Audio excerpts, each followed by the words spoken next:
Ultimately subscribe with Prime and included the message. PoE 2 height login. Love you, D-Man people.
Yo, yo, yo, yo, yo! What's up, boys, girls, grills, and whatever else? Lonesome. Never mind, he's dead. GG. Shoo! So we're gonna start with a little bit of rimming before the Voldos box arrives. This is the wrong game. Sorry. So we're gonna start with some rimming, and then we're gonna move from rimming to play in some RimWorld. Is the plan. Let me just log out of here.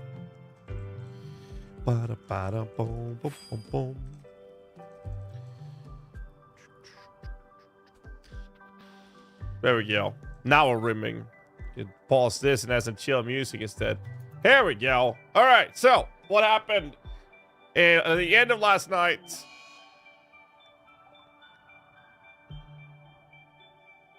Huh. Okay.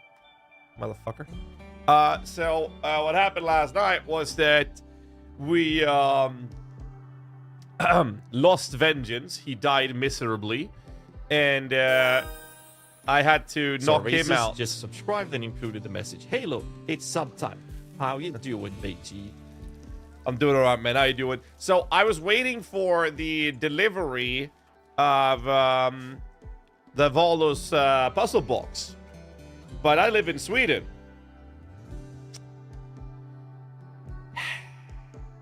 So, yeah, paid for import, and it should have arrived yesterday. It didn't.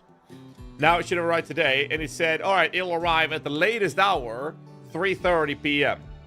So I was like, okay, good. Great. Then I'll wait for the package, and then I'll go live, right? Give me a second.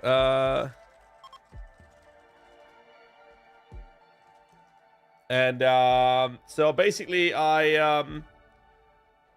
I was gonna wait, so I was like, okay, I'll sleep in. It's fine. It's all good. And I'll wait for the package.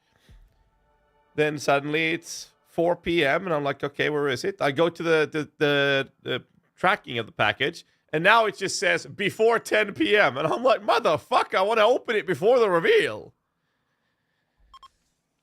Oh, massive snowstorm. Dude, so I was gonna change the tires on my car to winter tires, right?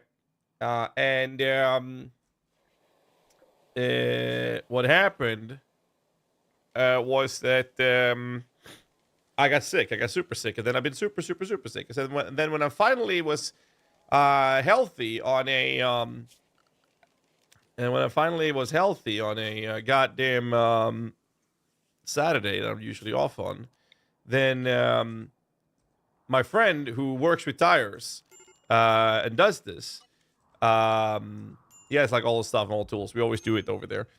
And then he got sick. So I was like, okay, so we're going to do it this Saturday, which is in 2 days, right? But the problem is, now it's snowing. Kind of scary, but whatever. It'll be fine. Anyways, we're trying to re-recruit Hateful Nate. So basically, I'll be doing some reaming till the package arrives, and then I'll go from here to opening the Voldo box before the PoE reveal stream, and then shit will go wild. That's the plan. So how you guys doing? How is everybody doing? The whole world keeps delaying everything for you the last month or so. I know. It's insane. Actually crazy. So we haven't lost that many people, but what I need is I need economy to be built up, and I don't have economy. And I was thinking, I'm going to open this. That's the ancient danger. All right, Hateful Nate's back. Here we go. He is finally back. Good job, everybody. Have we put him on healing himself? We have. Good. Hateful Nate is now back in action, baby. Let's go. That means I can move him off of that duty and prior that one. Good. I need more guys to haul, because these will deteriorate, and I don't want that. So he's hauling. That's good. No, he's hunting. Okay. Fuck. Bum, bum, bum, bum, bum. Bum, bum, bum, bum. I'm thinking of building another geothermal over there. Either that or... no, maybe more solar panels would work. Still alive? Yeah, for now. You're alive for now. Okay? Don't get your hopes up. I need to, oh, bulk trader. Nice. Can I, get please get some money? I can sell insect meat. That's not a lot of money, but we need the money. Boomaloop meat. That's not a lot of money either. We'll keep the meat and we'll keep the insect then. Chem fuel. We don't need that right now. Nutrimine we need. Cloth we don't really need right now. We don't need hyperweave or these skins. That's decent money. Go juice we need. Oh god, we need a lot of go juice. Do you sell Nutrimin? You do. We are gonna need that. I don't need jade. I don't need uranium right now. I need plasteel. As much plasteel as I can get my hands on, actually. That we can sell. That we can sell. We don't need these either. Don't need that or that. Or that. Or that. Or that. Or that. Or that. That allows us to get some plasteel. There we go. Is that enough plasteel? How much plasteel is it? 100. Wait, how much do we actually have? We have 137. And this one costs 220. I need that one to dish these guys out. So I'm thinking we're gonna summon another one of those bosses. But I was hoping I could get this research done first. Why is nobody researching, actually? What is Bagram doing? What are you guys actually doing, boys? Is anybody hauling this? Hello? Kind of weird.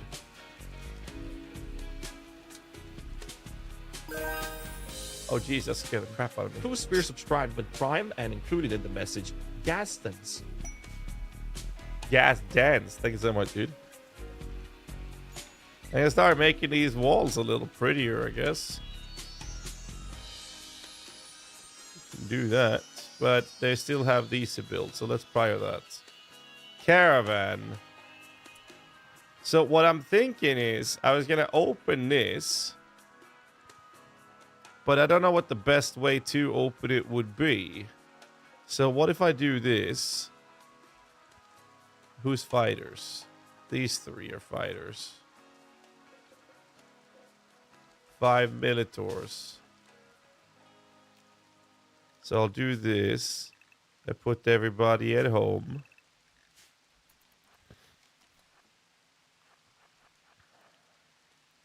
And here's what I'm thinking. We do this.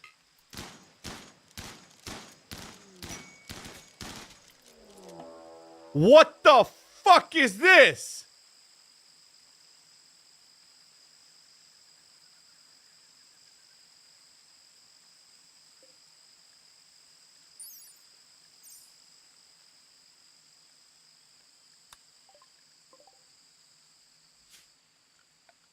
I've never seen that before. Huh?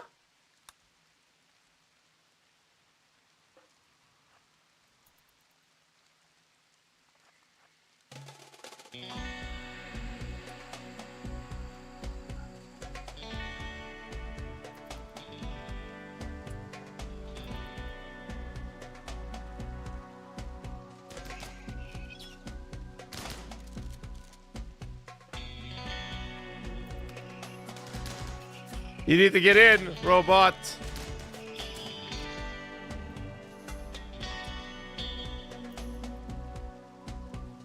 Oh. Okay. Okay.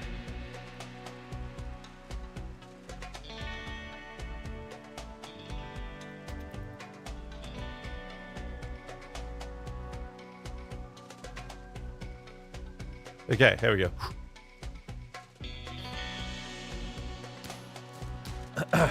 Surely you guys would handle, right? Oh my god, they're flamethrowers.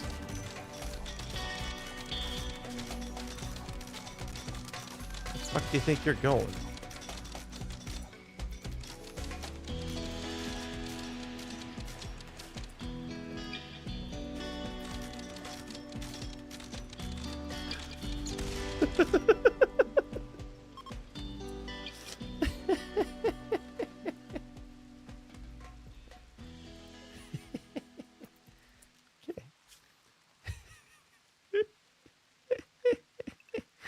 Hey, we did it.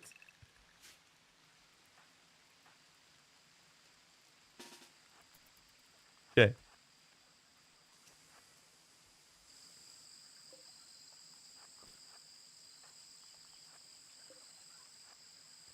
Okay.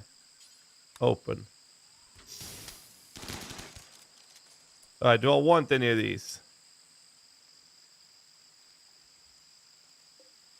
Alright, are they gonna die soon? He's dead in 8 hours, 19 hours, no immediate danger. Okay, do I want any of them at all?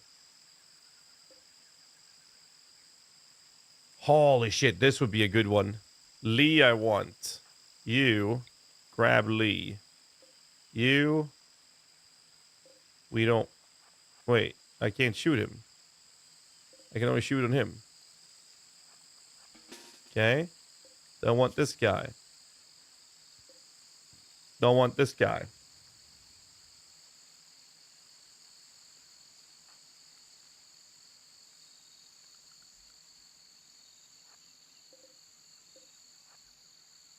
Don't want this guy. This guy I want. Oh, that one guy I really want. Who has the, there, you. Grab that guy. You. Grab that guy. We want those three. We don't care about those two. What does Sanguine do?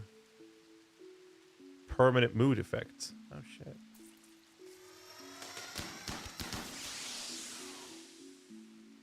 Okay, let's see. Who's about to die?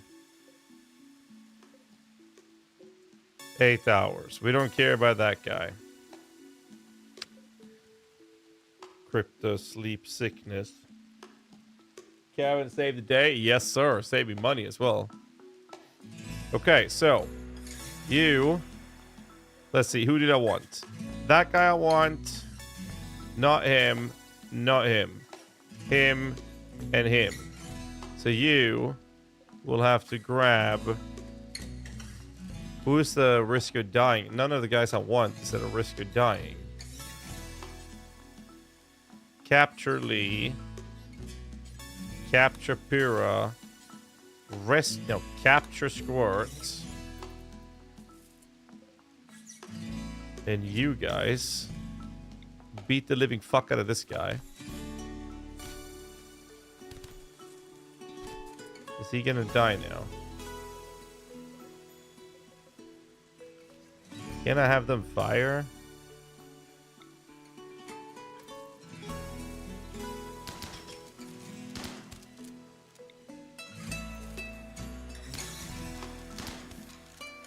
All right, good. Nice work.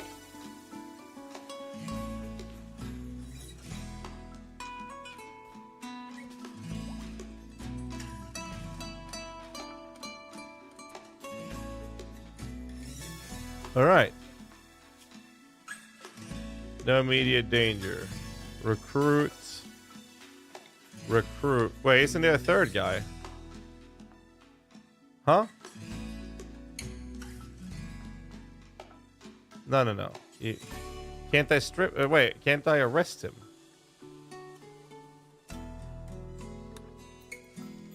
There. And then recruit. There we go. Good job, everybody. We're good then.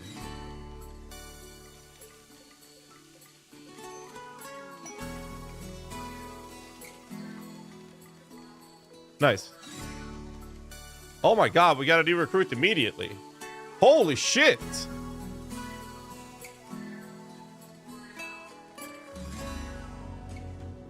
See you in Tibia. Whoa, you're joining us, Basta? Nice, man. Dude, if you're joining us in Tibia, put a message in the Tibia channel in the Discord. Holy fuck. Oh god, we got this guy already. That went fast. I did not expect it to go that fast. Holy shit.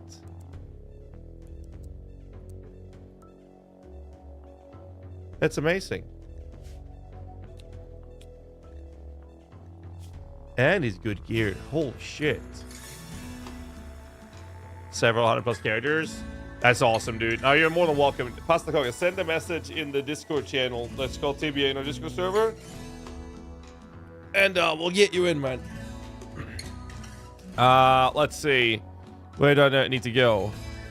Here. All right, first person to type Lee becomes my new fighter. God damn, this guy's good. Any fighters? Lee. Oh, YouTube chat beat you guys to it. Swaggerick, welcome in, sir. Mr. Swaggerick, welcome in. Scheduled, allowed, assign. No drugs. And then, Swaggerick, you're a soldier. Good job, welcome in. Holy fuck, I did not expect it to go that fast. What's the recruitment process here? They have like no resistance. It's easy to recruit them. Shoo! Wait, what's this? Why is there a mega scarab there?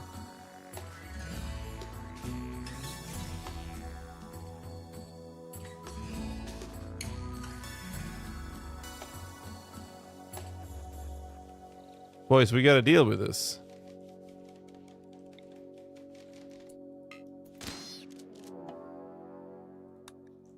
Alright, now we can go back. No, wait, there's another one. Now you guys can go.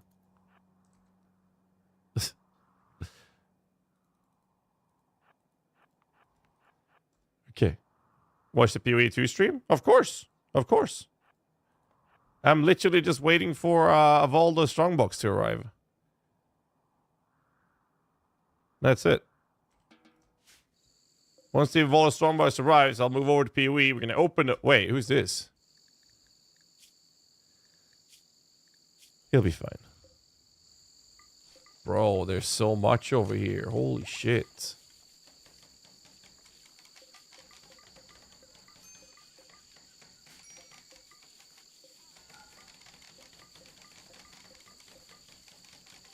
God damn. A dead duck as well. Okay. Ooh, go juice over here. Nice. And plasteel. Ooh. Gotta open the hermetic thingy as well. Shard animal pulsar. What is this? Tech print. Physical form of tech. Research need fundamental. Blah blah blah. Craft brain implants that chemically manipulate the circadian rhythm, reducing or altering the need for sleep.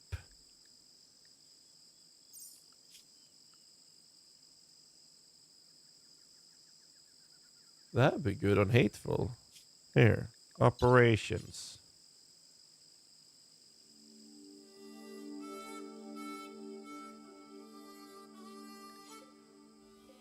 We have to learn it first. Okay. Need for Sleep 2, most wanted. Clearly. This will be fine. Alright, so basically what we're doing, we're waiting for a box to arrive. And when the box arrives, it is PoE for the rest of the day, and that's going to be a lot. But yeah, Pasta Cooking, let me know. Just send a message, and we'll get it sorted. Let's see. We need... we do need advanced components. We need components as well, but I don't have any money, so I need to sell. I sell anything without that fucking us up. Like, we need go juice for the guy that's completely hooked on it. So... it's easier to just... get some plasteel. There. We do that. Payday on the 27th? Awesome, dude. Let's see.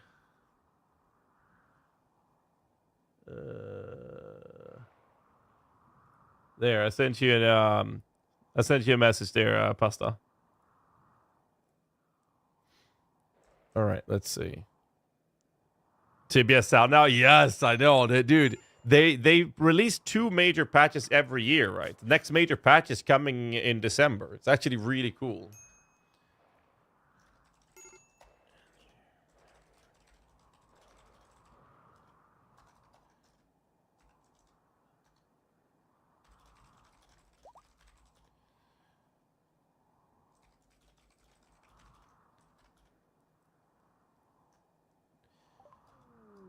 Let's see. There we go. All right, we finally got fabrication. So what I'm thinking is we get the... Where's the medical beds? I know. Okay, let's search for it. Bed. Bed, hospital beds there. Sterile materials first, apparently. Okay, we'll do that one. Production. Fabrication bench. There. This one is giga important. And it costs 200 steel, 12 components, and 2 advanced. I don't have... Wait. We have a bunch load of... Fuckload. There's 12 components over there.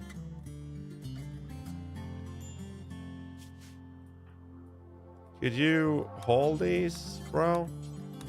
We need them. Oh, we got a new recruit. Oh! Alright, first, Swagrick, do you have a weapon? You don't have a weapon. Which weapons were biocoded? There were a couple weapons that were biocoded, right? Biocoded to Latent Scar. That's not him. Okay. So you get to have the heavy SMG then. We just got a new recruit who's also a shooter, and he's a smartass.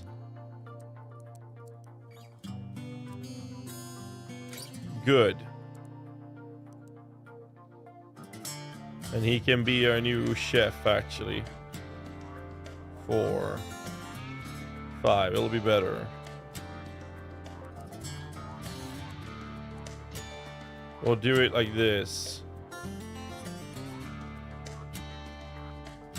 Alright, boys, you know the deal. First person to type peer with 2 R's becomes the new shooter in the crew. See YouTube chatter. Oh, we got Mara. Twitch chat got it. Maranguya. Welcome into the crew, good sir. Move you over here. And do you have a weapon? You don't have a weapon. We need to get you a weapon, sir. That one's going to be taken. So, what do we have here? That's biocoded. A bolt-action rifle. Let's go. There's another spider in there? Motherfucker. Okay. We Gucci. Oh yeah, Pasta Cookin. When you get in, just type to the guys in that server, and we'll get you in the guild. We have the guild hall north of Thais, the Dark Mansion.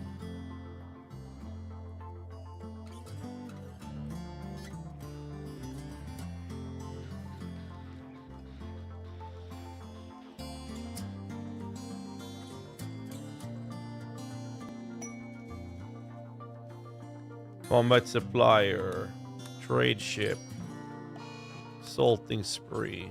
All right, let's call this. Dude, our quality is growing so fast. We won't use those. We have extra flak vests. Let's keep that. What else do I need? We have a bunch of components right now. We'll do this. Start with. Yeah. Every 5 minutes for the past 4 hours. Dude, I'm waiting for the goddamn Voldo books, man.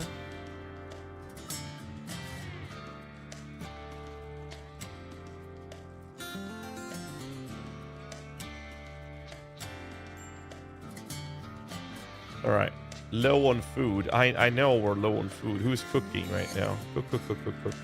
Pura is cooking, right?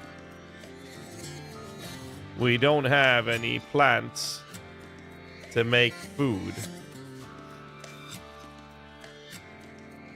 Shit. Wildlife. Let's send them hunting so we have meat. Seriously, guys?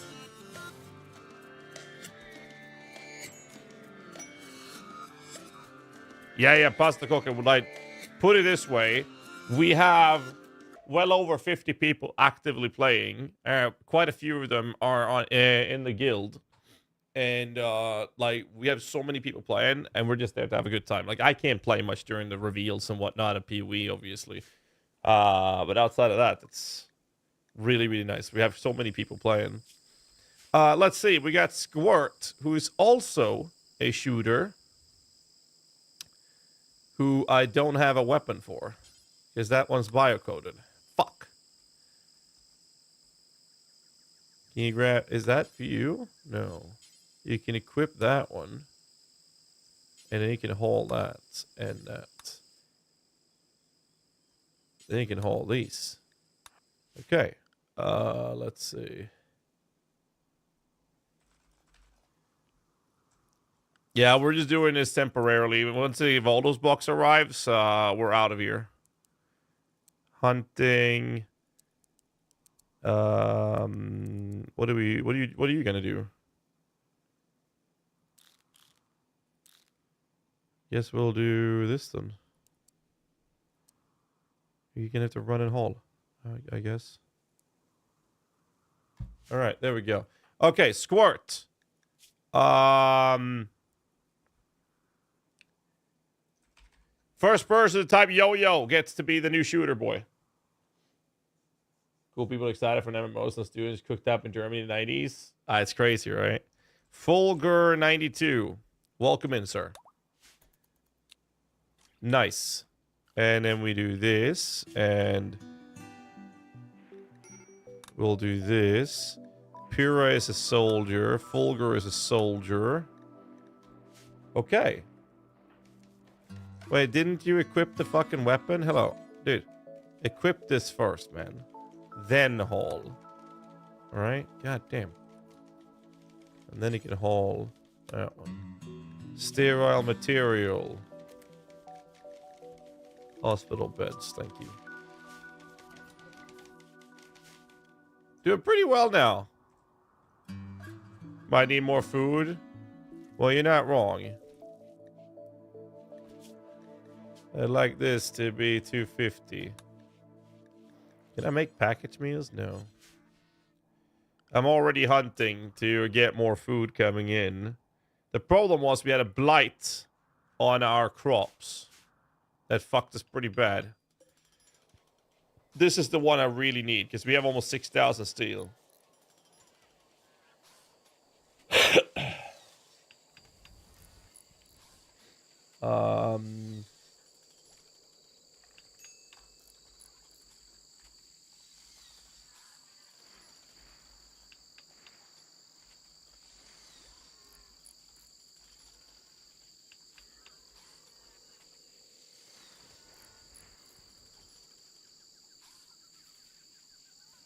There we go.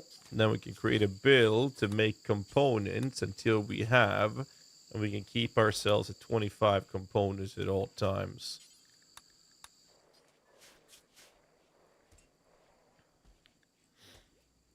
Let's see.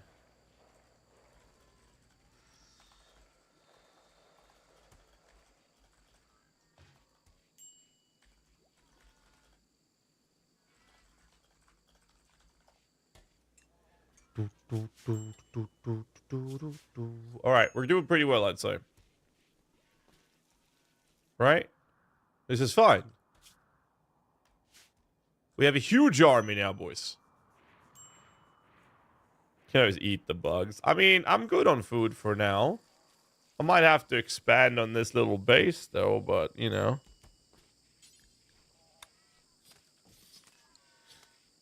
Might actually have to do that. Let's see. If I do an 11 by 11 here, that means we mine... Oh, we can't do that till we put another cooler in, though. So we have to do that.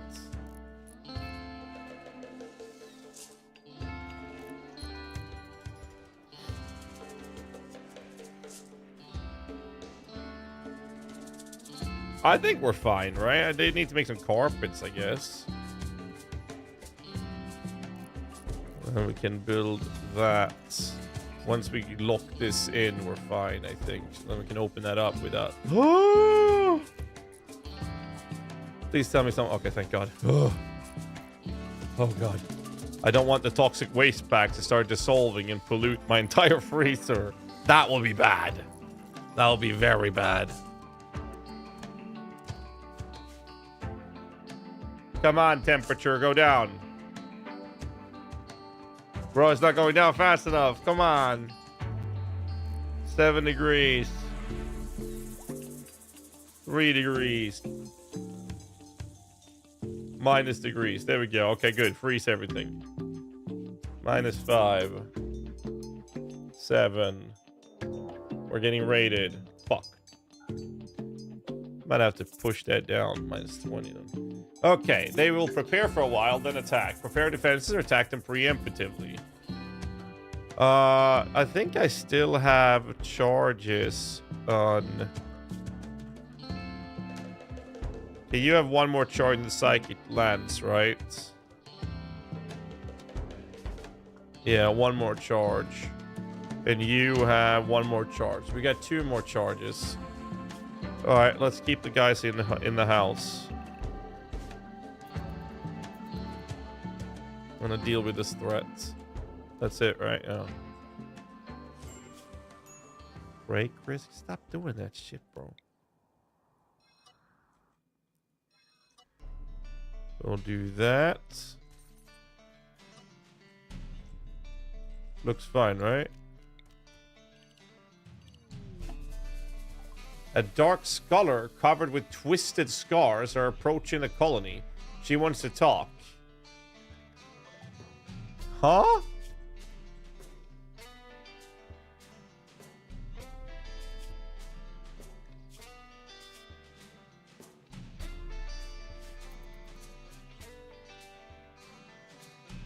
Huh? Well, they're beginning their assault now. But now we have a fucking army.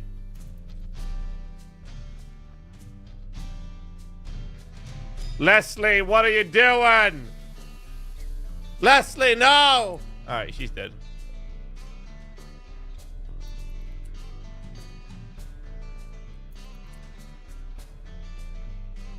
I just want to point out that her fate is not on me. They're not even attacking her! What the fuck? Oh, they just left. Okay.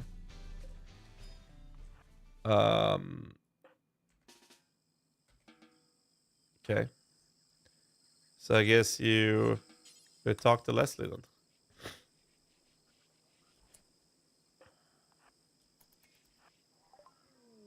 Lesley wants to join. Huh.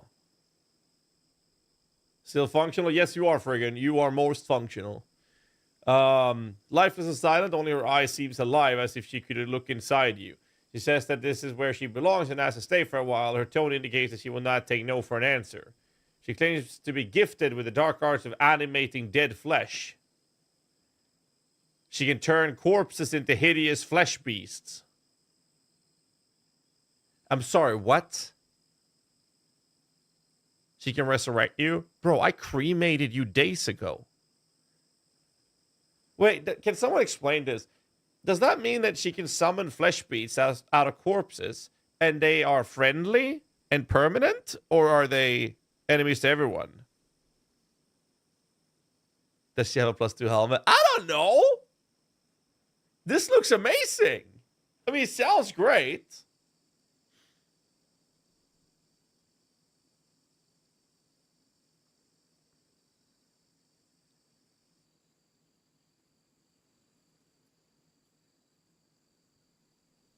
Does anyone know how this works? I'm just concerned that because this is the anomaly DLC, right? That she's part of. I mean, will this mean that she's gonna turn into a fucking flesh beast and fuck me up from inside?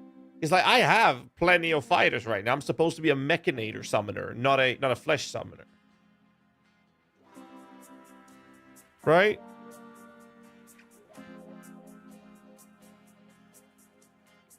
I don't know, guys. I don't know. She's not very good.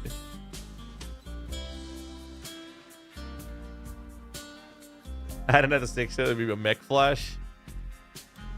Go with your guts. She's a psychopath. That research, yeah, but I literally have 4 guys that are good at researching. Like I've come so far on research. I don't need that anymore. And with the way I set this up, yeah, I don't think I'm going to send her away. Ah, fuck, man. Seriously?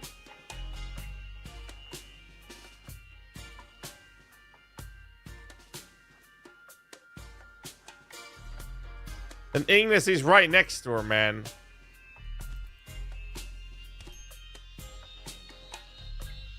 Run, run, Ignis, run!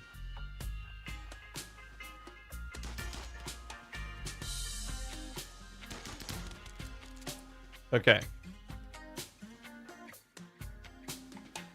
So we have another option now, right? We can save her.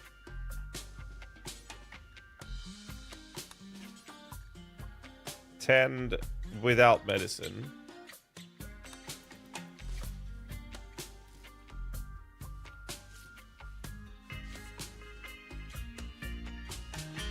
Here's what I'm thinking. 6 hours. 7 hours. 8 hours. 11. 15. There we go. Now you capture her. Oh, I have the best idea. We shove her. Oh, she's gonna be my, she'll be my, unwaveringly loyal to their home and will refuse recruited entirely. That does not matter, because I'm gonna chop off your legs and shove you in the scanner till you die. So you don't have to worry. So, reduce will only. And then we'll fix her health, right? And once she's healthy again, I'm thinking we just chop off her legs. Okay, beer connoisseur. Yes, sir. All right, once she's healed. Oh, hospital beds. Nice. What do I want? Gunsmith. So here's what I'm thinking with structures. No, furnitures. Hospital bed. It costs 5 components.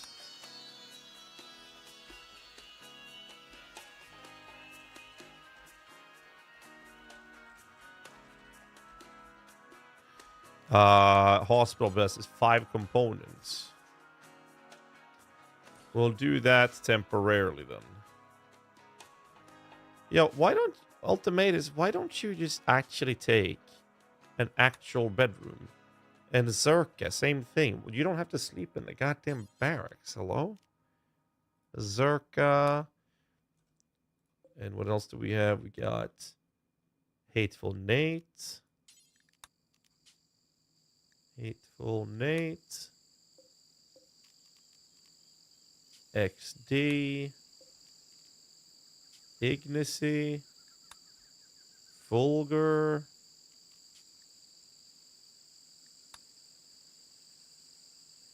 Okay, so I need more bedrooms. These are all now taken. No, I have a double bedroom. Actually, we put Ignacy up here.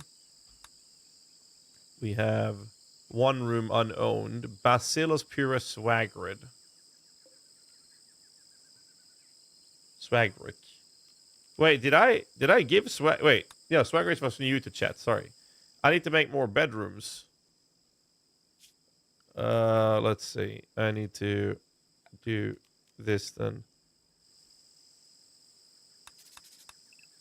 6x5, right? 6x5. 6x5. Can do one over here. 6x5.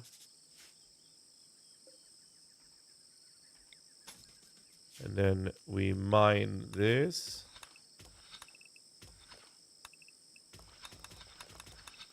We'll do it this way. Okay. Yes, that's how we do it. Power, hidden conduit. We pull that down further. Same thing there. Fully healed. Lesley is still fucked.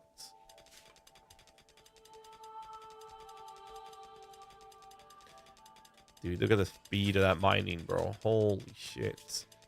And we can mine this open now. All right, I gotta run into the house, guys, and fetch some food real fast. That's what I'm gonna do. I don't know, dude. She's got some skills. All right, I'll be back in 2 seconds, guys. I'm gonna run in and fetch some food. I'll hurry up. Throwing a dick downward? Come on.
I got food, boys. Good timing. Where the fuck is my Valdo strong puzzle box, man? All right, you. What are you doing? Butchering. How about you? Recharge these things.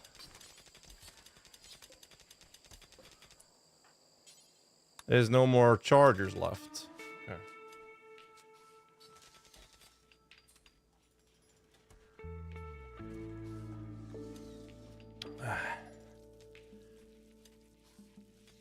It's a hammer.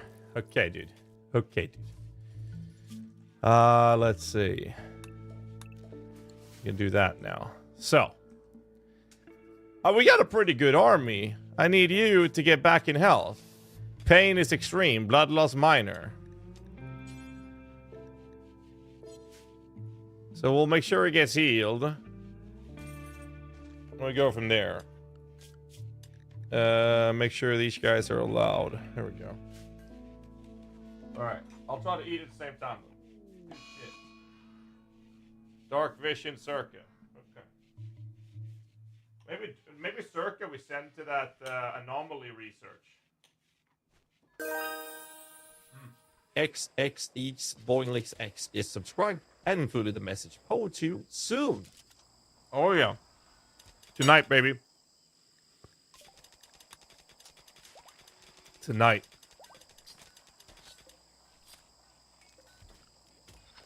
Tonight.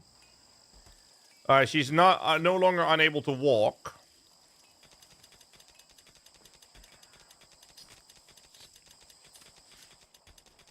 So there's that. I kind of want to summon another boss, though. Why is nobody hauling this?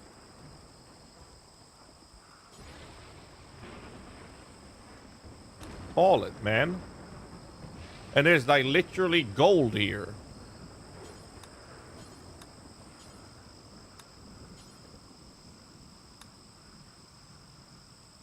Bagram. Haul these things, man.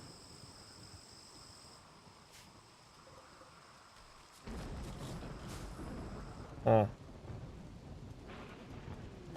Ambrosia sprout again.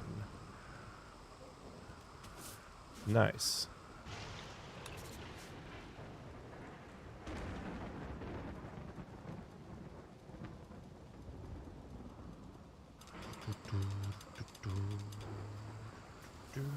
do it this way.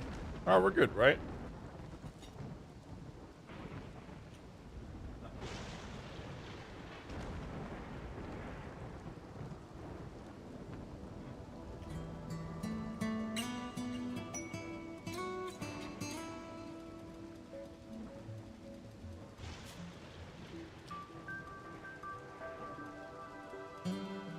What the fuck is this?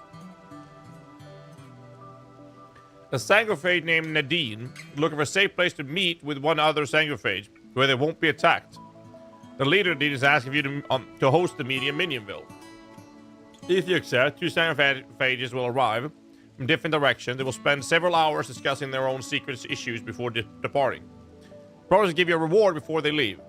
You may betray the sanguiphage and attack them.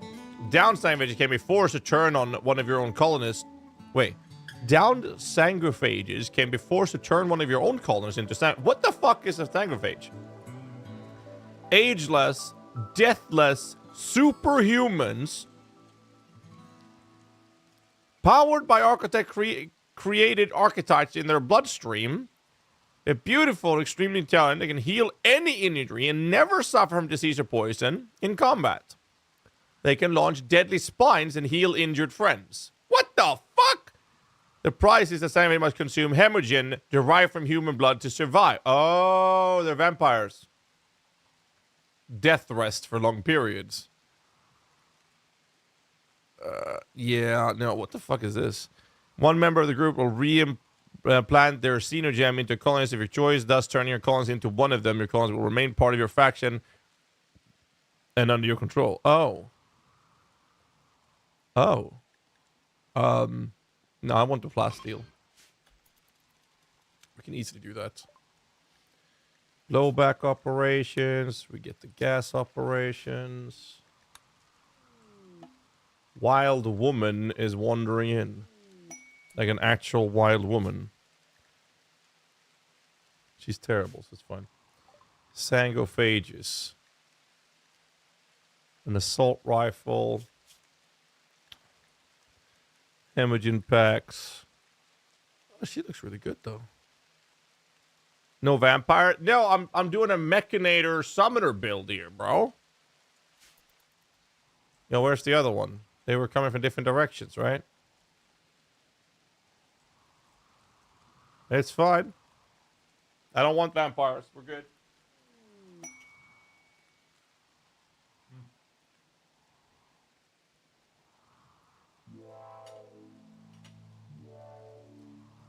Questo huevo.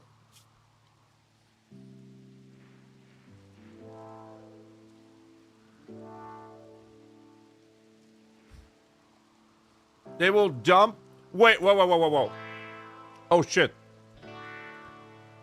They want to dump a bunch of toxic waste packs. I have room for it. I can handle it. And I can get a shitload of plasteel, which I really need.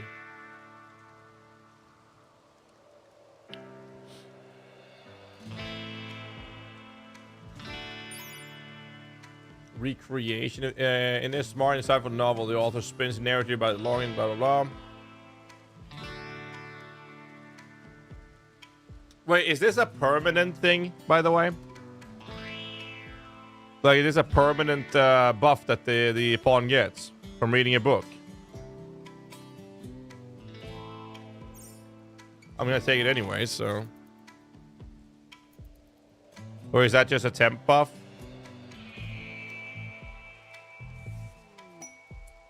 Pods arrived. That one.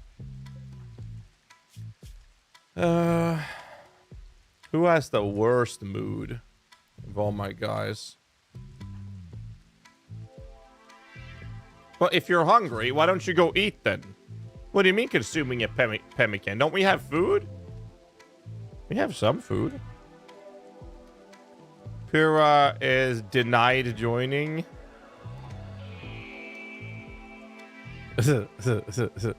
What do you mean eat without a table? You're literally at a table, you motherfucker.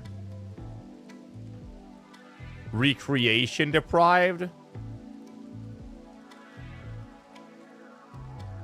Reading is recreation? Yeah, but is it a permanent one? Or permanent buff?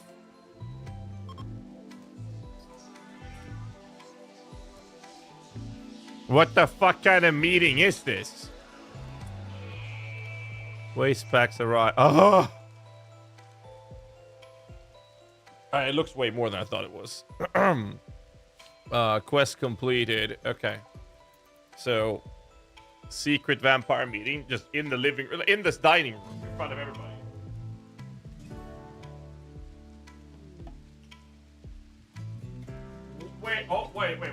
Wait. Now I'm offered to have Nadine join me. And she is a vampire. Huh?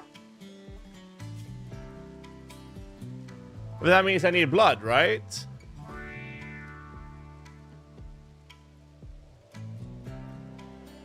But I don't want her, though.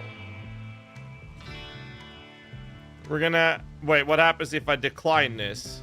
Is she gonna attack me then? Who the fuck is Flea? That's the other guy. Well, I'm gonna shove her into the scanner.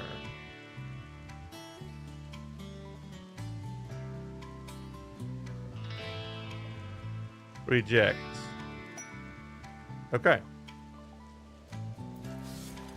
Now we have a lot of plasteel. Which means you... Yes! Here we go. We're finally able to make this. Oh, thank God. And you implant the mech gestator processor. I needed 5 more of those, right? What else do I want to make? Bandwidth pack. Okay. Machinery. Mind that one. There you go. Well, someone's got to haul this. Hello?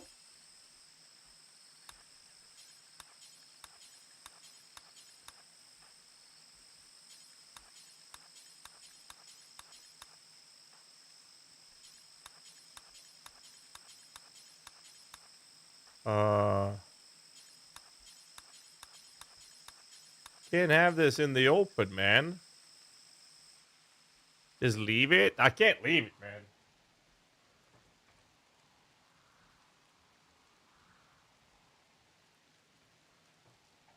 Oh my God, food is so good.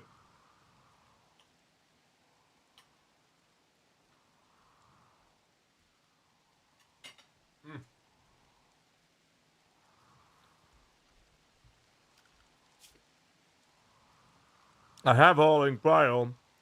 Shuffle and maze. We can do this, I guess.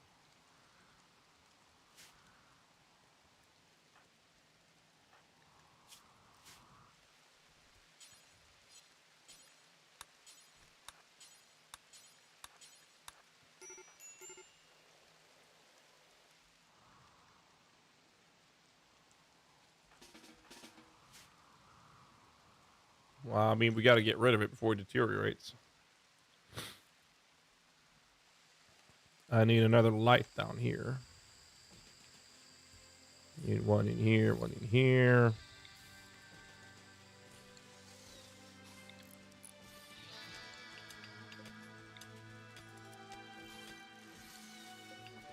Need to make more bedrooms. Here we go. Still need to haul this shit.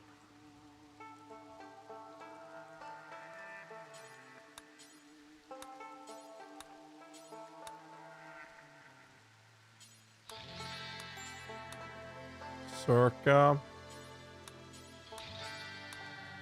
Pura. You're cooking. We don't want to interrupt that. Hateful Nate. We're already working. We'll do it this way. Orbital trade beacon right there. Collapse through just extreme exhaustion. How about you go rest him? He's resting. Chest, okay. Well, we almost got it all right.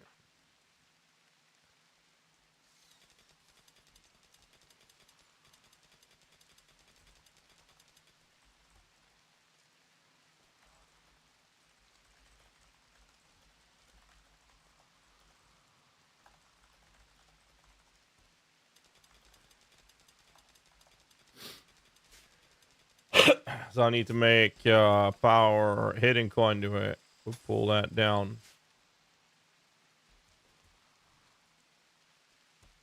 Wait, what is this? Blood torch? No.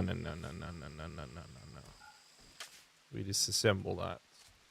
Live rimming? Yes, sir. I hope you'll enjoy the live rimming on stream.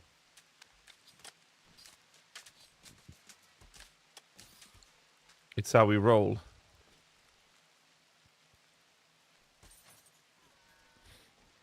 Man, not to kill me yet. No, you're still alive, dude. I'm doing what I can to keep you up. What am I missing? Do I have wood? No, we fucked all the wood. Friggin', go get some work done, son. Where you at? Chop wood. I mean, I think we're doing pretty fucking well, to be fair. Exotic goods trader. Do I even have the possibility to sell anything right now? There's a new quest here. Can I sell something? Psych IT. We don't need that. Plasteel we need. Shard animal pulsar. We're not going to use that. Psychic animal pulsar. We don't give a shit. Tech print. We don't care. We don't care about the book either. Low shield pack. I never really used those. Maybe I should keep them and learn how to use that. We don't need the gold. And we don't need the sculpture. So now we got lots of money. We need advanced components. And components. And now we're broke. We need plasteel more than components, actually. 271. Yeah, we're going to need a lot of these. There.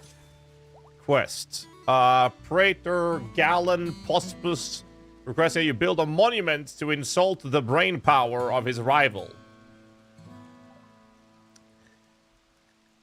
I'm sorry, what? Did you see what I saw? Did you see that? After completing in 13 days, and after completion, you have to protect the money for 27 days. And there's going to be a shitload of guys attacking me. But I get a lot of goodwill, though. Fuck. What do you guys think?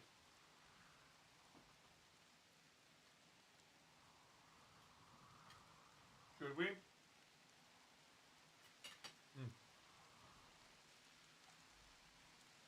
You could eat her? What, really? Not Nadine?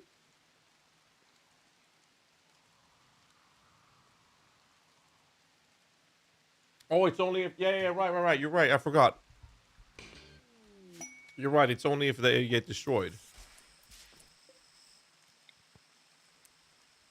Oh, come on. Are you serious? Put it here.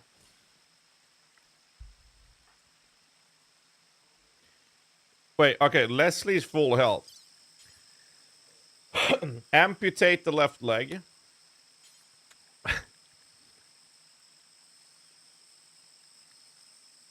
I can't amputate the right leg. Install a peg leg on the right.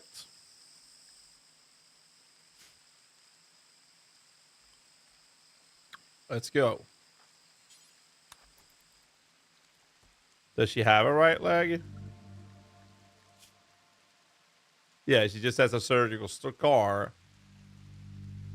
Wait, am I gonna... am I about to amputate her left leg?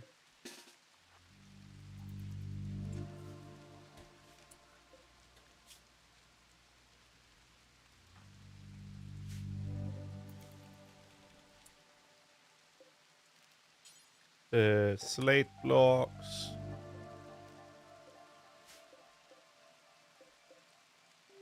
Wait, it's all of it slate now. Okay. Because I'm thinking there's flesh shit in her with the anomaly stuff. Cut off fresh. She's dead in 6 hours.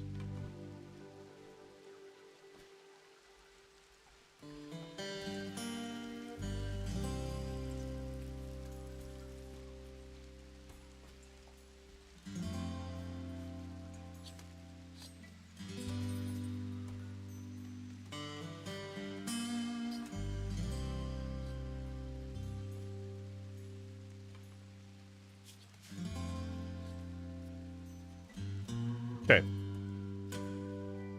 We can expand this now. And we can deconstruct this.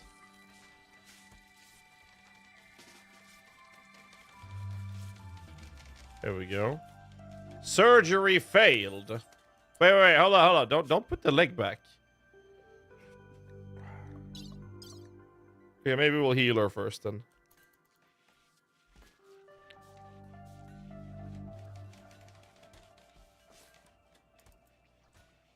Okay, we're good, right? We still have this. We'll never do hauling. Haul these, I don't have to think about it.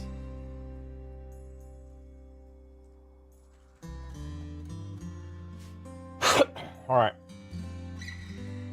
Soon we can dish all of this shit out of here.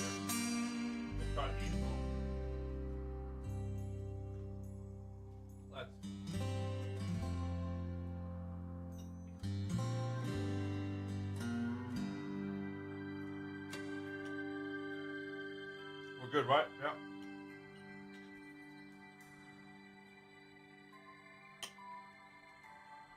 Trying to eat what the food's still warm.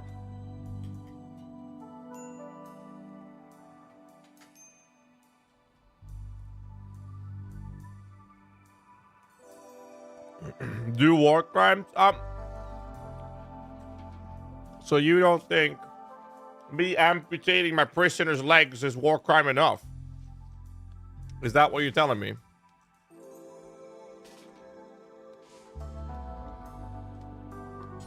Because I'm going to be real. Someone said yesterday that the Geneva Convention is not so much rules and laws against war crime. It's more of a checklist in this game.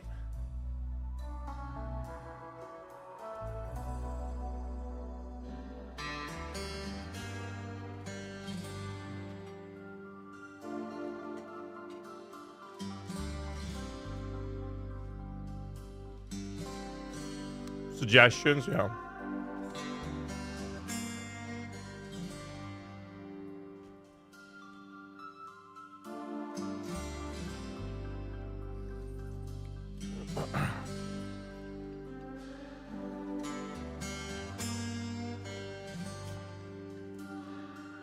Prosthetics might be good. Package survival meal. We'll get that one. Still need more food. Let's send the boys hunting a little bit. Like, they need to actually work on this. Construction, you. This has to be done. Geneva checklist, fracture war crimes. Oh, really? That's actually awesome. Should have had that. We'll harvest those. I had a marker here somewhere. Yeah, here we go.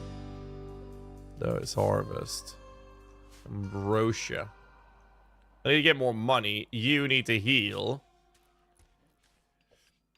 So I can cut off your right leg. And then we're going to put her inside this one. It sounds so terrible.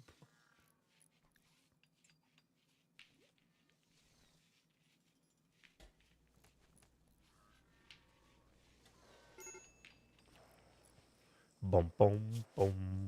Wait. What is this? That we can't have. Are we good on power? Looks like we are. Okay. Well, I can keep eating my food. Oh, never mind.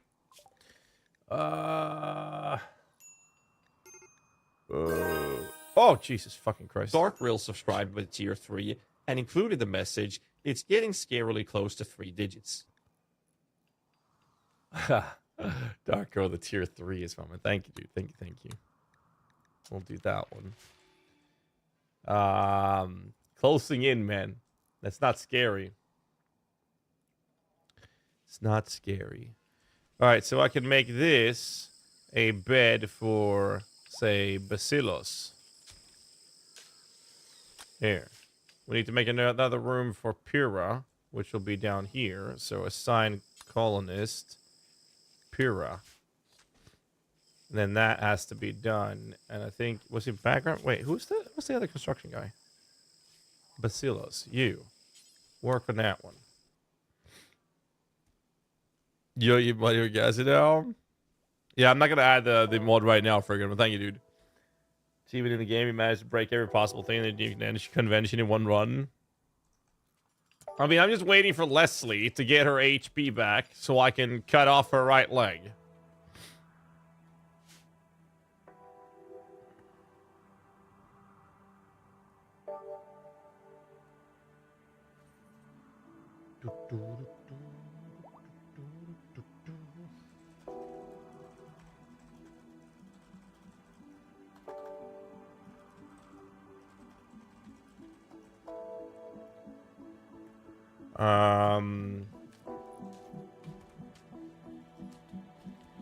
Let's see. I mean, this is fine. Like, it's super comfy right now.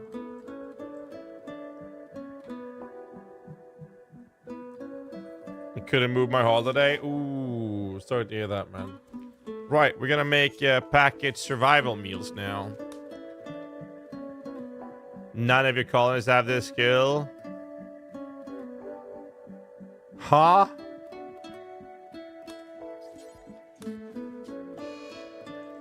Yeah, I can't even do it. Insulting spree, okay.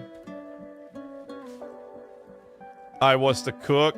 I mean, my current cook has skill 7, so Pyrrha is getting there. We'll be fine. I'll need to eat my food before it's cold. Fuck, already getting cold.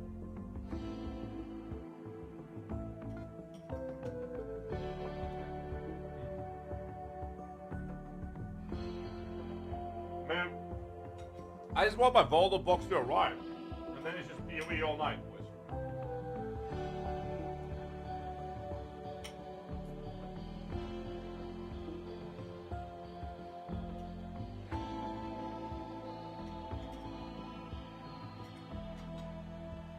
Was it 9 p.m. or 10 p.m. Swedish time, by the way? Took a bottle or 7 hours? Holy shit. No, I stayed away from every stream. So I have no idea. We'll see, obviously. Oh!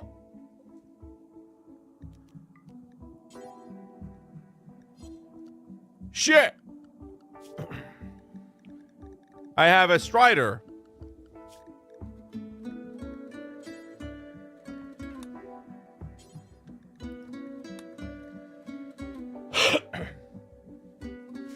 You. Oh, fuck. We need to build one of these.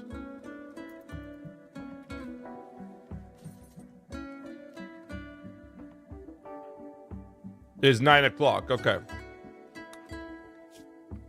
Good. Now I know. That's the one we're going to use to transport these things away from here. But before I can do that, Pyrrha needs to get cooking. He's almost level for it. We're fine. You carry him to the recharger.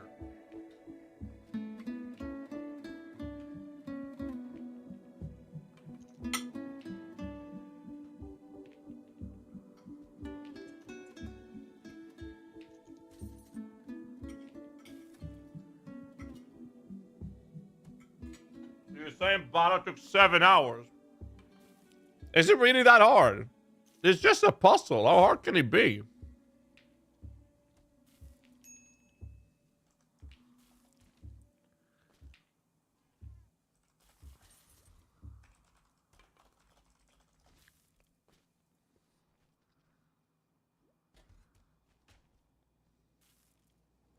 Okay. Some puzzle boxes are devious. Wait, are they done with the monument yet? Bro, help out with this. Possible no instructions, but that's the whole point of it. Can't be that hard.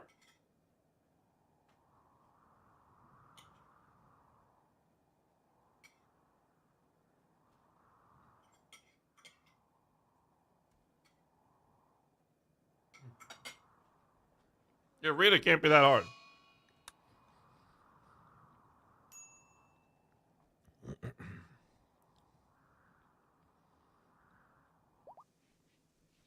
I failed to see how that can be hard.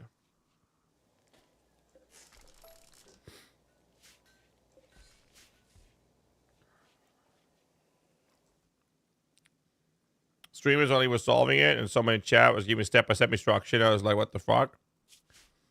Ah, fuck. Yeah, I'm gonna have to, like, probably not read chat at all or something. Y'all gotta finish this. If you don't finish this, we're actually gonna die. You've intercepted a distress signal from a nearby camp. Frantic voice begged for immediate assistance defending against the threat. They offer everything at their camp in return, including shards of powerful archotechnology. Okay. Well, it is pretty close to us. Should we? Shall we?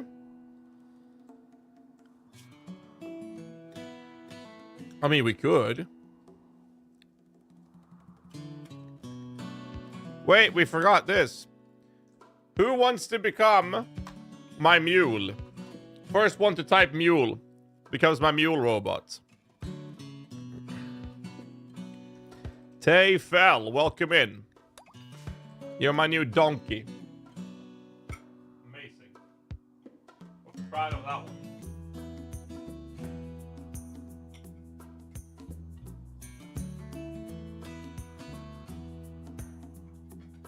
I hope it's everything you ever wanted in life, man.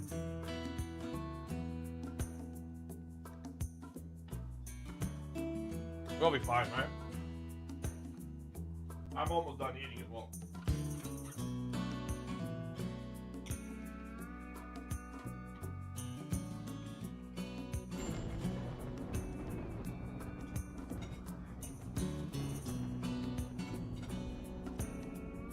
Couple more bites. It is awesome, dude.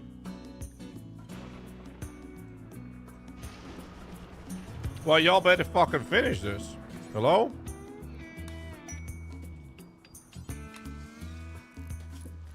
What is this?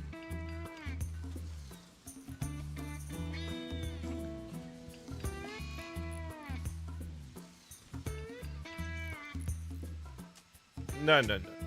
We don't want to finish the game. We're gonna die. Eventually we will die.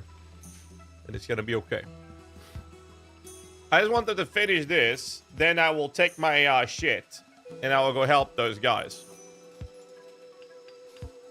Who else is on construction that's good at it? Multimantis. Here. Go. We'll be fine, right? Hopefully.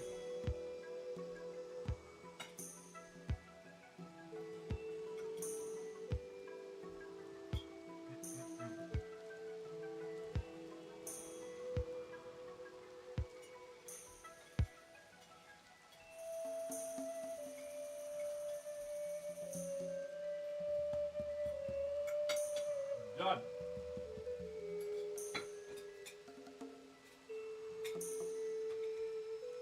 All right, let's do this.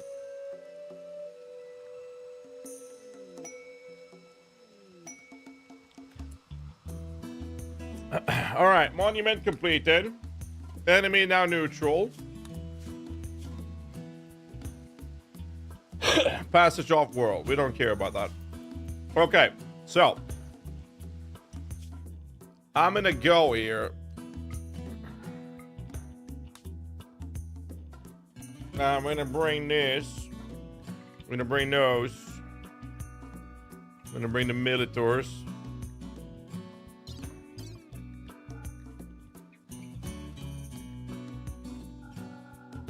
Bring extra food and extra meds.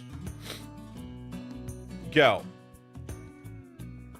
Should I bring this guy? I probably should. Go.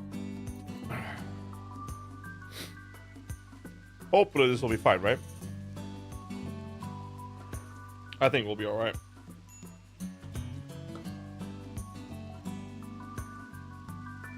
Let's see, machining table.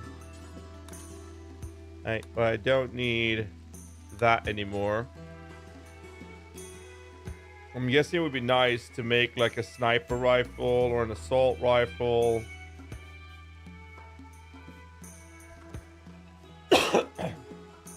EMP grenades wouldn't actually be bad, but 8 components for that though.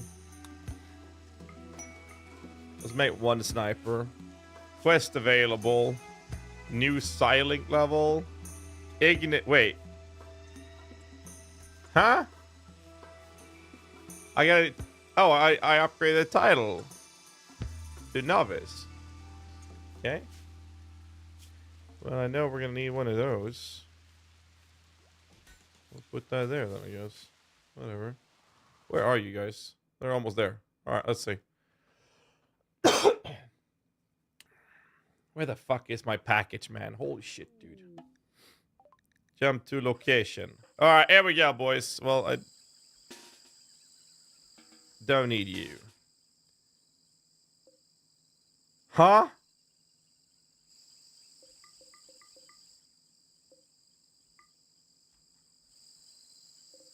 What the fuck?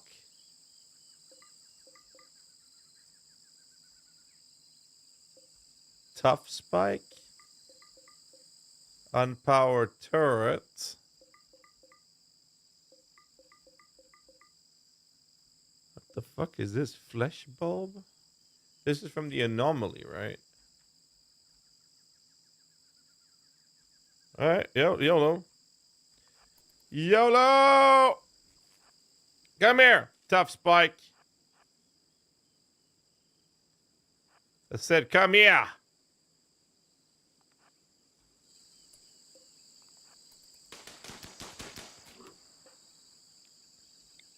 We'll finish it. Okay.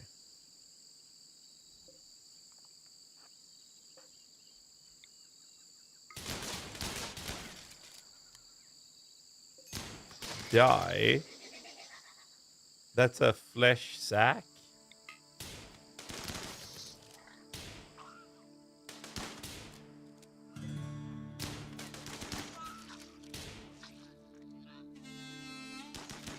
I don't think I've seen a flesh sack before. I normally don't do raids.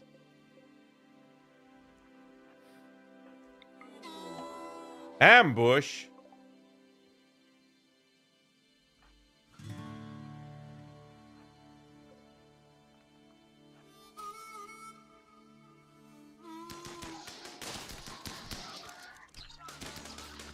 What the fuck?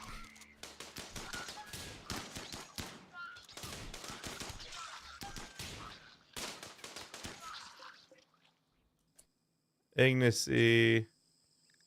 Repair. Okay. Interesting.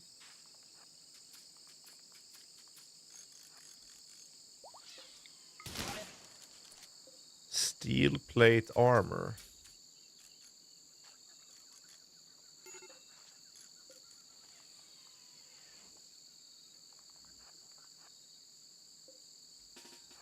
Okay.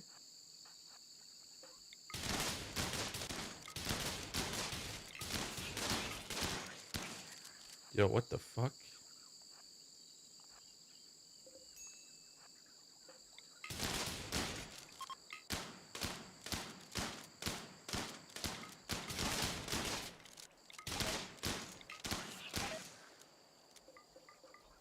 What the fuck am I looking at?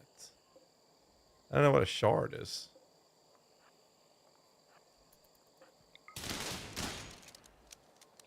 Okay.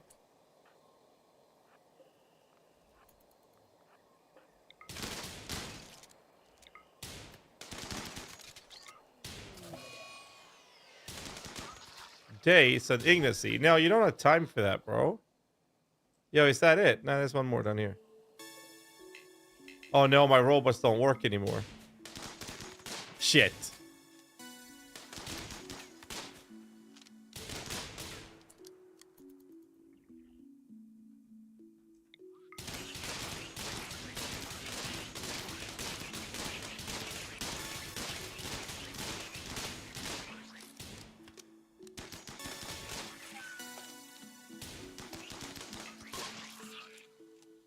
Here is now safe. Okay.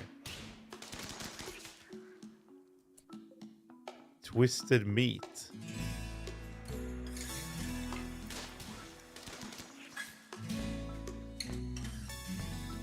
I've never seen this before.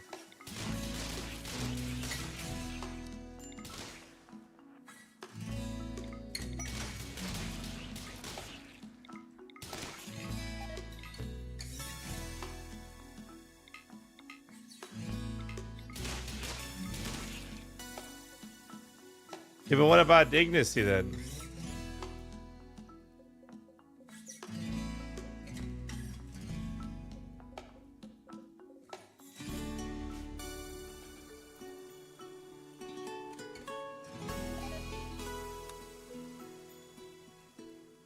I'm so confused.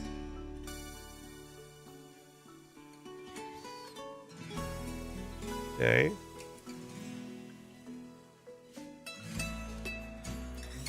What's in here?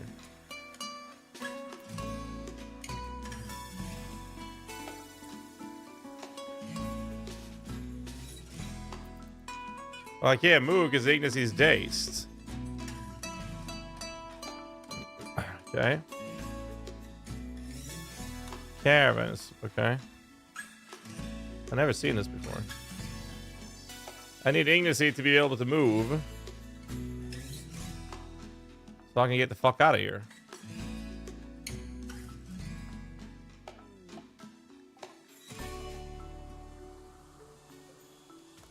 Okay. Come on, Ignacy. Move, man.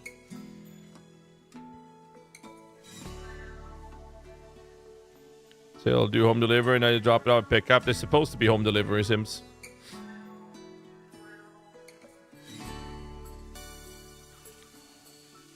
I'm just waiting for Ignacy to be able... That's a pit burrow.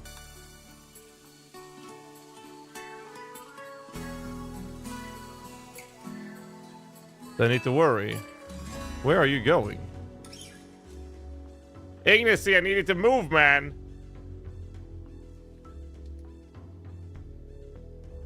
Bro, for real.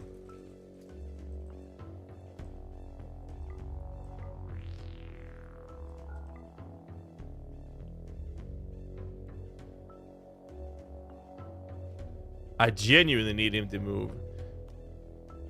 Attack this to destroy it. What else do I want? Aesthetics.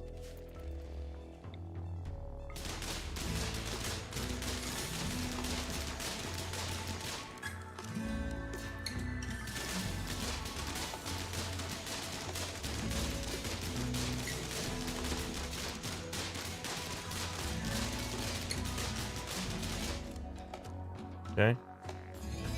Ignis is still not able to move.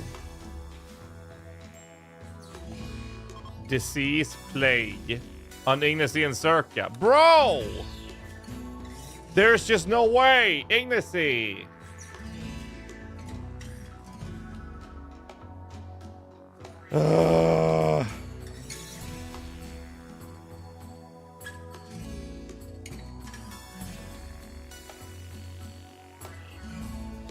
Bro, this is panic mode right now. I can't get out of here. I genuinely cannot get out of here until Ignacy can move. Wait. Can't I?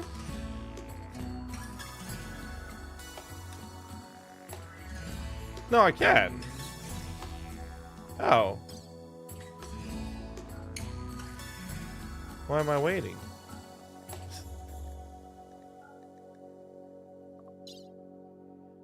I don't know what that is. We want that. We definitely want the steel, uranium, dye. Bro, we can basically carry every... Okay, maybe not everything. We don't need that either. We don't need corpses. We'll take the weapons because it's worth money. We'll take those. That we definitely want.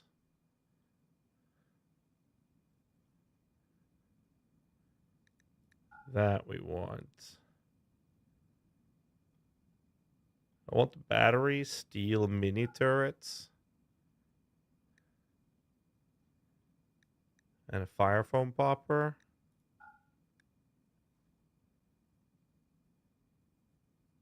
Stream is in 2.5 hours or 3 hours, something. Send.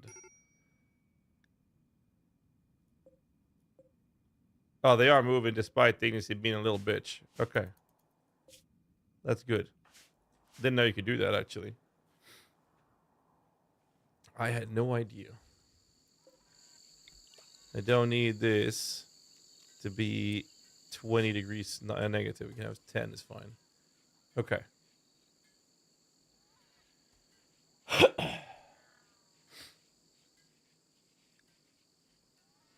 Two hours and 36 minutes according to the website. Thank you.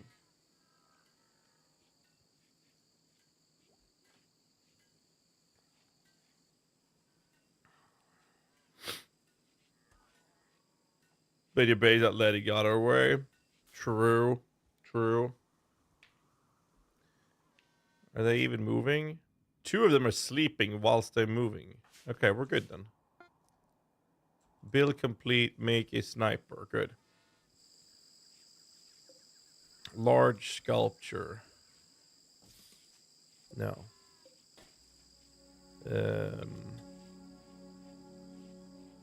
We can put a sculpture in here.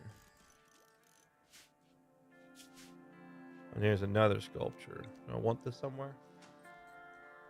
I have a sculpture in this room. Okay. Are they... They're almost home.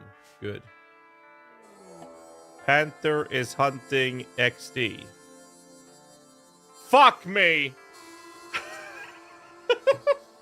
Oh, XD, you're gonna die.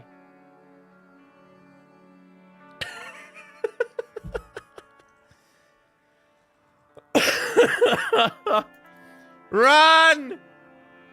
No! Fuck! They're almost home. You have to pray that they get in here or you're dead. No! Wait, do you have anything of value on you? No, you're dead. Fuck, man. This is the second time I lose someone. Oh, he's actually just straight up dead.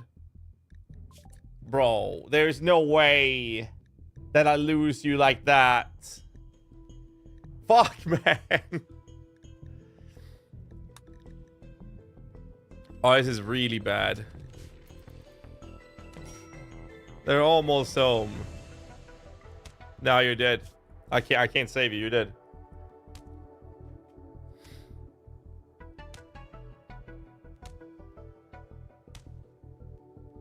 But he's a worker.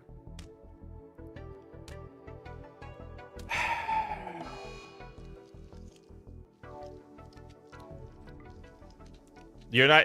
I won't even be able to cremate you because this fucking panther's eating your ass. Fuck, man. Alright, whatever. I'll make another grave. Oh my god. Are these guys arrived yet? Come on. Oh, that is terrible.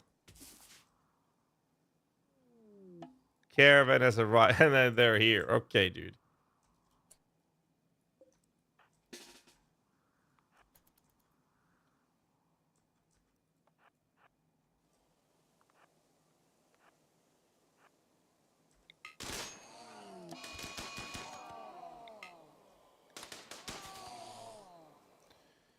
Okay.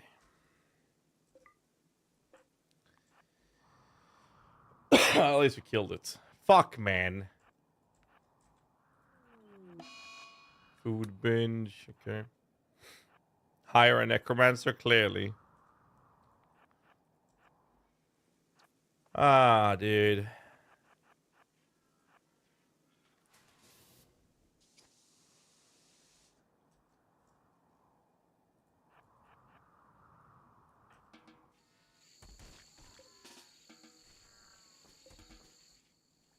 Come on.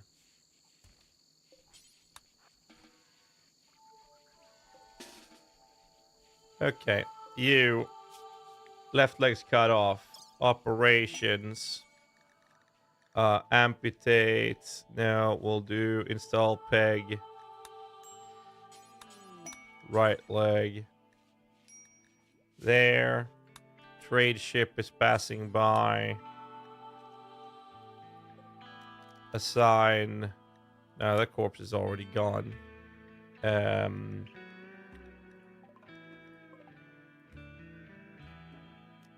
I already have a funeral there. Good. Quest. Jaden joined. Trakambi leader, people of Cervexa, says that a friend has been wounded while traveling. The victim is Jaden, 36-year-old envoy of the stars. Okay. Unknown threat. Jaden is background's brother. Dude, no, fuck you. We're not gonna save anybody. Okay. Yeah, I know. I'm completely out of fucking money as well. We sell this, sell this, sell those. Keep that, we keep that. We sell those, we get some money. You don't have plasteel, no. Okay, so are you loaded with gear now? Holy fuck, why would I take all of the marble chunks?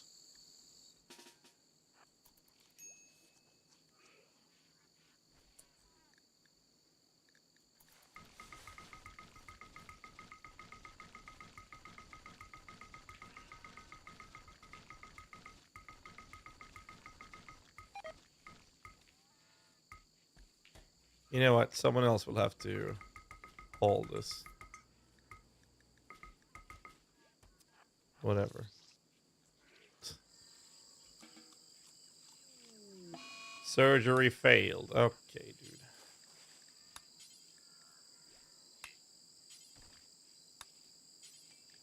Repair. Repair.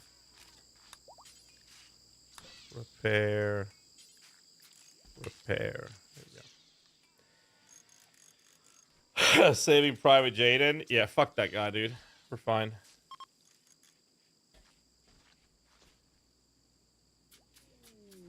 Quest available. An acolyte of the refuge is having trouble landing near Miniville due to repeated infestation. She wants to draw the bugs to you to be dealt with. Provoke an infestation of 3 hives. I really need the plasteel.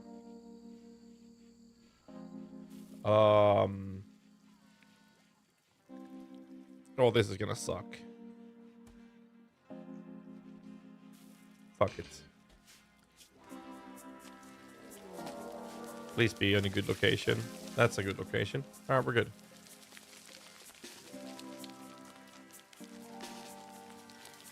Okay. We need to go here.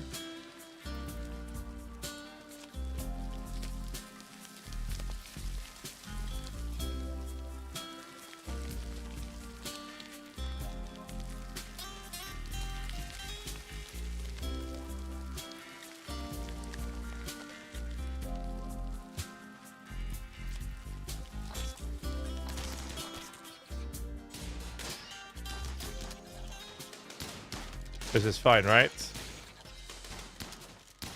This is fine, right?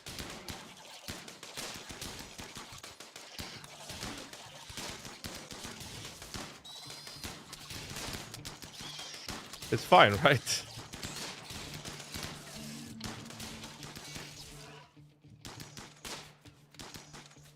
Okay, so you guys deal with that.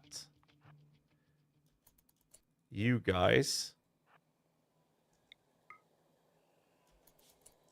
deal with that. And you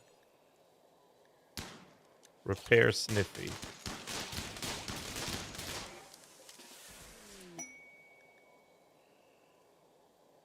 Nice. Okay.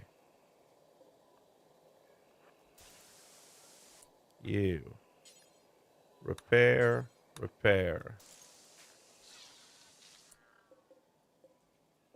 This is fine. There's no more infestation, right? No, we're good.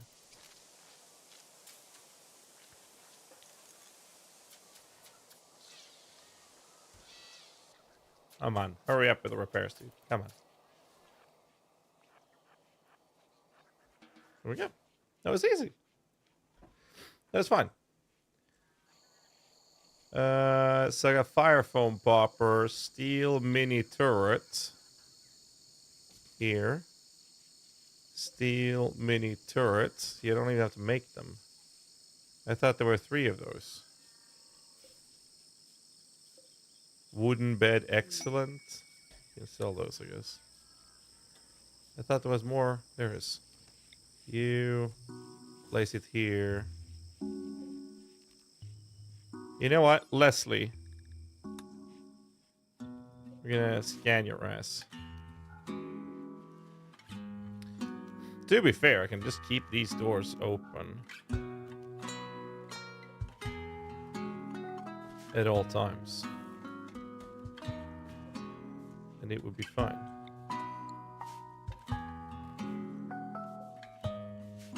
Right? That was fine. There. Scanning our prisoner. Who is almost dead anyways. She has no legs.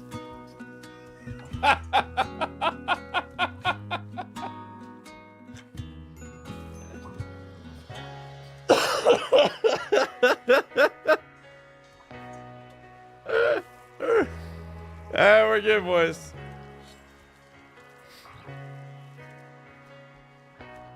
We're good. So I know she has a surgical scar on her left arm. So I'm thinking I'm just going to amputate her left arm. In case it's something scary. That's the plan. Fabrication bench. Becca's working on it. Good. Okay. We're good. What can we expect with today's GG stream around PoE 2? Pricing, and all the details surrounding the entirety of it. So I have no idea how it's going to be. We will see. I'm very excited for it, though. Okay.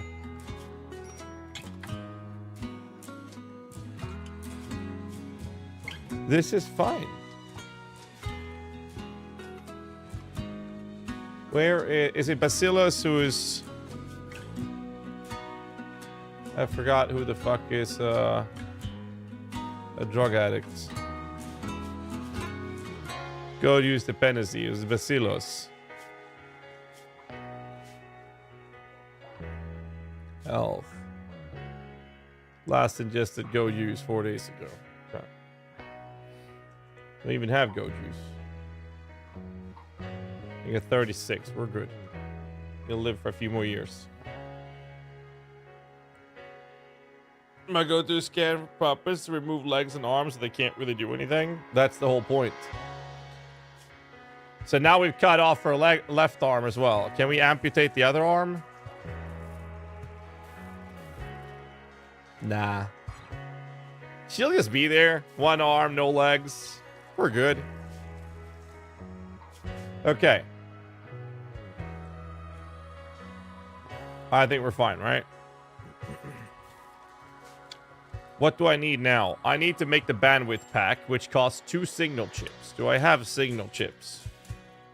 I have 0 signal chips. So you will summon a Diabolus threat. I don't know what a Tesseron is. With a heavy shield unit. What does that mean? YOLO. Don't need a tongue either. Diabolus summon. That means we are immediately gonna make sure we're all staying home. How's my food situation? It's kind of fine. So we bring them and keep them in the home area now. That means you go home. I don't want you to be fucking sniped by a falling Diabolus from the sky. That's gonna hurt. All right. Here we go. Okay. Surely this will be fine, right? I even have extra turrets fighting now. Where do I craft turrets? Is it here?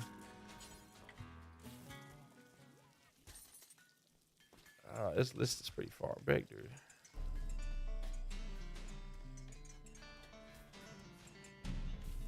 What's up, another?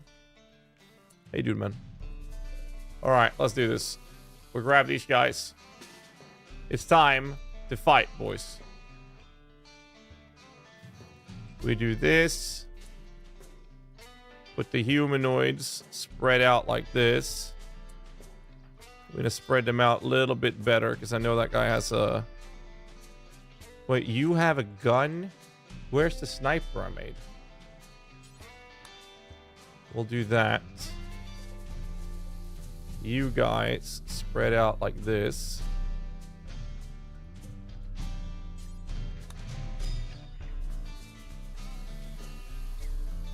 Y'all, you better hurry up, get that sniper. So I can position you there. Where are you going, dude? Are you blind, Ultimatus? No, no, no. Get your ass back there. Hide. Same thing for you. All right, how bad is this guy gonna be?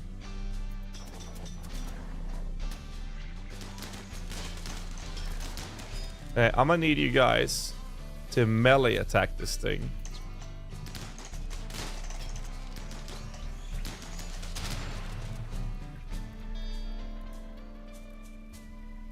Huh?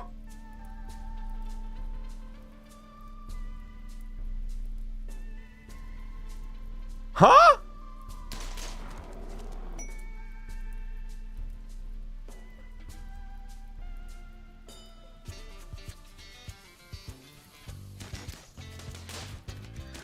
We can't let the signal chip burn up, though.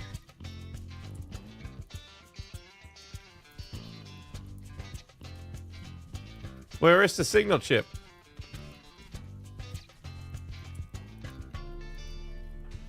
Dude.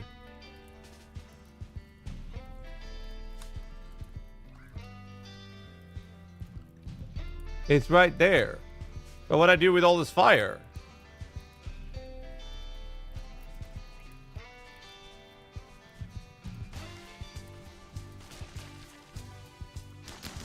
Looks like we're fine.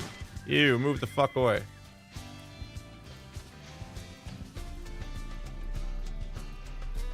What the fuck is that guy wearing?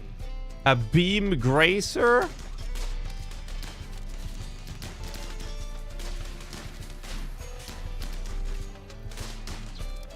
Oh, hell no. Oh, he's dead. Okay. Wow. Okay.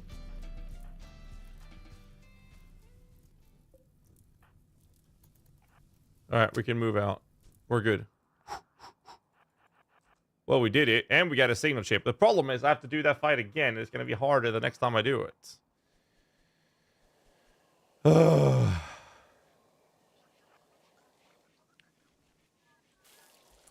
Okay, you need to repair him, him, and him.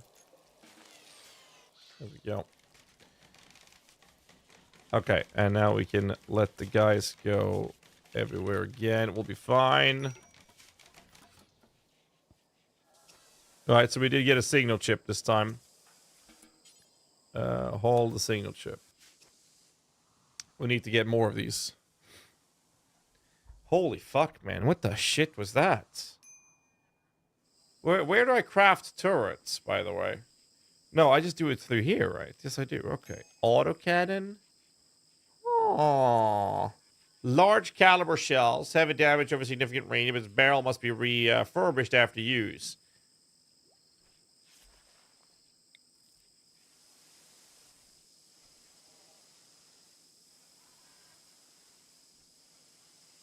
So we put one right there.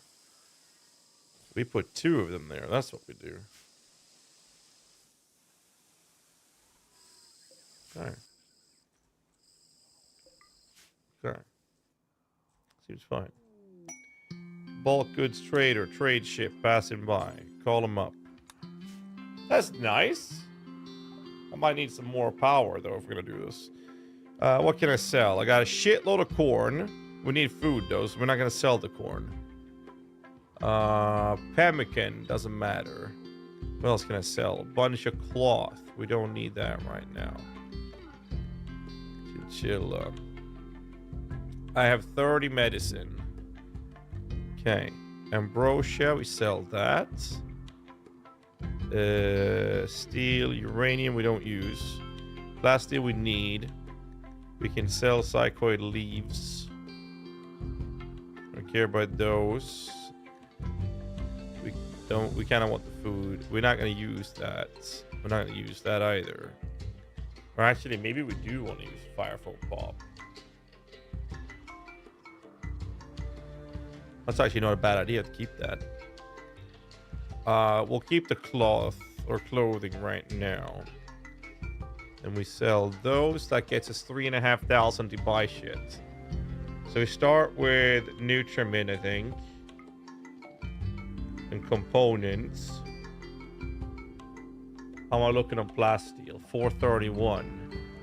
Advanced components. And the rest will be plasteel then.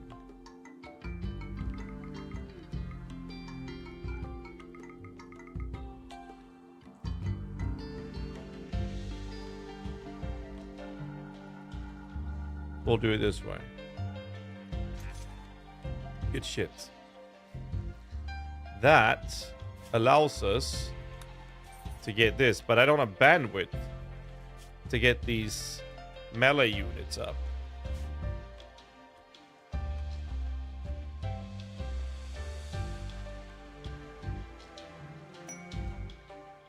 Exotic goods trade. I don't think I have anything left to sell.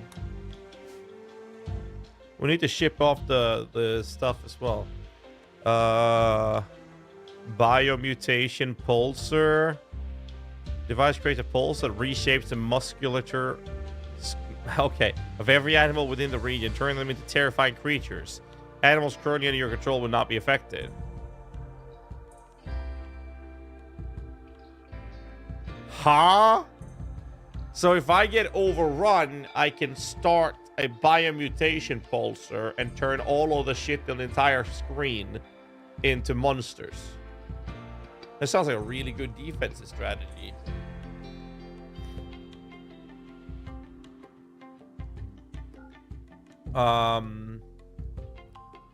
You can get me more components. There. That sounds like a really good idea, actually.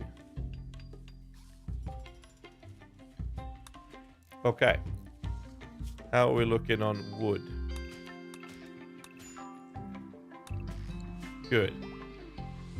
I can type information about mods to check out the mods that we have.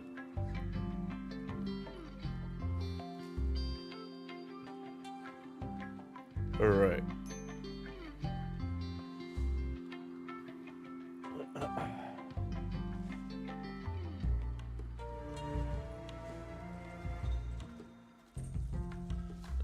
Let's see.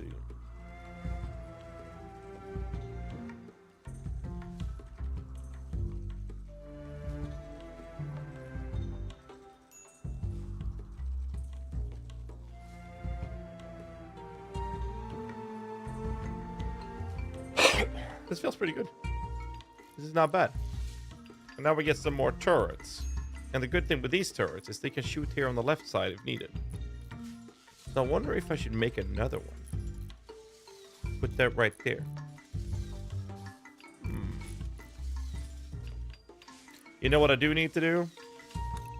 Make sure that this is mined open so I can run back here if needed. That's kind of important. Could put some turrets here as well and place my units around here. I don't want them to be in front of the cannons. Look at that. Look at that. Nice. We need to make more of these beds. Good shit. If I have any mods, let me get the link for the YouTube chat. That's the mods I'm running. Okay, let's see. We are gonna need more of these. 100% we'll need more of these.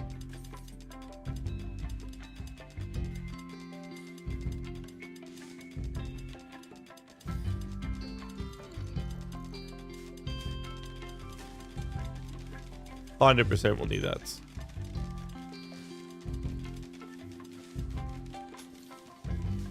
%. I need to get rid of these stone chunks, dude.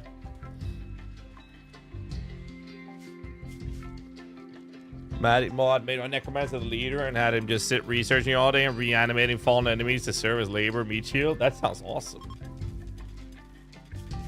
All right, so I'm gonna make a caravan, form a caravan, and where is enemies?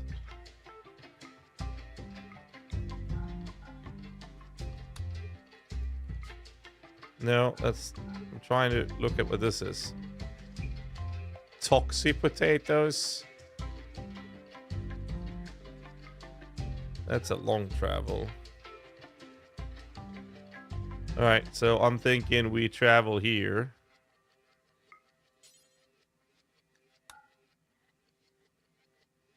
Uh, 1.14 days. 1.26 days, except we grab all of our shooters. We grab the mech fighters, and we grab the transport guy. We don't bring fucking pemmican for that. We bring food.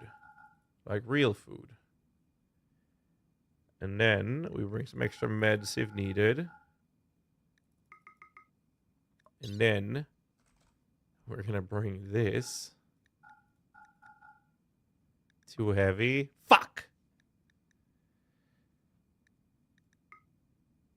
Okay, we start with this. Go. Go.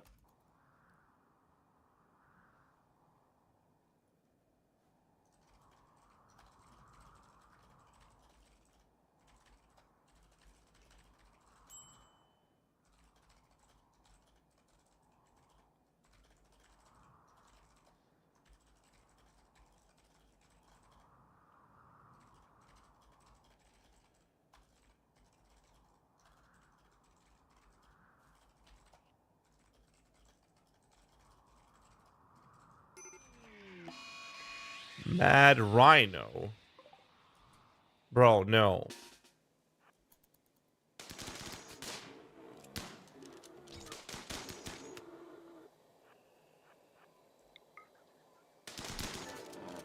Okay.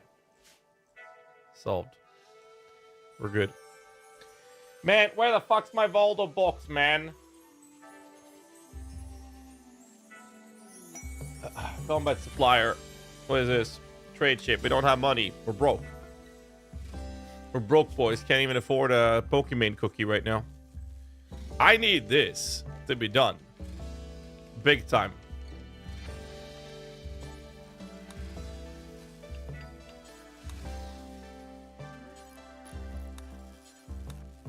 That's what we need.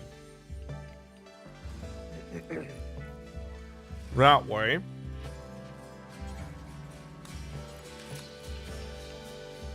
We get more power, because otherwise we don't have enough firepower. She announced a Pokemon lookalike contest. Maybe sign up, win that. You'll get free cookies. I think I'm good though. All right, so we get more power. Okay, I might need more batteries though. If we're gonna do this.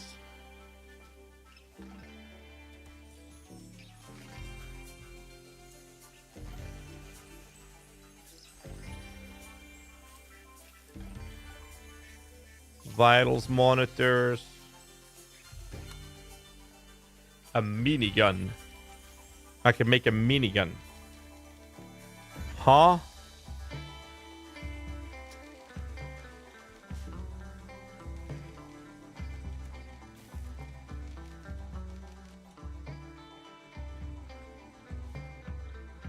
Okay. So I have... Where do I find those? Furnitures? Vital monitor. Vital monitor.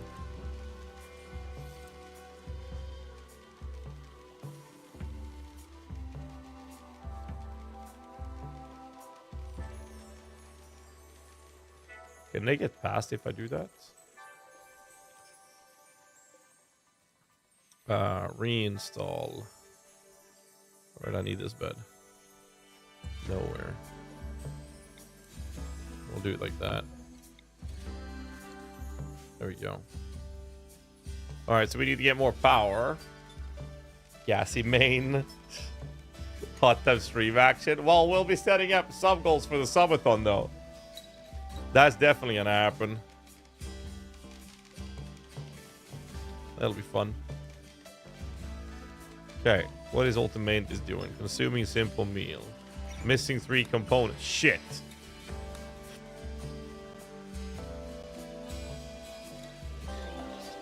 Wait, hold up. Mad cassowary. Get everybody home.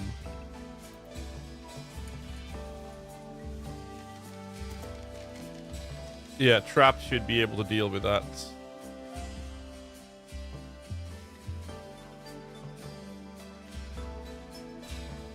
Are you serious? I can't control them because Ignacy's not here. Shit.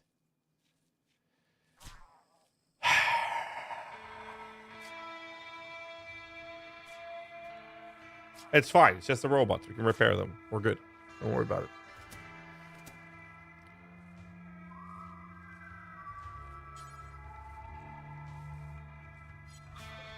No. No. Make sure he dies first. Thank you. Haul him. How far have you guys gotten?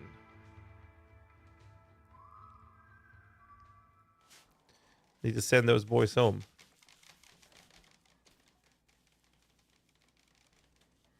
Get them food. What is this? Dye. Change the color of walls and buildings. Okay. I need more components badly though.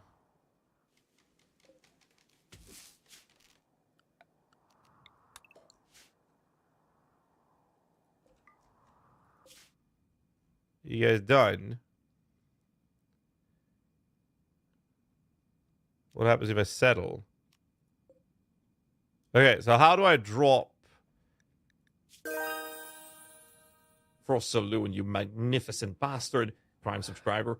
Hey, you must really love my Spartan personality. Just don't expect any special treatment, you hear me? We're all equals here. Well, except for my cat, I'd say she's basically royalty.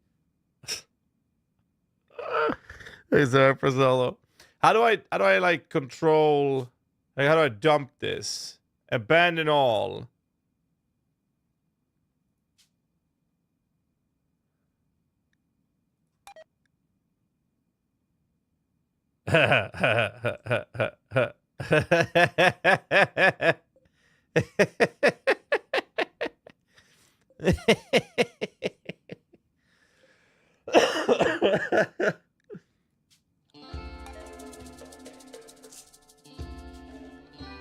Here, dumping toxic waste, boys.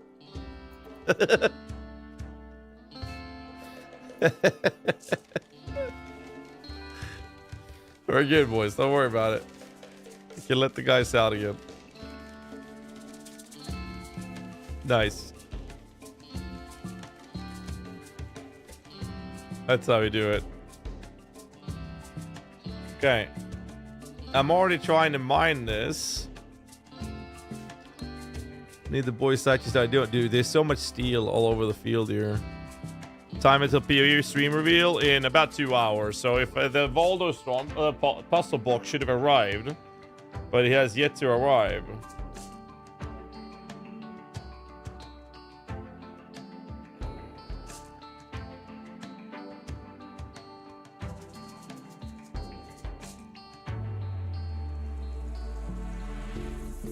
Let me see if I can get some more info on this. Where is my Svaldo puzzle box, man?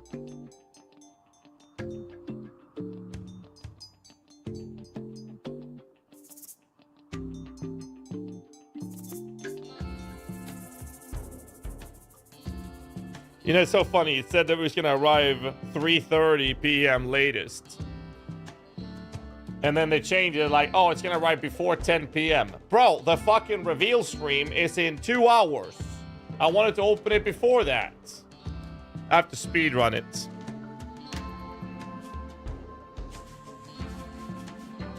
Yeah. Fucking PostNord, man. Swedish delivery, postal services is so fucking bad. Horrific. Hey, but we're lacking components.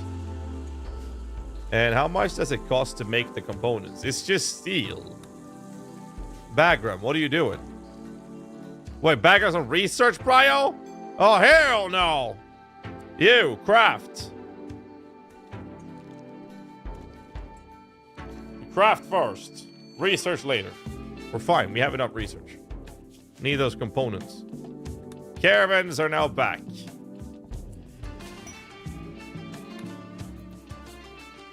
All right.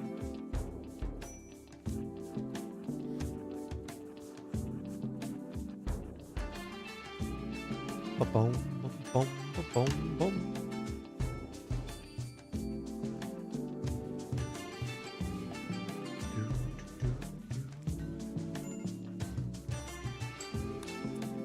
Where's the transport guy?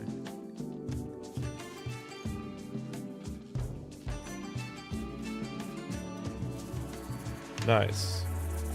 Roof collapse? Wooden spike trap? Wait, what?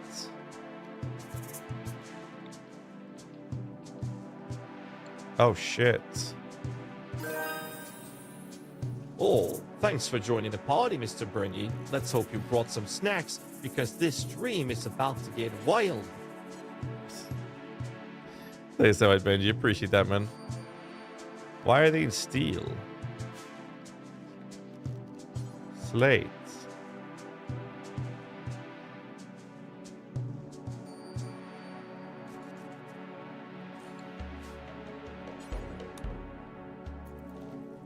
Need to do that. We're fine, right? PV2 stream, 2 hours. Transport pod crash. Whoa, what is this? Cirrhosis, disease on his liver, alcohol addiction, dead in 4 hours, and he sucks. But he's a good chef, though. Fuck. Should I grab another guy just to have a chef? I don't know about that, dude.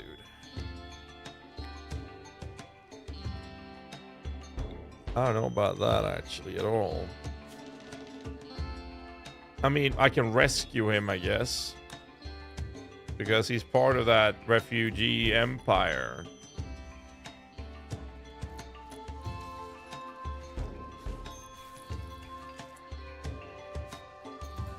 You're gonna save him, right? Yeah. 3 hours. We're good. We saved him. Yeah, we're good. Mechanoid needs repairing. Right. Gotta repair Gorgetto. How's the power of my mechs? Sniffy needs to be charged. There. We'll be fine, right? Wildlife. Hunt those. We'll fine. We'll be fine. All we need is a shitload of steel, which I have. And I need Bagram to keep working on making components. As long as he makes components, we're fine.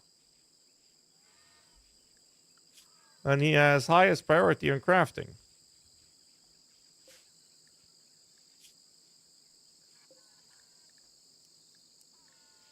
Uh-huh.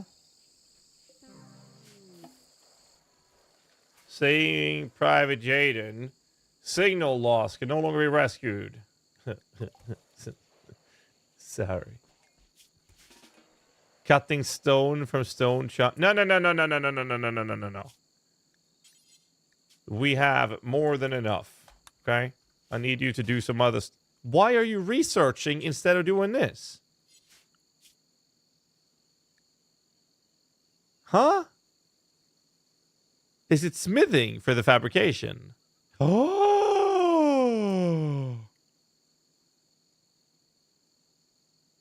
That's why we're not making components. Shit. Okay. That makes sense now.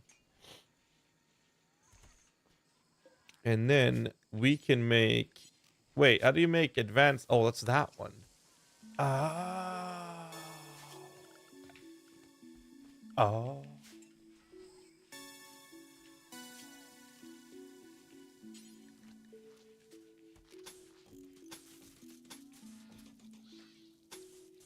We'll do that. That seems fine, right? Post-mold. That's exactly how it feels.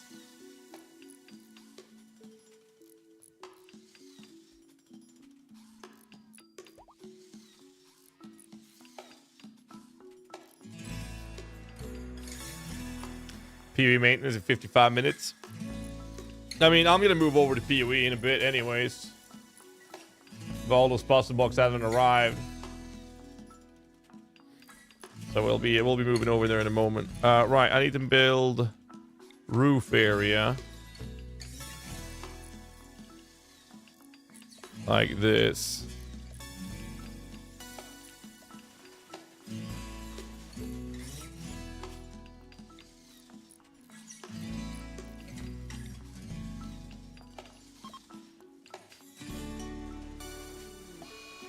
Heat wave. So I guess what we do is we have you summon the new threat, the War Queen.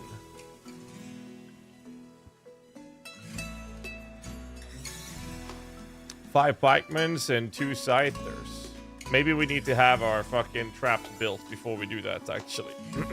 Can't think of it.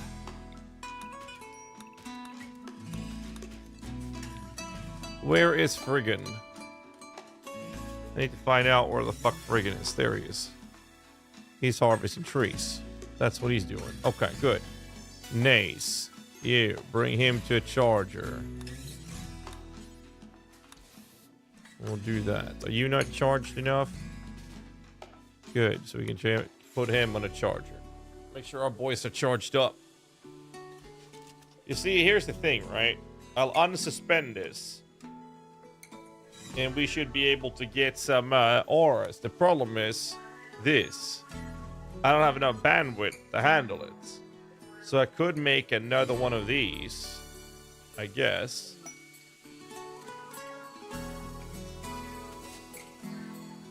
That's a possibility.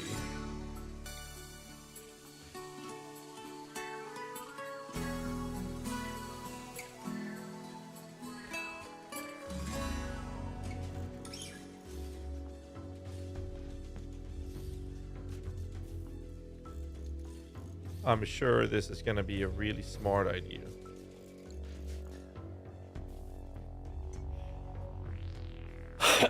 Surely that will be a good idea, right? How much does it cost? 4 components. I don't have components. Bagger's got to be working his ass off over there, man. I need the constructor guys to get those up and running. We can disable a couple of these.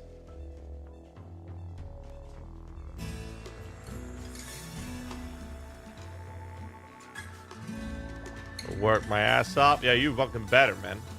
You better. Rare thrombos. Well, where is that pulse thingy I saw?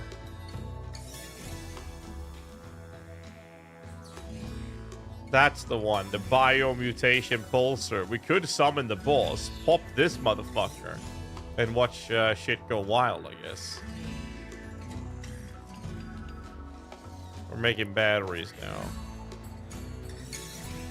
Yeah, I just need a lot of components. That's what we need.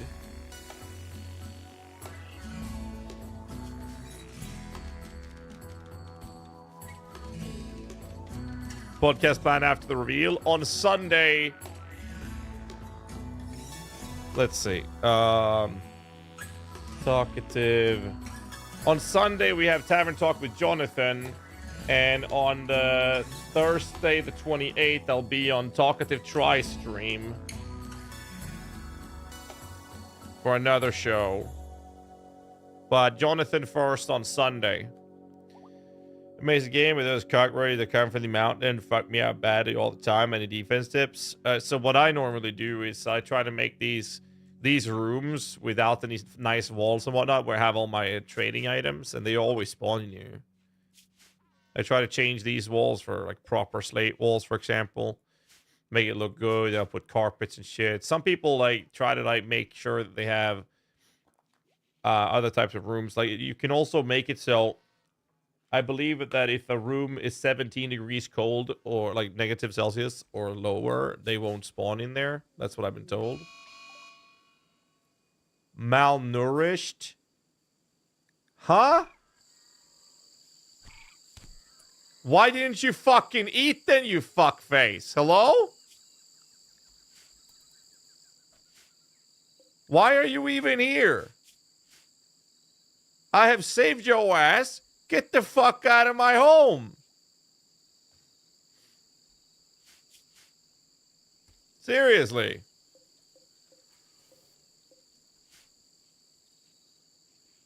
Do I have to slap him? Is that what I have to do? Come here. Come here, boys. You don't have to shoot him.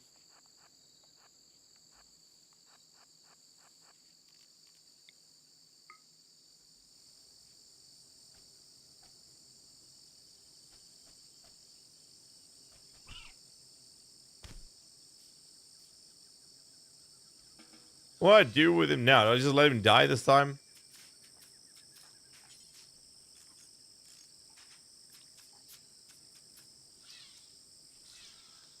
I mean, he's not hostile. Like, he's not hostile. He's friendly. I don't get it. Fucking eat the food, motherfucker. God damn. It's like I'm not asking for much, you know? How's Lesley doing? Pretty well, it seems.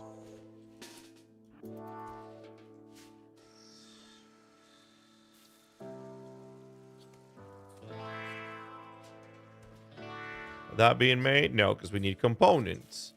Bagam, I hope you're fucking working your ass up. We need components, man. We need a lot of them. Maybe I should chill.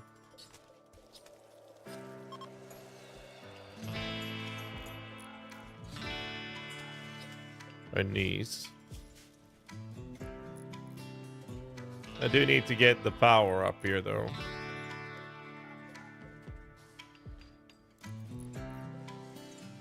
Need more components. Shit, we're running low on food. Who's the chef? Chef, cook. Here. Pira, what are you doing? Are you cooking? Okay, combat supplier. Do I even have anything for sale? Ambrosia, you can sell that. Oh, that's a lot of money. What? Sell a beer. Don't need the revolvers. I keep the machine pit. Nah, fuck it. I'll make new ones. Fuck it. Flak vest is okay. Low shield pack we're keeping. We got 1,400 cash there. So I'll just buy a bunch of components then. How's my medicine situation? 30. Keep the money. Okay. There's components there. Where's my workers at? Jorlink, you good? Building vials monitors. Oh, I forgot about those. Major break risk. Poor mood. Why are you always in poor moods, guys? Come on. We're doing well over here.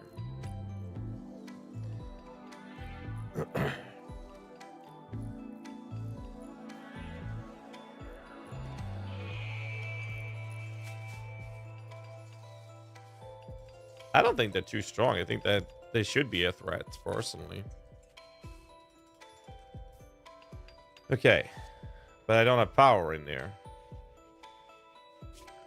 Power. Hidden conduits. We'll do that. Bulk goods traders. Caravans approaching. Okay, you know what? It's time to summon the War Queen. And put everybody at home. Let's try this. YOLO. YOLO, YOLO, YOLO, YOLO. War Queen has been summoned. I don't have that many traps. Hopefully these guys will still be around. But I have a backup solution, which is that thing. Trade ship, combat supplier, column.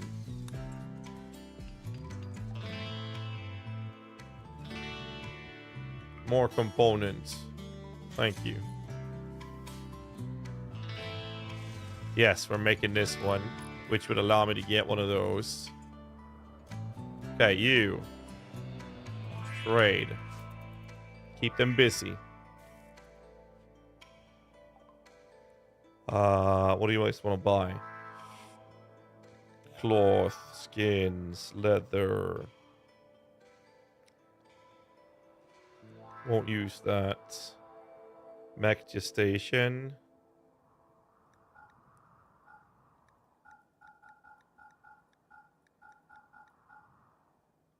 That's a good amount of money.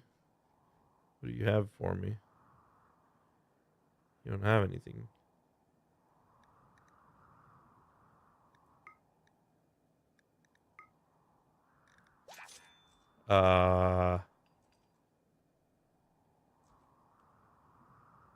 Well, you should install that. Yeah, mech gestation processor 2. Gestation speed plus 66. That's good. What do they cost to make? Oh, they cost signal chips. I'm actually using all of the signal chips for that. Do I need signal chips for this?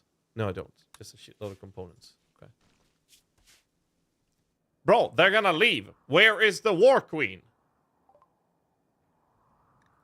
Hello? You need so many components when you play like this. Yeah, 1 hour 45, Michaela. We're going to move over to PoE in a bit here. I just want to do this fight first.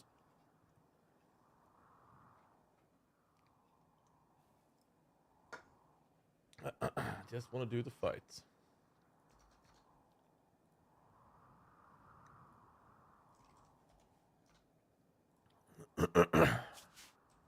Bro, they're literally going to leave, but I should be able to make all of the rhinos.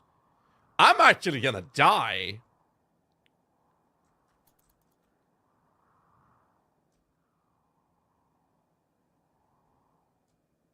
Wait, I will actually die.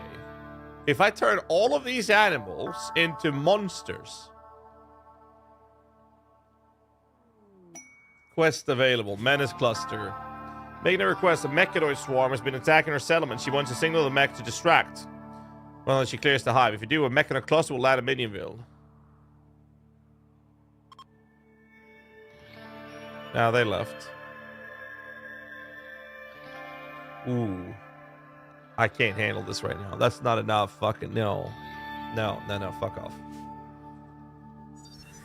And now they arrive. Okay, dude.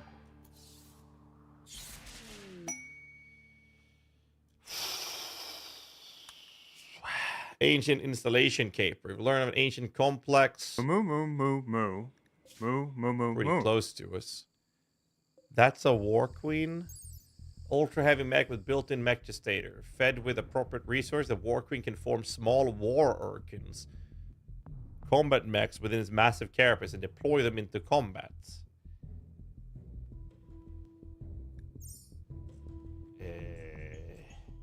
Where is the foam pack?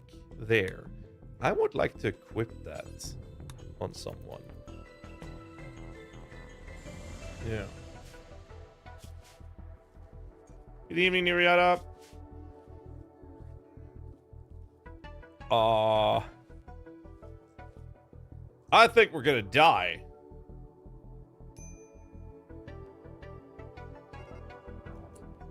Okay, you know what? I'm gonna try this. Activate it.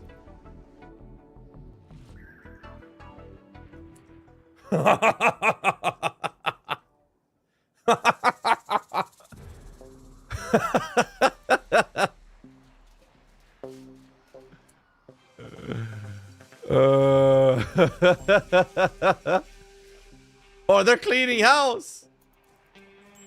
Oh, wait, they're coming.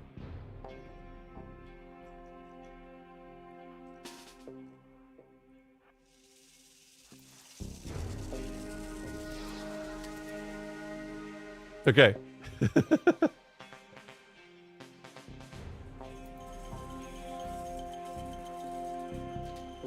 Who has the sniper? You can stand over there.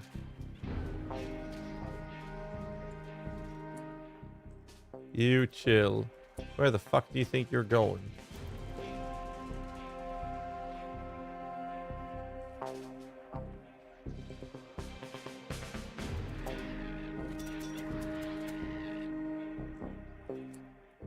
You get the fuck back. Wait, hold up a minute now. They didn't kill all of them. There's a stupid amount of them left on the screen. Hello? There's big fuckers there and emerged from an elephant.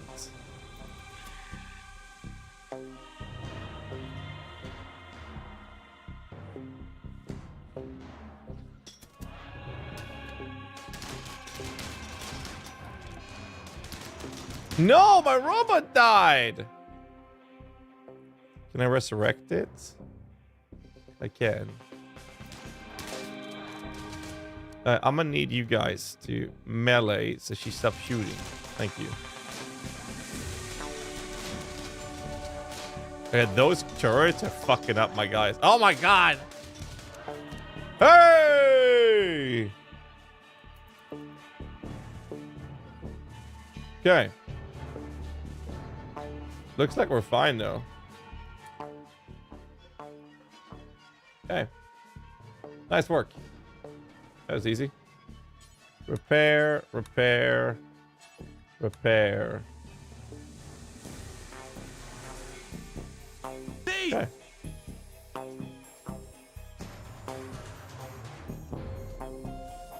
No. You guys come back. There's one more coming.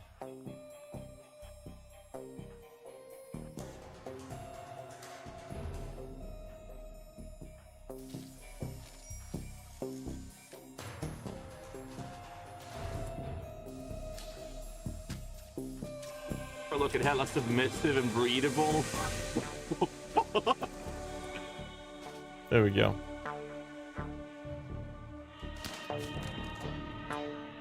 Okay.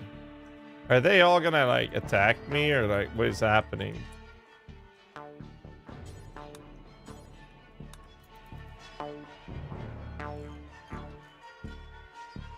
Or are they just gonna be stationary? I don't know. What's in the box? We don't know. It hasn't arrived yet. Are these even gonna die? That one's gonna die.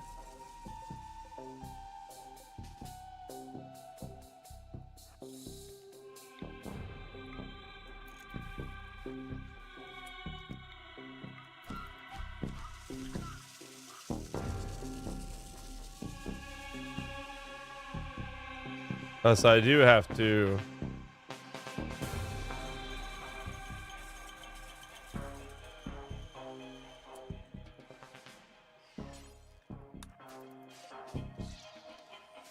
Okay.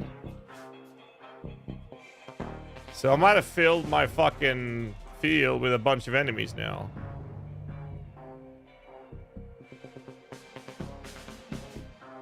I don't know.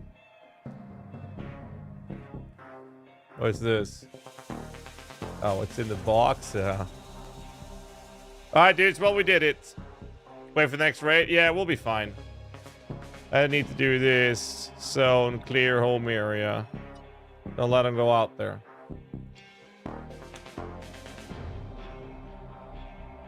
And we got a chip tier 2.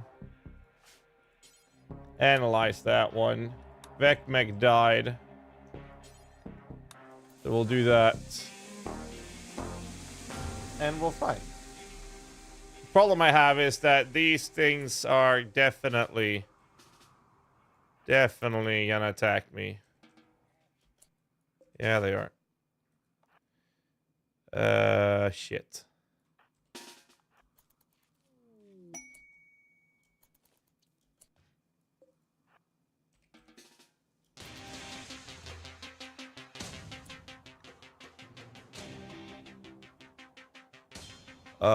Okay. High mech techs. And I can make Diabolus mech boosters and shit. Where's my sniper? That's the sniper.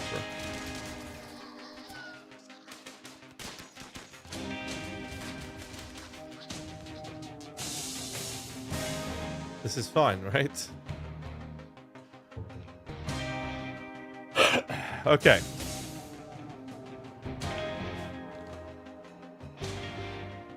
The problem is they're gonna keep coming. Alright, anyways, guys, I'm gonna save and quit. That's it for the RimWorld. We're gonna go back to some PoE action now. Because we are waiting for this. This is what we're doing.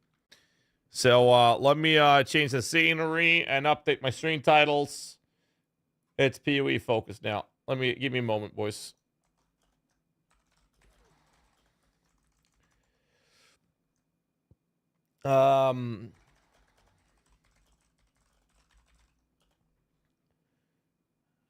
Game title, Path of Exile. Save. Twitch title, Path of Exile.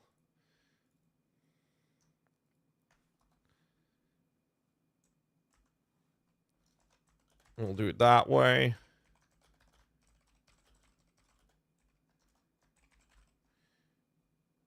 There's supposed to be drops available as well, right? Where's the Twitch drops here? Let me update the command for drops. Give me a second. Drops. Drop starts with the reveal stream for PoE 2. More info here. There. All right. The boss icon.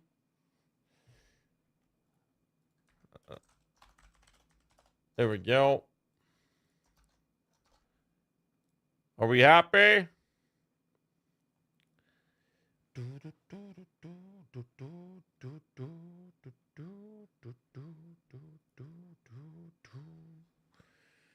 All right.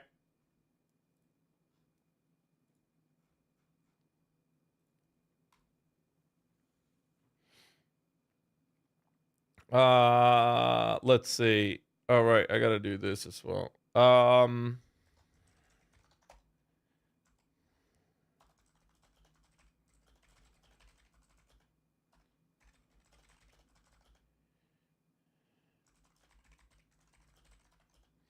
um,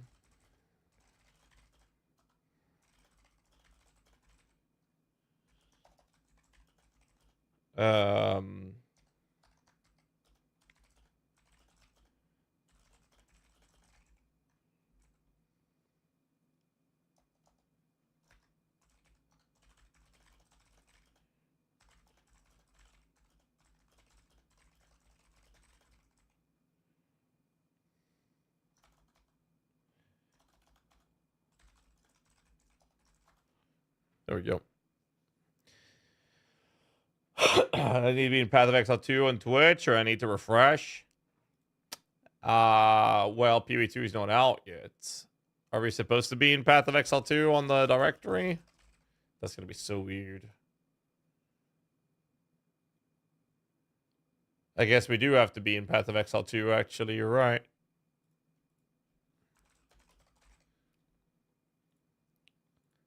You're not wrong. You are not wrong. You have the YouTube title for that as well.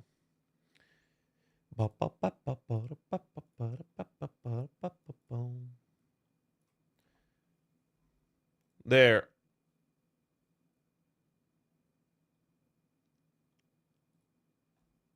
There we go.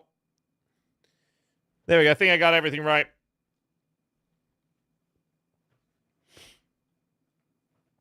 I still haven't gotten my goddamn fucking books, man. And then the notifications. Let me see if I can get that tracking link again. Where is it?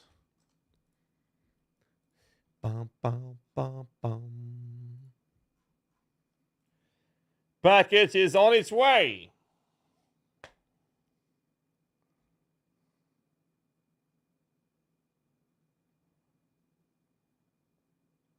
I don't know, dude. It says before 10 p.m. Scheduled delivery date before 10 p.m. That's all it says. FedEx.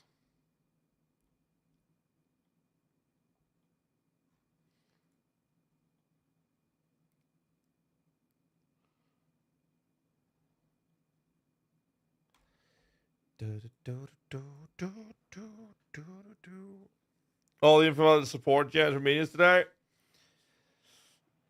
Oh, dude, I'm so excited for this shit, man. Oh, let's go. Hey ho. Let's go.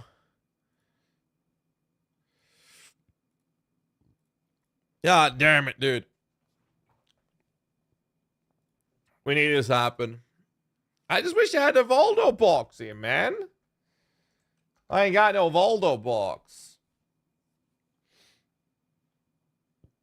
No Voldo box of Rooney.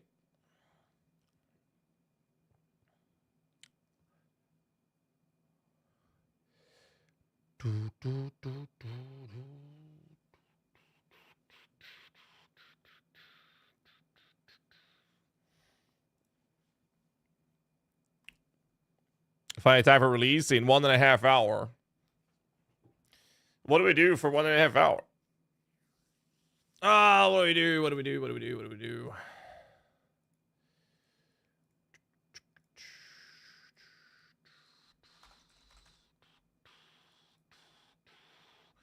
What am I going to do for 1.5 hours? I'm going to start trying to open it. Clearly. On delay PE2 and it comes out at night. That ain't going to happen. Hefty amounts of copium. Bro, I need this to be so good. You know we're running an uncapped subathon, by the way. Uncapped subathon is happening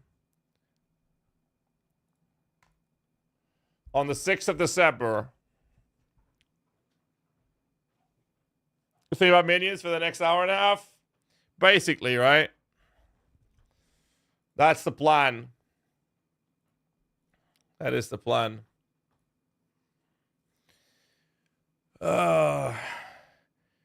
Drops and info tonight, baby. Wants to buy more minions info.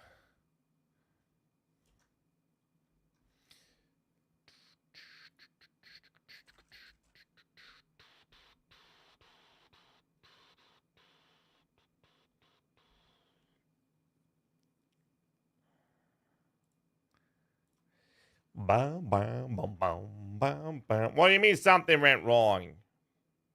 Why does this always happen? Fucking Twitter, man. Get your shit together.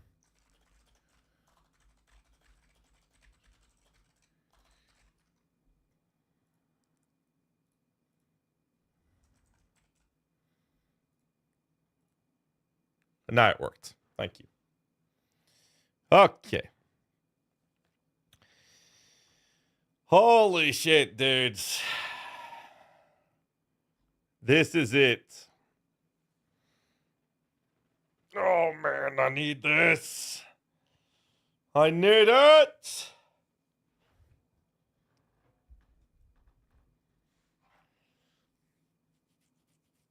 This will change our lives, folks. This will end world hunger. World peace is about to come.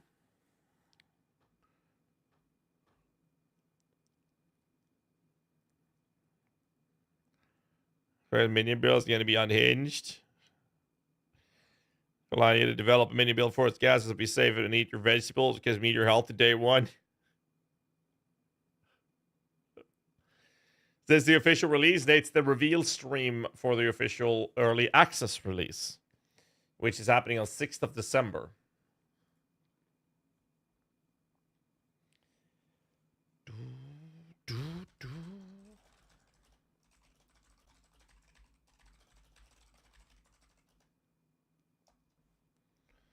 Right, what was this? You know what I could do? Can do this.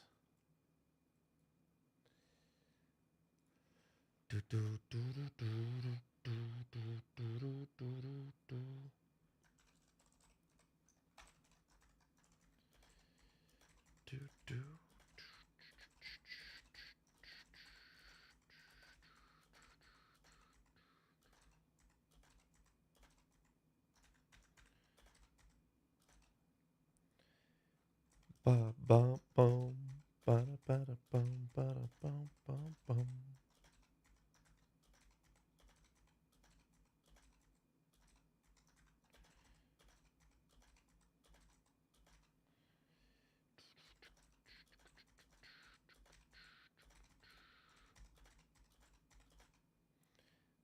Dum, bum, bum, bum. I don't know what we're gonna see tonight. Like, I think that obviously we get the pricing info, we get the reveal info, like all of those details. I kind of hope that they're gonna say that we're gonna see, that they're gonna say that they're gonna introduce new content.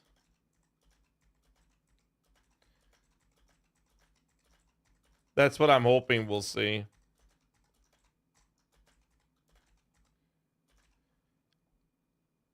Yeah, like during the actual, like I'm hoping that during the actual reveal stream now that they're gonna say that during the early access we're going to introduce new content whenever it's ready. So it's like a constant flow of new content because they said that we're only getting 3 acts, right? And with only 3 acts and a handful of the classes, that feels like it's gonna be very limited amount of there's gonna be a limited amount of enjoyment, I was about to say, but it's gonna be a limited amount of content to play with. So that's what I'm hoping to see at least.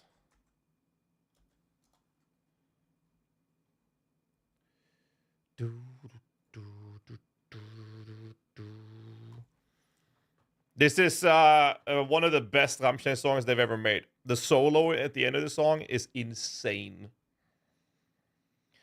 They said they will have Endgame 4s. No, I believe they said 3 acts and whatever version of the Endgame they currently have in the quality of this current state of it is what I've been hearing. We'll get everything confirmed tonight, right?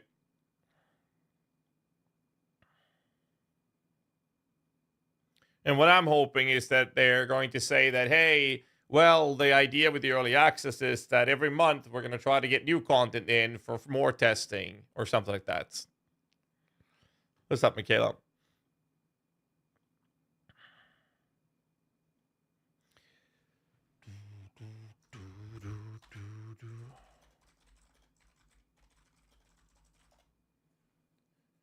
Bum, bum, bum, bum.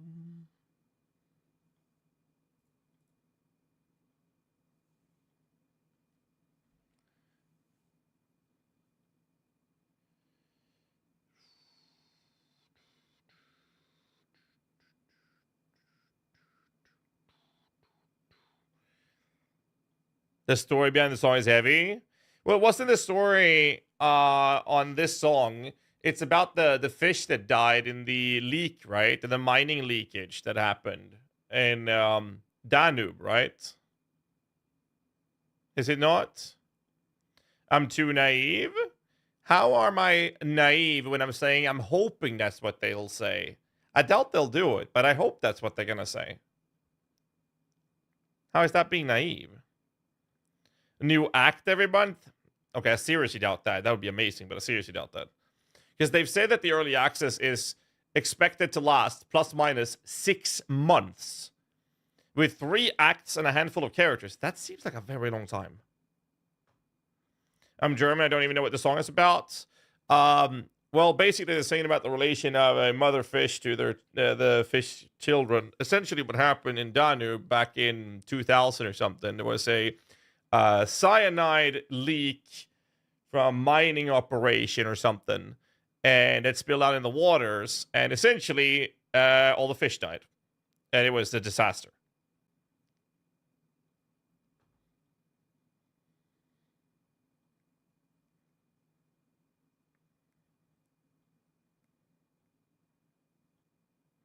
Yeah, we'll know all the info, and we can have our hopes up. I don't think that is naive to have hopes.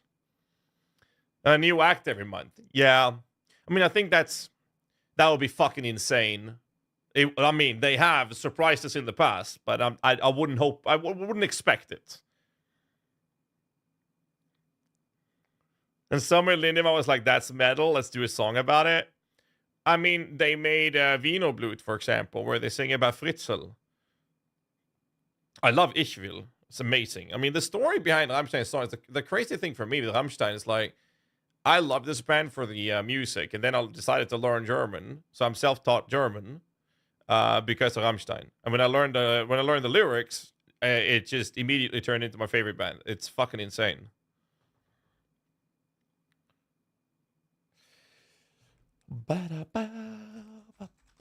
This solo is so good.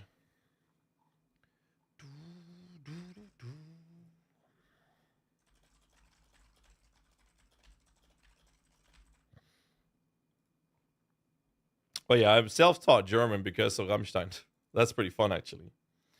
Tell what your job is as a German. What my job is. I mean, ich kann etwas Deutsch sprechen, aber es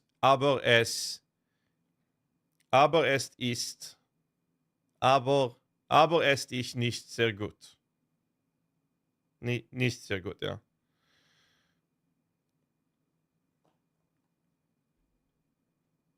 Mein Deutsch ist ziemlich schlecht. Das war nicht schlecht.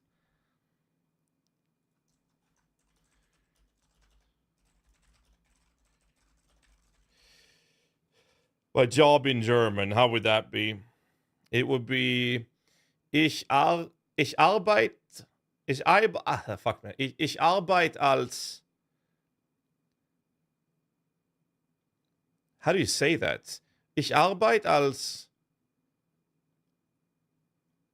Vollzeit Livestreamer bei Twitch? You'll say streamer in German? Oh. Okay.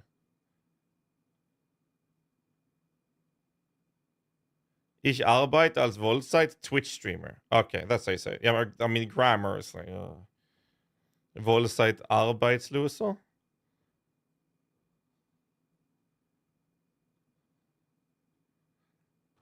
Bum, bum, bum, bum, bum. Can you play Decadence?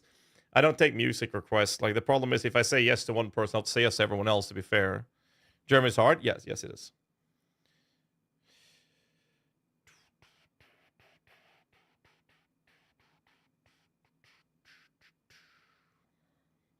I mean, it's not that hard. Like, there's a lot of borrowing words from the English language, and like it's very similar to Swedish, for example.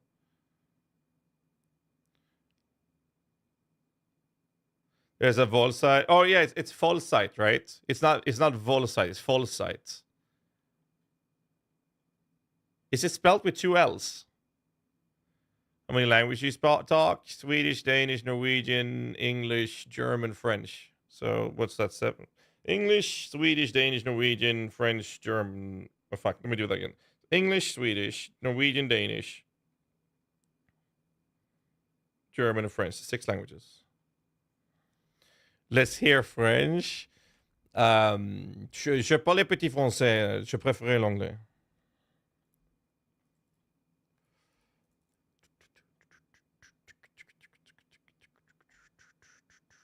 I wonder how Breach will work in PoE 2. That'll be very interesting. Snackar du dansk? Någorlunda. Like, vad lever du med din tisse, man? Non, le français, c'est mieux. I mean, language French? Oh, très bien. French is like your German.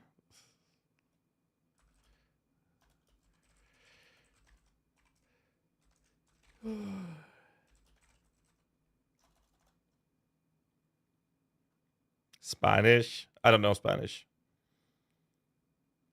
Nous sommes beaucoup de français enfants. En fait? It's en fait. En fait? Saying some words in another language, can't speaking it. I wouldn't say that I speak it very well. The message. What do you pay? PoE, log in. Love it, G-Man Keepo. Thanks so much for the ultimatums earlier. And we had OFA coming in with 2 months as well. Thank you. Why is that behind? With the alert preview. That's weird. It's ultimatums message now. We saw that earlier today. En fait. Oh, you actually... Oh, because the T is pronounced. But I studied French in school. Being aboard the real stream? No, I don't. I understood it, but need more of that potato in your throat. Well, okay, so Danish is like half-assed because it's more like Helsingør, East Coast, Copenhagen Danish, which is very close to Swedish. But as soon as you go to like the eastern side, like or Aalborg or in Jylland, like Lifting Nørrebro, for those of you who remember that streamer many years ago, he's from Aalborg. I could not for the life of me communicate with him in Danish. It just did not work. Both ways, for that matter. It was impossible.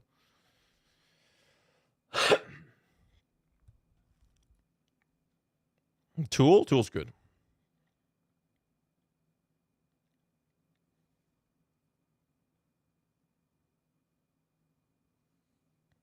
Cheap beer, you know. South Jylland is even worse. I wouldn't know. I wouldn't know. I wouldn't know. All right.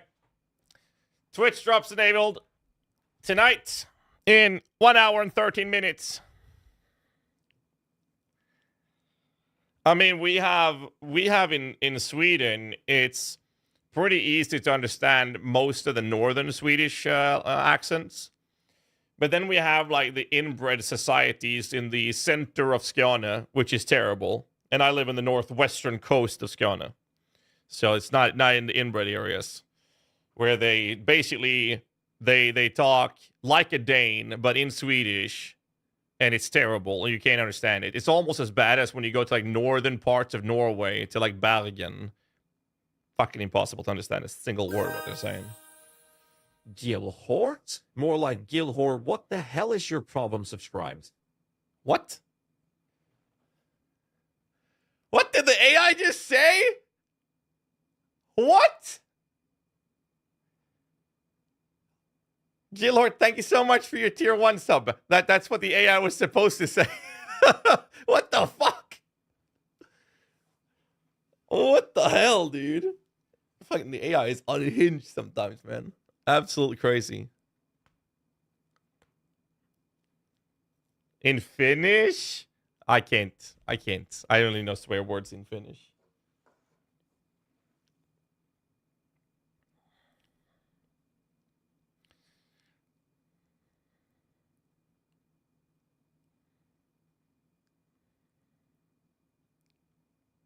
Clearly. Man, let me in, god damn it. Log in.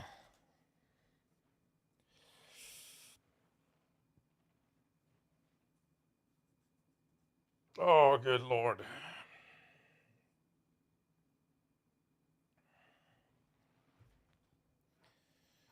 Let me do this. Southwest of Norway, around Stavanger. It's nearly impossible. We don't hear it on the regular. I don't know. Like, most of the time I've spent in Norway has been Sandefjord and Oslo.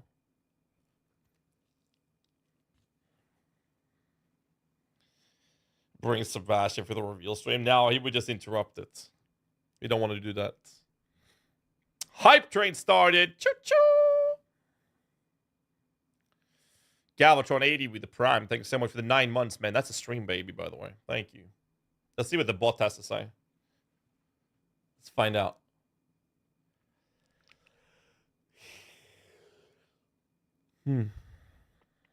Sanian Law. Thank you, dude. You're having 6 issues months. since the build's doing so much damage. Get a life.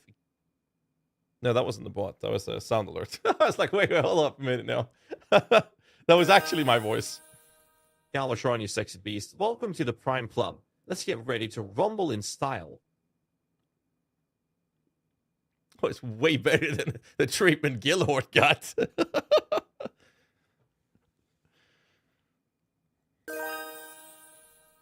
Exanian, although we just subscribed and included the message, so close to PoE 2.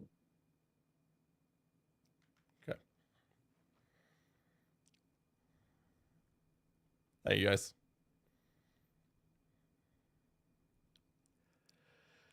Such a sweet voice. Clearly.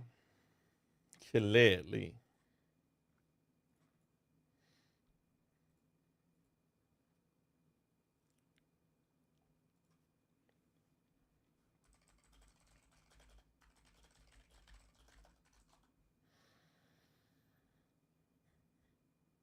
My sweet drops starts in 69 minutes. Aga Spark with the 19 months. Thank you, man. You guys can type !AI, by the way. And you'll get a list of the triggers you can do with the AI with donations and subs. And there is a way where a certain donation amount will allow you to give a prompt in the message, and the AI will post an image of that. Prime included the message. Here we go again. We do indeed. Thank you, man. Kopflosserreiter, thank you so much. Whew. Got some bitty titties as well. Thank you, dude. Thank you. Not GJI. I said AI. Zims.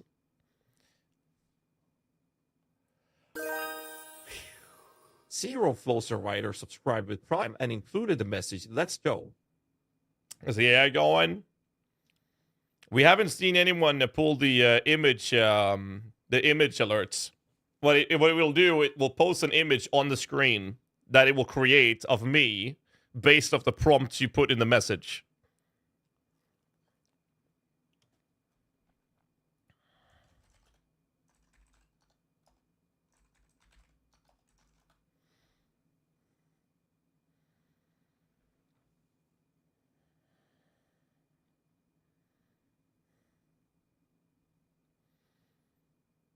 Yeah, before it was making a campfire. GGG live. 68 minutes. Oh, man. I need this. I need it.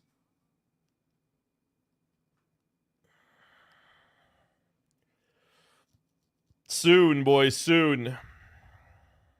Soon. Alan!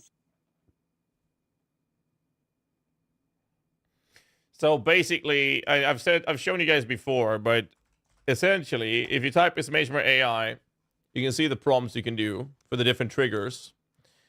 And if you do the flirty one, it can make an image like this, which will be shown on screen as an example.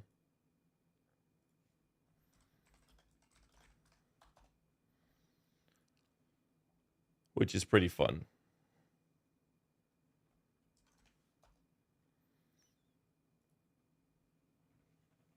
Oh, there's a lot, Michaela. Trust me. There's some crazy fucking shit you can do with that. That's Now not AI generated? Sure. 2,264 subscribed with tier 2 and included the message, yo, There it you is. want GHAZZY hyped for PoE 2?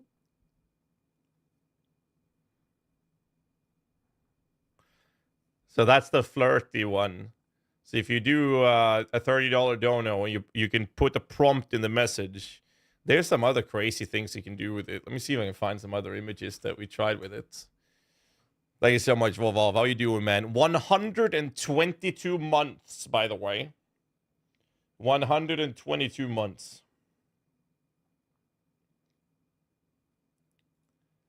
This one's good.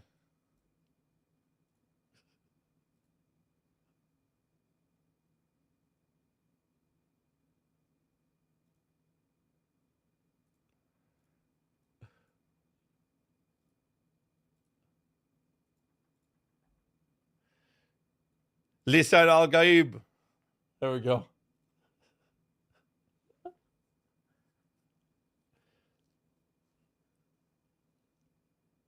That's some pretty cool ones that we tried it out with, actually.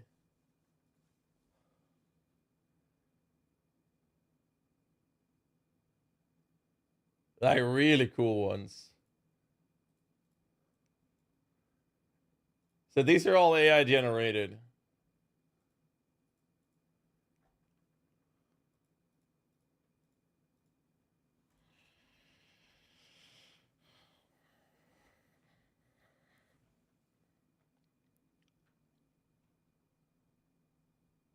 What was the prompt? One of them was like Necromancer, Dark Summoner. The other one, I just wrote Listen Al Gaib. And he just did that. There's a lot of them. It's really fun. So, like I said, you can type exclamation mark AI and you'll have the descriptions of what you can do there. And TTS, that's text to speech. The bot will read it out.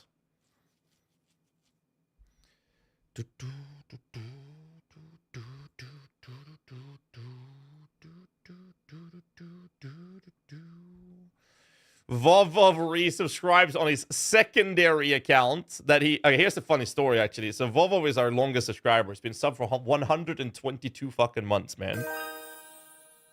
Well, 22,643 just subscribed and included the message. Doing fairly well. How about you? Good to hear. I'm doing all right, man.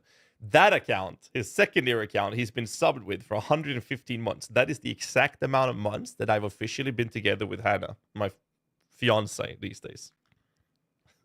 So I know exactly how long we've been together because of that account being subscribed. Thank you for that, by the way. What class you playing first? Which? I'm doing minions first. Minionas.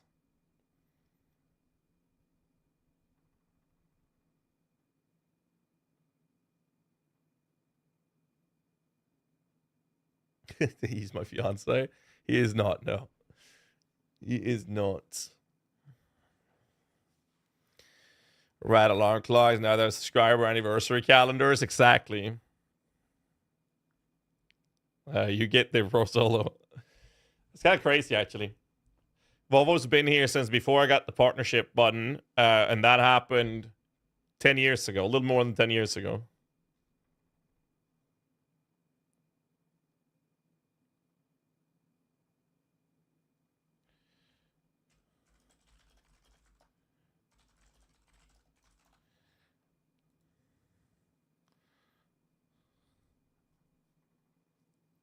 That's kind of true, though. That's funny.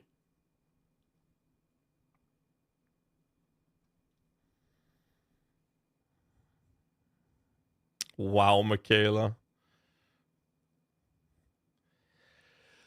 Holy shit, dude. 1 hour. 1 hour. Ugh.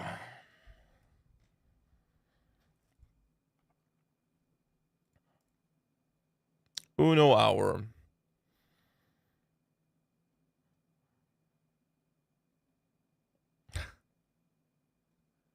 Holding out hope that Druid will be in the EA.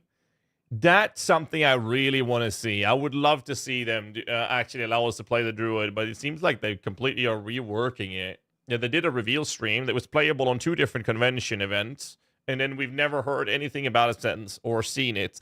And the multiple times that I playtested PoE 2 on the different events, like in LA, for example, we never had access to the druid. It's so weird. We never actually got access to it. So I've never actually touched the druid. Ever.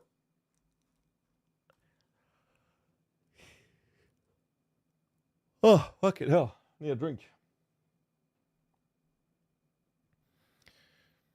I'm looking forward to the Moses having minions open doors for me.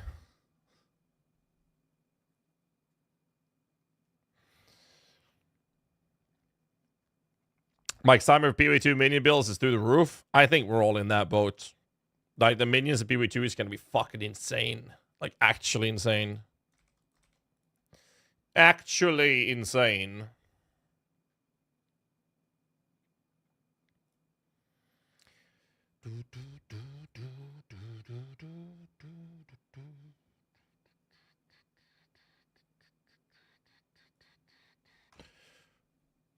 Probably OP is also as usual. What do you mean it's usual?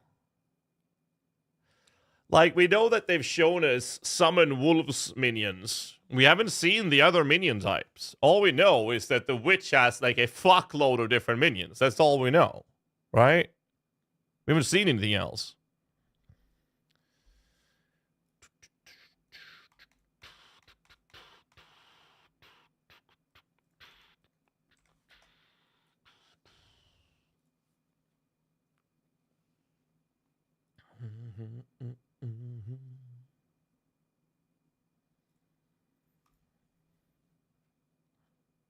Yeah, perspective will be good for PoE2 start. Yeah, same.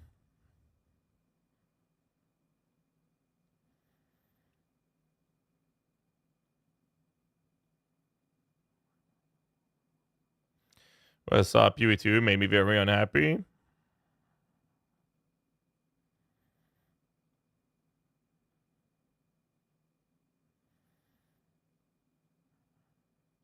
Well, we don't know. That's the thing. That's why I said I really hope that we're going to be given like a plan for them saying, hey, well, we're going to introduce more content in the EA after this amount of time or something. I would love them to say that, but it's a lot of copium in that. But I hope we're going to see that. We'll see, though. DD? I've seen DD. You basically explode your own minions. I haven't seen RF.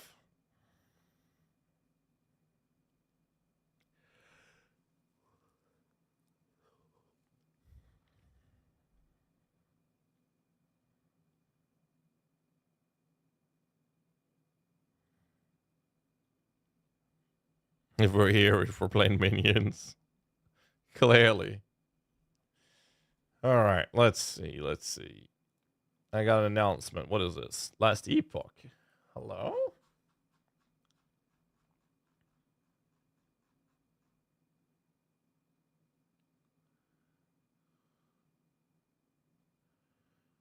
Oh, okay.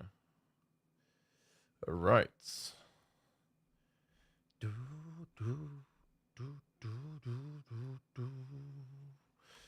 I just need this to happen, man. Let's go, dude. Oh, right. We got to check a thing. We have to check a very important thing. Path of Exile 2 hasn't even started, and it's on the second row, first lot. So here's what I said. I said that not now for the reveal, but Just Chatting has 500,000 viewers right now. So any big streamers in there? High to low. What do we have? Oh, Kai Sarah is running his subathon. Right. No idea who this is. I barely know any one of these, but he's running his subathon. So that explains a lot of that. But I said this. On the subathon we'll be running on the 6th of December, I said I expect PoE to break player records. Despite it being buy to play, I think they will break more than 300,000 active players, despite it being buy to play. And I also think that on Twitch, PoE 2 on 6th of December will have over 1 million people watching. That's what I'm expecting. Magic Freak just became a Prime subscriber, but ain't that fucking Either one, surprise? second in Spanish, Welcome to pretty the big. big leagues, buddy. All right. Magic Freak, thank you so much for the Prime, man. GG's live. Shush!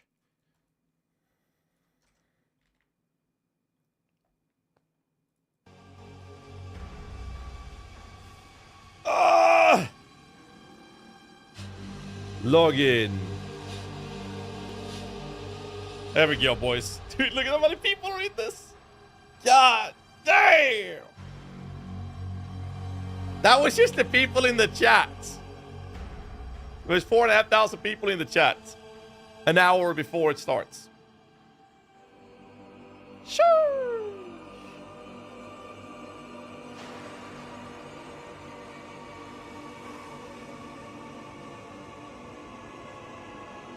Warrior Necro? Necro, of course. What are you talking about? What kind of question is that? Jesus Christ. Why would you say something like that? Thinking you're going to start with a warrior?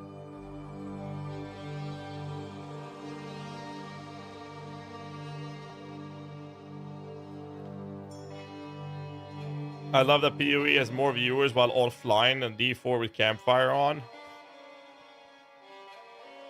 GG is in category 1. Whoa, whoa, whoa, whoa, whoa, whoa, whoa, whoa, whoa, whoa, whoa, whoa, whoa.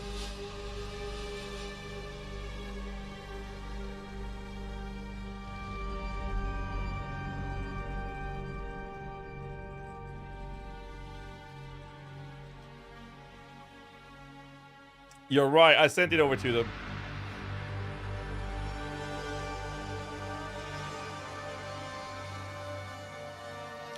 Why are they in PoE 1 directory? Hello?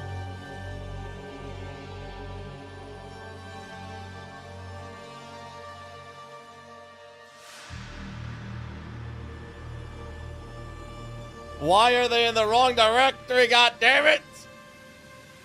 There you go. Now it's updated. There we go. There we go.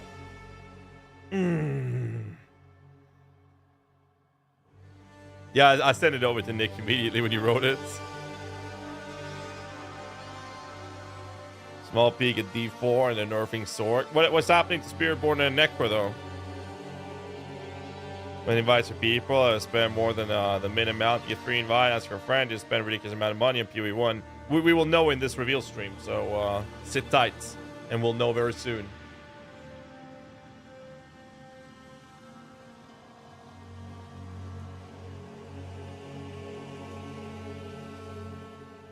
Not watching D4 campfire chats. I'm busy with PoE. Are you telling me that Diablo has a campfire chat right now?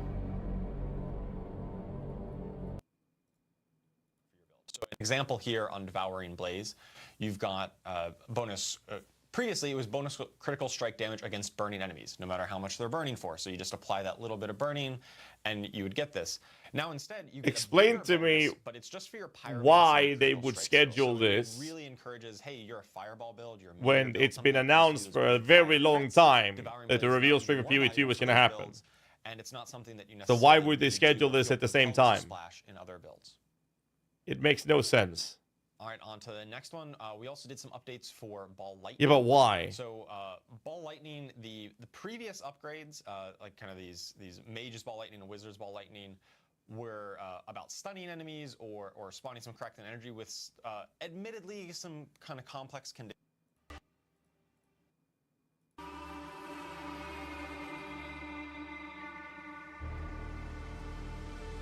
Like, why? You know what you guys can do? Have you seen the shirt I'm wearing, by the way? Check this out. Check this shirt out. So, I've had a merchant as our clothing sponsor a few times. See this shirt? Fucking love this shirt, dude. Same thing with the pants. This is Into the AM. That's sponsoring the stream. I absolutely fucking love their clothes. It's like the main thing I wear on stream. Almost all the clothes I wear on stream is from Into the AM these days. It's absolutely fucking amazing. I love it. So if you haven't checked it out, you can type Into the AM. They're actually having what was it? They had a super big sale between November 13th till December 8th, where they had up to 60% discount or something. If you type into the AM, you can actually get an additional 10% discount with my link there. I love it. So they're sponsoring the stream. We'll talk about that later as well. But I wanted to show you because this shirt's fucking dope. It's my favorite one. They did the same thing with Settlers. Yeah, but I don't know who scheduled that first. Because I talked to certain people over at Blizzard, and they were like, no, PoE announced and scheduled they set the date after Blizzard. And I'm like, oh, okay. That's what they told me. But this one is 100% set by PoE way before Blizzard. I just don't understand why they would do that. There's 11,000 people watching the countdown timer to PoE right now. And on Diablo, the campfire is on live, and they have 3,500 people watching it. It's like, they could have had way more traffic. I would have been able to watch this. I'll have to watch this later, because I have my guides to update. But I'm not interested in this right now, because right now it's full focus on PoE 2 for obvious reasons. I just don't understand the reasoning.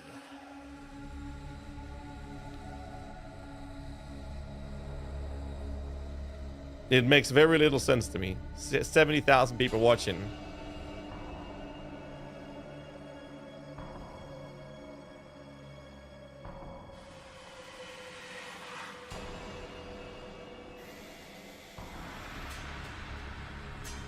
There. 21,000. Now, I understand it's like a campfire chat versus like the biggest shit ever happening in PoE, right? So obviously. I just don't understand why they would schedule it at the same time. Makes very little sense to me.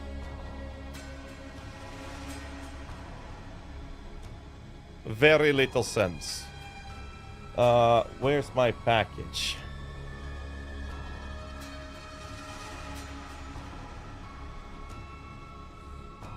I want my Voldo box. Let me see if I can get the tracking link.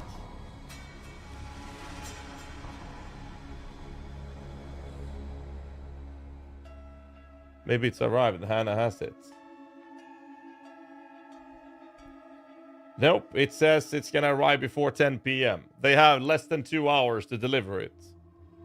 It still hasn't arrived. Fuck's sake.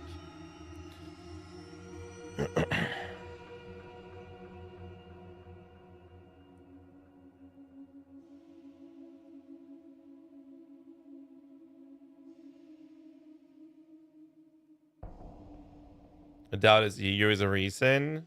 No. Company's too big to have any individual's ego play a factor or play a role in decision making. I just genuinely think they don't care about the scheduling of the competitors. They do their thing and they move on with it. That's what I think is the case. And I think that if they did care, they would be able to do better. That's what I feel like.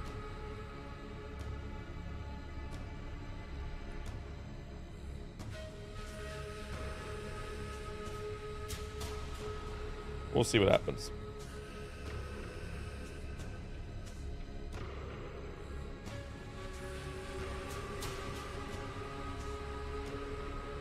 Make me like this game. I think it's going to be impossible to see if you're going to like this game or not based on what they're going to say.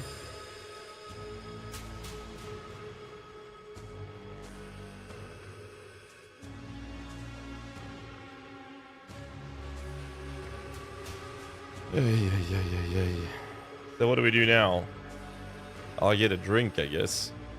I'll take a quick toilet break. I'll play you guys some ads. Try to avoid having ads during the actual reveal. So I'll play some ads now. I'll take a toilet break and I'll be back in a second, guys.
Graphics is insanely good in PoE 2, though.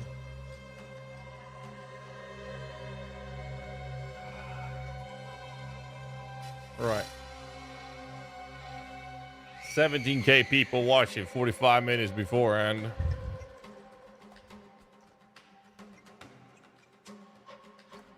Ay, ay, ay, ay, ay.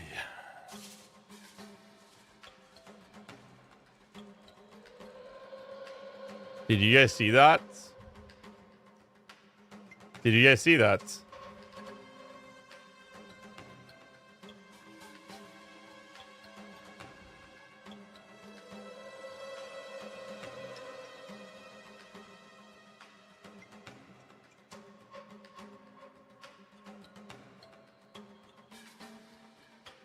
How many seconds ago was it?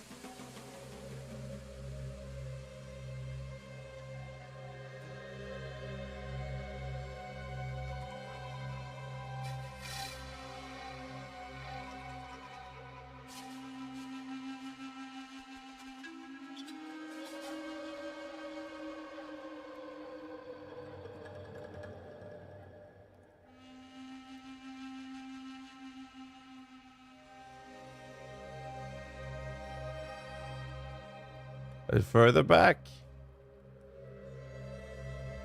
Try to find it.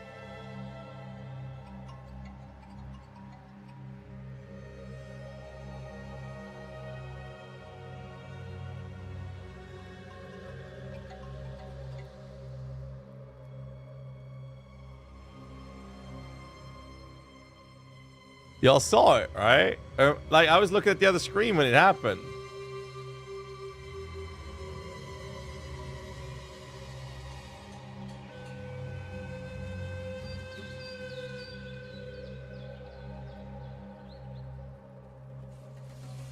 Am I stupid? It looked like they zoned out of the scene and then realized it was wrong and then clicked it back. That's what it looked like. I looked at the other screen. I didn't see. Or am I fooling myself here?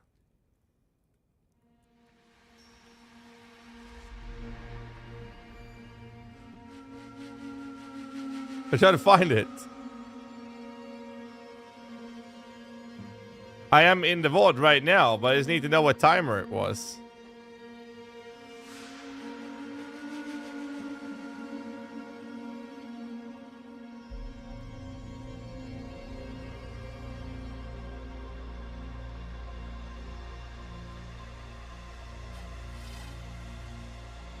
I can't find it.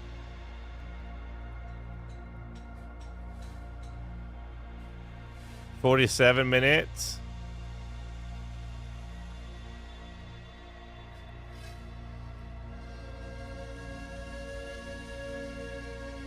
Rewatch from the start? Yeah.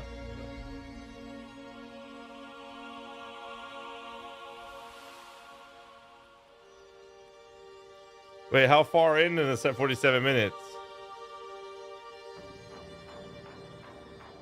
It's not there.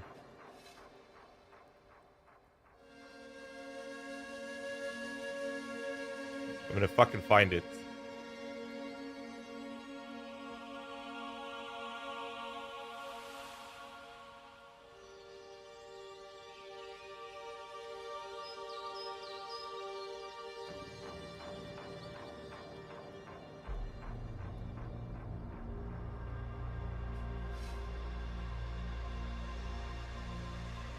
Am I hallucinating? I fucking saw something. Moo. Tana says 47-minute time area. You saw it too, right? Or am I going crazy? I saw it. Alright, I'm gonna watch this 1 minute, see what happens. Emotional, damn it! 44, 57. Are you sure?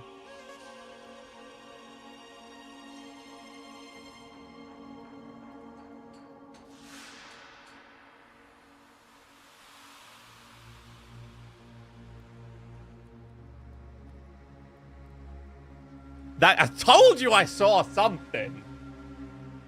I fucking knew it. There it is. Oh, that's such a dope setup they made. There's the Voldo box as well. Nice. Jonathan sitting ready to rock. Love the posters, dude.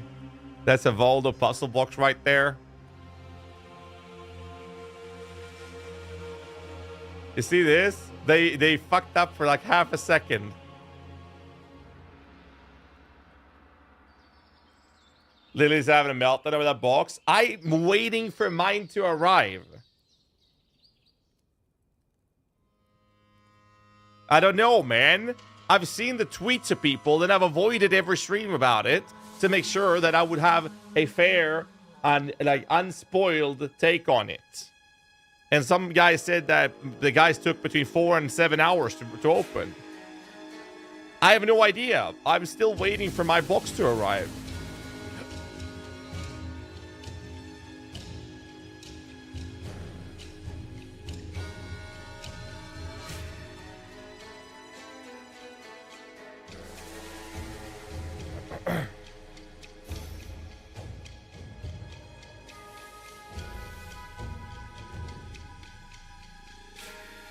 None of them use the hammer? Of course not. Of course not.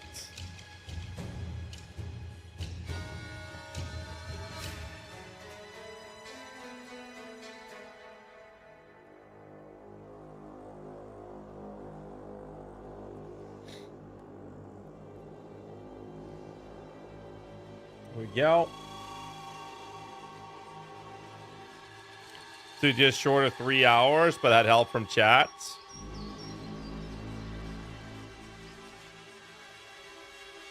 No, my puzzle box is on the table in front of Jonathan right now, yeah. Early access, now it's the reveal stream for it.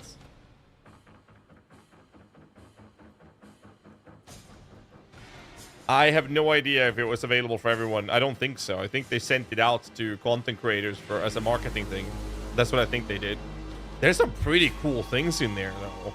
I saw someone was able to create a unique item for the game, and I saw someone was able to make a unique, make their own div card for PoE 2, right? That's the only two I've seen so far.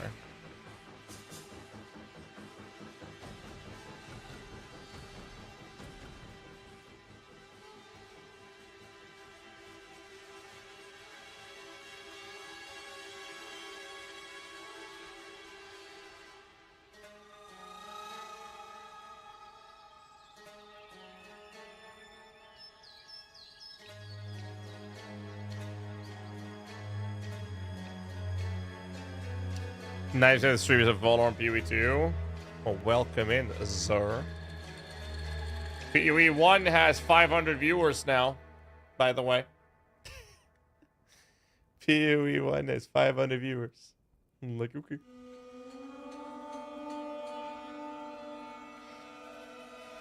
Holy balls, man. Let me watch this, please. Now.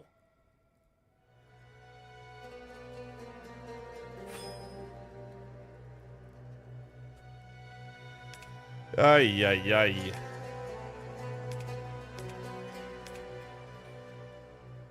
Adult guanas. We don't even do a savvy surface right now. That's funny. Welcome aboard the Prime Train, Miss Foster. Let's see if you can keep up with all the craziness we've got going on here.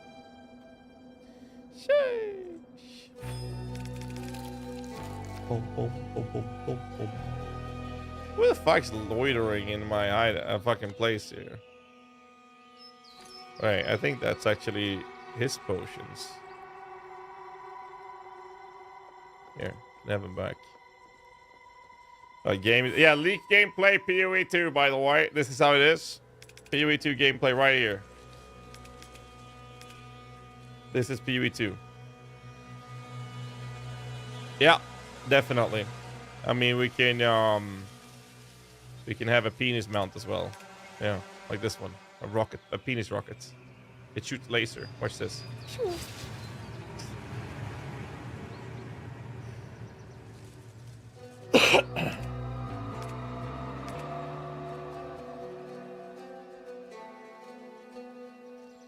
Looks so different in the trailers. Wait, they decided to upgrade the graphics. That's what they decided to do.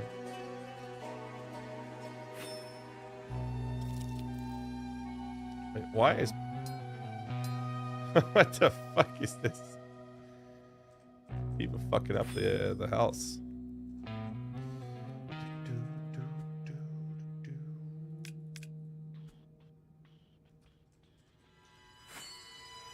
Wait, why do I have 13 million gold all of a sudden?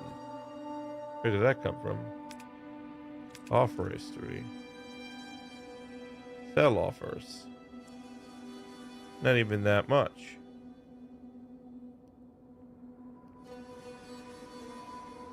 I don't know what I've sold.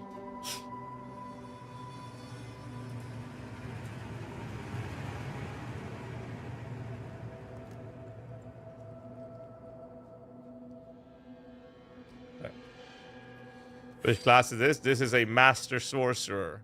Okay. I can do this. Oh. No, the box hasn't arrived yet. Ugly SOB. Right, he needs HP. Hold on, I can heal.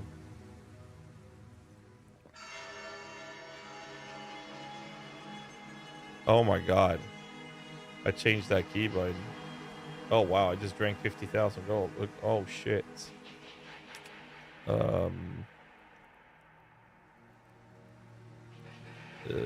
Side hotkey. Control G. Oh, I clicked it again and drank another. Oh right, because I had that here. Fuck, man. I don't know what to keybind that at.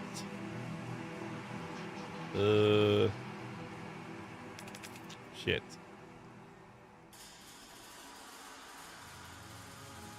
Make a new minion, that'd be dope as fuck, actually. Fuck, what do I keybind it as? I don't have anything in V.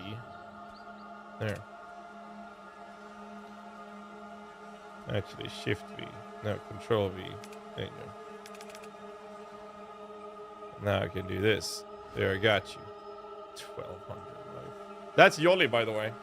This guy right here, that's Yoli, one of our longtime subscribers. Why are you breaking my bed, man? God damn.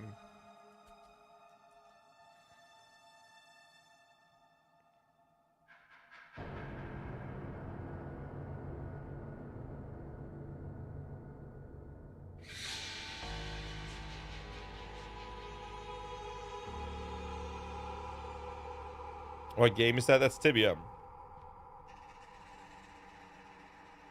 Love the tease. Say it on the site. We'll search for something great. Yeah, like for those of you who missed it, we have some clothing sponsors that I've had a couple times in the stream.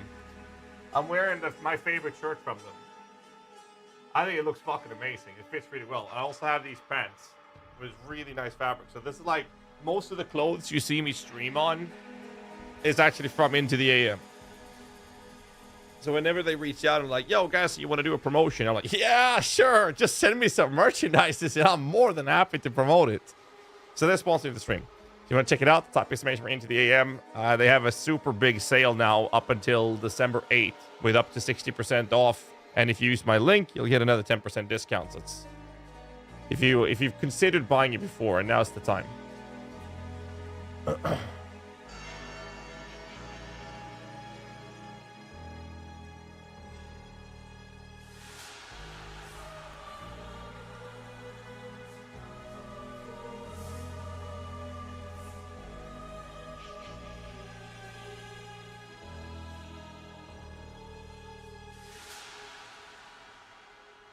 There. Into the AM in a long time. They have really good products, like really good. So I'm very happy to be promoting them. I've had a very, very, very pleasant experience with Into the AM's products and the way they manage things. So I'm very happy with it so far. Just type exclamation mark Into the AM if you want to check it out. I'll be mentioning it later as well. Oh, it's really good. We've actually had them sponsor this stream a couple of times.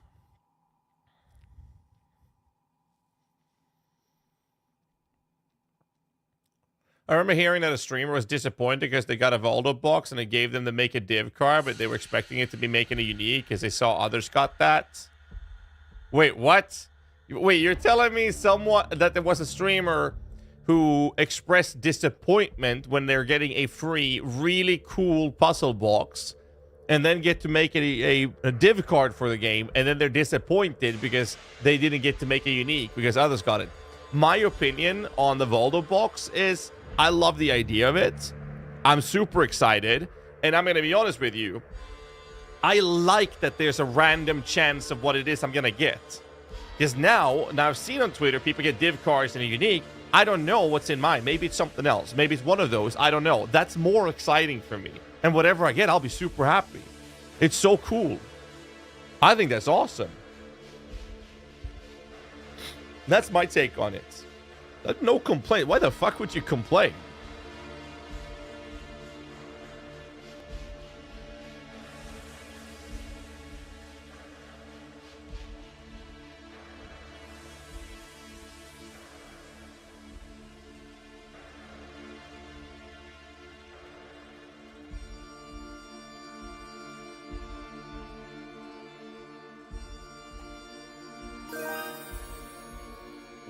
Well. Look who just joined the Cool Kids Club. Welcome to Tier 2 Discipline. Get ready for some extra exclusive perks and behind-the-scenes shenanigans. Let's keep this party rolling. Hey, Discipline for the Tier 2, man. Dude, the music is so good. Well.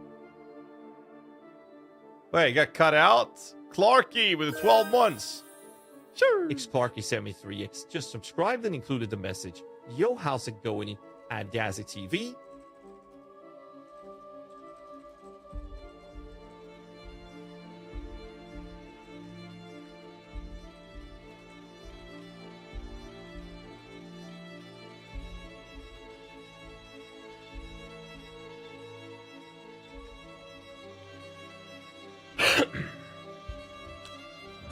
I'm doing alright, man. How you doing, dude? Dude, the music! The music is so good. Bro.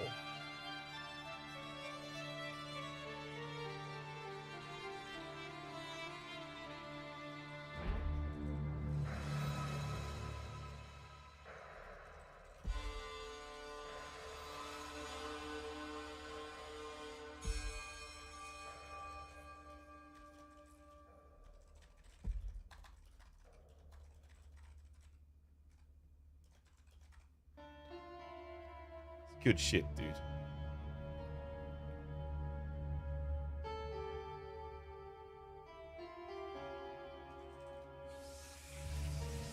Hannah said that there's a package arriving soon. But that can't be my package. I guess she doesn't have that tracking link. So she must have ordered something else.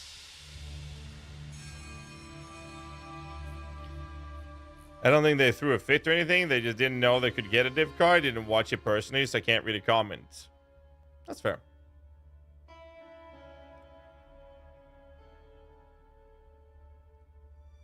True, Dino, true.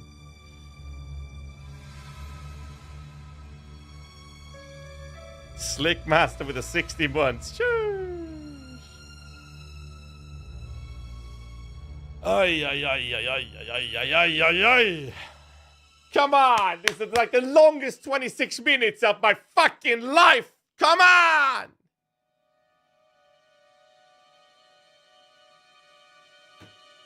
Fuck! Matassa with the 41 months. Thank you, guys. Thank you.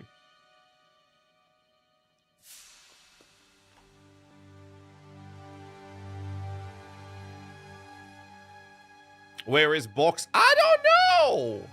They said it's gonna arrive before 10 o'clock today, so that's 1.5 hours for it to arrive now.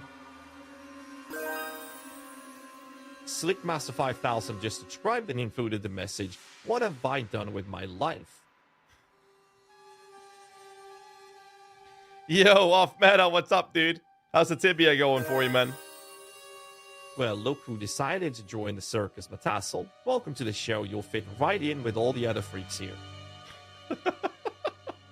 The AI's unhinged. Well, look who...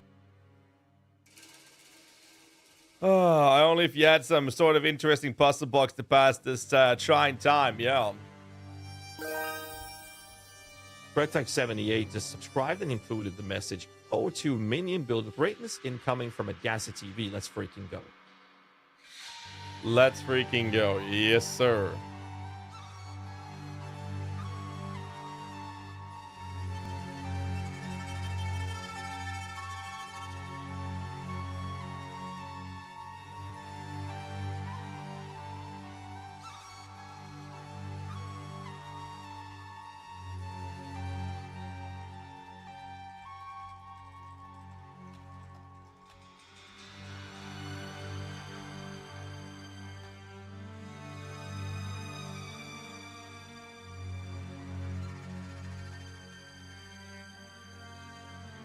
There.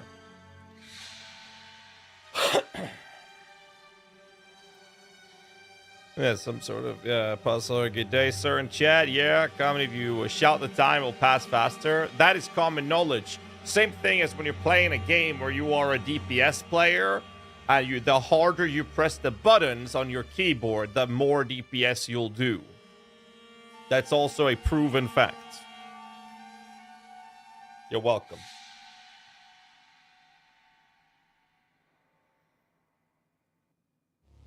It is known. Yes, it is known.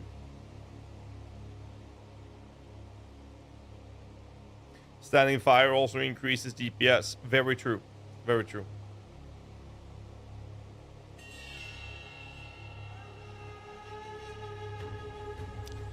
Announcement both PoE2 and PoE1 leave January, or will they another mid-December? I have no idea. Flaming the healer increases heals. Yes. Yes, that's kind of true, but we don't promote toxicity in this channel. Press the grab button 5 times to grabs further. Also true.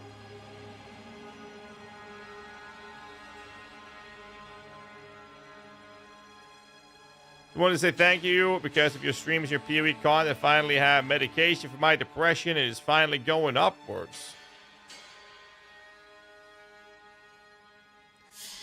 Well, Madrigal, I'm just trying to be myself, and we're having a very nice community that we built over the decade in here. You're more than welcome, and I'm happy that stream in our community has a good, positive mental effect on people. I'm very happy to hear that. I'm very open when it comes to mental health issues and whatnot. I will say this when it comes to depression, as I'm suffering from bipolar, or undefined bipolar myself. I'll say this. There is professional help, and I used to laugh at that shit for many years, and it was rough. And then I tried it. I can wholeheartedly recommend that if you have hard to manage depressions, that you seek professional help.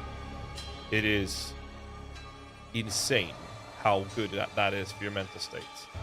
That is my comment on that.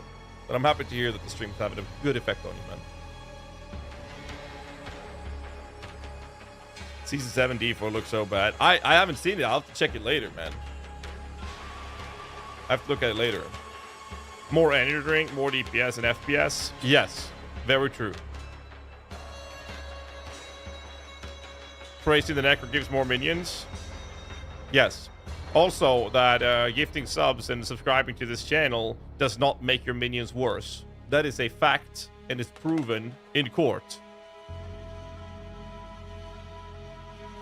It's true.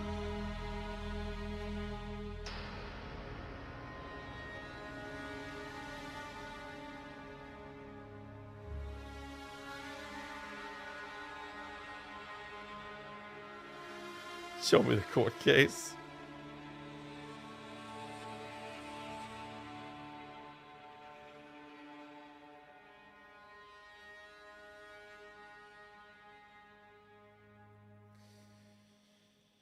Where was I? That also increases your DPS if you're a member of the crew. A friend told me. I'm sure that's correct as well. I can't answer that one though. Doesn't give you a minion's name increase their life.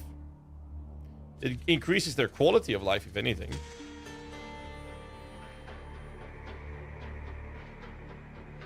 Gift caster with 34 months, thank you.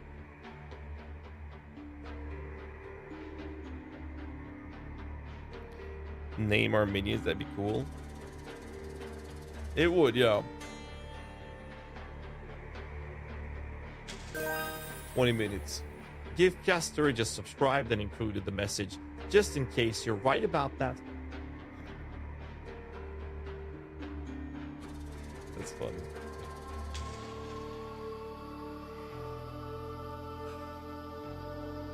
Let me the fuck in. God damn it, dude. Holy fuck, I want to get in. I want to watch this.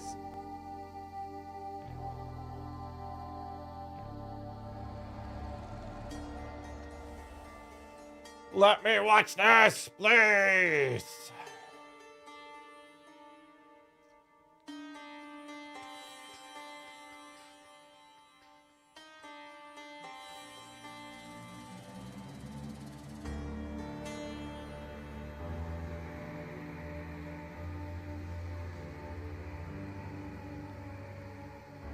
$44,000 people watching this right now. How many people are watching PoE 2 category? 120K.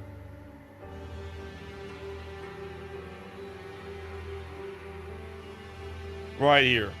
And it hasn't even started yet.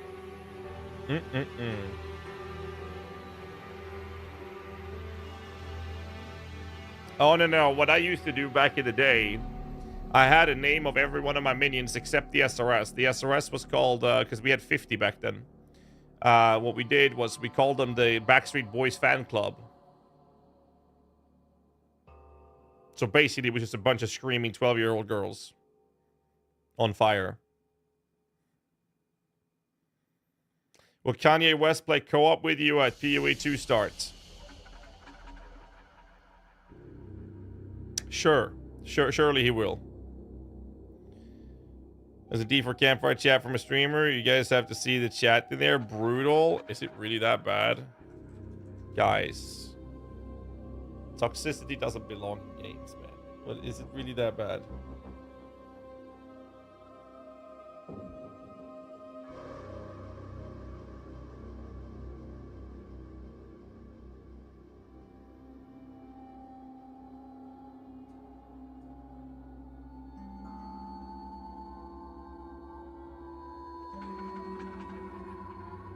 Wait, are they just doing a copy of season 2?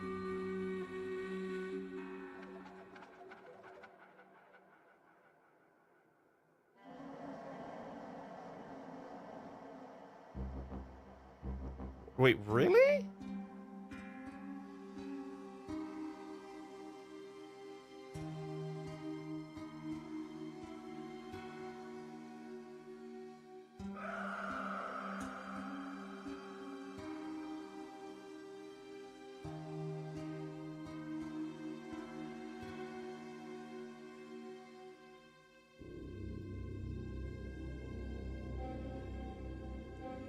Okay.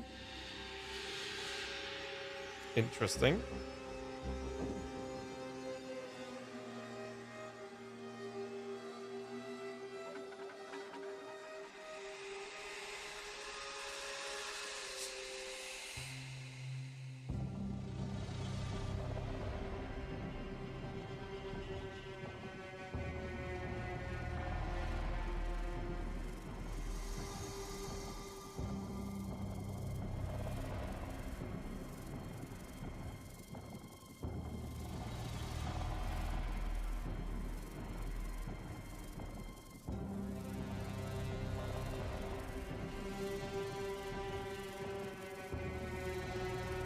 When is season 7 coming, by the way?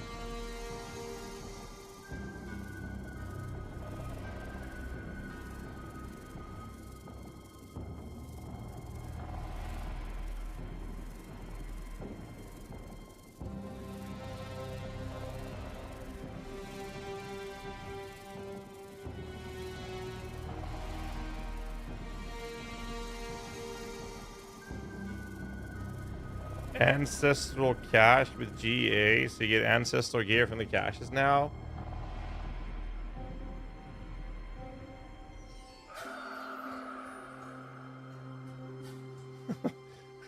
As a D4 White Knight, seeing season 2 reforged makes me sad.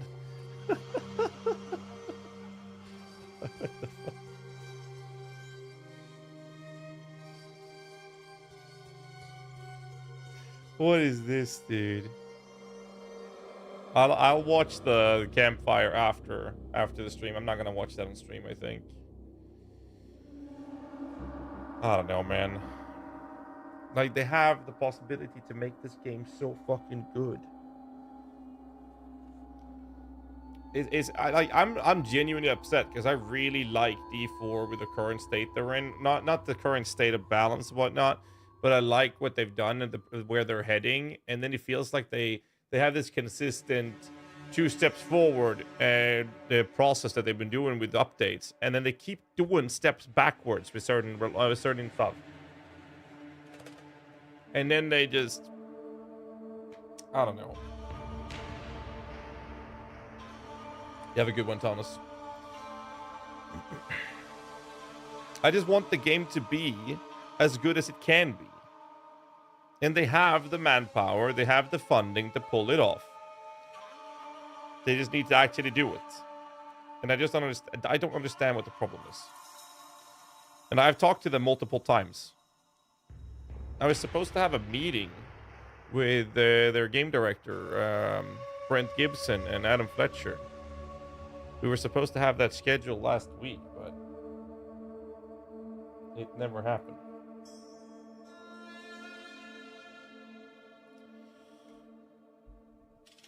Actually.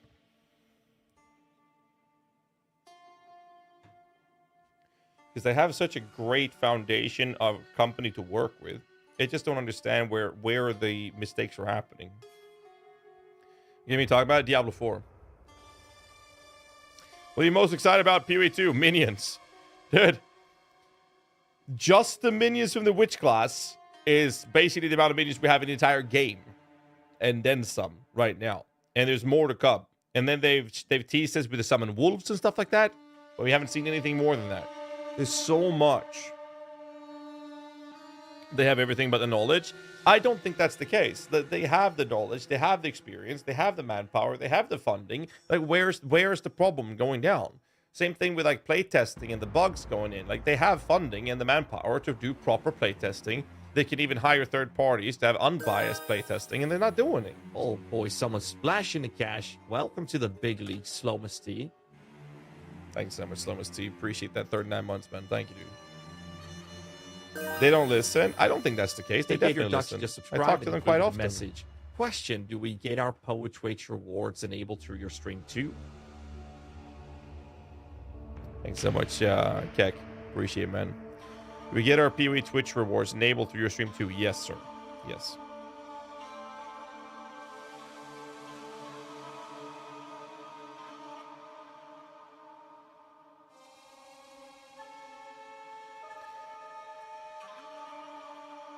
I mean, okay, so if you really want to dig into it with the Diablo 4 issues, one of the biggest problems Diablo 4 has is the HR fiasco they've been enduring for the last couple of years.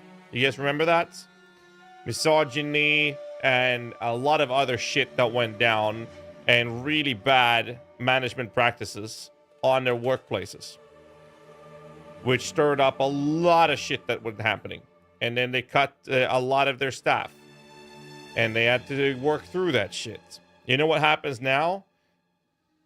Now they're alienating their own metaverse by having launches on Tuesdays for Diablo 4, which is the same day they reset raids for the American player base. To start with. And the reasoning as to why they don't do it on a better time frame is two things. Server pressure is one small argument, but the big argument is that they neither want to, they don't want to force, or even less, even wants to ask their staff to work over the weekend. So my understanding is that working for Blizzard right now is like one of the best shits ever. It is the most lenient, most chill place to work in. You'll never ask to work overtime. You'll never have to work over the weekends and stuff like that. It's like a consistent thing they're doing because of the aftermath of the company structure that's happened with the HR issues they had for a couple years back. And who's suffering? The entire player base. And that's why they have this perfect opportunity, because they're funded and juiced up by the Microsoft money, that little wallet there. Well, it's PR as well, but it was an HR issue and a fiasco that happened a few years back. And the problem in general is they have the funding and they have the manpower, the funding and everything to, instead of doing that to, risk any sort of issues that they had a few years ago, they can hire third parties to do it. Which I've personally talked to them about multiple times. And I was supposed to have a meeting with them last week. And we've been trying to schedule that meeting for quite some time. And I was told we were going to set that meeting up last week. And I was tired of just trying to nag on them about it. So I said, all right, good. You'll get back to me when you have a date set. And we said, all right, sometime next week. Or last week. And they just never got back to me. And at that point, I'm like, okay, if you don't care about it, it's fine. Like, for me, it was more about doing a favor than anything. I was like, okay, I think I want to be part of making sure this game can be as good as it can be. And the meeting just never happened. I'm like, okay. That they have the funding and everything. They have all of the opportunities to make this as good as they can, and they just don't. And it's really frustrating. It's really frustrating.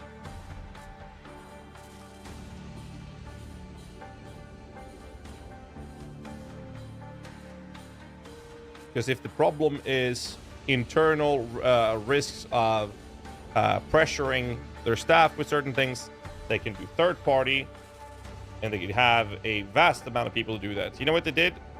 They did the early access thing for streamers, right? Early access for streamers before the expansion. And I'm still in that Discord. Like I'm an official Diablo partner, for those of you who don't know. Like I'm actually a Diablo partner, and I'm more than happy to help them. The problem is they launched it, and they launched it in such a state that there were so many big things that was problematic, poorly balanced and designed, that the entirety of the first week of it was basically all the streamers telling the things that they should have handled before that even got into that state, which is a bad look outwards as well. And then they're having the streamers report back and do all of this work for them. And then only a fraction of the stuff that's getting reported in is getting fixed. Now, I will say this. There's a lot of D4 devs that are active in this Discord. And they are fantastic people. And they're really good at what they do. So it's not on them. Not even close. They're fantastic.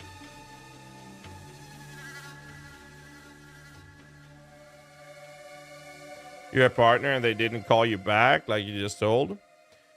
I mean, the TLDR is that I was supposed to have a meeting with two individuals, and we were having a hard time scheduling it with everything that's happening, like launches and information and releases. And eventually we said, okay, let's have a sit down and talk about it, and we'll do that. And we said next week, which was last week. And since it's been quite some time for us to try to set this up, I'm like, okay, gave them the ball and said, okay, well, you guys get back to me with a time and date that works for you guys, and we'll make it happen. And then I stopped nagging and reminding them about it. And I guess they forgot. Chopper Stevie just dropped some mad cash on my streams with that Prime sub. Well, less up, my dude. Chopper, thanks so much for 7 months.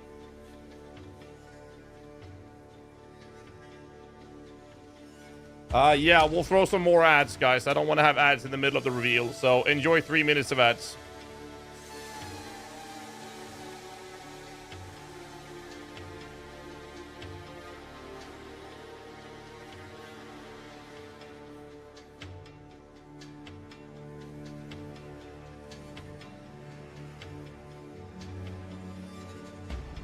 Are we there yet?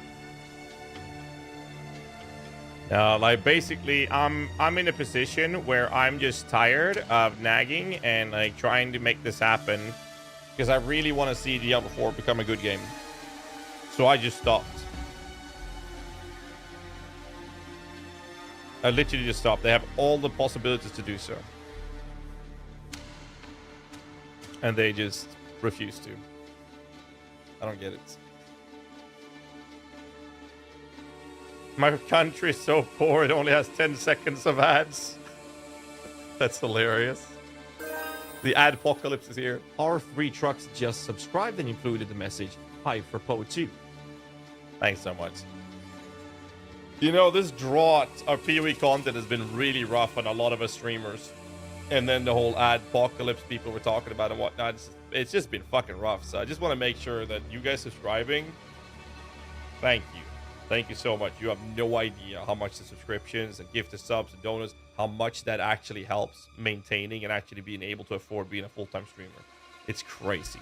I literally would not sit here today if it wasn't for you guys supporting the stream the way you guys are. So thank you very much, guys. All right.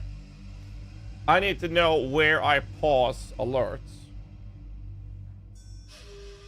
when this starts.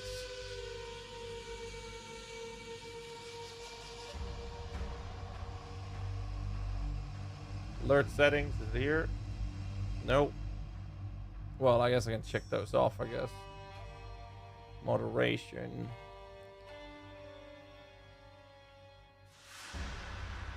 Dude, I'm super excited for this. It's gonna be so good. You know who really sucks dick here? What's GHAZZY doing?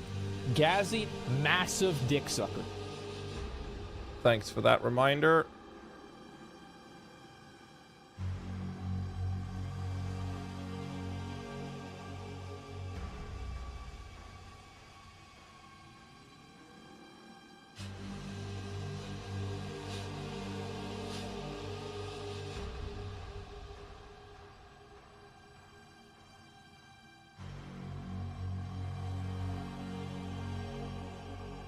Was that Aspen AI? No, that was Aspen Gold.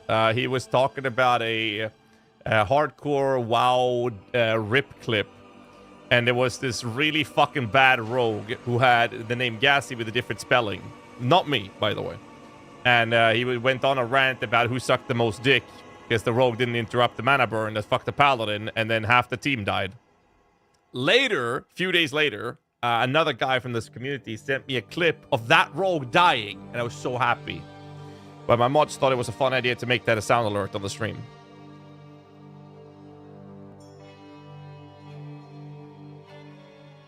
The only thing Asmongold said about me, actually referring to me, is that he's calling me an IRL minion overlord. Check PoE2 viewers. 253,000. 2 minutes, boys. 2 minutes. Look at that, dude. Whew. Good shit. I have no idea, Gems. I have no idea who he is. Showed one of your minion helmets before.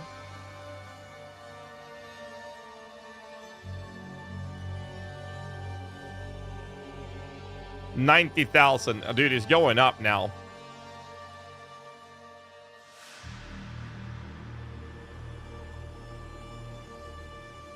All right, get ready.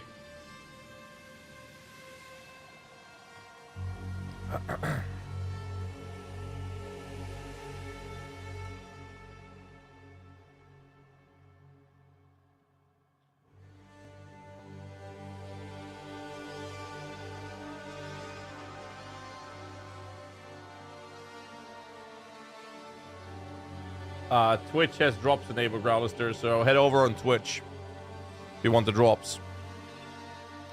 Drop starts, yes, same time.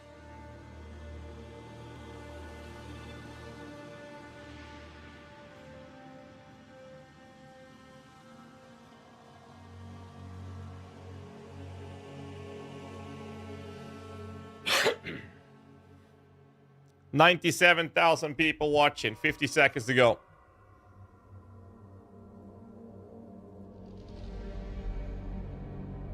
All right. Let's watch this. Right, the alerts. I gotta turn the alerts off.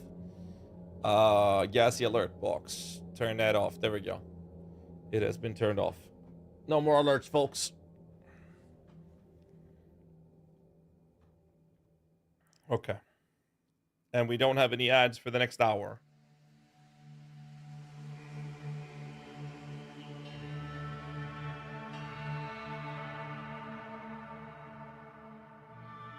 $100K watching.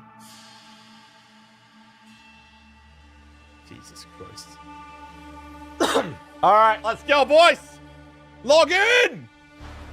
Sir, just what are we facing here? A relic of the old world. Ready your men, Captain. We will only get one chance. And remember, when you hear the whispers, call for help. Do not attack! When you hear the whispers, what do you think he was on about? It's Dorman, right? Yeah? Then Dorman. Shut your damn mouth. Ugh, why do I always get stuck with these rookies? Hey, the kid's got a mean cleave. Give him a chance. Quiet.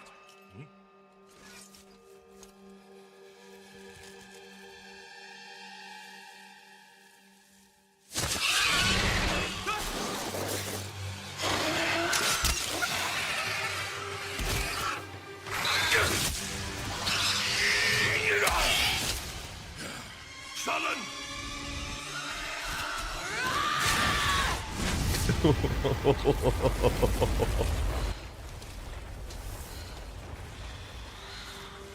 Caster's better than melee. Just saying. A mean cleave, eh, Captain?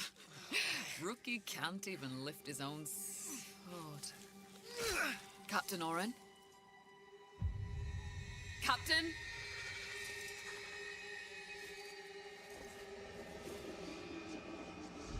It's here. Rain! Send the signal! What the fuck? Rain! On my back, blade up! Come on! I'm ready! I'm ready!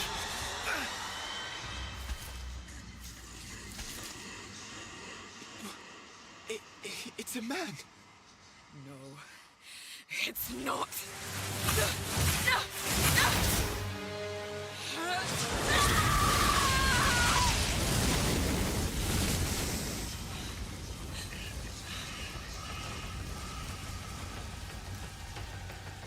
Run.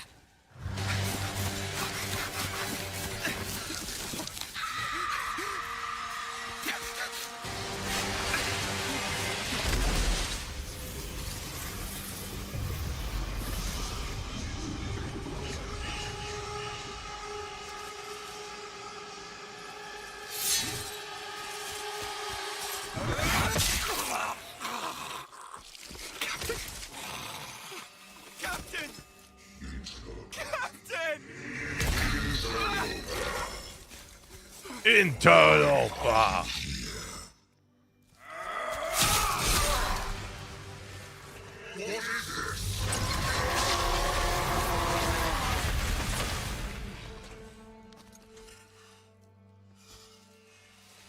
Stop! Humanity isn't ready. On your feet, lad. Sir, the captain, You'll be fine. Here.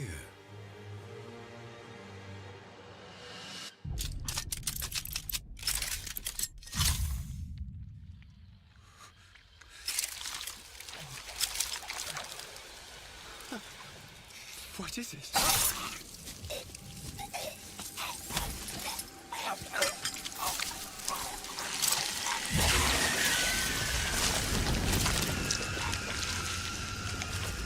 Get the body. Stop. Mortal. It can still be contained. You don't know what you have unleashed. Your kind no longer control this world. We cannot destroy your body, it's true.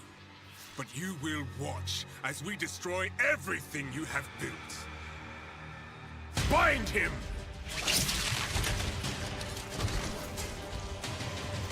Feed. Grow, my child. I'll make sure you can eat your fill.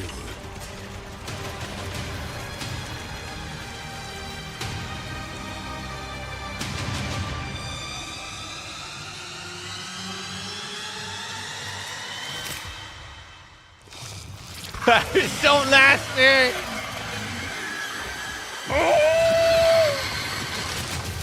God damn!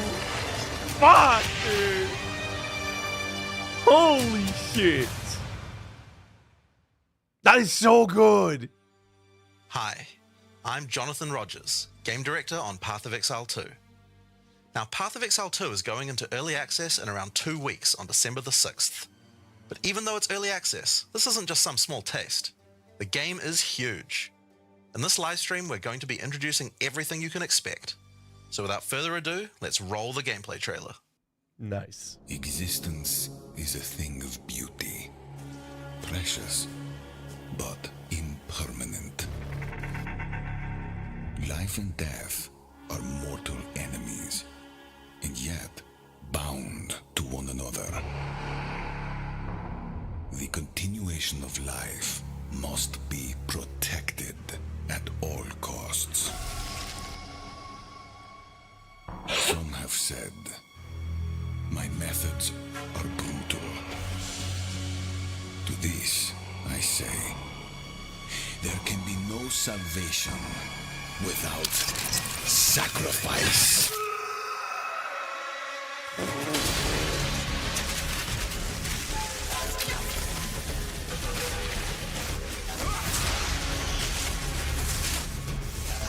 God damn.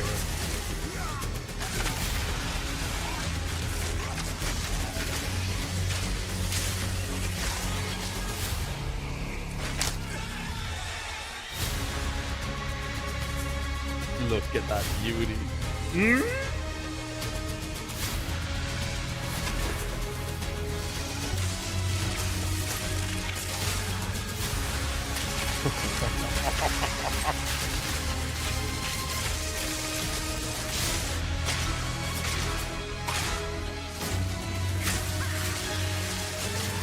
Was that a time stop We are faced ability? with the end, and I will do Did you what see I that? must.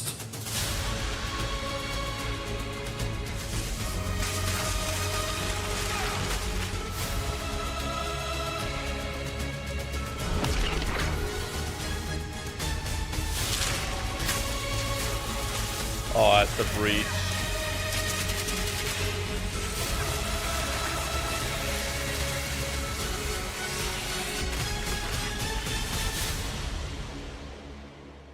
Holy. Those who obsess with death, let them soon be acquainted with it. There's the breach chance. Is that a new breach Now, boss? as you just saw, even in early access, Path of Exile 2 is a big game. It's actually been 5 years since we announced PoE 2, and over that time we've revealed a lot, but it's been in bits and pieces.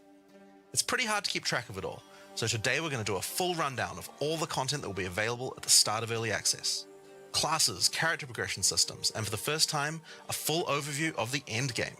This is going to be a big one, so get comfortable. For 20 years, Rayclast has been free from any sources of corruption, but the Count of Ogham, tempted by promises of power, intends to harness it once more. The dead are rising, monsters are mutating, and madness is spreading. Under the dark influence of corruption, the Count doles out sentences of death to any who would question him.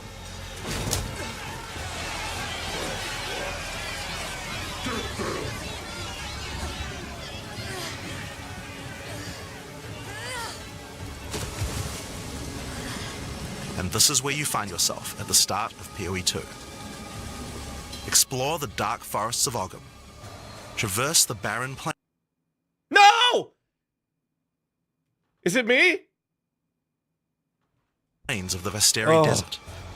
And No! delve into the jungle ruins of Utsal, No! an ancient Val city. Okay, it's not me. It's them. Okay. Oh, I thought my internet was struggling. Oh, my heart. Challenging monsters, hidden runes, lost camps and treasures, roaming merchants, and of course, unique bosses. No two areas are the same. Come on! It falls to you to track down the seed of corruption, the source of all this devastation. On the way, you'll face fearsome monsters, Is this meet Netflix? strange characters, forge unlikely bonds, and uncover lost civilizations. But first, you'll need to pick a class. Now, early access will initially have 6 classes available. Let's have a look at them. The Monk is a fast and furious melee fighter. He dashes in and out of combat, and his mechanics involve building up and keeping momentum. Refresh. Like all classes in PoE 2, Does refreshing work? I'll double check just in case.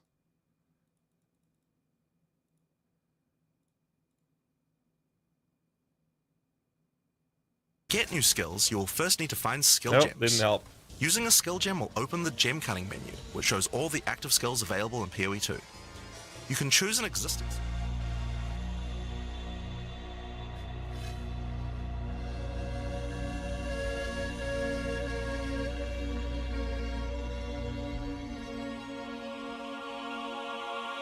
Should I play ads now? I can. They said it's gonna be a big one. Should I play ads now on this channel to delay it? It's gonna be a 3-minute ad. Do you think we can do it? Yes or no in chat. Spam it up quickly, because if I'm doing it, I'm doing it now.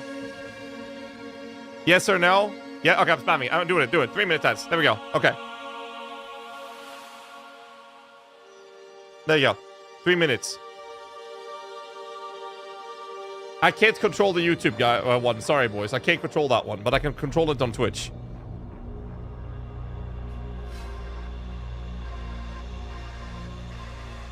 "10 seconds for me." Faraday wins.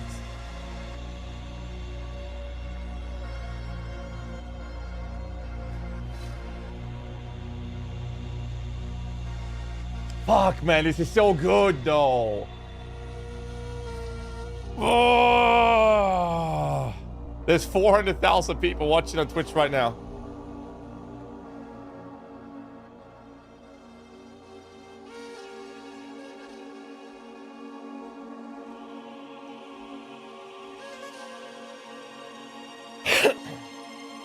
God damn.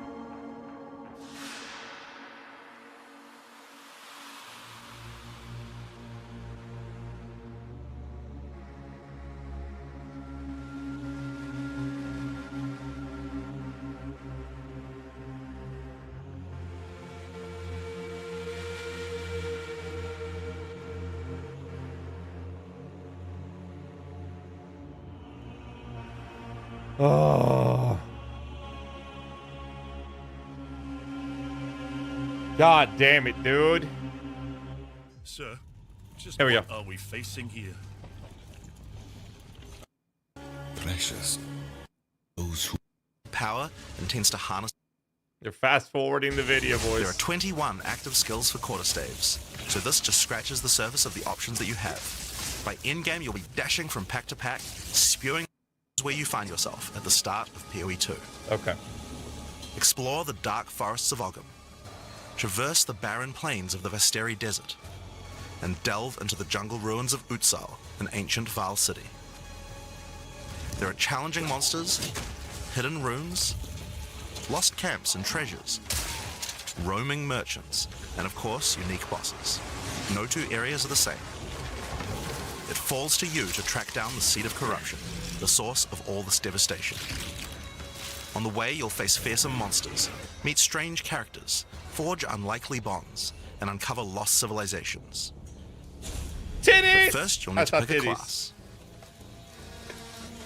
Now, early access will initially have 6 classes available. Let's have a look at them. The Monk is a fast and furious melee fighter. He dashes in and out of combat and has mechanics that involve building up and keeping momentum. Like all classes in PoE 2, you'll want to use a wide variety of skills to mix and match different combos. To get new skills, you will first need to find skill gems. Using a skill gem will open the gem cutting menu, which shows all the active skills available in PoE 2. You can choose an existing skill to level up, or choose to engrave a new one. Since this is a level 7 skill gem, even if you pick a new skill, it will immediately be level 7, so there's no harm in trying out something new. The Monk primarily uses the quarterstaff. There are 3 schools of martial arts: lightning, ice, and wind. But don't think you have to stick to just one. The best combos are going to involve mixing elements of all 3. Let's try Killing Palm. Like many monk skills, this can be used to quickly take advantage of a specific situation. If there's an enemy on low life, you can use Killing Palm to dash to them and kill them instantly. This will provide a power charge. Then we can use a different skill to consume that power charge for a much more devastating attack. The Monk also has powerful combo skills. Tempest Bell, for example, is a skill that places a giant resonating bell. Hitting the bell causes it to ring, dealing damage to all enemies around it. You can also do things like freeze or shock the bell, which will add elemental damage to the strikes. The monk also has a variety of abilities to empower his staff. If an enemy is close to being stunned, you can use Staggering Palm to punch them down. After that, any attack you do will shoot out wind projectiles. There are 21 active skills for quarterstaves, so this just scratches the surface of the options that you have. By endgame, you'll be dashing from pack to pack, spewing projectiles and obliterating screens of enemies with huge combo attacks. That is so cool. Oh, he Now, dropped if you like a style of melee that's a little slower but hits much harder, then the warrior is for you. He pounds the ground with big chunky attacks and can shrug off the hits of small enemies with large amounts of armor. Even though the mace slams are slow, you never lose control.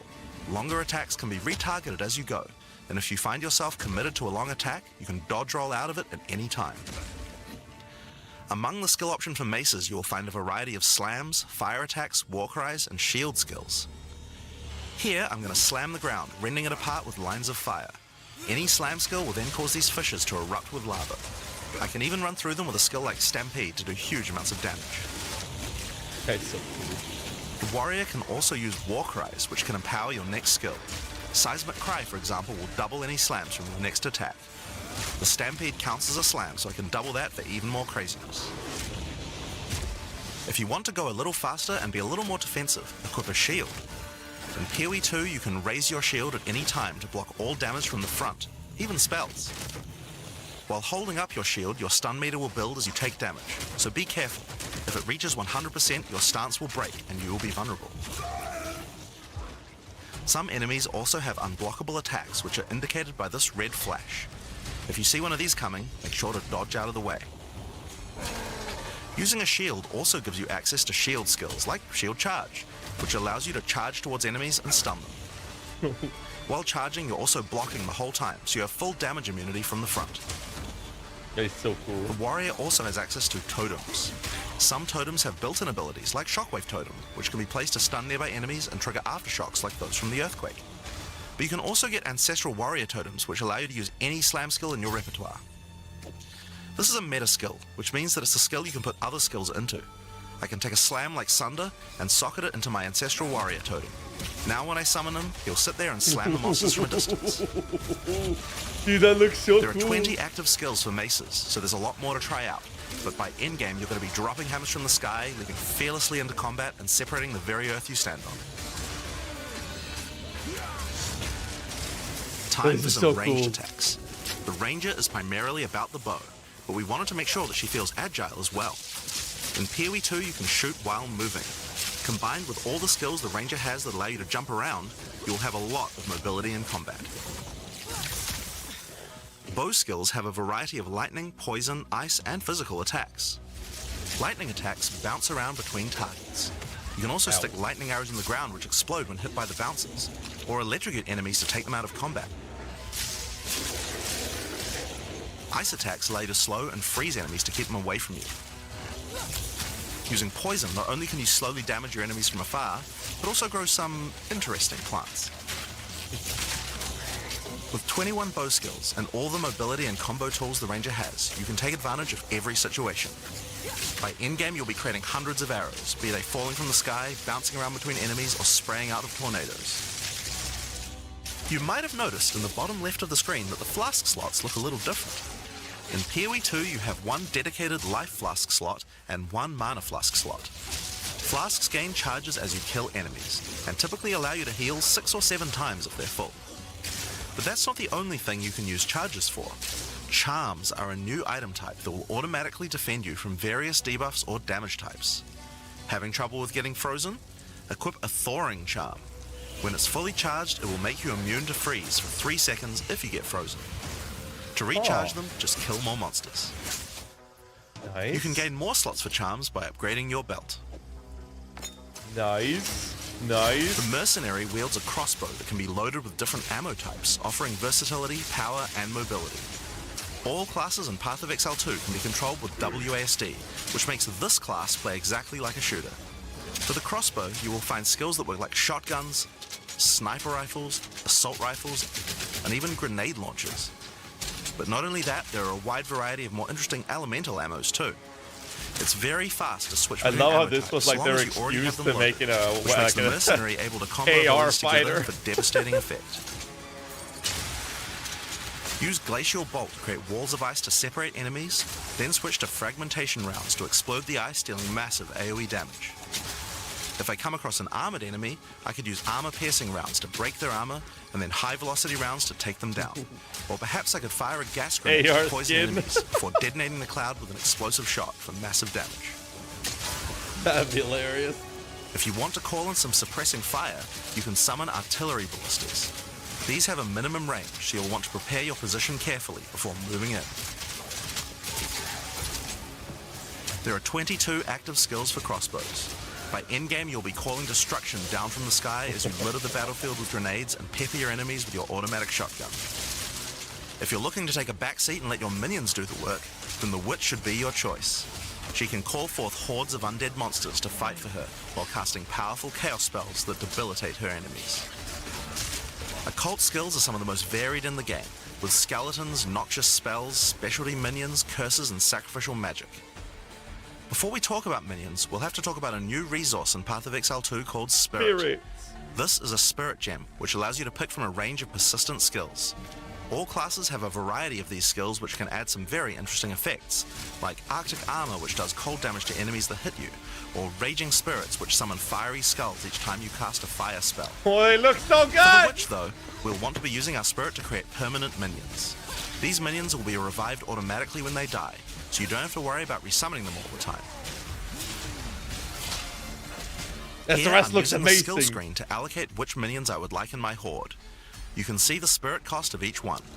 Skeletal warriors are cheap but weak, useful for tanking damage and distracting enemies. But I want more heavy hitters in my army, so I'm going to unsummon some warriors and instead add skeletal arsonists. Permanent minions come with special active at that abilities army. called command skills. You can order these guys to detonate your own minions for even more damage and area of effect. If you want a bigger army, you'll need a scepter. This new weapon type is imbued with even more spirit, allowing you to summon even more friends. And if you want an even bigger army than that, you can take advantage of corpses to summon true hordes of minions. But what can a witch do while her army is at work? Well, the she has a other range Earth of is pretty chaos cool. spells to spread disease amongst your enemies, or bone skills to impale them. Or, you know, you could curse them to make them weaker so your horde can take them down. There are 25 active occult skills. By the endgame, you'll be the leader of a fearsome army of the dead, consuming everything in its path. Look at that shit. It looks beautiful. The sorceress bends the elements to her will, using them to unleash devastation on her foes. This classic spellcaster weaves a flurry of elemental magic from afar. The From everything elemental I've skills seen, the have minions everything looks you the might expect coolest. and more. 100%. I know I'm Fireballs, biased, icy but it's explosions, amazing. lightning storms, you get the idea. Each spell is unique and has many different ways to build and combo with others, even between different elements. For example, Flame Wall conjures a burning line that not only damages enemies, but also empowers all Look at projectiles the that pass through graphics it. of that, dude. Oh my If you god. place a wall and fire lightning sparks through it, they'll gain extra fire damage. It's a good idea to take advantage of the ability to automatically swap weapons when you use certain skills. Having a special staff with bonuses to fire skills and another with bonuses to lightning skills can really power up a combo like this. The sorceress can also take advantage of powerful trigger gems. For example, you could grab the Cast and Ignite gem and use it with Firestorm. As you ignite enemies, a counter will go up in the top left corner. When it's full, a Firestorm will automatically be cast at the enemy that was ignited. There are 25 active elemental skills. By endgame, you'll be firing off projectiles left and right. I mean, as you look at how rain down fucking elemental amazing storms on this your looks, foes. dude. It's just Now, just the those are the graphics characters of that it. will be available at the start of early access, but we will be adding 6 more character classes with just as many skills and options as these. There's a lot more to come. There's one more important Sorcerer thing to looks mention about insane. skills. Even though we talk about them as belong to each class, in reality, I there love are no this where you like restrictions. choose the You can abilities use all based these on the skills on weapons like any that. class, so long as you have the attributes.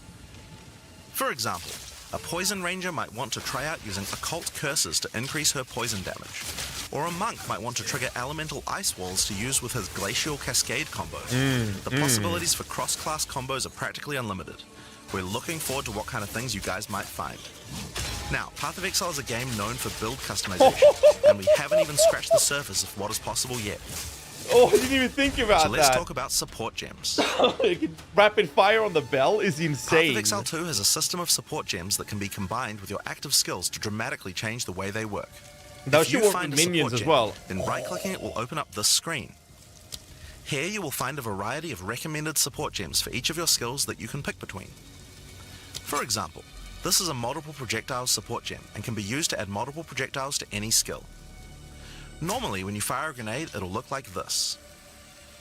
But if we add multiple projectiles, then you get 3 of them. Once you have the gem, you can also freely move it between any of the skills in your character. If you want to have a multi-shot sniper rifle instead, then simply move the gem over to your high velocity round skill. Generally speaking, if I it love sounds the like a ammo support that gem should throws work with the a skill, flew out. then it Look at will this. work. Look So at it's that. a good idea to experiment. Note that you can only have one of It's each so support gem cool. on your character, so you'll want to think carefully about which supports can be Like used the best with each shells. skill for maximum damage. SRS bell build. Now, if you want to stick to the recommendations, you should have a perfectly good time. But if you want to experiment a bit more, then uncheck that recommended button and you can see the full list of supports that will work with your skill. There are hundreds of support gems to choose from, and even we don't know the results of all the possible ways these can interact. Each skill can have up to 5 supports socketed into it, and if you're clever, you can come up with some pretty interesting ideas. Now, all of this is just scratching the surface. You can make frost vortexes, Was that break people's guaranteed, armor, make adding a minions link to it? explode, make skills repeat. It looked like he Enemies just set each other added a on link, fire, right? cull enemies or pin them to the ground. So no more fusing Supports let you spam. drastically change the behavior of your skills and create your own unique build, or at least follow someone's OP build guide. So, speaking of builds, let's talk about one of the most iconic Path of Exile systems, the passive skill tree. Yeah, Bell has a Yes, limited amount it's of hits. huge. There are over 1,500 nodes on there. Now, a lot of people open the tree and can get a little intimidated at first, but try not to be scared. There are lots of options. There are no more but life at its nodes on the core, tree, by it's the pretty way. simple. Each level you get 1 point to put into the tree. Each class starts at a different location, but they all share the same tree.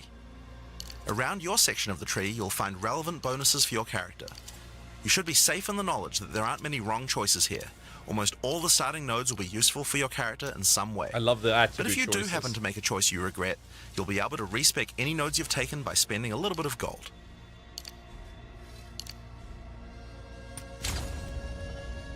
Now, the tree is generally divided up into clusters which have similar themes. In each cluster you will find small nodes that give simple bonuses like increased damage, but the real power comes from notables. Notables normally have much more interesting bonuses, and they tend to care a lot more about how your build works and what skills you're using. For example, in the mercenary area of the tree, this one gives a 25% chance for crossbow skills to not consume a bolt. And here's one that gives grenades a chance to blow up a second time. This one gives a chance for projectiles to rebound off terrain, as well as giving you some pierce chance to make that more likely. Note that even though this is in the mercenary section, this would work with projectiles from all classes, so there are often reasons to go to different areas of the tree. That looks amazing. In order to get between these clusters, you will generally have to allocate nodes in the attribute highways. Attribute nodes allow you to pick which attribute you would like to use, so it's very easy to get points for any attribute that your gear might need. You can change which attribute these nodes give you for half price at the respec vendor. Nice. In addition to notables, you will also find even larger passives called keystones. Keystones have both an upside and a downside, and often require changing your entire build to design around them. A great example is Giant's Blood, which allows you to wield two-hand weapons in a single hand, but doubles the attribute requirements of them. You can use a two-hand mace with a shield, or even dual wield them. Or how about Titan Mind grip, Over Matter, baby. which makes all damage go to your mana pool first before your life pool, but you lose 50% of your mana regen. All Skills like damage. these can be tough to build around, but if you're up for the challenge, they can be very rewarding. As we showed you earlier on the Sorceress, you can swap between weapon sets on the fly as you use certain skills. What? One of the new features in Path of Exile 2's passive tree is that you can choose to have your passive tree change as you switch between weapon sets to take advantage of specific bonuses on the tree. For the Sorceress, you might want to change between fire and lightning specialization. Or you could switch between one-hand and a two-hand setup in order to be able to block boss attacks while following up with heavy hits from your bigger mace. Or perhaps you could have a full curse setup on your witch to debuff enemies before switching to a chaos degen build for maximum damage. Beautiful. If you want to stick with just one weapon set, you can just use these specialization points as bonus points to invest however you like, but creative players will find plenty of opportunities with this system. So you can good. get weapon specialization points throughout the campaign from optional bosses and quests. For example, if I manage to defeat the Crowbell, I'll get a weapon specialization book. There are lots of other permanent boosts available from the campaign too. On the map you can see icons that indicate the many optional encounters you can find. Some of them have permanent character boosts and others have powerful items. If you're having trouble getting past a boss, it might be a good idea to explore and see what you can find. For example, if you defeat Blackjaw the Remnant, you'll gain a permanent increase to fire resistance. One of the most important finds are spirit bonuses. You can find the first one here in the canopy in Act 1. Defeat the boss in this area to acquire a permanent addition of spirit. The permanent buffs you gain from spirit are very powerful, rewards. and every class will find a use for them, so make sure you hunt down these upgrades. There's one in each act. Got Now, the we haven't even talked ritual. about the most important element of character progression, items. That's why we're all here, right? Yes. Items in Path of Exile Let's can go. be broken down into 4 rarity groups: normal, magic, rare, and unique. Quill Rain. One of the things you're going to want to do as you play through the campaign is upgrade the items you find, and you can do that with currency items. An Orb of Transmutation will allow you to upgrade a normal item to a magic item with 1 mod. You can then apply an Orb of Augmentation to add a 2nd mod, then use a Regal Orb to add a 3rd mod, and upgrade it to a rare. Finally, you can use some Exalted Orbs to add more mods to your rare to a total of 6 mods. One of the things we think is really important is to make these options available to use as you play. All the items that add mods are much more common than they were in Path of Exile 1, so that you can use them throughout your campaign playthrough. We want you to find things on the ground that can be crafted into upgrades much more frequently. That's good. As well as So making good. the drop rates on these items much more common, you can also get them by disenchanting unwanted gear at the magic item vendor. If you disenchant magic items, you can build up to an Orb of Transmutation, and by disenchanting rares, you can build up to Regal Orbs. Another important area of crafting items in where's that PoE 2 gem is or charm? sockets. Some items you find will have sockets that can have Ezomite runes placed in them that add more mods to the item. If I insert this glacial rune into my helmet, it will give extra cold resistance. This is a great way to solve problems that you have with your build, like resistances or damage. If you find socketed items that you don't have a use for, you can take them to the salvage bench in town to work towards an Artificer's Orb. This will allow you to add sockets to your existing items. Body armors and two-hand weapons can have up to 2 sockets, while the rest of your such armor a good and way to one-hand do weapons this. can only have 1 This is socket. actually insane. You can also salvage items with quality to create items like armor scraps or whetstones. These will allow you to increase the quality of your items for an up to 20% boost. If you don't want to disenchant or salvage your items, you can always sell them for gold. Gold can be used to buy items from vendors, and we've tried to do a lot to make sure that the items they have for sale are actually useful. Every time you level up, they get more stock, so make sure to check back often. Other vendors offer a gamble. Pay a flat amount of gold and you'll get a random item of a specific type. This could be a great way to improve your gear, if you're lucky. Gold is also used to respec your passive skills. Take advantage of this system to experiment with your tree and rework it as required. The so other good. thing you might want to use gold for is the currency exchange. This allows you to exchange currency There items you with go. other players on an open market, in exchange for a small gold fee. Faustus. Now, all items in Path of Exile are freely tradable. We never bind anything to your character, except gold. Holy shit. Now, most gear in Path of Exile 2 is randomly generated, but there's another type that isn't. Uniques. They are especially rare, each with a handcrafted set of unusual mods which can dramatically change a character's build. They're not just better rare items, they can do much stranger things that can fundamentally change your character. Corpse Wade will make any corpses you run through explode into clouds of poison. Huh. The Sands of Silk is a body armor that changes your dodge roll into a blink, morphing you into sand as you teleport past your foes. Oh, that's cool as fuck. And of course, some uniques are just pure hits of dopamine, like Quill Rain, which just turns your bow attacks into full auto by doubling your attack speed. Each unique is something that you can build your character around. We try to make sure that most unique items have a potential use at endgame, even if you find them Look early at the on. outfits. And as you can see, every single unique item comes with custom art to match. Holy shit. The last character progression system that you can do during the campaign is Oh, Ascension. please be good. Please be good. Please. Starting in Act 2, you will come across Ascension trials. Act 2, so we Tests get that it you in the must EA. complete to unlock your Ascension class. We get it in the early We'll access. explain these trials Nice. soon, but first let's take a look at what Ascending can do for your character. Each class has access to 3 Ascendancy classes. Okay. But at the start of early access, only 2 per class will be available. Ascendancy classes are unique to each character class, so choose wisely. Only They can 2 available, drastically okay. affect how you build your character. As a sorceress, you could become a Stormweaver, a master of the elements. Tempest Caller causes elemental storms to be summoned each time you do a critical hit with a spell. Oh, that is dope as fuck. With Holy Strike shit. twice, you can stack 2 copies of Shock for more damage. And going deeper into the tree, you can make all your damage types apply Shock. Make a Shock build from any skill. Alternatively, you could become a Chronomancer and command time itself. She that's what we saw literally in the has the video. ability to stop time with There. time freeze. I told Not you, only this that, looks she has many amazing. other Look time at that. manipulation abilities. Using Temporal Rift, she can teleport back to a previous location, resetting her life and mana back to what it was. Or with Time Snatch, Weaver she can from reset Dota. all her cooldowns and cast all her spells again. Oh, resets cooldowns as well? On the warrior, Oh, you can choose shit. between the Warbringer or the Titan. The Warbringer channels the might of his ancestors to gain tremendous power. Using Answered Call, you can summon ancestral spirits linked to each of your totems. With Jade Heritage, you can Looks like a encase your body in a spirit-born. protective layer that absorbs all damage A until it spirit-born breaks. animal. Warcaller's Bellow allows you to explode the corpses of your enemies. And with Great Wolf's Howl, you can ignore the cooldowns of your war cries. Let all that anger out. The Titan class is all about hitting big. With Earthbreaker, every slam is a chance to create an aftershock. Nice. With Crushing Impacts, every hit becomes a crushing blow, which will allow you to stun your enemies with ease. Dude, that With boss looks Surprising so Strength, cool. You can take advantage of stunned enemies to deal 40% more damage. As a ranger, you might choose to be a Deadeye, an expert markswoman who can take down foes with style. With endless munitions, every attack gains an extra projectile.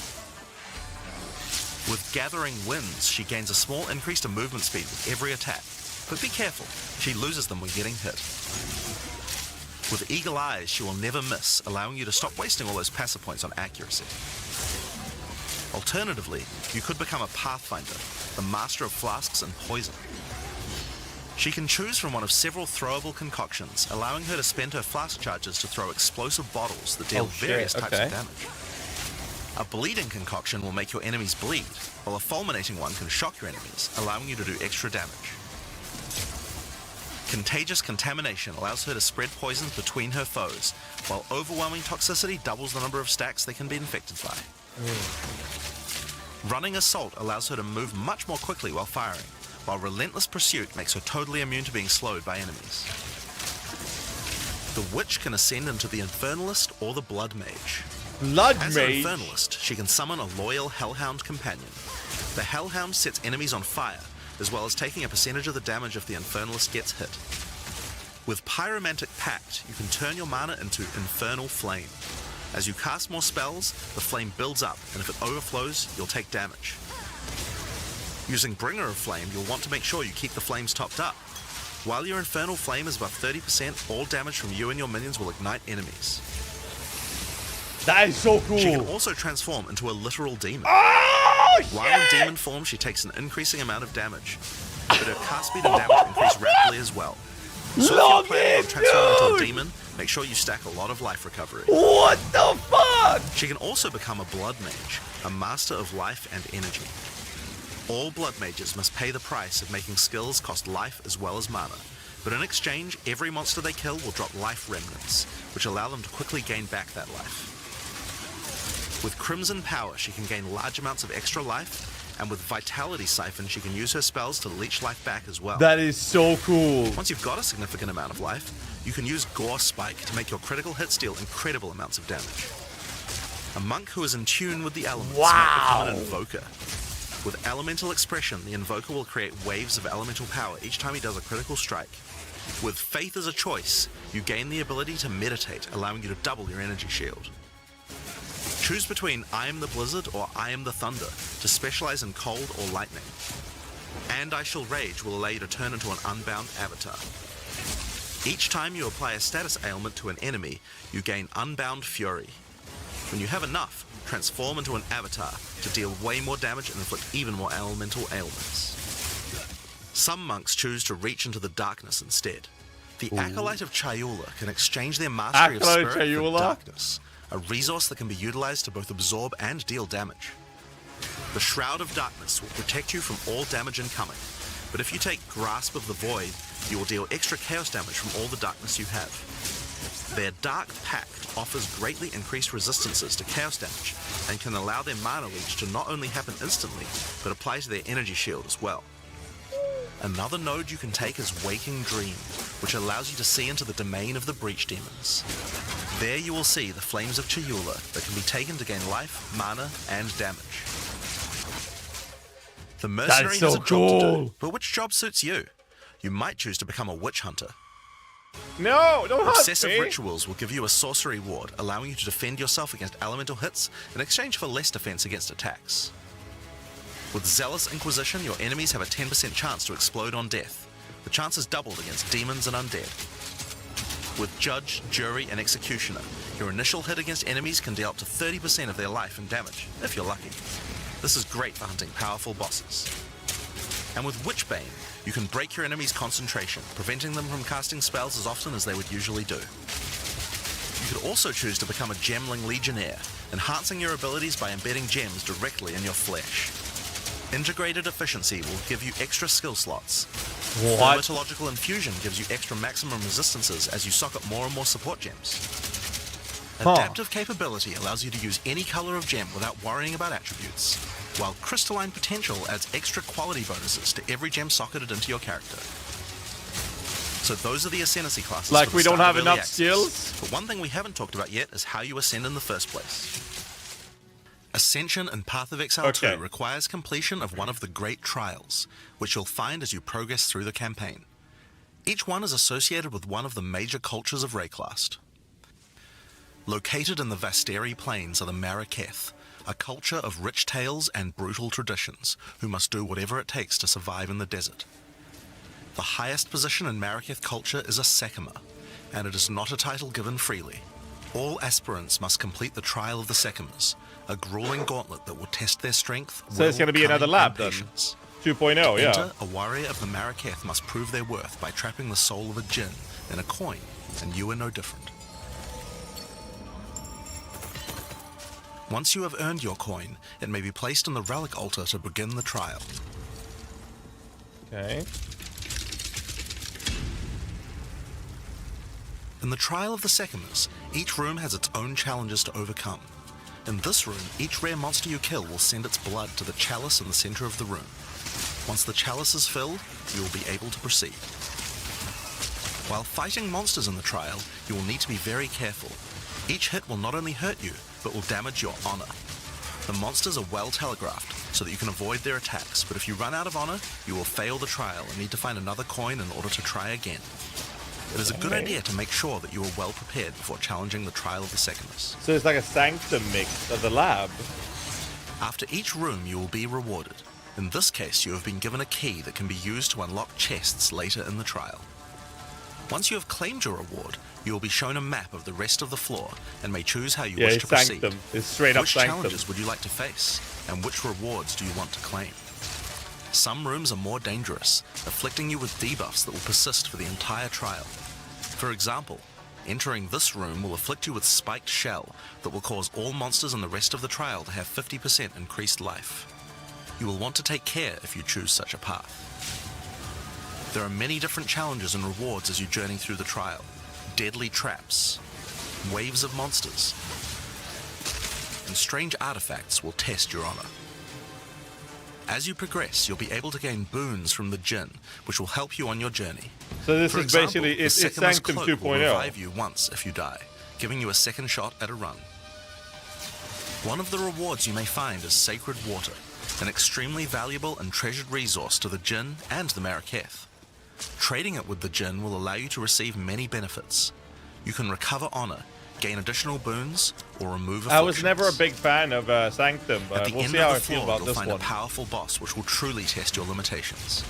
In order to ascend, you will need to defeat him. So to ascend, we have to do Sanctum, essentially, is what they're saying.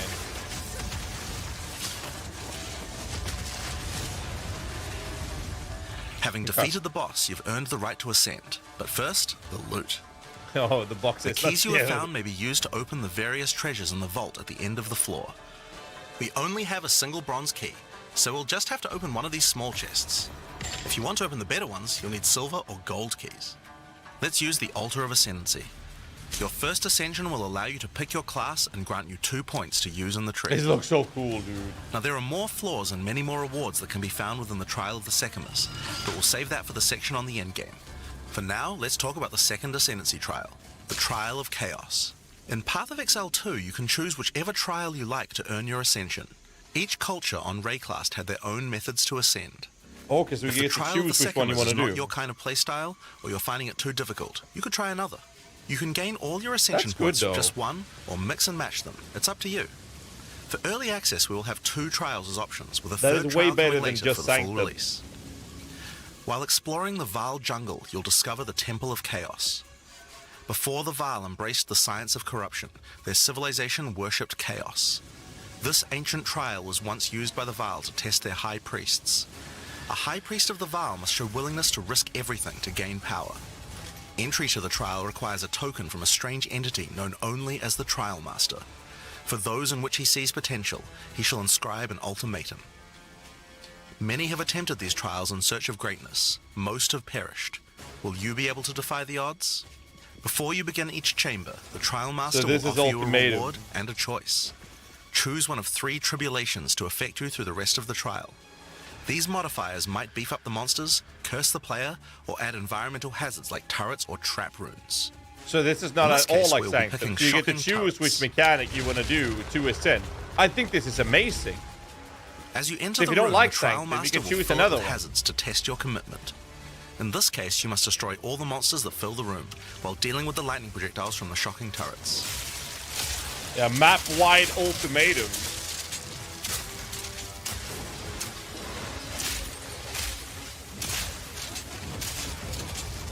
Holy shit, man.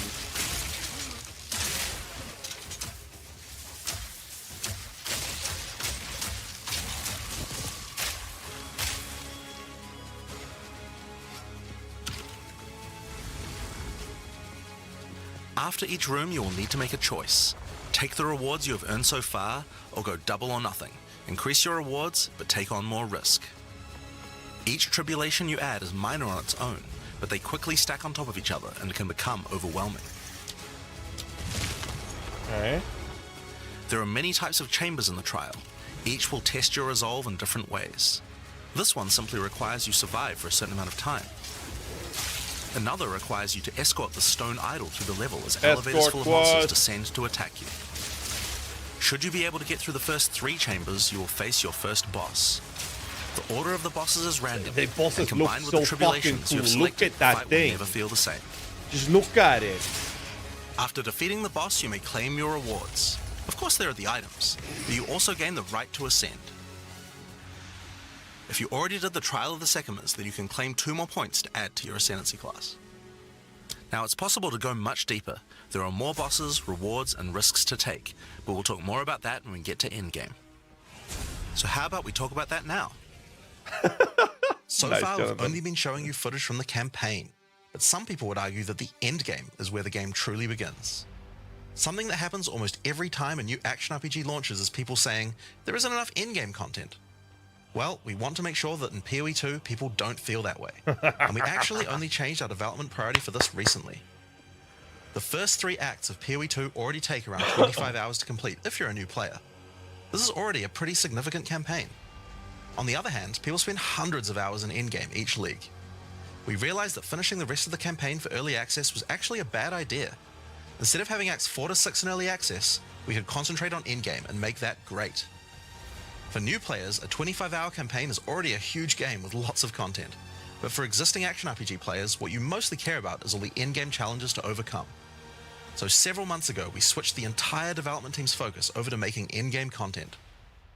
At the start of early access, there will be 50 bosses and around 400 monster types. But the great thing is that the rest of the game is like 80% there. We'll be adding content to roughly double the size of the game during early access and into release. During early access, I Now, in order to fucking make the called endgame it. happen at the same character Yes! level as what it would be after we added the rest of the acts, we've added a second difficulty level called Cruel, where you repeat the campaign with all the monsters and bosses leveled up. Okay, so they do And of that course, new rewards. to compensate for You the can lack kind of of the think of it as 3 like a remaining new acts. game That's a good plus. system. That's a good solution to It's it. also a lot faster That's to get through good. the content the second time as your For player early speed access, that's increases. good. That will take you to around level 65. So that when the allows endgame them to go begins. into endgame. Once we add the remaining It's 3 a acts, smart we'll be solution. removing Cruel This is good. difficulty. This is So good. you'll progress straight from the end of Act 6 to endgame. That means But we don't what get a is the half-assed endgame. To explain that, I'll hand over to Mark. He can tell you all about it. Hi, I'm Mark Roberts, Game Director on Path of Exile 2. Well, one thing that Path of Exile is known for is having a lot of distinct endgame content to choose between. Each endgame mechanic needs to have its own progression system, areas, bosses, rewards, and player power that can only be gained from that content. We are going to be adding a lot more over time, but for Path of Exile 2 we decided to start with 7 distinct systems you can progress through. This is the Atlas, and it serves as the core of the endgame for Path of Exile 2. It's infinite and expands in all directions. Now, we are not It going to looks spoil the amazing. plot too much here, but corruption from the beast has blighted the land, and your objective is to help fight it. In the center of the Atlas you will find the Ziggurat, a temple in which the Val research the fundamentals of space and time. Here, we can open portals to nearby locations and begin cleansing corruption and finding resources. In order to power is the so portal cool. device, we will need They said waystones. infinite, didn't they? Each waystone has a tier, which will determine the level of the monsters that you will face. Oh my To go god. to an area, simply click one that is adjacent to an area that you have already completed. Insert the waystone and click Traverse. Portals will open, allowing you and your party to travel to the area you have selected. All the areas in the endgame feel distinct from the locations in the campaign, and we have dialed the randomization up to 11. The Lick monster Strike packs you will lovers, face log in each in. map are totally random, and the combination of them can lead to some very interesting combat situations. There are over 400 monster types in early access, and they have a lot of varied and interesting abilities. Depending on which combinations you face, you might find some serious challenges. Holy In order to fuck. cleanse the corruption from the area, you will need Look to at how defeat all cool the it is! powerful Look rare at and it! unique enemies in it. I have to Once play you a have blood done mage. that, the area will be marked as completed, and you will be able to travel past it to progress deeper into the world. Abby! If you die, then the map can no longer be run, and you will have to find another way around to get to the areas behind it. There are also all kinds of other random encounters you might run into as you play maps. One such encounter are precursor artifacts. These are ancient, corrupting The monuments demon that mommy, irradiate yeah, the monsters not around blood. them. The monsters that feed off the corruption are drawn to their power. If you defeat the monsters and cleanse the artifact, you will get a powerful temporary buff. Some of the buffs make you faster, others rain lightning or fire around you, and some even give you increased experience or help you find better items. You can also find strong boxes. These enigmatic chests guard piles of treasure, but are always a trap. Monsters lie in wait to attack you the moment you open it, and the boxes often have mechanisms to unleash powerful spells or dangerous debuffs. There are different types of strong boxes containing different items, and you can even use your currency items to craft them on the fly, so you can optimize the content. But be careful of opening one you can't handle. That's a long time from clicking it to the monster spawning. Did you notice that?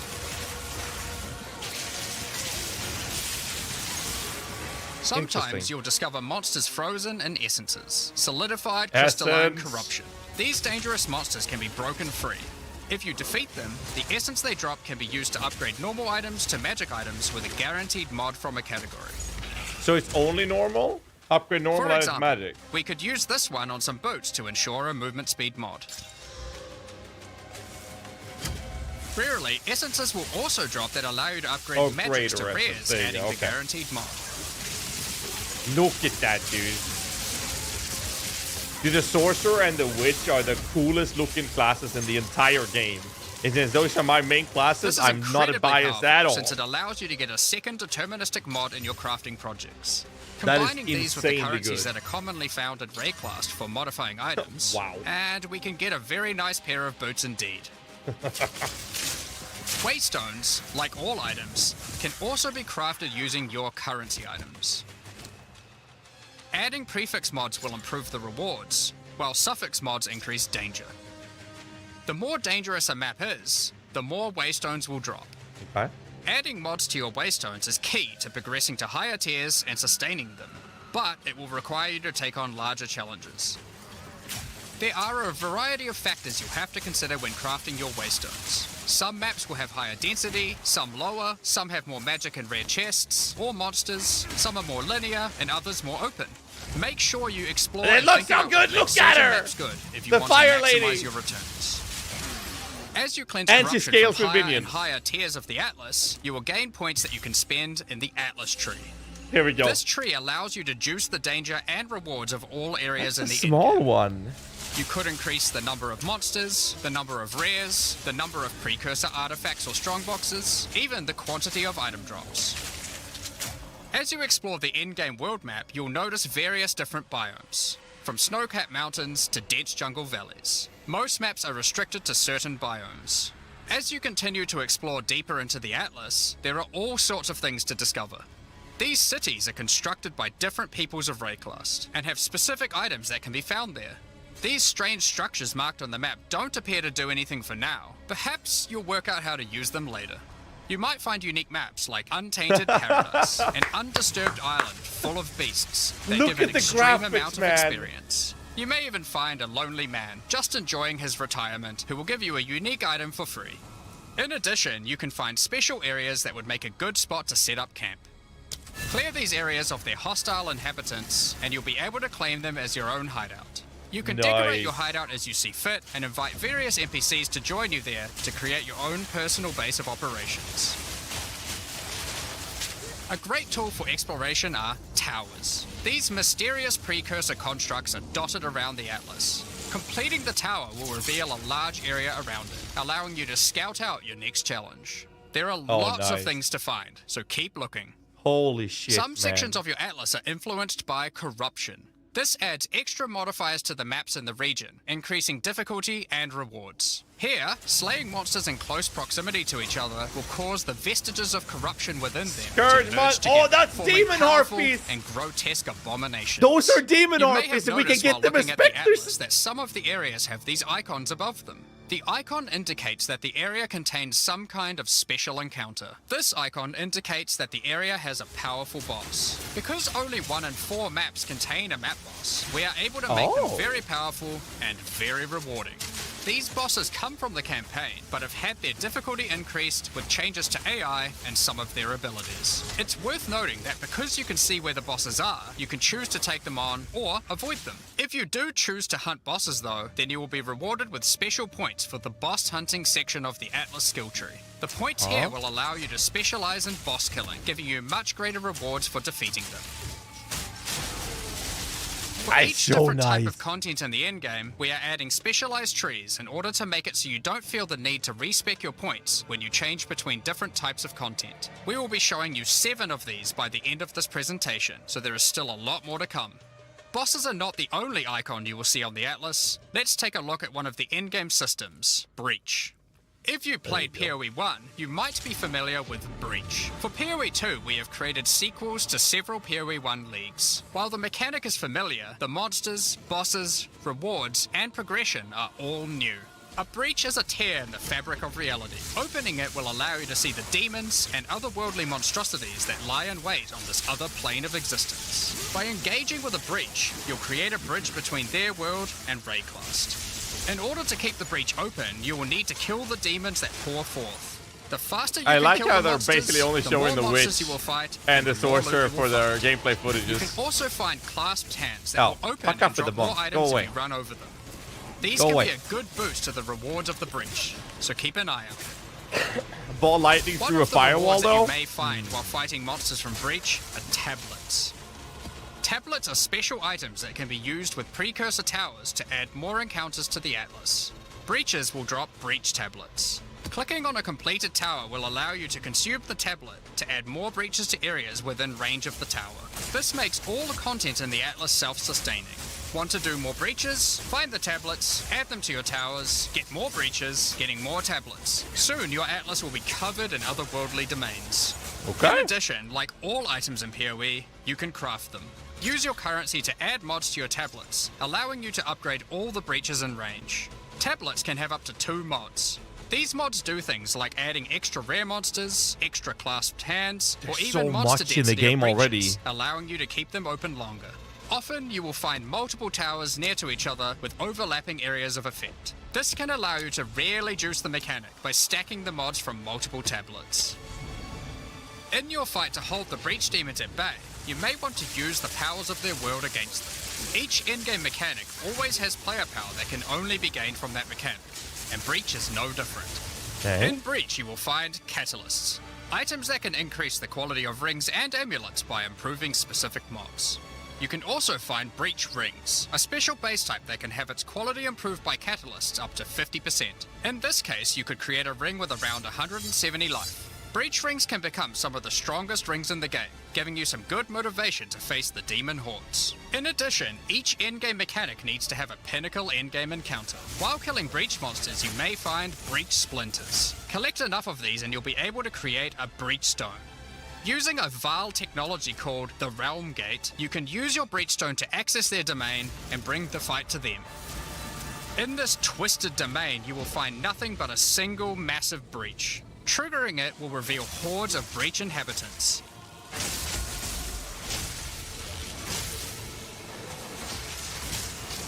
How is anything gonna be able to compete with this? And should you be fast enough, you will be able to fight their leader, Zesht. We that are one. We that dreamed. We nightmare. We that are one. Fate belies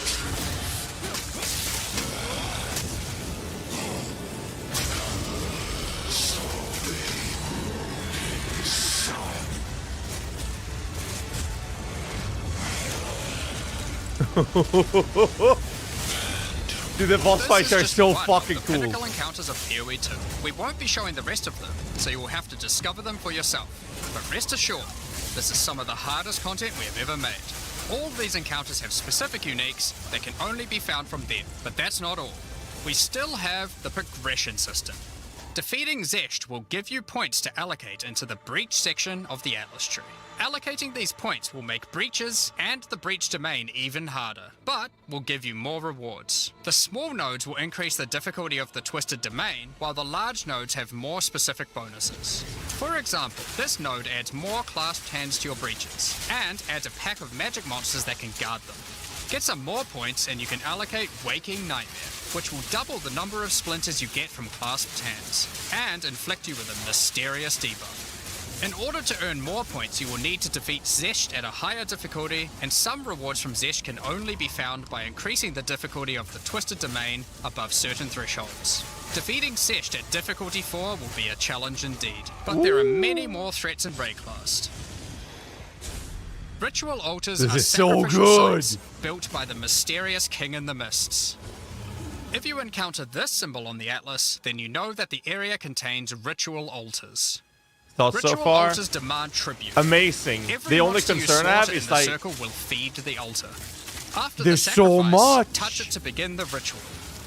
The monsters you just killed will be resurrected by the King of the Mist's dark magic. the only and you concern I must have is fight for new survive. players going into it because there's so much, The which I tribute think you is a have great offered thing. To the altar can be spent to buy powerful items, but they can be expensive. And To they gain just more keep tribute, you going, will yeah. Want to find more altars. Each successive ritual you do within an area will spawn the monsters revived by the previous ones, in addition to the ones you sacrifice next to it. By the end of an area, you'll be fighting a truly imposing number of foes, but will have a significant amount of tribute to spend. One of the rewards you can buy with tribute are omens.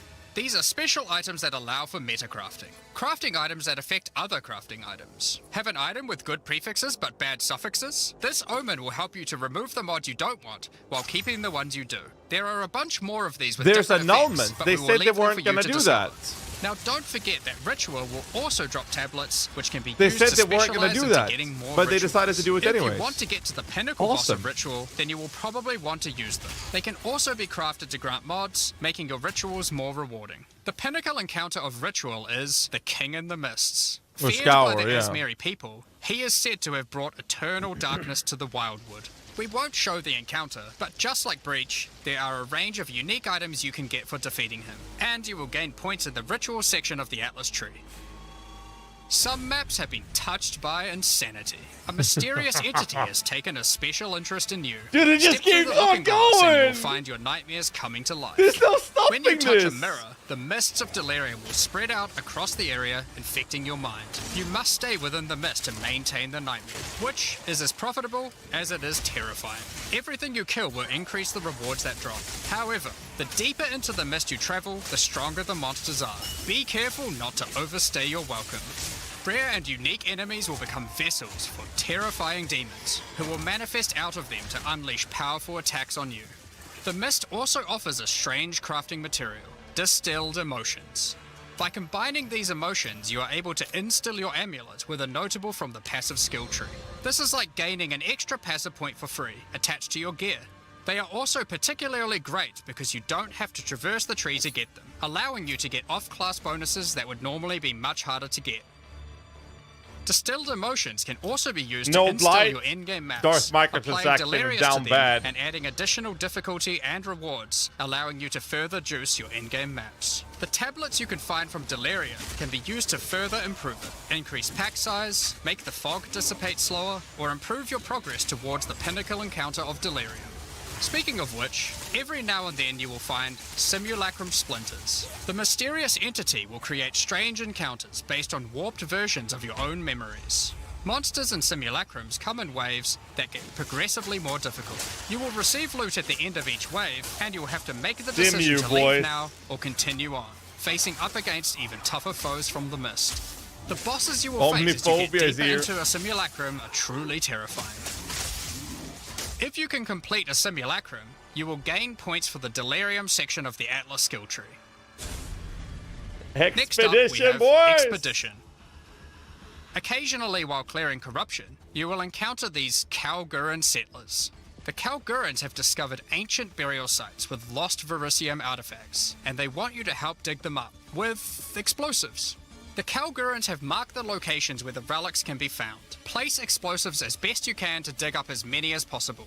There is just one problem. Corruption has brought the corpses of their ancestors to life, so you might have to do a little cleanup before you can reclaim the artifacts.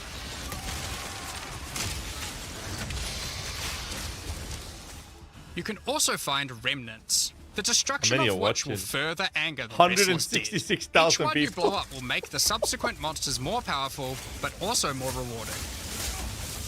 Danik, Rog, Tujin, and Gwenin will exchange the artifacts for useful items and runic magic. You can also find tablets to increase the number of expeditions and the rewards. This one increases the radius of explosives, while this one increases the number of remnants you will find. Eventually, you might discover a logbook. These are special maps full of buried treasure and relics. Essentially, one giant dig site. Here, you can create an extremely long chain of explosives and go through a very high number of remnants. But be careful. Many remnants have mods that can really brick your build, so you will probably want to avoid these ones. If you add too many She remnants, looks so good. you can Look easily at make her. the encounter harder than you can handle. Oh my There are all God. sorts of interesting things buried under the ground. In I have to logbooks. make her You with might find SRS. dripping caves. Look at the and hidden army, dude. pirate caches. But the most Did you powerful see the encounter army? is Olroth, the ancient undead commander of the Knights of the Sun. Defeating him will grant you unique rewards, as well as points to spend in the expedition section of the Atlas tree. So those are the in-game systems on the Atlas, but we are not done yet. The trials we talked about earlier have much more content when you get to Endgame 2. Just like the other endgame systems, they also have progression mechanics, unique rewards, and player power that can only be gained from them. As you get higher level coins for the Trial of the Sycamores, you will unlock more floors to explore. Each floor has its own challenging rooms and a floor boss that Look you at will the need to army, kill. dude. He has 19 minions.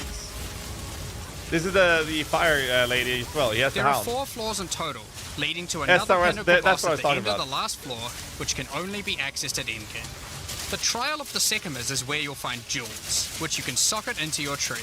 These are like passives that you can craft with your currency items. They can be really powerful as they allow you to stack modifiers that may not be easily accessible on the tree normally.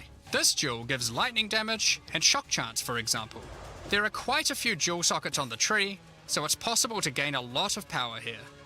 There are also other types of jewels that don't provide any bonuses themselves, but affect other passives surrounding them. This jewel increases the effect of small nodes and radius by 25%. With careful placement in the tree, you could get a significant amount of power from it.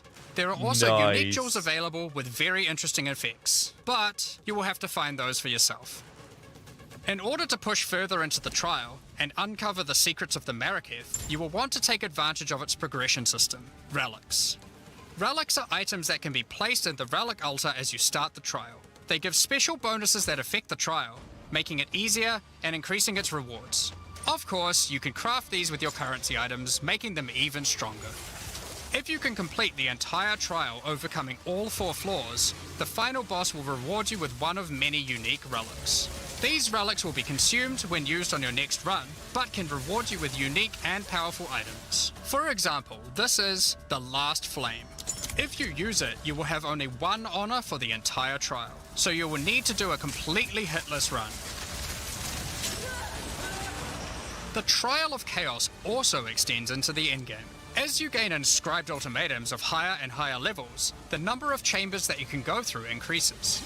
In true Val style, this allows you to take even more risks for even more rewards. At endgame, you can progress through up to 10 chambers with 3 bosses on a single run. Stacking 10 tribulations on top of each other will make this a significant challenge, but it's worth it. The Trial Master will tempt you with items of the Val Empire, such as Val Orbs. Val Orbs are powerful crafting items that corrupt your gear with random, mysterious outcomes.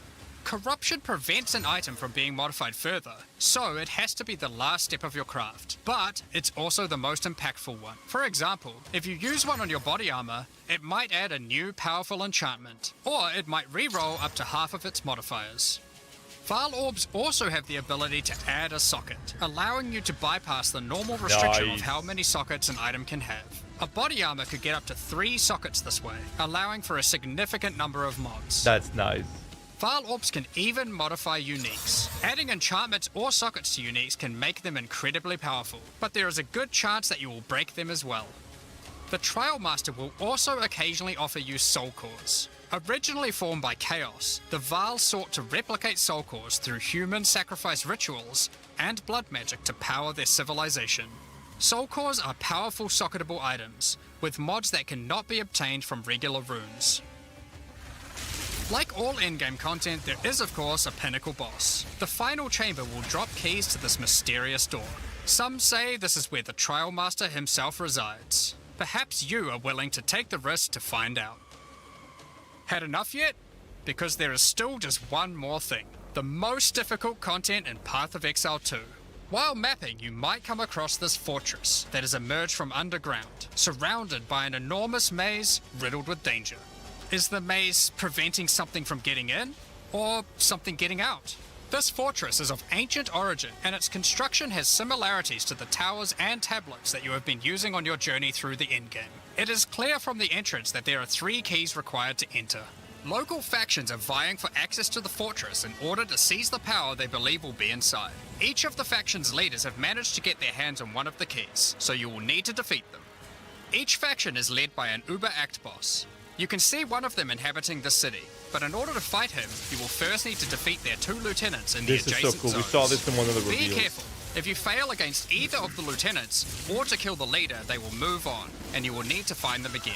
Kill all the Uber bosses and you will gain access to the fortress. We aren't going to spoil it, as we can't wait to see you guys attempt it for the first time. But is there a tree you get points in after killing it? Of course there is. This is Path of Exile. There is always another tree. So these are your challenges for PoE 2. As you can see, this project is crazy huge. Way bigger than even we expected when we started out. Yeah. But how do you gain access? Well, during early access you'll need a key to get in. To thank our existing PoE supporters who have spent more than $480, we'll be giving you guys a key for the PC version for free. Anyone else who wants one can get one by purchasing one of the new early access supporter packs that have just been released to the store. If you just want early access to PoE 2, then you can get a key in the $30 early access pack.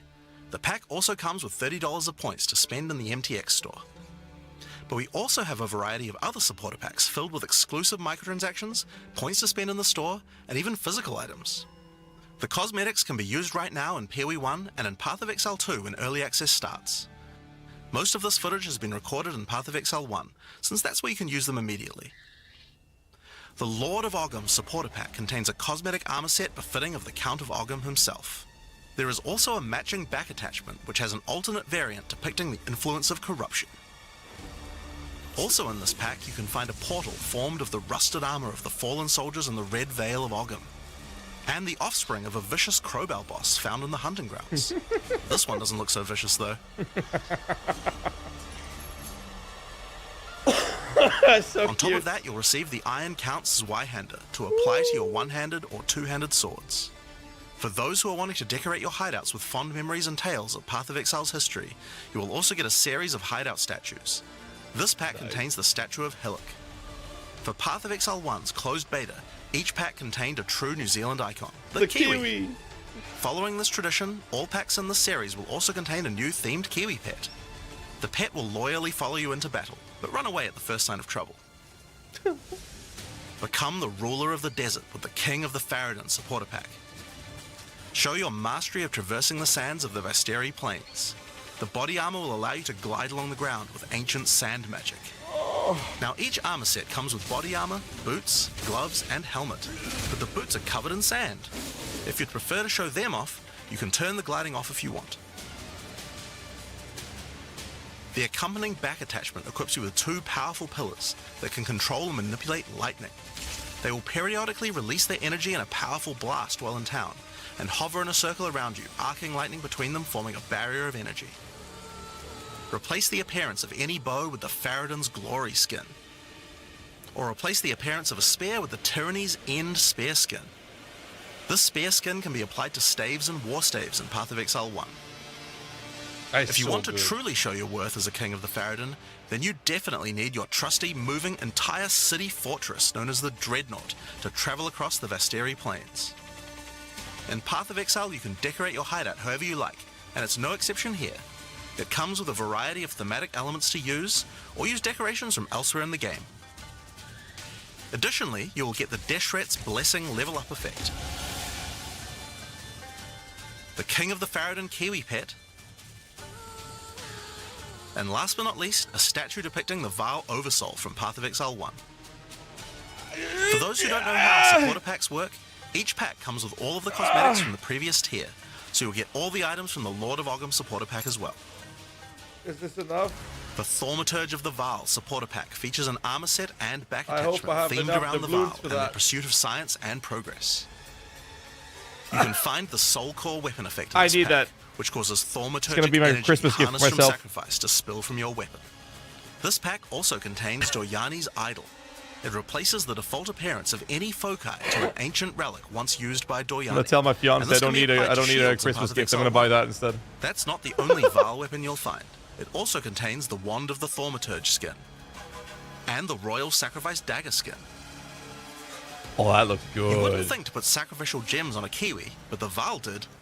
Thaumaturge of the Vaal supporters will receive the Thaumaturge of the Vaal Kiwi pet, and the Statue of Dominus. This is also the first pack in the series with a physical item. When purchasing this pack, you'll receive a Path of Exile 2 logo t-shirt, but if you don't want one, you can opt out and return for additional points to spend in the store. Becoming a Warlord of the Karui supporter will grant you an armor set and back attachment adorned in jade carvings and iridescent feathers resembling Pawa, enough to even impress the ancestral gods, specifically Tukohama, the Karui god of war. Overkill, you say? I think the Karui people would disagree. Why not drop a gigantic totem on rare enemies you slay to crush them to a pulp? Replace your crafting bench in your hideout with the Ancestral Canoe crafting bench, where Ancestral Chief Mata will summon a giant canoe manned by Karui warriors to aid in your crafting desires. We must all start somewhere. That's so You'll cool. also get a pair of weapon skins. Equip Akoya's Felling Axe skin to your one-hand or two-handed axes, or Tukohama's Crusher to your one-handed or two-handed maces. A true Karui warlord is always accompanied by their trusty Kiwi. Equipped with armor and harnessing ancestral magic, they make the perfect sidekick. Once one of the most feared beings in Rayclast, Malachi was slain by a powerful exile. May the statue commemorate the virtue of exiles past, present, and of the future. Of course, it's not all about dressing up in game. You'll want to look good in real life too. By becoming a Warlord of the Kurui supporter, you'll also get a Path of Exile 2 hoodie. Our final tier of supporter pack in this series is the Liberator of Rayclast supporter pack. The Liberator of Rayclast armor set and back attachment come made with the finest materials in Rayclast, and shattered glass mosaics suspended in divine power. Set up your base of operations in the Beacon of Salvation hideout. Why restrict yourself to just one island when you can liberate more? The Beacon of Salvation hideout comes equipped with your own collection of small islands and personal operators of boats that you can use to row between them. Just walk to the piers, click a boat to enter, and navigate as you choose. Decorate each island as you see fit to best represent your well-earned hideout. We're getting boats! Everyone in your hideout could use their own boat. Why not some races? And they're real! You can also get the Window to Twilight portal effect. A beautiful mosaic piece of art Yes! shatters and reveals a gateway to your desired destination as you approach it.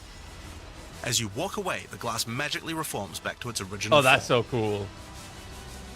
We're Ruler getting installed boats! the Throne of the Ruler map device. Sure, this map device can create portals to in-game maps, but it also comes with a throne you can sit on to oversee your growing kingdom.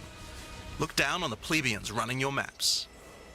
Which Being a supporter pack liberator, was though, is this? not just about sitting on your throne all day. If you do decide to join the fight yourself, you can leave a high priest in charge as your second in command. Wait, this is all Liberator of included with Rayclast the, or is supporters there will two also different get a set of 480 ones? varied weapon skins. Or is this? The Light of Divinity Scepter skin. I missed it. The I got so Deliverance hyped about the crossbow boat. The Justice Flail skin. And the Redemption Shield skin. Fuck, man! Once again, you'll have an accompanying Kiwi, and of course a statue It's depicting one of the most $500, iconic dude, I'm not events made of in money. Rayclast's history. The battle between a powerful exile and Kitava, the Insatiable. With the help of two deities, Sin and No, I'm buying Innocence, it. the exile was I'm able to buying defeat him once and for all. It's my Christmas gift for myself. This I'm buying supporter it. pack also contains the Path of Exile 2. It's done. It's done. This 215-page full color It's artbook over. includes a huge amount of amazing I'll have to concept tell art my and fiance lore we're gonna eat produced noodles for during a the few long months. and exciting journey of Path of Exile 2's development. And finally, Path of Exile has a tradition of letting the community participate in designing game Fuck, features. For Path of Exile 2, There's a we added the donation Twilight button Order down below foil the stream, relic. by the way. Fuck! By becoming a Liberator of Rayclast supporter, once Path of Exile 2 is released, you will be able to select any unique item you have found and be able to drop it from the reliquary. Once players have submitted their items, keys to the reliquary will start dropping, and other players will be able to find foil versions of uniques that you have submitted, along with a message for the lucky player. The more players submit the same unique, the more chances there will be for the reliquary to drop them, so choose wisely. Now, almost all of these items are available to use in PoE 1 right now. There are a few exceptions where the item class clearly doesn't exist, such as crossbows or flails. And there are also a few microtransactions on weapon types that are unavailable in PoE 2 at the start of early access. Once classes that use those weapon types are added, those microtransactions will be available to use.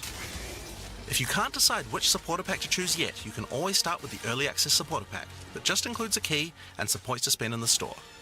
Then you can upgrade to any of the following tiers at a later date. These supporter packs will be available for purchase throughout early access. We'd really like to thank you for your ongoing support. Without you guys, Path of Exile 2 could not have happened. Now, I'm sure you guys have a lot of questions. Stick around, because coming up next, we have a live Q&A with ZD. Fuck me, man.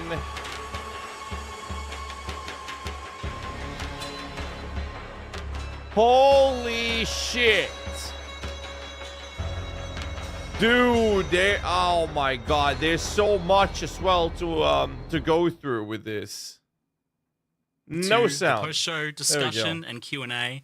I hope you all enjoyed what you've seen so far. It's been pretty exciting for us here as well, as you guys have been inspired already just watching things. And you're already cooking a new ascendancy class. Yeah, for sure. We've got to do design whenever you can. Yeah. Absolutely. There's been a few fun moments here already. But I'm your host, Ziggy D, and I'm joined by Jonathan and Mark to talk about everything you've seen. Honestly, it's so much. I mean, we were really keen to make sure that when we went into early access that people didn't feel like it was just, limping along and kind of, just like a minimal amount of content. We really wanted to kind of blow people away. So hopefully people feel like, there is enough content. Because, it was certainly a was certainly a mission to get all that stuff in. Yeah, I did come here expecting that there would be, maybe a basic mapping Is the placeholder sound endgame and out your of 3 sync? acts and the half the classes, but you've made a decision here clearly that's got the core It's definitely out of PoE sync. player community in mind. Absolutely. So, I mean, we have to make sure, look, Path of Exile's endgame is kind of known for the fact that you get to choose between different types of content, and that, some people enjoy one thing, some people enjoy another, and I feel like that choice is a huge part of what makes it good. So if we didn't have that when we entered endgame, then I don't think that would be, that wouldn't be a Path of Exile endgame. So that's 100%. kind of what we have to make sure of. So we kind of said, okay, well, what is the minimum number of different endgame things you need to be able to have in order to be able to actually have a viable endgame that we feel like you get different choices, and that's how we ended up with what we have here. I definitely feel like a lot of games nowadays release, and their campaign's intact and real good. You get to the end game and it just falls real flat. Yeah. And it was certainly a very important moment for us when we were like, hold on, that's the wrong thing to do. Let's not make the same mistake as everyone else. Let's pivot.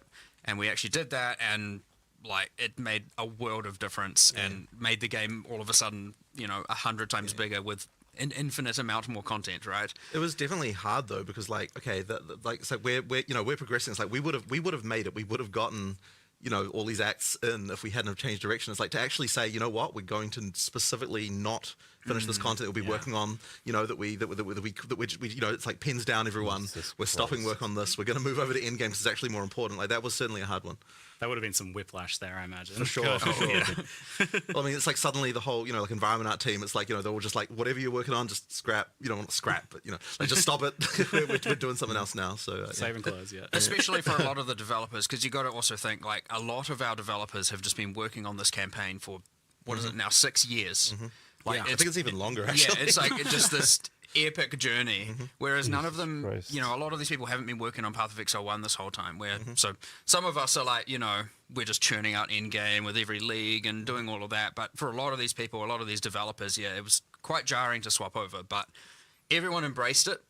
We talked about it, everyone was happy about it and stoked about it, and it just ended up coming out real awesome. So I think it's landed well, and it definitely kind of blew me away when so even before I saw anything, we were in the car on the drive here, and you were just info dumping all of the end game. You're like, oh, we got this feature, we got this feature. I'm like, I'm getting dopamine just from hearing about it. I haven't even seen anything yet. But do you guys feel like you're competing against yourselves a little bit here? Because Path of Exile's kind of set the bar. The original game has set the bar for what is available to endgame in a game like this, and it makes it's not acceptable really to launch with just nothing in terms of endgame now. Absolutely. I mean, if you're not competing with yourself, then I don't think you're going to make good progress, right? So that's what you really have to do. Yeah, but cracking that out for beta even. Is, absolutely. Pretty exciting. Well, as I said, I just think it would not have landed nearly as well without that. And I think it's important that our existing Path of Exile 1 community feels like they're also served. Like, yeah, sure, we're doing all this stuff for new players, and that's really important, and that'll expand the audience. But, if we launched and all the PoE 1 players are unhappy, that wouldn't be good. So, we have to make sure that they also feel like, they've got a game for both them and for all the new players we hope to bring to the genre. And you definitely want all those different axes as well. Like just having two, right? You'll get a lot of content can be immediately divisive, right? Obviously, that's the nature of it. That's how it goes, right?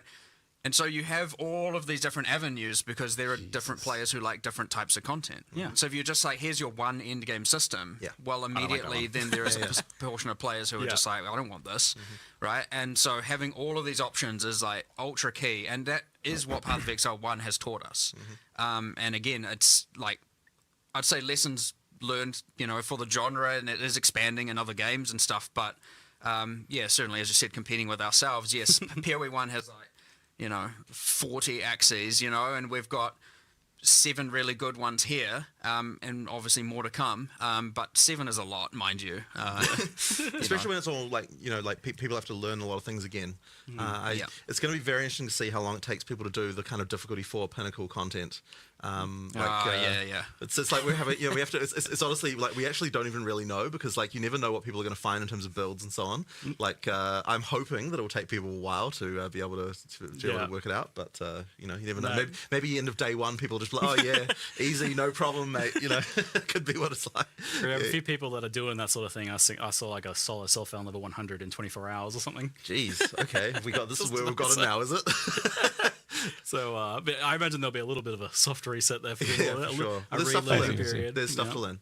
And I mean, PoE 2 has changed a lot over the years, so more than 5 Hype years train of development now. login. And what was that initial pitch when PoE 2 was first put forwards, like, as to what it's going to be? Because it was much smaller in scope originally. Yeah, so when we started, it wasn't even a sequel. It was just we're just updating the character rigs, and over time, it kind of feature creeped into a proper sequel. But the thing that we were saying is, whenever we were talking about it, and I guess this is the main thing, is that we're like, okay, when we make an area here, it needs to be that there's like a theme for it. It feels unique from everything else. We're not going to just like have recycled stuff like within the campaign that just feels like, oh, we just took this area and modified it slightly.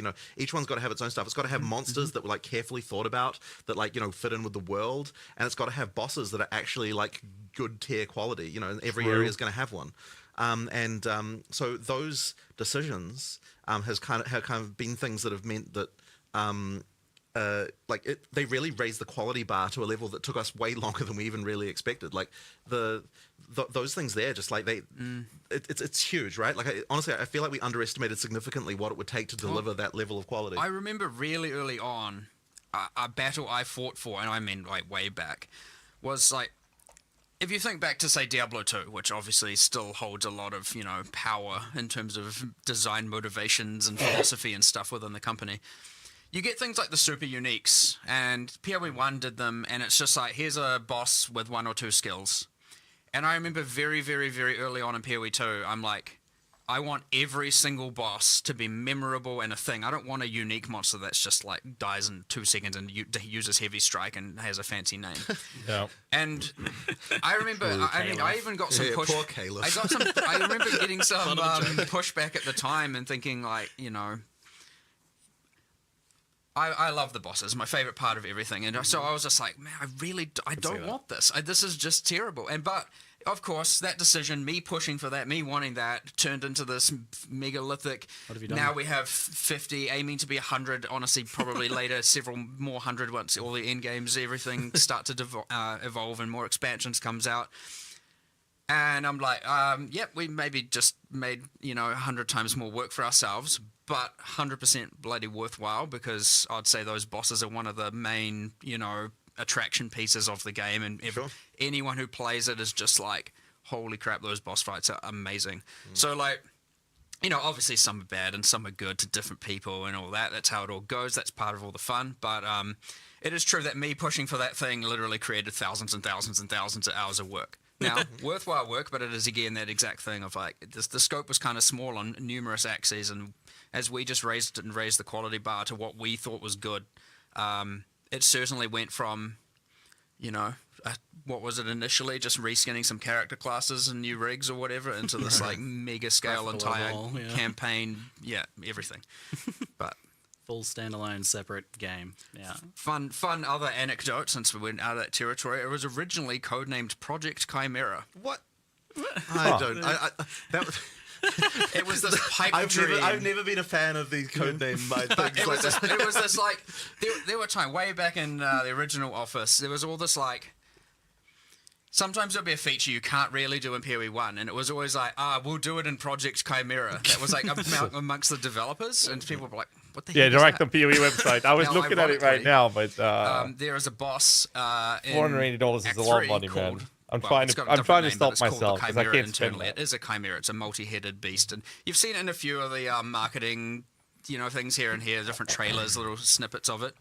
And I think it's just ironic that was actually the first boss asset made before everything, the first monster, because back in when we used to just make random monsters and we'll find out how to use them. And that was made for that game. It was used in the original PoE 2 trailer, right?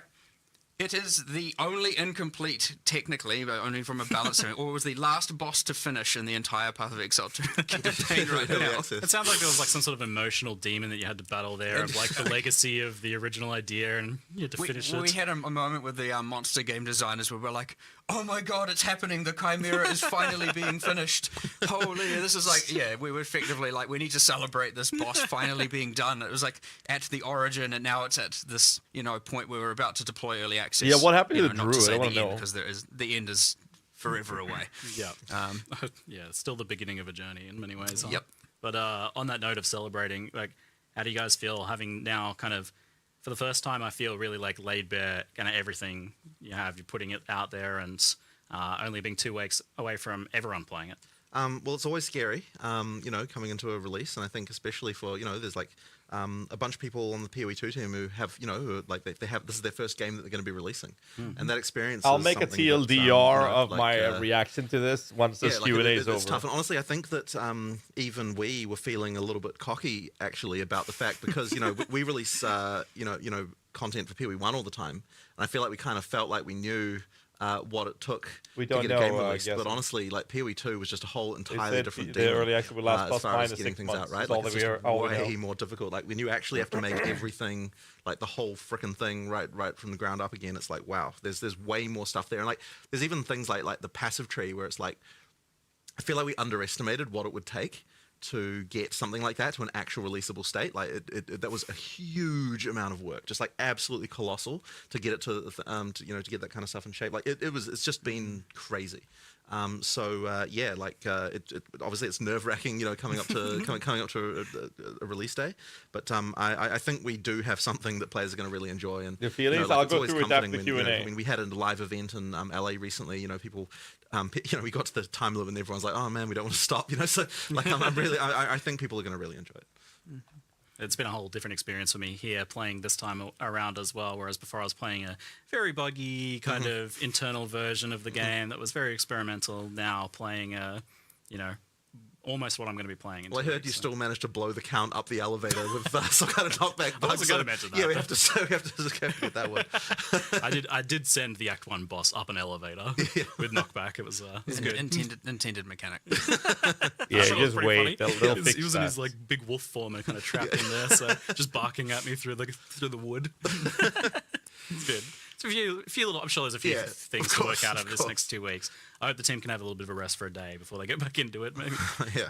Yeah, it's been a lot. So you've done that pivot to the endgame focus and got so much for us now to play around with in the beta. And it seems like originally I was thinking, you know, we might be playing for a few weeks here and then, you know, maybe going back over to some Path of Exile 1 stuff. But it seems like you guys want us playing through Christmas. That would certainly be good. Look, there's enough stuff there. I think it will take people a long time to get through. Yep. And I mean, obviously, it's also going to be the first time people are playing through a completely fresh campaign as well. I think that will take people a fair amount of time. So yeah, there's and then of course the end game as well to explore. I mean, yeah, it should be pretty significant. I mean, we've always wanted it to be that Path of Exile 2 leagues, you know, are going to be, you know, like how PoE 1 leagues are, where you play them for like, you know, a reasonable amount of time, and then, you know, sure, you get done with them eventually, and then you've got the next content that comes out. So yeah, in order to be able to realize that, you have to have enough of a base to make that happen. Yeah, people are definitely wondering like how invested they can get in the beta. So I definitely want to ask a few questions kind of around that idea. So firstly, is there going to be wipes and resets, and will there be something before launch as well? So we are going to be having new like leagues effectively throughout the beta whenever we launch something significant, because, you know, we want to make sure that all of the, you know, effectively that people are able to play through. But that stuff will be merged into an early access league, and effectively after we go into full release, that league will stick around. Now, I can't promise that everything about your character will function exactly like how it did in that thing. I imagine it will be a glorious kind of snapshot of all of the here's all the broken stuff. Yeah. But effectively, we can contain all that stuff in the sort of early access league, and then if you still want to play those characters, you know, like then you can go right ahead and do that. But you know, the action is always going to be in whatever the most recent league is, and then of course after that point, there'll be a standard that everything goes into, which you know, all our economic sins will forevermore be archived in the in standard. So yeah, that's. You know, no doubt what will happen. Well, it's nice that it's not going to be affecting what will be the standard league. Yeah.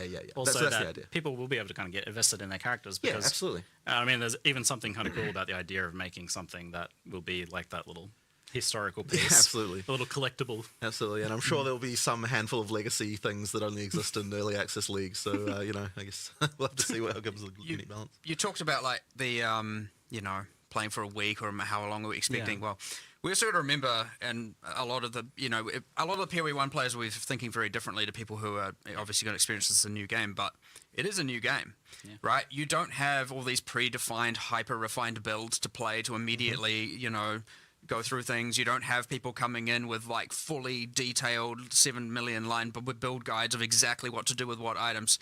The discovery is going to be there. The discovery takes time, and the discovery is like honestly ultra fun for me. I love it. Yeah.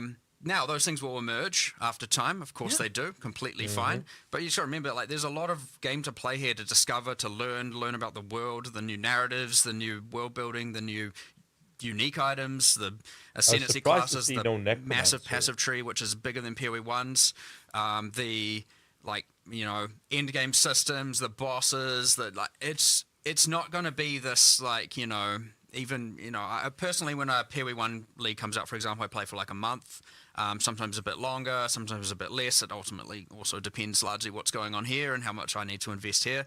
So, you know, and there are other people who play for more like 3 and whatnot, but there's certainly going to be a much longer time period you can play this for while still discovering new stuff and not feel like you're finished, you know what I mean? Now, of course, you see that's subjective. Everyone can pick their own point when they finish, but if you want to see everything and do everything, you're going to be investing a lot more time, especially these first-time rounds, and then obviously with every league, there's more to discover, but you get faster at doing all these parts over and over and over again. You'll get more efficient over time. That's how the game works. So, yeah, I'd expect a lot of time to be sunk into this to fully explore it to start with, like a lot, you know. Not a week, not 2 weeks. You're going to be going far, far longer than that if you want to see everything. But, you know, it's up to you. Play at your own pace. See how you want to go. Learn at your own pace. That's the beauty of a new game as well, which we haven't been able to experience with Path of Exile 1. You know, I like the other artwork games for so long is actually discovering the entire world. And yeah, there's some familiar mechanics at the end game and stuff like that, which is awesome for people. But yeah, I certainly want to really. I'm very excited to see people discovering the new things and getting so excited about it. I can tell you're amped for watching people go through that discovery process. Maybe even diving in yourself 100%. I mean, I love sitting there in Path of Building, as many of us do, but I am very excited for that. Well, yeah, that new discovery process for a while. I think you were saying how much you were part spreadsheet. I think I was saying I'm like maybe 60% spreadsheet, 40% discovery, and that's my play archetype. You know, so coming up with our player profiles, and Timmy spikes and things like that. It looks insane. Characters. Yeah. The discovery part of me is ultra excited, and I'll mind you, that's coming from someone who kind of knows all the content. I'm still, because there's something different about making it versus actually playing it live with the players, seeing them discover it, uniques being linked in chat and on Reddit and all of that is just so cool. So we're gonna get a massive dose of that, and it is like genuinely exciting to just see how people are gonna think. You know, what's worth 1 chaos or what's worth 10 chaos, what's worth if chaos is even the metric. Is chaos even the currency that people settle on? We were arguing about this earlier. I'm pretty sure that 1 C spam in chat might turn into 1 E, because 1 exalt, given that exalt is now... I think it'll be chaos. People probably... Ad remove will still be... People don't appreciate, by the way, like, so when we say we've increased you're going to be getting multiple exalts in Act 1. In PoE 2, like we actually have increased that a lot. It isn't just like an idle, you know, like. I can see exalts becoming the new kind of like chaos. I think actually chaos being the new divines. I actually agree. But we'll see. That's my point. But it's a new economy, right? Like who even knows? The market will have to. But I like they were already arguing about this. It's good fun. So, do you have some kind of like beta release roadmap for updates and things like that for people to look forward to? I mean, we certainly did have one 6 months ago when we were, but now that we're sort of getting to release, it's like, oh my god, like, you know, we have to look at it. So, I mean, look, I don't think it'll be any less than 6 months. In I think it could easily end up being more.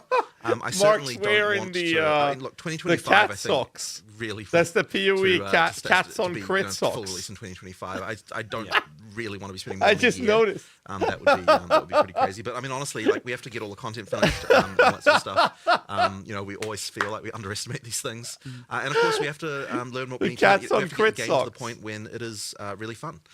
You know, we have to make sure that like all of the things, like, you know, we've got the difficulty right for all the players, we've got the economy right, like all this stuff. I mean, there's a lot of things that we're gonna have to sort out. And so I kind of have a feeling that the first few weeks at least are gonna just be a scramble of like, you know, oh crap, someone like worked this crazy thing out and we found this thing, and like, you know, that's always scary. You know, because it's just when we add content to PoE 1, it's like at least the kind of base of stuff that we have is kind of, you know, well tested and people know kind of what's going on with it. But here it's like just complete new world, and we're the kind of game that has a lot of ability for players to do stuff that we wouldn't anticipate. You know, we have just the way support gems work and everything like that. So there's certainly a lot of worry that like there's just going to be builds that are like completely ridiculous that we just never anticipated, combining certain things in different ways we don't expect, you know, with hundreds of support gems it can be like that. So you know, that's going to be an interesting one. It will happen. Yeah, for sure. It is inevitable, right? Like there's nothing we can even do about it, because you need hundreds and thousands of hours of testing to be able to do that with what can only be done with hundreds of thousands of players. But that's also the magic of it all, which is awesome. That's why I was asking you, like, are you literally really doing 12 classes and 36 ascendancies, like actually? Yeah, that's absolutely. We have we know what we want to do with it's all a bit that unhinged. Stuff. It is a bit, but you know, we like a challenge. I mean, you know, a studio that produces a passive skill tree like we do clearly has a bit of a glutton for punishment with regard to just like mixing. You totally could have done 6 and then like, I don't know, added more later in an expansion or something. Yeah, I mean, maybe we could have. I mean, look, this is the plan. This is the plan. You know, I mean, like as people go through early access, it's going to feel like there's just expansion content coming up pretty frequently. Just because, you know, we have all the stuff that we kind of, you know, got a lot of the way through. So yeah, there's stuff to come. I mean, look, I'm pretty sure. Like, I really want to get the Druid out. Like we announced it, we've talked about it. It's a lot of fun. You know, I'm keen to get that out there as soon as we can. You know, the Huntress we've talked a bunch about as well. There's like those kinds of things. I think we'll be able to move towards those pretty quick. But you know, there's obviously more to do. The other thing you mentioned, talking roadmap like things, is we've always been. You know, it's hard to predict because a lot of what will happen is, and what we leave space for, is reacting to what the players want. And so if you plan everything for so long, you're going to have very, very, very slow reaction times to fixing, you know, or adding certain content where there may, you know, maybe the issue is like, the campaign needs more of this, or this class needs more of this, or something. So if you're planning, then you're going to be delivering on what they want solved like a year down the line or even longer. And where we like to remain very, very dynamic and like, you know, you want to be able to fix that stuff like, oh, well, this is the main problem. Like, sure, obviously you need more than a week sometimes, most of the time.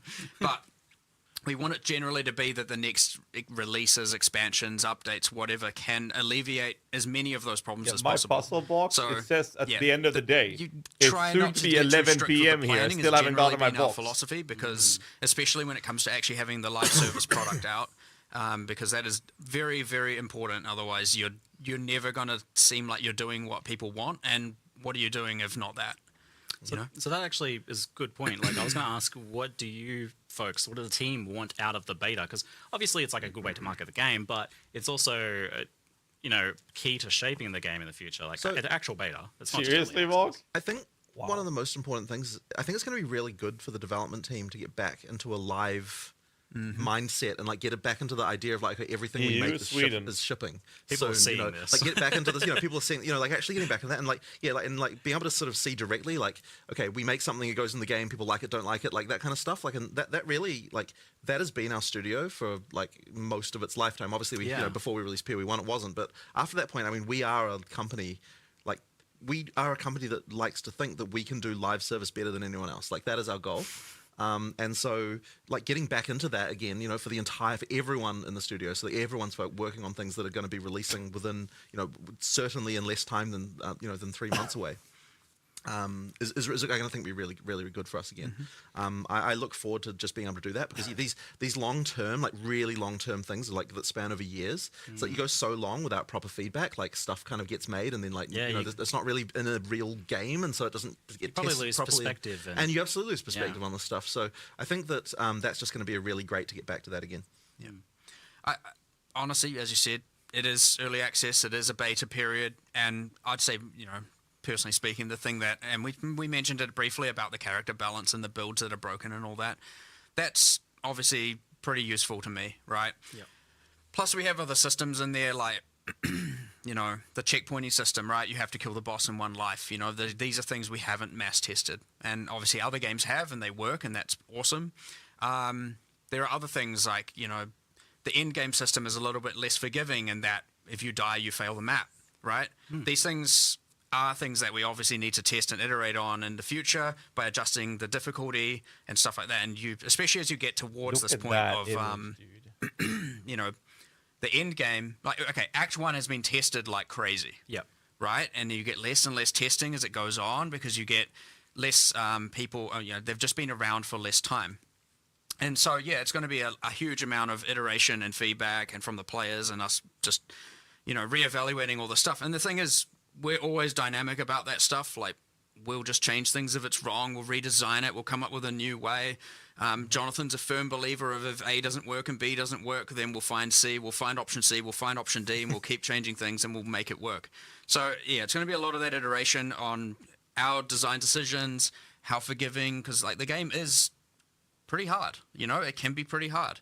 And so when you're on that fine line of, like, you know, if things are difficult, you know, it's not too easy to know if you've tilted one way or the other. So, you know, finding what everyone agrees should be the common corrected difficulty is something that I will obviously be paying very, very, very close attention to. It's a pretty hard thing to nail down when you are making the game. Mm-hmm. And so we've seen that a lot where you folks have been pretty willing to change and then rechange and rechange again some of the core features like flasks and the waypointing system and portals, and you're keeping that kind of mindset going into the beta then. Of course. I mean, look, we're always willing to change stuff. Like that flask thing, like the most recent change to that was like ultra recent. Like, have we even had like a closed beta of that yet? Was it? No, I think we haven't. Yeah, but I mean, I think it's way better than it was. Like, it's the things have improved a lot. And honestly, like that's one of those things we've been wanting to do something to sort out flasks for ages. Necro. Yep. And it really came about because when actually looking at what new players were having trouble with when they were playing, Flask Piano was actually like, even from the very beginning of the game, actually ended up being one of those things that like people just had trouble, just like just the manual dexterity required to like hit all your different flask keys, and then you have to know when one of your flasks has run out so you can move to the next one, and like various things like that. Like all that stuff actually was like just a weirdly large amount of mechanical complexity right from the very beginning. And then even at Endgame, I don't think it was really that satisfying either, because you ended up with like, you know, just like having to press all these buttons all the time, and obviously it's all utility flasks that people are using at Endgame. And then we kind of tried to band-aid this in PoE 1 with the you know, some of the flask automation stuff that was added there, but there was still this idea that that you're still more powerful if you don't automate. So therefore, you know, like it's like, you know, it's like there's that trade-off there. So you're just more powerful if you get mage blood. Really, sure. I guess. Sure. And then it's all automated, and you're very powerful. Yeah, sure, all right. But you know, so the point is effectively that the charm stuff that we're doing effectively means that you no longer, the game is making that decision of like, you know, that stuff will be automated. You no longer have to do that like crazy flask piano to get the best, you know, the best out of your character. And I think that is definitely a step in the right direction.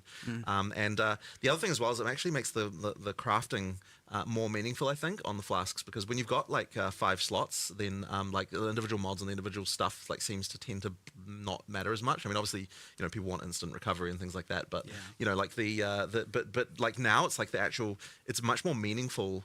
Like on your life flask, the choice between do I want instant or do I want way more like life, like that kind of stuff actually can be a lot more meaningful once you've only got one. So yeah, I think it is a lot better personally. You have we'll jump ahead to Floss since we're on the topic. You have locked in effectively the fact that there's a mana flask there now, so there's always going to be a mana flask slot. And how does that tie into your design for mana? And are we always going to be using a mana flask slot, or if we solve another way, what does it do? You can absolutely solve another way, and then you'll just have a flask slot that isn't doing anything for sure. But I think it kind of has to work that way because we really don't want.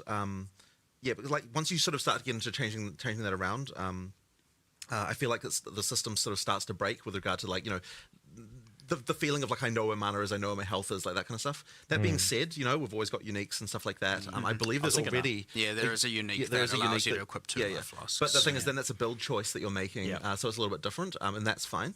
But I think the system as it works now just it's a lot easier. So it does sound like on the mana side of things then that there are going to be multiple angles of solving mana, Of not course. necessarily So we've got Leech edition number 475 is how it works, and we've finally got it right this time. You know, I think it works. So I think it's good. So I think that Leech will be more common. I'm not going to have to like crack out the Leech diagram showing the different buckets and things like that. I was saying I think that Leech might be. No, I think I was going to say, Leech is one of the topics in the studio that has wasted the most designer time of anything in the industry. But I actually don't think it's that. I think the actual worst offender is what stats should Dex give you. I think that is like that one has wasted there's so many arguments about that. I feel like that one's never come to the fore. Like we No, know about the Leech one, but no one is happy about giving accuracy. But no one has a better idea than what accuracy that it can give. And then, like everyone's going to come up with like in chat a bit. I bet they'll be like saying, oh, you know, it can give this or this, whatever. But there's like, yeah, seriously, there's been endless arguments about that topic. It's like it's outrageous. Yeah. You've got me thinking about it now. Yeah. I mean, speed would be good, but then that's probably too much. Something like Dex, you just can't. Dex stacking speed. We can get all the designers down here right now. Yeah, I know. We'll just have it out again. We'll just have it out again. The longest Q&A of all time. It's already going to be that. Sometimes you're just like, you start the day, and you're like, all right, here are the problems we need to solve, and then you're like, what about? But then accuracy on Dex comes up again. No, it's 3 p.m. and we're still discussing dexterity. Yeah. So I go home. Just make it accuracy again. Yeah, exactly. That is literally how it comes back to accuracy every time. That is actually hilarious, dude. Yeah. Rewinding a little bit, we can't forget our roots with Path of Exile 1, of course. So for the PoE 1 enjoyers, what is the plan for PoE 1 during the course of this beta? Is there going to be leagues launching? Is it on the back burner? Yeah, there absolutely will be leagues launching. Now I don't know the exact date, but the plan is kind of late February. Yep. But I mean, look, we'll see what happens. I will admit that unfortunately we did have to steal a few PoE 1 resources just towards the end here, which is kind of been a bit unfortunate. I really wish we didn't have to, but yeah, as I said, we kind of underestimated some of the stuff. But everyone is going to be going back to PoE 1 again for the February league, and you know, we're going to make sure that we can do that. Like one of the things that was a big problem for our studio when we had a long-term project and a short-term project, is that you know, you've always had that thing of like, you always want to work on the short-term thing. Yeah. So now that we've got 2 short-term things coming up, I actually think it's going to be a bit easier to prioritize in some respects because, funnily enough, you know, it's just like all that stuff is then, you know, is like coming up soon. So, but we'll see how it goes. But yeah, we need to get that PoE 1 expansion out next. Yeah, obviously, Good. you know. Good. It needs I just want to attention. always make it clear that, you know, the reason why things can't be so planned out is, again, we're just releasing this game. Yep. Obviously, we pivoted to Endgame, and then that needed more resources. And then, of course, combined with the fact that, you know, things obviously change. There are unpredictable things in the environment we can't necessarily guarantee. And then, of course, you have, you know, Christmas coming up and all of that, right? There's so many variables to consider, but we also don't know how much time is going to be invested necessarily or need to be invested into live operations for post-release. How many problems are going to go wrong? How many builds are there? How many of the uniques are broken? How many, you know, and where do all these resources go? There are like just millions of variables here to consider, and so like it can get very, very difficult, especially at this time. But once you release, you have a bit of a grace period, so to speak, where well, more like a period of extreme amounts of fire, where we're putting out fires everywhere. But we have a period where we're fixing everything. You get everything stable, and then we're going to be like, all right, let's recalibrate, figure everything out, and what is our plans, and then establish all of that, based also on the feedback we get from that, you know, period where everything's on fire. Not to make it sound like it's going to be bad, but that is the inevitability, is that there's always problems. Well, hopefully it appears good from a player perspective, but there's always going to be like, oh my god, people found this, and you know, like, we don't have to see all the fires. Like ideally, the best thing is when we're able to fix some kind of exploit before people even hear about it. And when I say exploit, I'm just talking about some broken thing. Like if we we obviously normally have to worry about like the whole mid-league nerf concept, but it's like if you can deal with something within like an hour or two of it happening, then it's like you're kind of okay because you know no one had a chance to kind of like everyone didn't swap their build over to it or whatever. But we're going to feel really on the ball for PoE 2 just because there's so many things that are new. Well, I mean, look. We have several bosses with several elevators. How many of them can be pushed up the elevator? You know what I mean? Well, that's what I mean. When I say a fire, I'm talking about bosses getting pushed up elevators. Like, that's not okay. I am liking my mercenary flashbang knockback is very fun. Right. Yeah, you need to look into that, by the way. The whole flashbang. I feel like you're going to nerf my build. He's finding fires already. No, these are the fun things. Discovering that stuff can be very fun for the players. It's just internally, it's like, oh no, what are we doing? It can get a little bit panicky after release, you know, and it there's lots of things going on. You're like, oh geez, what do I solve first? But obviously, you know, it's the same as PoE 1. We're good at it at this point. Got some experience. Yeah. Belts. You aren't going to be torturing us with like releasing beta stuff at the same time as PoE 1 league launches. Yeah, the plan is to keep them separated a bit from each other so that you know, you get a chance to play. Don't make me both teams. choose. Yeah. So we saw a cinematic, to put it lightly. It was that was quite epic, and I know has been cooking for quite some time, and that was pretty exciting. But we've also seen just a lot of story stuff happening on a much higher level than previously now. So stepping up your storytelling game here a bit. Yeah, so we're really wanting to make sure that the storytelling in PoE 2 is much better than what it was in PoE 1. Like, you know, there's a lot more kind of, I guess, like that kind of like stuff with the introductions to boss fights and the outros and things like that, like all that stuff. We've just got a lot more storytelling going in. All of those things. We do have the intro cutscene. There's also kind of like light, like between the acts. There's these kind of like more kind of motion graphic type cutscenes, just kind of establish things. And there might be some more surprises later on in the game as well. Not in early access, unfortunately. Later on that we can that you can see as well. But ultimately, we just want to make sure that like I think a lot of people who got through the PoE 1 story had no idea what was happening by the end.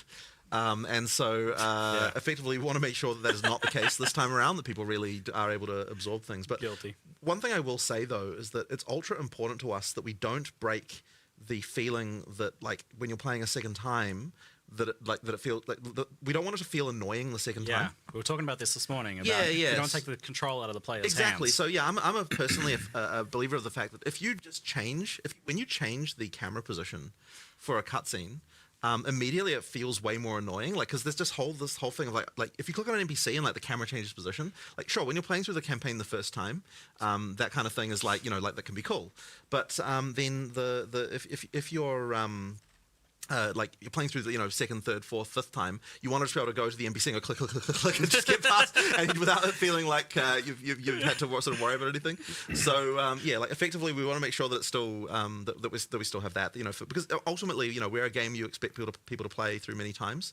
So ideally, we can kind of deliver both the situation the first time you play through it. It feels like an amazing story that you're getting, that you're taking seriously, that you're understanding, that you know, there's like all those sort of touch points. The chat system is the same in PoE 2. You know, things just through. Guilds are going to be the same as PoE 1 and 2 together. Talk to some quest giver just to you're very likely still going to be muted, you know, without having to talk to someone about it first. So you know, that kind of stuff is really important, just to make the, you know, that stuff work well when you know what you're doing. Yeah, you said something this morning that stuck with me, where you said like Path of Exile is a game where how did you manage to do that? Yes, absolutely. So you're yeah, allowed to cheat. Wait, who timed him out? There's what the character knows and there's what the player knows, and in our game, what the player knows is needs to be sufficient as far as like being able to progress the storyline. If you can, you don't want to have it so you just talk to an NPC just to find out something you already knew as a player. Yeah, like if you know you kill this boss, you get the next area's waypoint. So you just like kill it, log out, log in, waypoint, right? I love doing that. Meta knowledge. Yeah. So you explained to me the other day the kind of the context for the beast and how that leads into the cutscene in the beginning of PoE 2 from PoE 1, and that I think helped put it in a lot more perspective for me and made me appreciate and understand what's going on with the story. So effectively, what you're seeing in the opening cutscene is effectively the a new seed of a beast that is going to be is growing. Now in PoE 1, you know, the beast was killed. And then what happened in response to that is a bunch of all the gods in the world were able to were able to effectively rise again, and you killed a bunch of them, but there are more, you know, in the world, and effectively, you know, we don't want to spoil too much about the storyline overall, but effectively, obviously, someone here, you know, the Count is wanting to harness the power of the beast once again, and then we have the mysterious figure there who is saying, you know, no, don't do this. This always turns out badly. There was a comment in chat that I loved that was like, "Stop opening Eldritch boxes." Yeah, exactly. Why do people keep doing this? Yeah. But I would. If someone handed you a mysterious orb, would you press the button? I mean, exactly.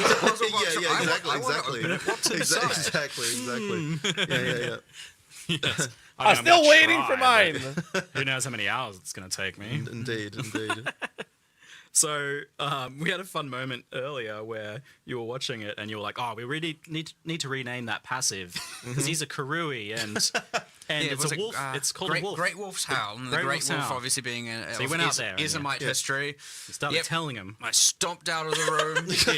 And I was like, we need to rename that notable. He's Karui. And then I was kindly reminded that actually he was an orphan who orphan and was adopted by a Ismite and raised and so yes, there is a mixture of Karui and Ismite background, and I was like, it works. You were wrong. Fair enough. I walked back in here all sad and whatever. My bad. It's fine. The name is good. He looked so chastised when he came back in, but that just like points to the fact that I feel like you're doing a lot more with the characters here. For You even mentioned that ascendancy stuff is going to have an impact story-wise. So, like with that's wild. We just think a lot about this kind of stuff. So the acolyte of, I always get this name wrong. The acolyte of is it Chalula? Chayula. I always say this wrong. The acolyte of Chayula, for example.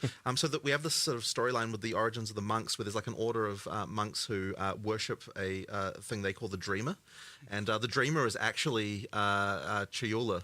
So and they don't know this. So they're effectively worshipping a breach demon. So the acolyte of Chayula is effectively you embracing the fact that I'm worshipping a breach demon. I'm just going to go all the way. I'm in too deep now. Yeah, exactly. we're just gonna do it. So there's a lot of thinking like that goes into these things. Like what is the history of these people? Like because I think a lot of that stuff inspires interesting mechanics as well. So for example, on that one, you've got that into the breach skill, which kind of means you're always in a breach all the time. You can see the things going on. Like that stuff is.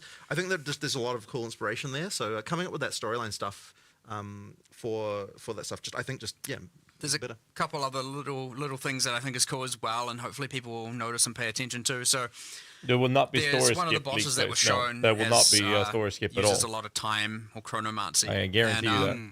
Interestingly, if you are a sorceress and you ascend to chronomancer and you then go to fight that boss, if you, for example, try to use time freeze, the boss is like, that doesn't work on me, and has a dialogue line. And if you cast temporal chains on them, he's like, just puts it back on you. And it's like, And so there's interesting things like that, and it doesn't like change things on a grand scale, right? It doesn't make a certain class not viable or anything like that. But there's just interesting little quirks and quips everywhere. Different bosses have different intro lines depending on what class you're playing. They have different skill lines sometimes depending on what class you're playing. We've got different dialogue all through the campaign for different classes. Like the sorceress is obviously from the Maraketh. When she goes back to the Maraketh, there's kind of a little backstory there about how she was banished originally. So she needs to find a way to she needs to be accepted back into their culture again. Like we've got things like the character we talked about earlier. So the warrior was an orphan. He was brought up by actually one of the NPCs in Act 1 town. So obviously there's a lot of dialogue there because he's effectively his adopted son. We've got things like that. There's a lot of thought that's gone into just trying to make it feel like all these character classes have some level of involvement with the world. They didn't just come into existence the moment that you. There's other little things. So like more on the narrative side, obviously we saw the world map. You have the icons that show different things that are in each act, like all the things you want to explore, find, and awesome. But each of them also has a little bit of a kind of little bit of text on them as well. And like, for example, there's one in one of the first areas in the game that's just like a camp of Iron Count guards. And, we showed it in a trailer when the Ranger class trailer we did, whenever it was, you saw the Ranger kill some of them because they were trying to like hurt a child, and the child was just trying to get some food. And the Ranger just like snipes them with arrows and kills them ruthlessly. And so you read this thing and you're like, you hear whispers of an Iron Count, scouting party that was slain by a rogue archer or something like that. So you get these little things where we're like connecting a lot of little dots, and even that you absorb a little bit of interesting little information.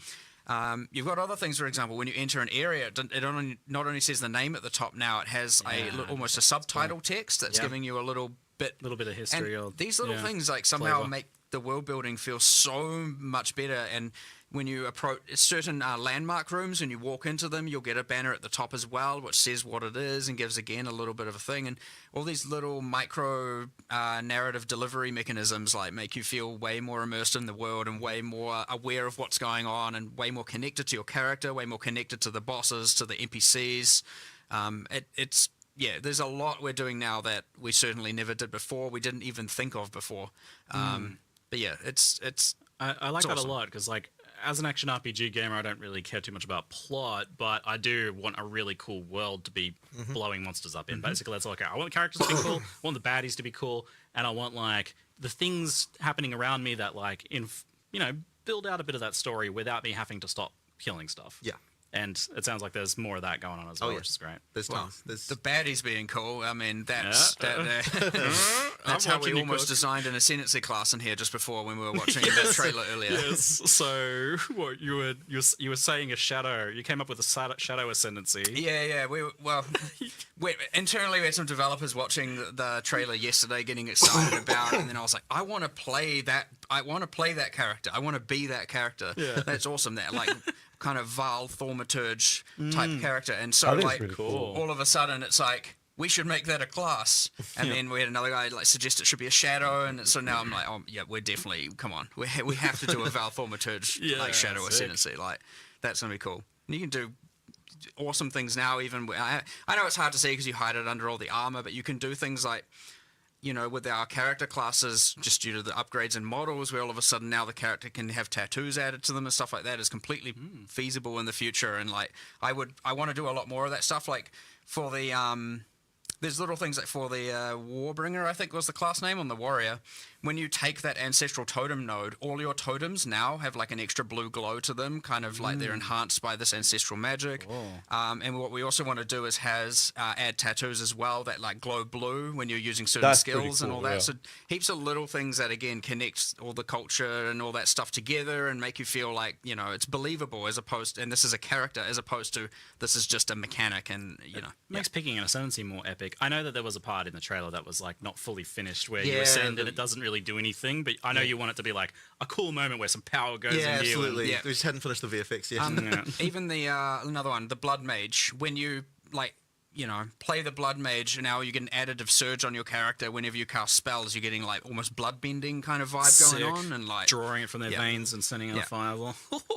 It's cool. Yeah. It's real cool. Yeah, you can have like the tattoos get tattooed on them as they ascend and things like that. I mean, that just makes taking ascendancy way more cool, which is already, I think, I almost feel like ascendancy is more important than the classes for players kind of like feeling the vibe of We're going to go on a Spectre hunt For on sure, because 6th of the December. classes are pretty open. You can play whatever Just skills, fine. whatever weapon. Sure, you're on a passive tree at a start point, but by high level, you kind of go wherever you want to go. Using jewels, especially getting off-class stuff, you can kind of be whatever you want with the base class. Yeah. So eventually, the ascendancy is what becomes more of that important identifying feature, because that's what you have actually chosen that makes you distinct. That another different class wouldn't be able to actually have. So yeah. So you want to make that super cool. And on that note, I know I was definitely confused. I know people were definitely confused and a little worried about ascendancy and what's happening with that. And people were like watching the Sekima trial and being like, oh, what if I don't like this? Oh, is this another lab again?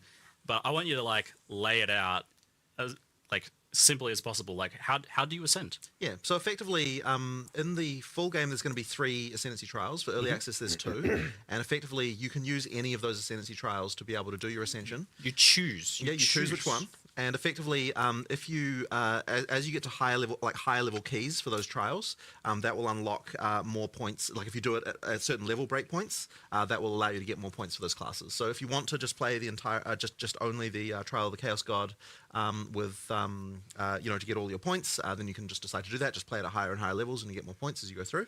If you want to do a mix, that's fine too.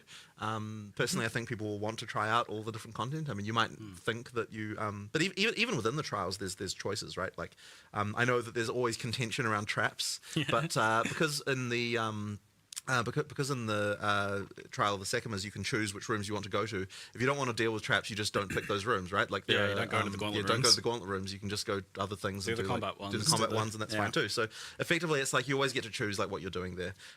Like it's funny because like I know traps are so contentious, but also there are other people who just enjoy that stuff. So we want to have something for all those people too. There's these like Path of Exile, divisive content, but lots of choice, and you can choose what to do and what not to do, and then we're embracing that here now, and that is. I mean, you're just a clearly win. leaning into that now. There'll You be have 3 you have- versions well, on I mean, such a release, competitive 2 advantage now. in that you have so much content, and even with PoE 2, that's still going to be the case. So you can lean into that, like making content that is spicier but divisive. For sure. And now you're like separating trees and having these things be a little able to be focused on a lot more. And you're doing that with the trial, with the ascendancies.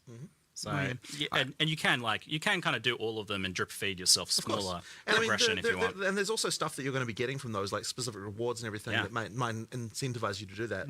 But of course, on the other hand, if you don't want to do that content, we have full open trade, right? You can just trade for the rewards, and that's fine too.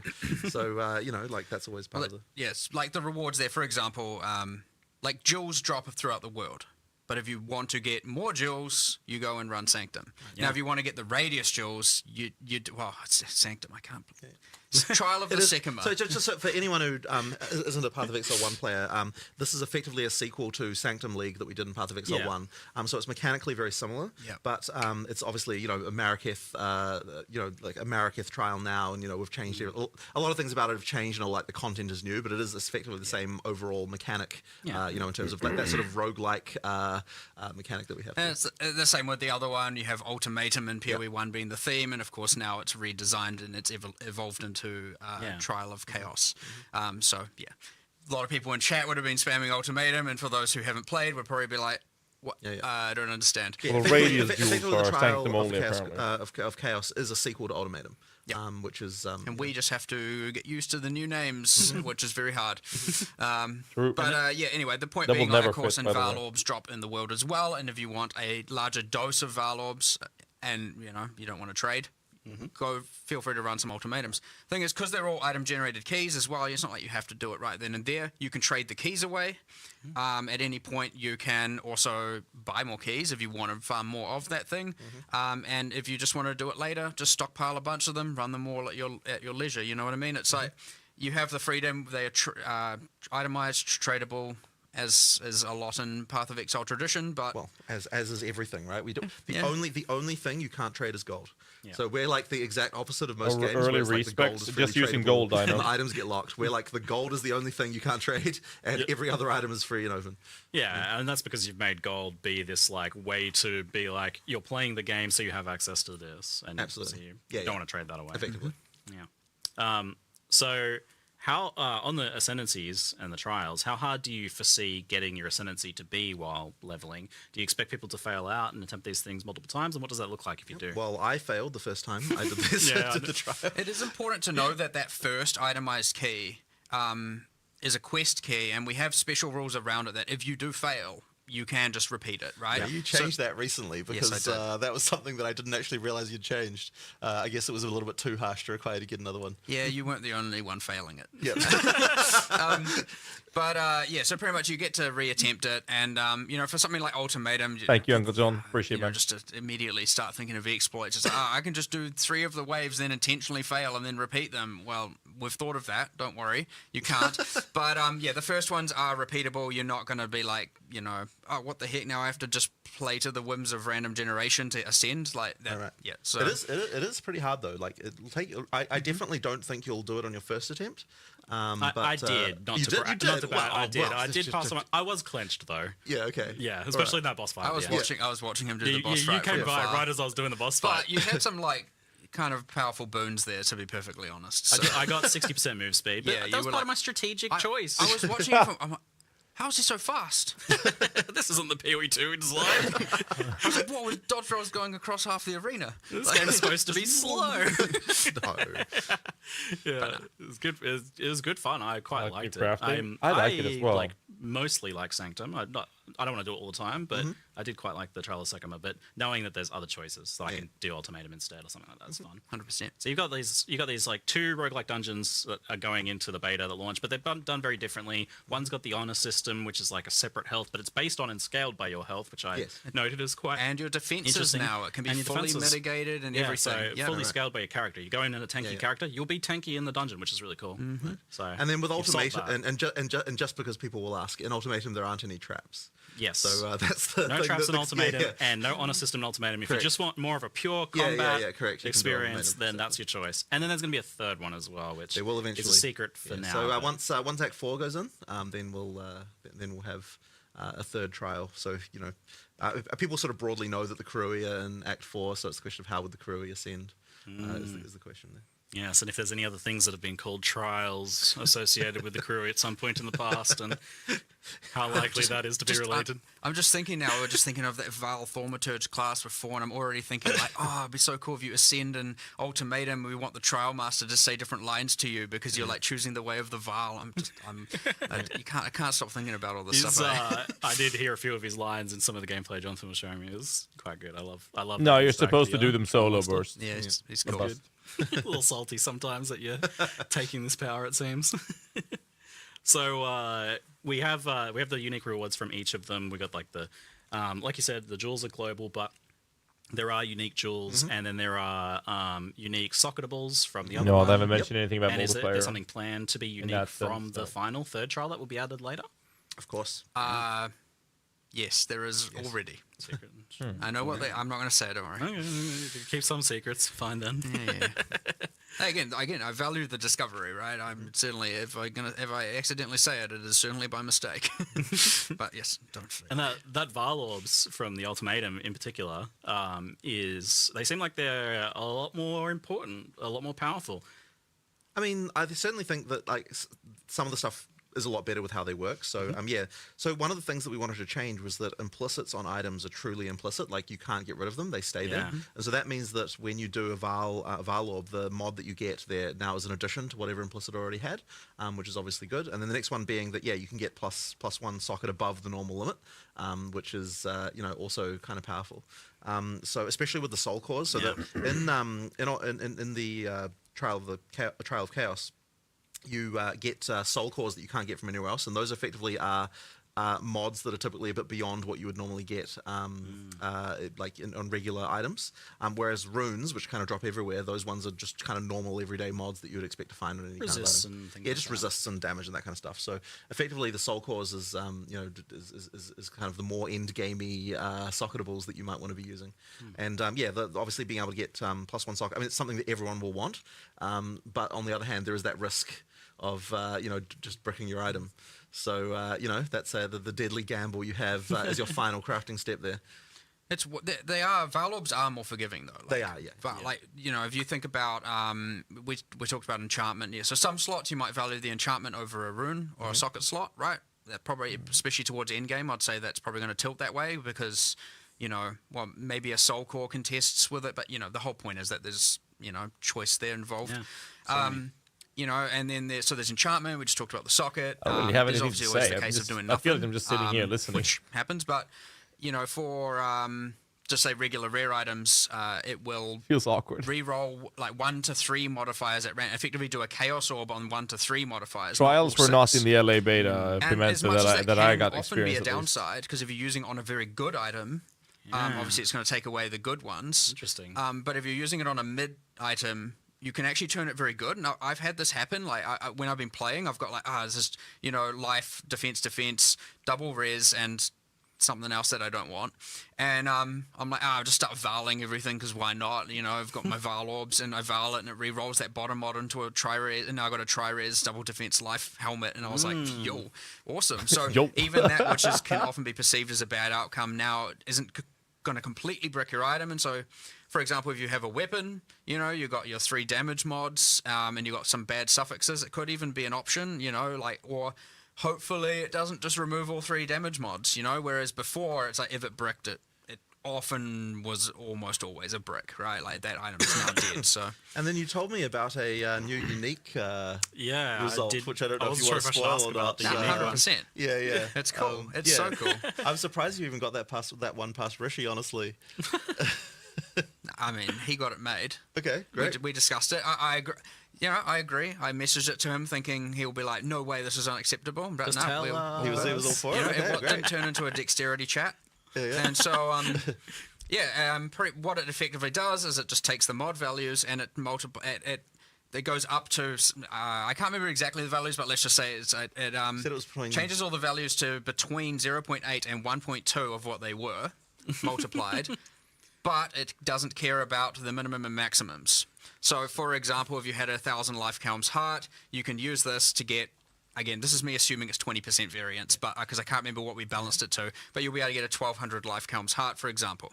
Now that's obviously giving up the enchantment and a socket, Just thinking about sockets on Calm's heart. I can't remember what we did, but whatever. I think you can actually do that, which is interesting.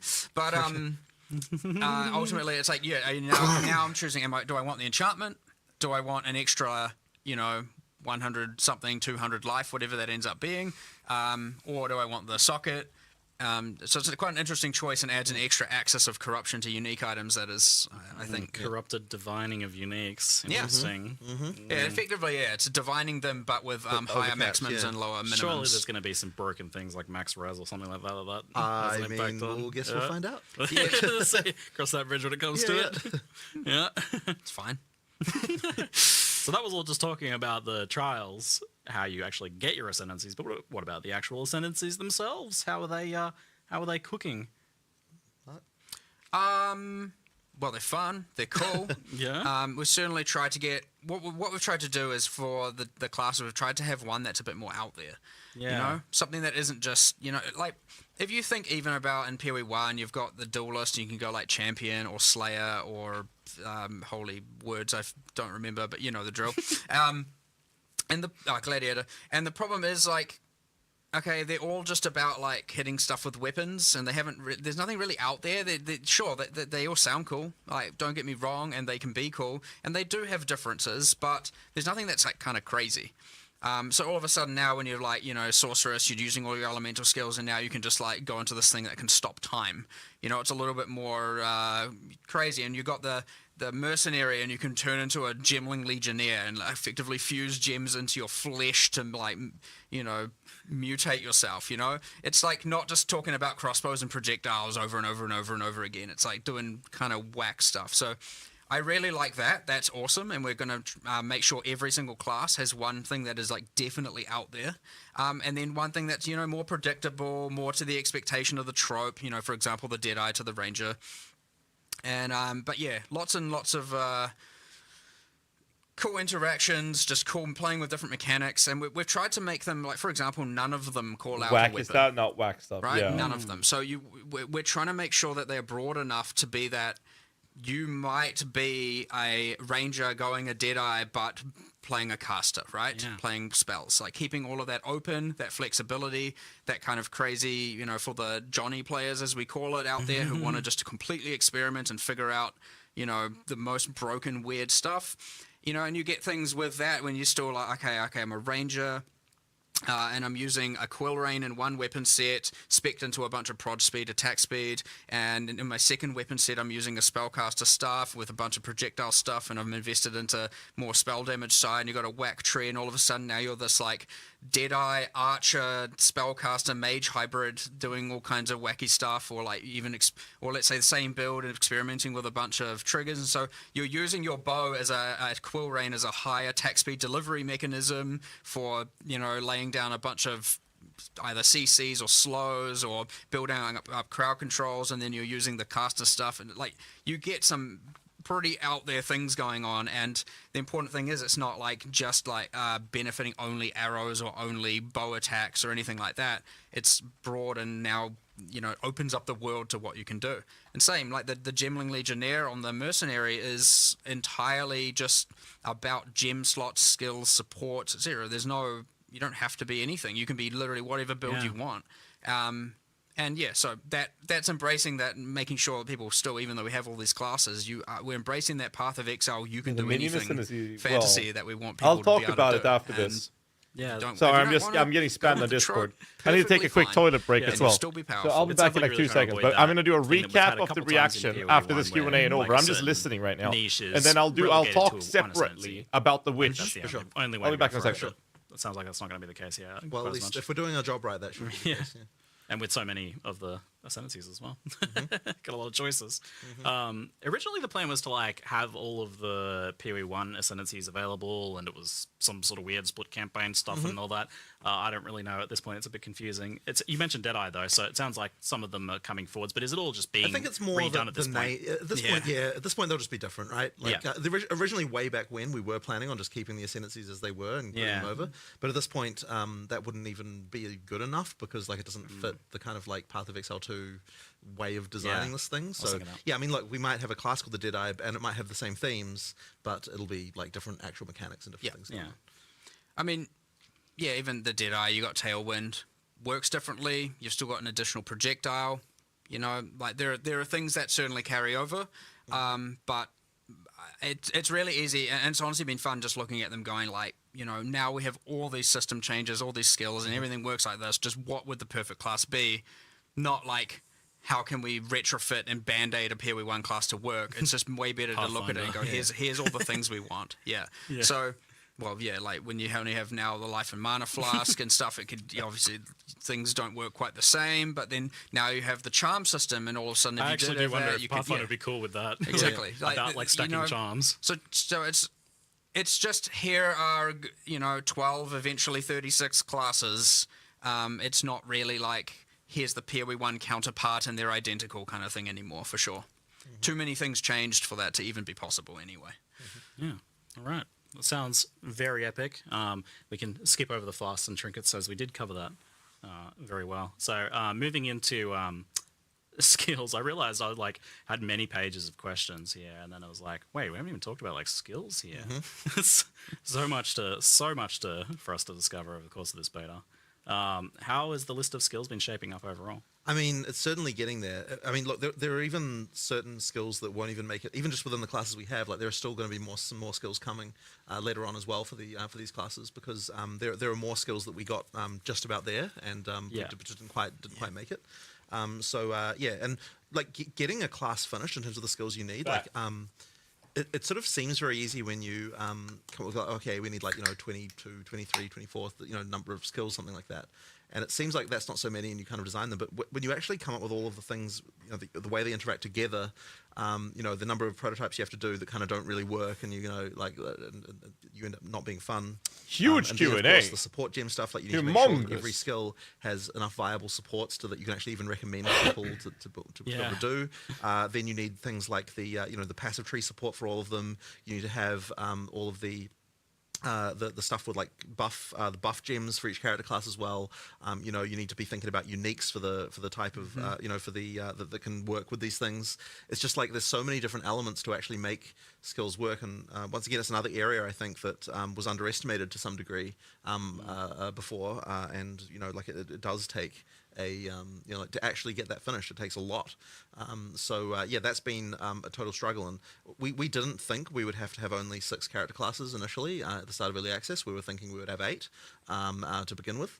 But when it actually came down to actually getting to actually finish something, it just ended up being too much. Now obviously we've got a bunch. I mean, we've got a bunch of work on more of the classes that we've done. There's things there, but it's that finishing work of like making sure that all the systems in the game come together to support, how that works. That requires a lot. Doing all of that as we're still discovering how we want those systems to work. Like the changes to support gems and all that. As we're also making support gems, as we're making character classes, just can cause things to slow down quite a bit, and then we have to recalibrate and all.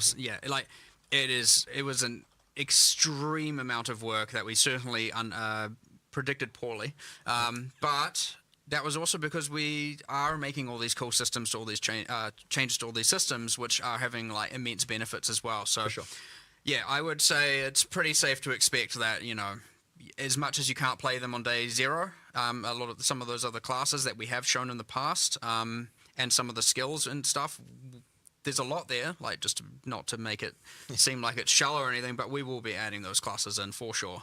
Yeah, the thing that keeps surprising me is, when you click that all gems tab when you're doing an uncut, there's quite a lot of skills in there, but you initially kind of box yourself away where you think, okay, so I'm playing the mercenary, so I'm just looking at the crossbow skills.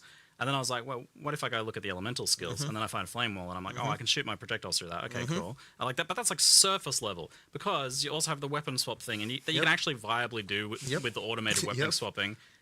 It's not like Toxic where you have to push the button a bunch of times, and you've got the trees that customize whenever you do it automatically on the fly. So that's all of a sudden I'm like, oh, well, why can't I use a sword on the other hand? You absolutely That's actually a very cool mercenary vibe, sword and crossbow. So yeah, I mean that stuff is like is crazy. I mean, like in the actually there was one in the community guys recorded where they were using a bell, the bell skill with the quarterstaff with the rapid shot mercenary skill. And when I saw it, I was like, oh man, that's like that's like a whole other thing. Yeah, like that I didn't even know about that particular combo until I saw it in the some of the footage they recorded. I started thinking about that too with like multiplayer. I was like, so I was throwing my gas grenades, which you can blow up with your explosive grenades, but then I was throwing it at a boss that was doing burning ground, and they were blowing up instantly. I'm like, oh wait, so it reacts to the environment. Well, it's obviously going to react to my friends doing burning ground then. Oh yes, so and my flame wall friend. And this is the reason. Like this conversation here is the reason why there's going to be crazy builds that we don't anticipate, because like some of the stuff that can happen between classes, I just have no doubt. With support gems we get the minions, same as like every other player. Have you really been able I don't know what test? other minion specific support gems we get. I haven't seen it. Like Mark's like, but to find all those, I'm the support character player. Now I'm like freezing, armor breaking, putting down clouds, slow. I'm like, holy, there's just a lot going on all of a sudden. I'm not just standing there like I got buffs coming out of me. It's like you're like. I'm actually doing all this active support and like different conditions to synergize with the group and how Minnie's gonna fucking rock computer too. Fuck yeah. What I'm gonna do is I'm gonna just do this and enhance my armor breaking and go ballistic armor breaking, and you just spam your thing that consumes it. So you get a lot of that stuff going on for sure. Where but it's kind of honestly the terrifying part as well, where it's like. What do we have? We had the whole like vulnerability curse with gas cloud ticks or something, and it was like literally applying armor break like every frame, and so you have the monsters going ting ting ting ting ting ting. Armor explosion on there as well. Yeah, and then you have some other thing, and you have some other guy consuming it, and again, oh my god, Quill Rain! Just don't even how many bloody synergistic things with Quill Rain. You can do a lot with that. All the lightning arrows on the ground, and because they can, lightning things hit them and explode, and all of a sudden now everyone's running around with Quill Rain, spamming lightning rods everywhere, and. Yeah, and Frostwall. Somehow Frostwall had about 15 abuse cases, and I mean that's historically accurate. Yeah, true. Kinetic blast Frostwalls and all that. It returns. Sounds like it's coming back. It'll be fun. Yeah. It's cool. Even finding all the stuff so far has been really fun. But yeah, I generally play multiplayer. Most of the alpha I've done is being in multiplayer. Play with other people. It's good to get a lot of that testing in there as well, because not a lot of others do it. That's really good. And then try and see what we can break, just for good fun. Honestly, the thing that's like hard is to then like, because you get this thing which is quite interesting where you have a staff is both a player and a developer, and I'm of the like, don't you better not keep that something that's I wouldn't say exploit, but something that's OP, a secret, right? You better bloody tell me, because it's the exact reaction you had earlier. You were saying people weren't telling you about their good builds. You get a situation where someone doesn't want to tell you about their build, that's because they're like, oh, Mark will nerf it then. Like you're supposed to be making game, not hiding your good builds. I legitimately had a Monday meeting, and whatever. I was like, I swear, if I see any of you at the top of the ladder on day one, we're going to have a talk. Exactly. I know you've hidden something from me. Exactly. So good. No, I did tell you about my flashbangs and how good. But maybe it's fine. I just wanted them to check. Well, that's the thing. No, that is the thing that is hard. No one knows if their thing is actually look, there's a line that gets crossed, yes. Yeah. But sometimes you don't know. Is it just I've found something cool and it's powerful, or have I found something cool and it's broken? Those things. I mean, we have to make those decisions, of course. And a lot of the time, what is reported is just fine.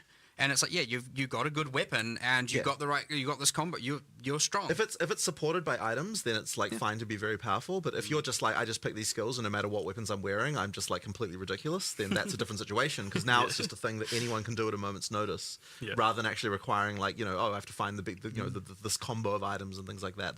So that's a much different story.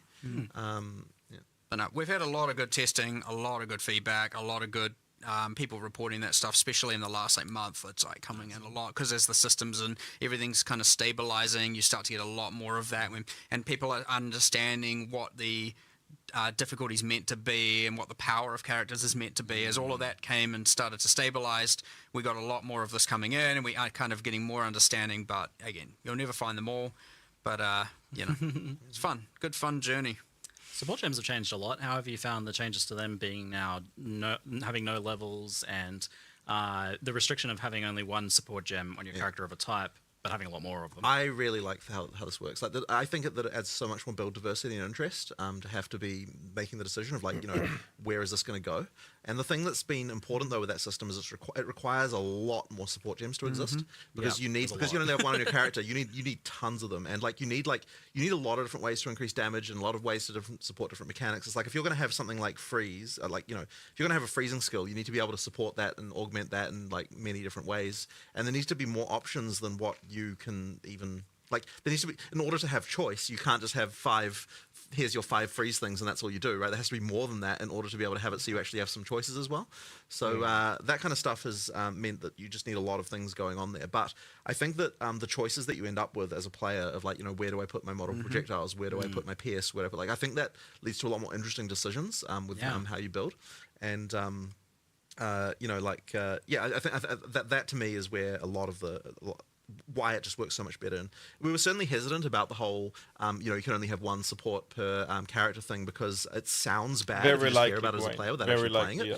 Your first reaction is you just hear that and you're like, oh, it's just a restriction. And it is arbitrary in some sense, right? There's no we can't justify it thematically, really. It is what it is. And so I really don't like that kind of thing usually because I want the theme to match the mechanic as much as possible. But in this case, it just made the gameplay so much better. Wayne, that it's it just very likely that I'll combine it and do it in combination with my subathon. If you end up in a situation where you're okay, that I might do it that way. Exactly, that is less choice, and that's the reason why the you gameplay just is need to make sure that you have all the cards on the table. I might very likely do that. 100%. And so this is the thing. It is actually much worse to have that because it results in this outcome. But that's a kind of more subtle argument that you have to kind of make to people if you want to kind of convince them this is actually the right way. Because when you tell people, oh, there's this restriction, it doesn't sound like what they're getting out of that is more choice. It sounds like they're getting less. But the reality is it is actually more choice because you no longer have mandatory, here's the 5 mandatory things you have to put on the skill.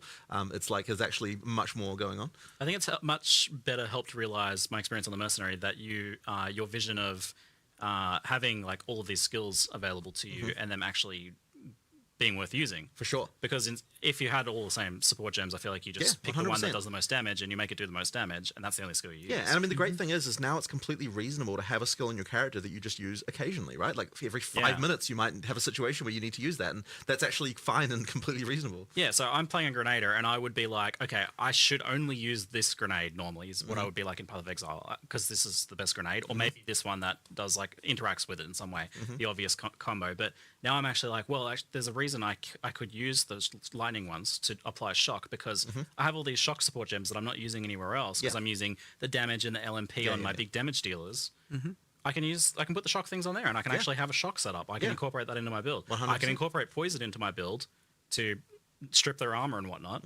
And maybe you only use that occasionally when you face something that's got heavy armor, Yeah. But it's exactly. It's like that kind of stuff I really want to be viable, and that situational stuff I think just makes the game way more interesting. It's really no target date for full release yet. No. Is like this prepared kind of fighter who has all these tools at their disposal as well. You're like, I have this grenade for if I get into this situation, and this grenade for this one. It's so good. Yeah, nice. I love it. I've a couple of questions here. People definitely have been asking about Vile skills and transfigured gems and stuff and like that. I feel like this sort of thing doesn't make sense at launch. Exactly. Yeah, because ultimately, if we were going to add something like that, it would make sense to add it just as another skill. So at this point, there's no real reason to do that. That kind of stuff comes in when we want to have a specific reward system somewhere that wants to be able to do that. And so they said plus minus 6 months is their expected early access. But we don't know if that's in a reward system. I think for Vile skills especially, it's a cool flavor. Yeah, for sure. But I think the transfigured thing is also interesting. If you're looking to be able to the reason why transfigured was nice is because it's we got to sort of iterate on a bunch of different themes around the same skill, which obviously at this point we don't need to do that because we're already just having to make still adding the skills, you know what I mean? So all the iterations of it are less of a necessary thing. But I'm sure we'll be doing more stuff like that in the future. We absolutely will be. Do you know how many skills roughly you have / are going to end up with? I actually don't know the number off the top of my head, but what I will say is that we initially, I think when we announced what the full game would have, we said 240. And I'm pretty sure we're actually nearing that. I feel definitely it's going to be way higher than that. Yeah, because I think we're nearing that now when we've only added half the classes. So I think that means that there's going to be a lot more than that. 100 of them or whatever are some little utility skill or whatever, but there's even if you discount for those, it's yeah, I know, no, that's a lot. many I mean, major because even skills. Yeah, you got what, like because there's 20 to 25 for each of those class. for each class. So just with 6 of those, I'm terrible at math in my head. But I feel like that's 120. Well, let's say it's just a bit over 110 or something. Like, end up around there, 120, something like that. Yeah, I think probably 120. Around there, like that. But then you've also got all the buff gems as well, and like each character class has 9 of those. So that then sort of adds up. And so you've already reached probably 200 just by the time you've got to there. And then it doesn't even count things that really are skills, but like are not. You don't get them via a skill gem. So like we're talking about all the ascendancy little skills, and there's like uniques that have little skill things on them. And like, all staffs, wands, and oh yeah, there's scepters a have a staff skill one, exactly. baked Right? We're in. not even counting that, right? Like, because the staffs one and scepters have skills built in. Yeah. And then those are like, that's another. How many of those? There's like 20 of those probably. Yeah, I mean, like if you add them all up. I don't know who remembers all these Yeah, things. I know, but there's no one has counted recently. But yeah, there's a bunch. Countless skills. Ascendancy classes with skills. Yeah, true. Tons. Yeah, it's tons. Yeah. Someone And chat those skills, by the way, ascendancy class skills are fully supportable. Yeah. Yeah, that's wild because I remember you did the thing with default attack where you can support that now. Yep, if you can want. support default attack, But, and you can support the any skill ascendancy that comes ones with was- something. cool. That one caught me by surprise. I was like, oh wow, Yep. you can actually link those up. Yep, it's yeah. So that you're Game going is to end already up with too quite big. a lot going on there. I was even surprised. I'll when I was do a like, oh, I can, recap you of know, the entire additional reveal when accuracy this to Q&A ain't hell, so over. it, like, It's provides a over. buff to Then my I'll make a character. I can, separate like, add buffs to section, support gems. and You I'll know talk why that about is, the though? witch. Because, There's a those- lot to uncover on the witch things and the like minion heralds are stuff. so hard to find A like, a lot. good set of support. I might have to make So several like, damn, we have videos. to come up with like tons of these now. Well, I'll do it on It's like an stream. Avila. You At can, least the like, first one. create a I'll custom do on aura. stream Yeah, after absolutely, this. absolutely. cool. So yeah, it's that actually mean it's actually nice because part of the it means that you get the feeling of having more aura effects on your character without having to have the spam of actual auras that many characters had in PoE 1. Like you get to kind of have all that stuff as well. So that's been really nice. Thanks for the invisible aura MTX. Well, it does remind me though. So with all the this is very off topic, but with all the very good teasers you've been doing for like new 3D art for uniques and stuff like that, have you had any thoughts about reworking the skin transfer MTX in some way, making it more permanent? More Honestly, able to, like, it's not in our thing about Haven't even stuff thought we're about thinking it? about. You know, like it'll work the same way it works for now, at least. Yeah. But obviously, skin transfer in PoE 2, there's a lot more cool base art. Yeah, that, that's and going to make uniques people and stuff actually that you want to wanna use it now. So I yeah, feel you'll probably be using that a lot more. So yeah, it'd be cool to see something for that in the future potentially. So onto the Endgame, which was I feel like a big bulk of the announcement for sure. Yeah. So just as like an overview, so we have the Endgame versions just for beta launch, by the way. Yeah. Because it's going to be a lot more later. Yeah. We have the Endgame pinnacle versions of the two trials. Yep. So as like fully farmable content. They don't have trees though. Those ones. They don't have trees, but they do have a progression system of some kind. So you've got the like relics, relics, in the Sanctum sequel, and then for the Trial of Chaos you have the inscribed ultimatums have getting mods from the end. So when you kill the final the final boss of that, which is alleged to be the Trial Master, then you alleged, then he'll drop items that can then have mods on them to make the trial itself harder. And there's also some pretty interesting ones on there that we actually were going to put in the video, but it was starting to get a bit long. Which was that you've got the thing which where you've got the bets that you can make of like put up 13 exalts, and then you might get double that back if you're able to complete the thing. So those are some of the mods that can spawn on there, and as well as mods that make the actual trial harder as well. So there's things like that as well. So yeah, those two have those kind of like different outside the atlas tree because they're not really part of the atlas. Like you'll get keys for them while you're playing in game, but technically speaking, they're kind of like they scale to in game, but they're not like sort of part of the whole atlas. You don't like play them there. Yeah, so they're their own distinct endgame exactly, too. Like, exactly. So there'll be 3 roguelike dungeon things that will be sure. Like I wouldn't say 3 roguelike dungeons. I will say there will be 3 trials that have various mechanics that can be different. Yeah. But then of course you've got the 4 kind of what I guess would say sort of.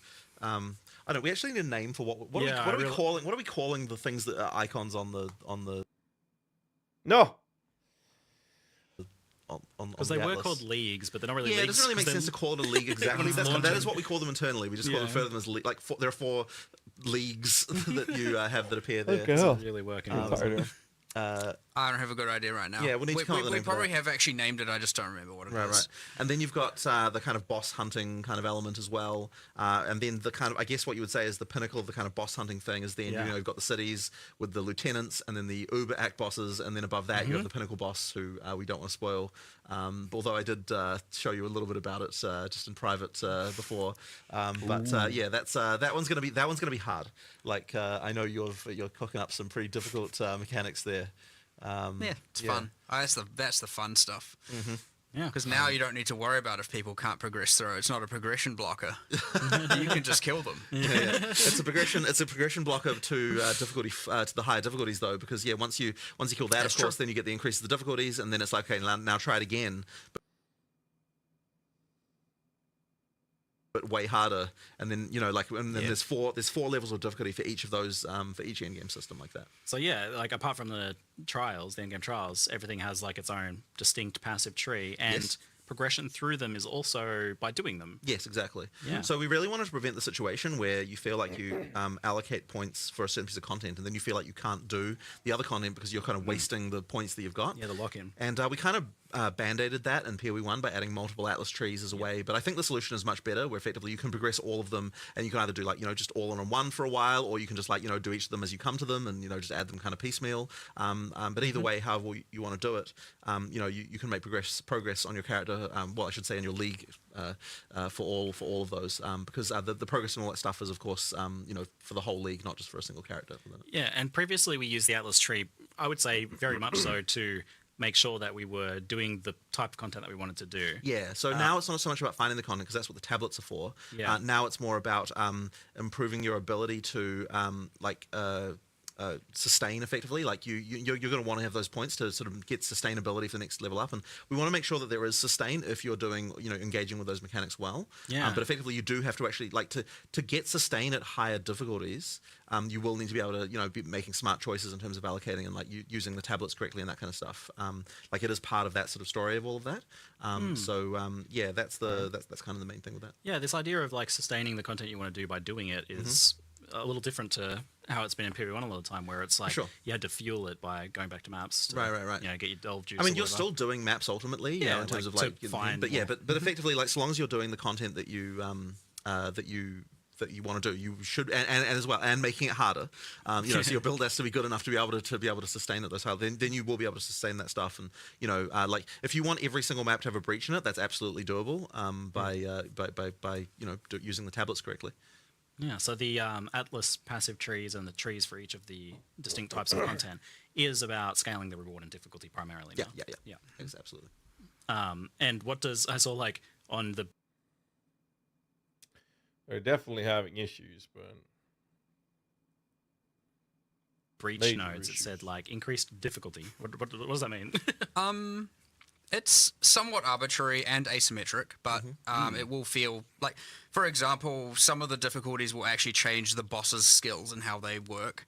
Wow. Generally, they'll increase the level of the area, right? So you get the general monster and life scaling, but arguably to a player that's arbitrary as well, because they don't know how that scales. And in other contexts, it might be more of certain monster types, less of others, and stuff like that. It is generally so the small nodes will increase difficulty of the meta content, whereas the notables will increase the reward of the in-map content. But when I say difficulty, that is reward as well. So an example of how this works is let's say the boss has 6 uniques it could drop, or 5 or 6 uniques. It can drop 3 at difficulty 0. Then at, say, difficulty 1, it can drop, maybe has increased level or higher item level, some rarity.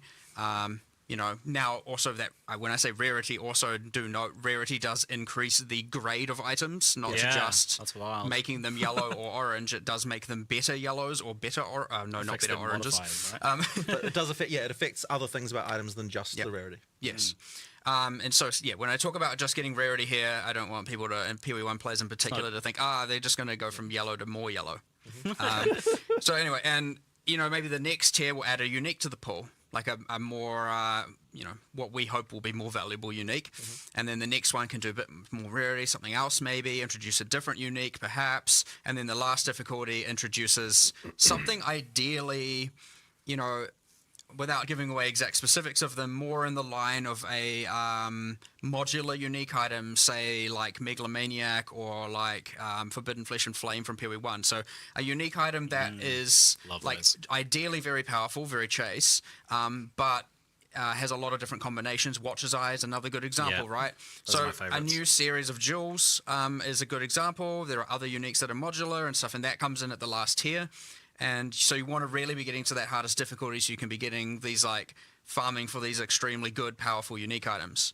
But of course, you have the thing, if you're never ready for it, if you try it and you're like, oh, this is too hard, you can always just respec the nodes. Yeah, you can unspec them away and then not, just effectively decide, like, I've got these points, but I'm not, I want to go back and do this later.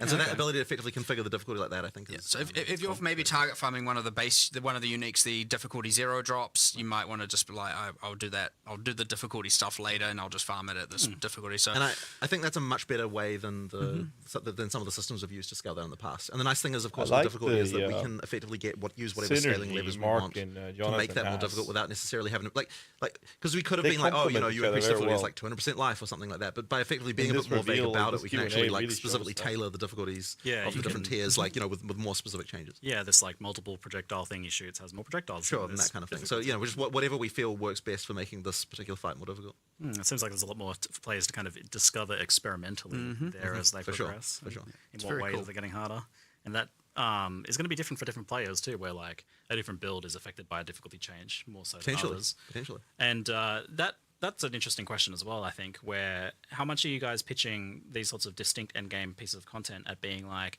completable by the same build or by encouraging players to make a different build that's better at certain this is a very difficult one, and it's something that we've discussed a bit recently, is like the harder you make, the harder.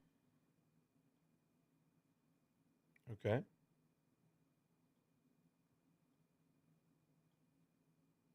This content, the less builds will be considered viable by the players, because effectively, like, a build's only viable if it can defeat, like, the pinnacle boss at difficulty 4. Like, that will be kind of the general perception. So we have to be really, like, I actually don't know necessarily what the right answer here is. Like, we have the ability. I mean, maybe you feel like you do, but I don't think you do. I wouldn't say I'm 100% confident on it, but at least the audio's working. I'll have a go at it. Look, there's going to be iteration here, because what we'll see is, like, if we find that, like, there's only like some particularly abusive, like only the most abusive stuff is possibly able to defeat the hardest content, that we might have to dial it back a bit. But it's going to be a bit of experimentation, and it's very hard at this point to be able to pitch that, because we don't have the crazy history. PoE does not have the history of PoE 1 to be able to to know kind of what is the right life value to have on a pinnacle boss. Like, how do we even know that at this point, really, without, That being said, though, like, the bosses are a lot more skill-based and tactical, right? Like, at the end of the day, the gear is, to some degree, necessary because no one can really make no mistake for some amount of time.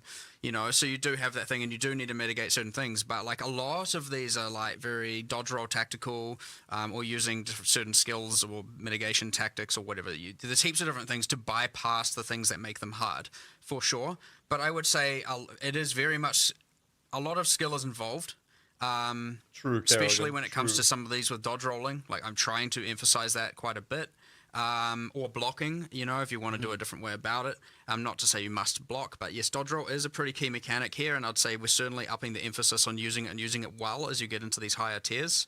But gear is always a way, and combinations of uniques and passive tree and builds is always a way to go, I'm not good at dodge rolling, I'm going to gear around that skill check and become strong enough to defeat the boss. Or, or another skill, like some sort of skill that helps you block, or using skills in the mix is fine, But I would say pretty generally you can take, I'd say, any decent character, you get you gear up all the way, and as long as you're good enough, that is a way to defeat them. I would say there's no real hard requirement on doing something crazy niche or out there or complicated. You're certainly not going the route of like, this boss is fire immune. Oh, they're not done next, bro. They keep going. We've been through that already. Excellent. So this very cute atlas, this infinitely expanding civilization map-esque atlas, which I know you're particularly fond of, Jonathan. what's kind of the idea here? Like, is the layout the same for everyone? Is it the same across the league? So it's the Procedurally same for all generated? your characters in the league, but the layout is different for everyone. It is random. Ah, okay. So you're gonna have to find stuff. Like it works like Delve in this respect, which is obviously Yeah. a league that I was particularly a fan of. Yeah. Yeah, I'm just a really what I really wanted is I wanted a feeling of exploration in the Atlas, and it's something that we sort of tried to do with the Atlas and PoE 1, with that feeling of kind of, having the connected areas and exploring, but it didn't feel like exploration in quite the same way that this does. Yeah. That's a feeling I loved, and it's one of the reasons I love Delve. So that's, kind of where this was coming from.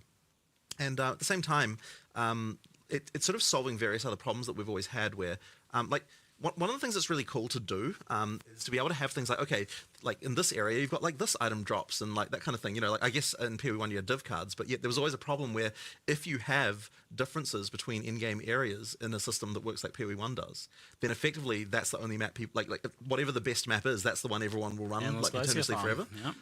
So effectively, we wanted to try and make sure that you actually like had an experience that had more variety while still retaining the whole, like, I get to play the content that I want. So ideally with the Atlas, we kind of get that we've got in PoE 2, we get to kind of have both of the best of both worlds. We get to make sure that there is some variety. You feel like you're exploring, but because once you've run a map, that's run, and now you have to move on and do it and find another one. It's not just like just play one map again and again and again. But yet the content can be added to it. You can do things if you like the particular maps, because there are biomes and you can see them from far away. You can be like, okay, I know there's a particular desert map that's great, so I'm going to go for deserts, and that's fine. You can do that kind of thing. So like you've both got controllability, but also the ability for us to kind of make more variants. You get a lot more very high satisfying spikes. Yeah. Where, like, for example, you get more variables where you just have, okay, there are like 4 towers, really. You've got a good tower cluster. Joe, thank you, dude. And you've got really good maps in that range.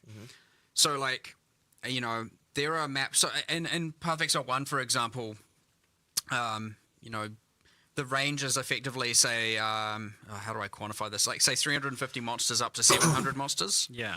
Whereas the range here is like 300 monsters up to like 1,500 monsters, much more drastic range. Now, those numbers are arbitrary, but it is approximately the representation of the range. Obviously, you then modify it and add more to it and all of that. So you will have some maps that are like extremely good with Delirium, and some maps that are like way better with something more like Breach. Yeah. Because Delirium enhances the monsters of the map, whereas Breach entirely adds the monsters. And you will even have things where there are maps that are like way more magic monsters, way more rare monsters. And so you probably want that with, pick your league of your choosing and whatnot. You have all these variables that are at play, and so you all of a sudden find a really good set of towers with some really good maps and radius, and then you'll get really good tablet modifiers, and then you'll get really good maps with really good prefixes, and you want to just combine all of this and you obviously instill them all, and you corrupt them all. And there's the corruption influence. We didn't show that, and so did we? then there's the corruption influence on them. And it's like, okay, like... It is possible for there on one map to be many, many mechanics stacked to the point of craziness.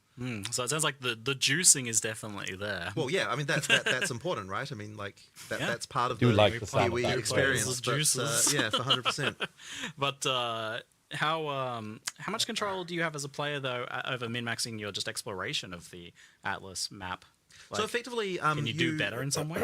So effectively, what you're going to want to do is the towers are where you go to like see areas around, and then there's the structure of the connections is quite open. So like you can beeline for things pretty well. Yeah. Like if you you can certainly see a lot more maps than what you play, if you know what I mean. Yeah. So because of that, choosing what you want is easy to do.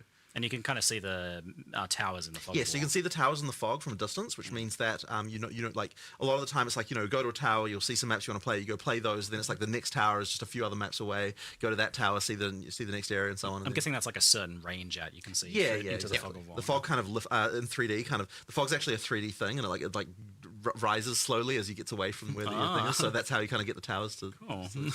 So you might see a cluster of towers off somewhere. Right? Yeah, absolutely. You can see that. It sounds like this is like potentially an infinitely expanding map that is going to be, by the end of someone's league, quite big. Yes. So we actually need to add a search feature. I don't know if they've done it yet for finding specific maps that haven't been run yet. Yeah, we have a few things. Like there's a button you can press and it like goes to your last map run, one that goes back to a home base, and one that goes to some of the special you know, more iconic things you find. But this, we certainly need more. 100%. So that is something we will be working on. Hopefully it's there. Who knows? And so Waystones have a tier, but they don't have specific maps on them anymore, which obviously shrinks that whole map pool thing down substantially. What sort of impact does that have? It'll make the map stash tab a little easier to manage.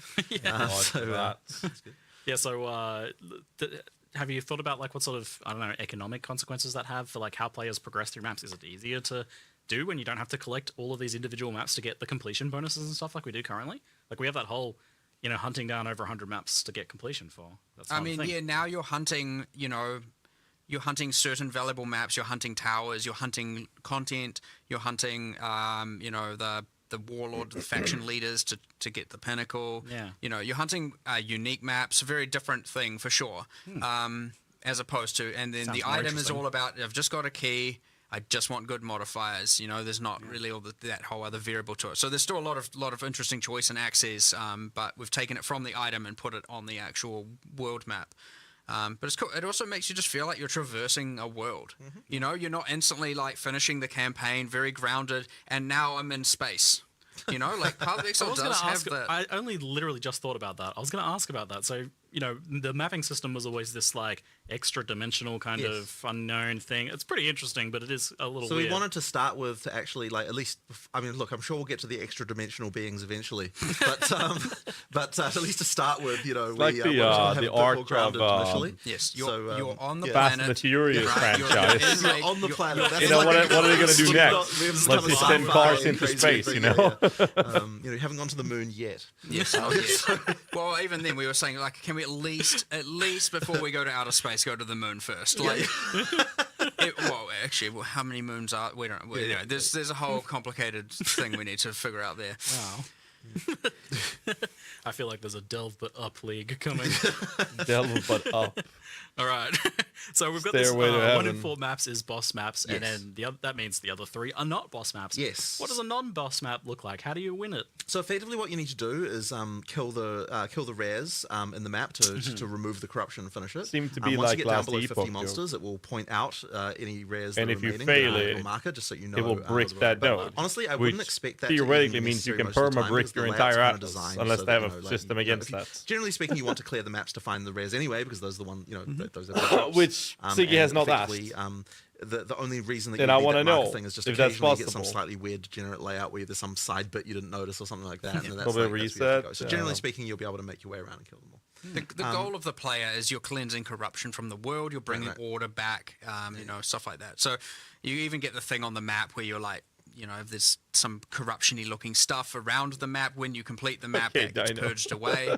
You know, so you feel like you're reverse painting the map a little bit. And you're cleaning up. It can actually be quite satisfying as you're like changing all the nodes from one color to another, and you're like, yeah, this is fun. I'm like, you know. But ultimately, what we wanted to do is we wanted boss combat in PoE 2 to matter when we have it. Yeah. And so in order, like, if you have a map boss every area, then no if we made necromancer it so the for boss EA. combat I'll enough, talk like, about it. it. Actually balance it that way. Stressful. I'll talk about it's it too when much. this is over. Is like, you know, you spend First, too I'll much do a of your time recap fighting on the bosses. reveal. Then I'll talk about the witch effectively, specifically. If that's what you want to do now, you can do it because there's bosses there. You know, like when I say 1 in 4 maps is a map boss, that doesn't mean that 1 in 4 maps you play is one, because you know, obviously you can pick what content you're doing by exploring you around. can chain you're picking your pathing and your path. Exactly. So effectively, if you want to hunt the bosses, then that is the thing you can do. If you want to just like do some mindless grinding for a while, you can do that too. And what it means is we can actually make the bosses way more rewarding. They can drop way more items than they were going to because of the fact that there's not one at the end of every area, right? Like we can actually, and the fight is substantial. You get a lot of drops. So that actually is something. And they get their own tree. And they what? Oh yeah, I don't know. Right, you mean the boss killing tree? Yes, there's a tree for boss hunting. Sorry, I thought you meant every boss had its own tree. And I was like, geez, did you do some design while I was looking? Not yet. Justin's like, wait, no, wait, stop. Yo, what's up, Paul? How you doing, man? That's you like hyped a year officially? 3 feature. Join the club, bro. Okay, we'll keep that in mind. We got room. So there's actually like I do love that there's a boss hunting because I'm super into that. There's a boss hunting tree that you can fill out as well. So how do you get points on that? Like, Yeah, so effectively, I mean, well, you can... You get a lot of points for the core tree. There's a core tree that affects all mapping. Yeah. That a lot of things like pack size, quant rarity, and you've got multiple keystones that can work together, and all can. So I think there's 3 of them. One plays on like corrupted maps. One plays on like prefixes and suffixes, and I can't remember what the other one does right in this very moment. But you obviously get that core tree, and then you have a boss tree, and then obviously all the different league and pinnacle content trees. So you get those points by just completing maps. It just has you effectively get a quest, and effectively it's like you complete 10 maps, you get your first 2 points, and then like complete X maps and one, goes up the chain. But of certain tiers, like at least tier 1, at least tier 2, at least tier 3. This is the tier climb, effectively, where it's like as you get up the higher tiers and clear maps of certain tiers, that's when you start getting points for the Atlas. At like maybe say the third one, I can't remember the exact specifics. It's like complete this and defeat a boss, and then later it's defeat at least 5 bosses at something, and so killing bosses generate. It sounds way better for fresh starts. I'm not having to like go and get that estuary map that I missed or something. It's yeah, for sure. I'm just doing content. I'm but just doing good content. But it is kind of the analog of that in a way, because like it's that feeling of like I've got a system to progress through. Like I need to meet these objectives. Well, you have an either $30 support pack, or if you've spent $480 in total in your lifetime, you'll have access immediately.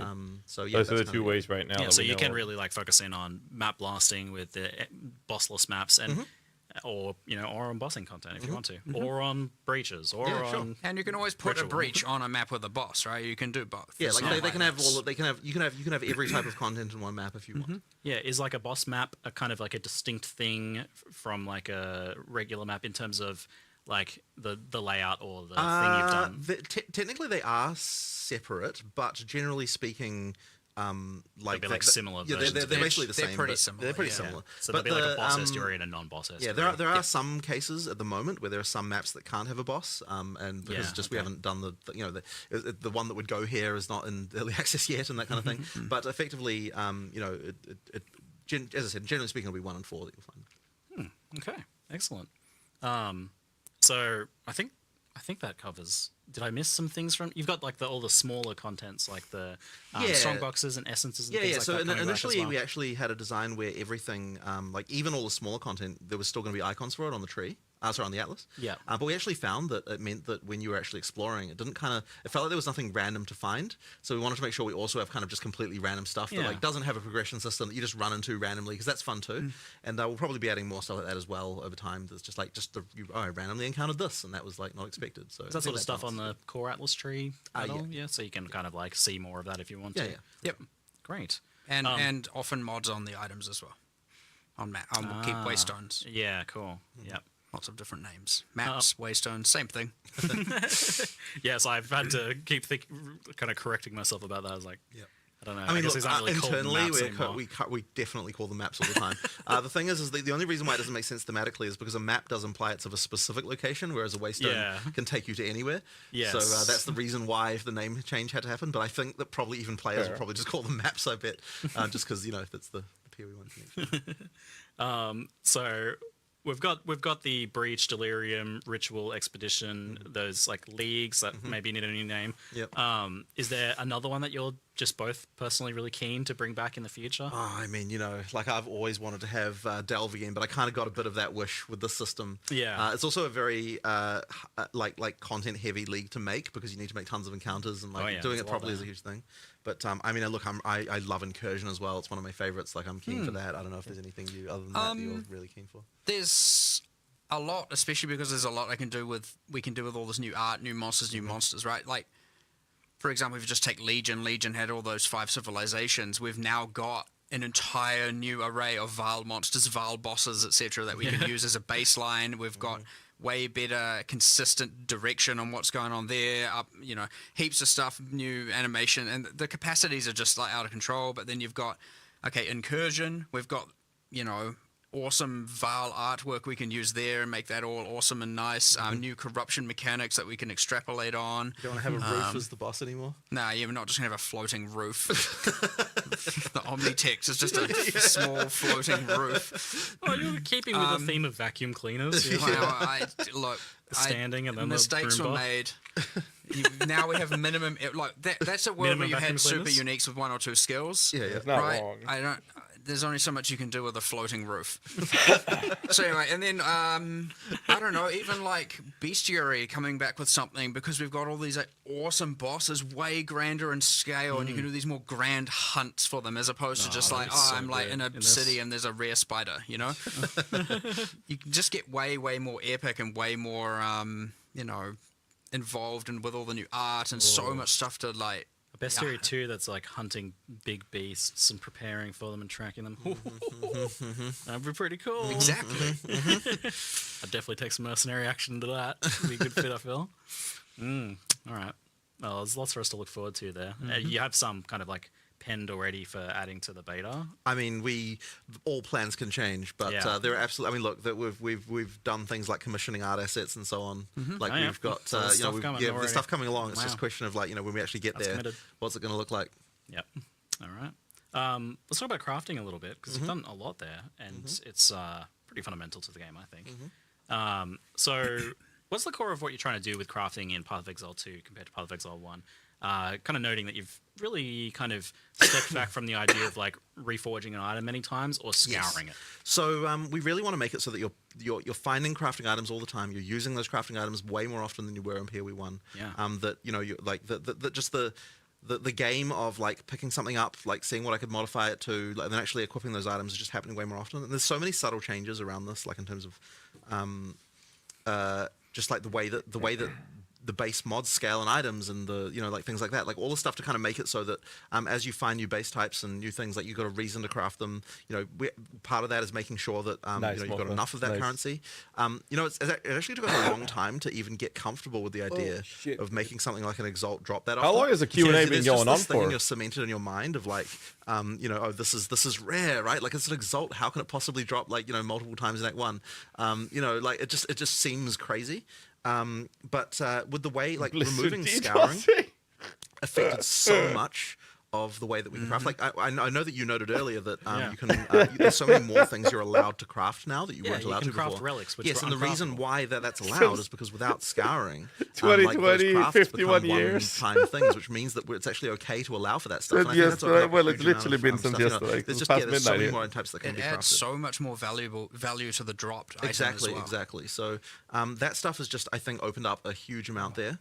And it also has, and this wasn't necessarily an explicit goal right at the beginning, but it's also meant that the game of like, I'm just going to click again and again as my crafting session is no longer really the meta. Not just spam re-rolling. Yeah, exactly. Like, everything kind of is something that you want to be able to use. You are still reforging and metacrafting things. Oh yeah, we've still got stuff like that, right? We've got nulls and but that stuff is higher up. Like that's kind of more of a later game thing. It's not yeah, exactly. Because you have to think about it after each time. Like, will I improve this? Will I make it worse? Yeah. Buying the $40 there's stuff pack. to do there, and like, you know, like the metacrafting that Owens can do is also very I would interesting. love like, to, there's but some I very need to powerful be a little stuff there. careful Once again, we spending introduced money. that stuff later on. Gotta So keep in mind that effectively, we want PoE to, streamers, you know, we live I guess, off like, the a bit of releases of democratized games. crafting at early levels. Like, And make the sure problem that, is everyone's able to do there's that been stuff, 2 launches this year while when there having the should more have been advanced stuff 4. be kind of a little bit later. We certainly had a goal at one point where Some of I us was a bit with smaller 23 streamers that are not super big with several thousand viewers are kind of down bad as a getting the result staff of to that. play.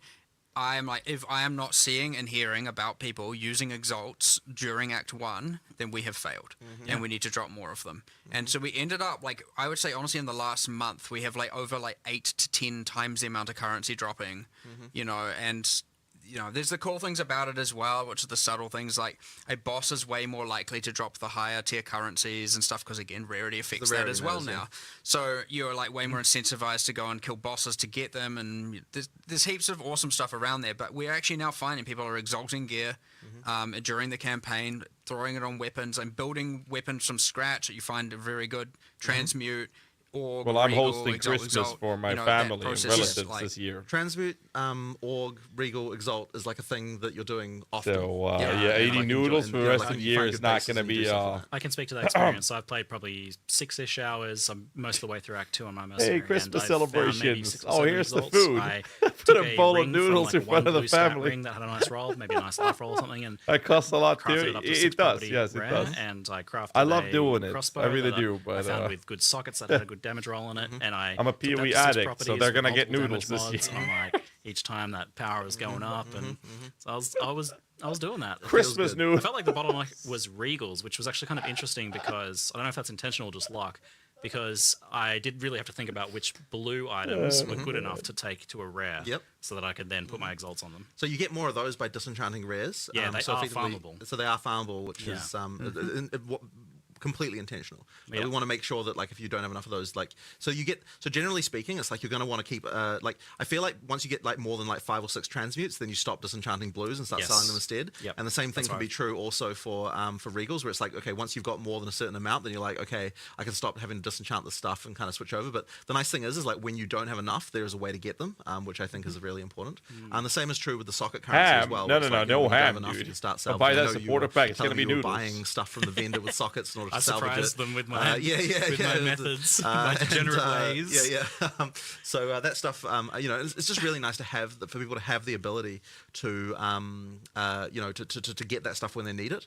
And so it's nice that like all that really basic stuff of just like getting items to better tiers and is now way easy to get. And that solved a problem that we had through quite a lot of the betas, where people were saying they didn't feel like they had enough control, like they didn't feel like they had a way to advance their character when they needed to. Early access packs to are be able to available solve next specific on the problems. store And I right think now. The socket thing really has helped a lot with that now, because now we have a way finally to be like, okay, if I need a bunch of fire resist, there is a way to get that, and I've got the tools to do it, and I've got items I can use to do this stuff. So that has helped a huge amount, I think, of solving those like you know issues that come up with your character. And this On is Steam, to I don't confirm know. how you've solved bench crafting. The question of So that. we went through so many iterations of bench stuff. It was like a huge thing. We implemented tons of UI. Like there was tons of wasted time there implementing crafting bench things. The problem that we had was that the systems that we were making, it's like we could balance them in the ways the players were happy with, and then the designers were very unhappy. Or we could balance them the way the designers were happy with and the players were unhappy. And it's like when you've got a system where like you're fighting the players for how the balance should be, like you can tell that means you have a system that is bad. But I think we were very I myself honestly was too slow to recognize the fact that a complete overhaul was needed. And then at some point the socket stuff originally came from the Varlorb, like it was designed there. And then at some point, I don't know who came up with it, but I think it might have just been you, who said like, why don't we just Rishi. Rishi thought of that. Okay, yeah. So Rishi thought of the idea of like, hey, what if we just put sockets, you know, in early game? What if you got them in Act 1? What if you had runes that would let you get the you know the basic boss as the way of solving the remedial crafting problem? And so then suddenly, as soon as we do that, it's like, oh, like I'm happy, you know, players are happy, everyone's happy. So that means we have a good system that is working and you know and gets those good feelings. So that I think was a real win. You know, I love how that system is feeling at the moment. Yeah, so the bench was achieving 2 things kind of in its way, which was maybe even 3.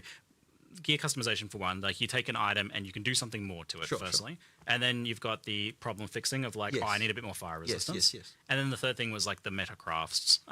So you've handled those each in different ways. Exactly. You've got the runes, which do the first 2 things. The customization and the problem fixing. So early on, but I think for the customization, it's the sorry, what do you call them? The soul cores. Like the runes are more about the kind of like I need to fix resistances, whereas the soul cores are more about like I want to customize my items in different ways than what I would otherwise. Oh God! Don't mention soul cores. And then of course you got the omens to solve the meta. Oh, don't say soul cores. And all that stuff around. And essences, of course, yes, of course. So essences, what they allow you to do is get 2 deterministic soul mods. cores, man. So because you can upgrade to blue, but you can also upgrade from blue to rare. With I did well. this so that lets yesterday. you kind of get some of that stuff, and then plus some of the I omen did this things yesterday. Yeah, there's stuff you can do there. I bought Soul Course and Tibia for over 200 million gold. Just at the start of release. I'm broke in Tibia right now. There's going to be more, of course, as we add more things, you know. So So I was worried that, you know, some of the huge changes list might of that move us shit. away from some of the like deep, impactful crafting that we have. But it sounds like you are still allowing like powerful meta crafting and we do the ability snaps as to well, make, like, and a really good we item. do ham. But you're and then a lot also of making herring, sure that like the physical item itself that you pickled find herring matters more. Absolutely. And I mean, like the more subtle. That's what it's all about, right? There's so Yo, much more if you want to join us, I am Sam. Type exclamation clever for things Tibia. we've We done have a with the, lot of the item people system as well. Like, one from of the the things I PoE love community we that are did playing is Tibia we've off made it stream so with that, us so we've got in our blue stream. and We're yellow all on an chests old you can find PvE now. server And as we've well. changed the You're more than welcome to world join. We are generation so so many that people if there a dead now. end is It's crazy. generated, the chance that you get It's a really rare old chest there MMORPG is game that came out way in higher. So effectively, 1997. if a rare chest will spawn in the area, then it 6 will months choose dead after that ends came first out, to go there. RuneScape came out, and both RuneScape and effectively, Tibia so that are means that inspired effectively by mean that, like, Ultima it Online makes and the world Ultima feel games. like, as far as item drops go, that like, it feels Tibia is intentional, also right? a Like, bone I in your went down body, yes, that's into this correct. dead end room, but look, there was a rare chest there, so I feel happy about it. You know, like that kind of thing is Like, they have really 2 cool. major launches every year, and it has been for many, many, many years. So we've alluded to it a few times, but the way that rarity now works, where the mods get better as rarity increases, and also things like the, But yeah, like I said, if get you want to better join, currency type rather exclamation than for just- Tibia. There's a link there. Means we don't have to have, Let me like, the know. spam of There's a items that's, Discord like, chat crazy. in our Like, you Discord actually feel server. We like, have a Tibia chat channel. Just type in there. More than welcome to you join. kill a We have a boss lot that of new drops good players shit. coming in last few days as well. As opposed to just lots of shit. So you know that's the that's I'm a big fan of how this feels. I think it's a lot better. But it does mean though, of more course, than if you're a welcome to, PoE 1 man. player, We have a lot and of you people see there, so a it's very boss fun. kill, like the number of like the I won't be expectation playing of, like, much during the because a launch PoE of 1 the early player access, sees, like, but looks at the amount of probably spam at the on end of screen, December, in some I'll be le- back to some playing level, with the as boys the way again. of, like, Like, we're so knowing many how people good in the there. It's drops were. crazy. Now, of course, you got item filters and everything. We to have kind of improve quantity that. brain rot. Yeah, exactly. So exactly, that is a good way of putting it. Yeah, it really is more about like, are the items actually good? Like, ideally, you kill a boss and you pick every item it drops up. You know, like that is that to me is a win, and I think we're basically getting it at that point. I quite like how the exploration systems and that as well, with the chests down dead ends and things like that, acts as a player leveler in some ways. Where like a the more player you who's explore, struggling, the more you explore, the more stuff you'll find, and that's true as well for the optional encounters around the place as well. Yeah. If you're struggling, go fight some optional content. There'll be stuff there that can drop, and you know and you will definitely find. I didn't like what I saw Like with the come to guaranteed Brighter rare, Shores. rare items here and there, and like, certain like that. This little boss here will drop a rare caster item, and like heaps of stuff. And the funny thing about that is that stuff came about a little bit from the fact that we actually had a problem where people were just face tanking bosses and dying over and over again.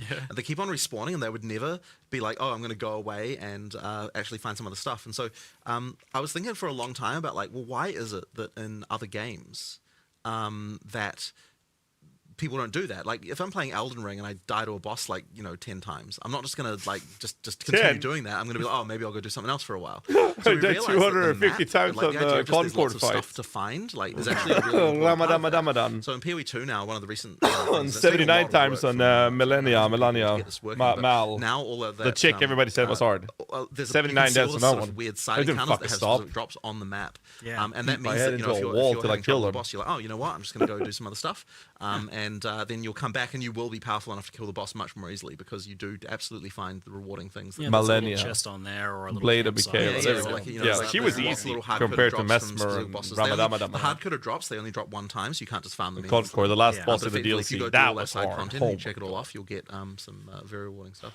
Yeah, you got some pretty clever systems there, and I definitely noted I was using the map thing a lot to be like, oh, well, to be completionist about it a bit, but also, just being aware of like, oh, cool, there was some. I was told they nerfed her or something, right? Or they nerfed the Ramadan guy. Figured out that like some of that stuff reveals after you like find the waypoint. That was hard. Cornerstone Radon. There we go. There's a few. So it's like 200 tries as well. Yeah, I did it though before the nerf. In which case, it was just really happens fun. to be revealed. And I never played or a at the very least, Souls game when before you that. get there, generally, it's just when you get there, you see everything.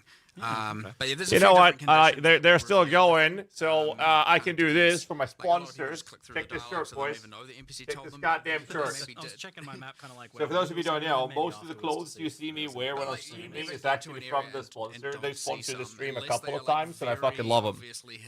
It's on Twitch chat. You can type into the AM. I'm wearing their pants as well. Half of your key for your secret quest. I'm wearing. I like their shorts. Which is really nice. There's a logo. Pivoting into So like, I almost always wear their clothes when I'm streaming. They have hoodies. You can type in ! into the AM in the Twitch chat to check them out. I actually love wearing these clothes. They're really, really nice. And every time they ask me if I want to do a promotion, I'm like, yeah, go ahead. Just make sure you send me some clothes.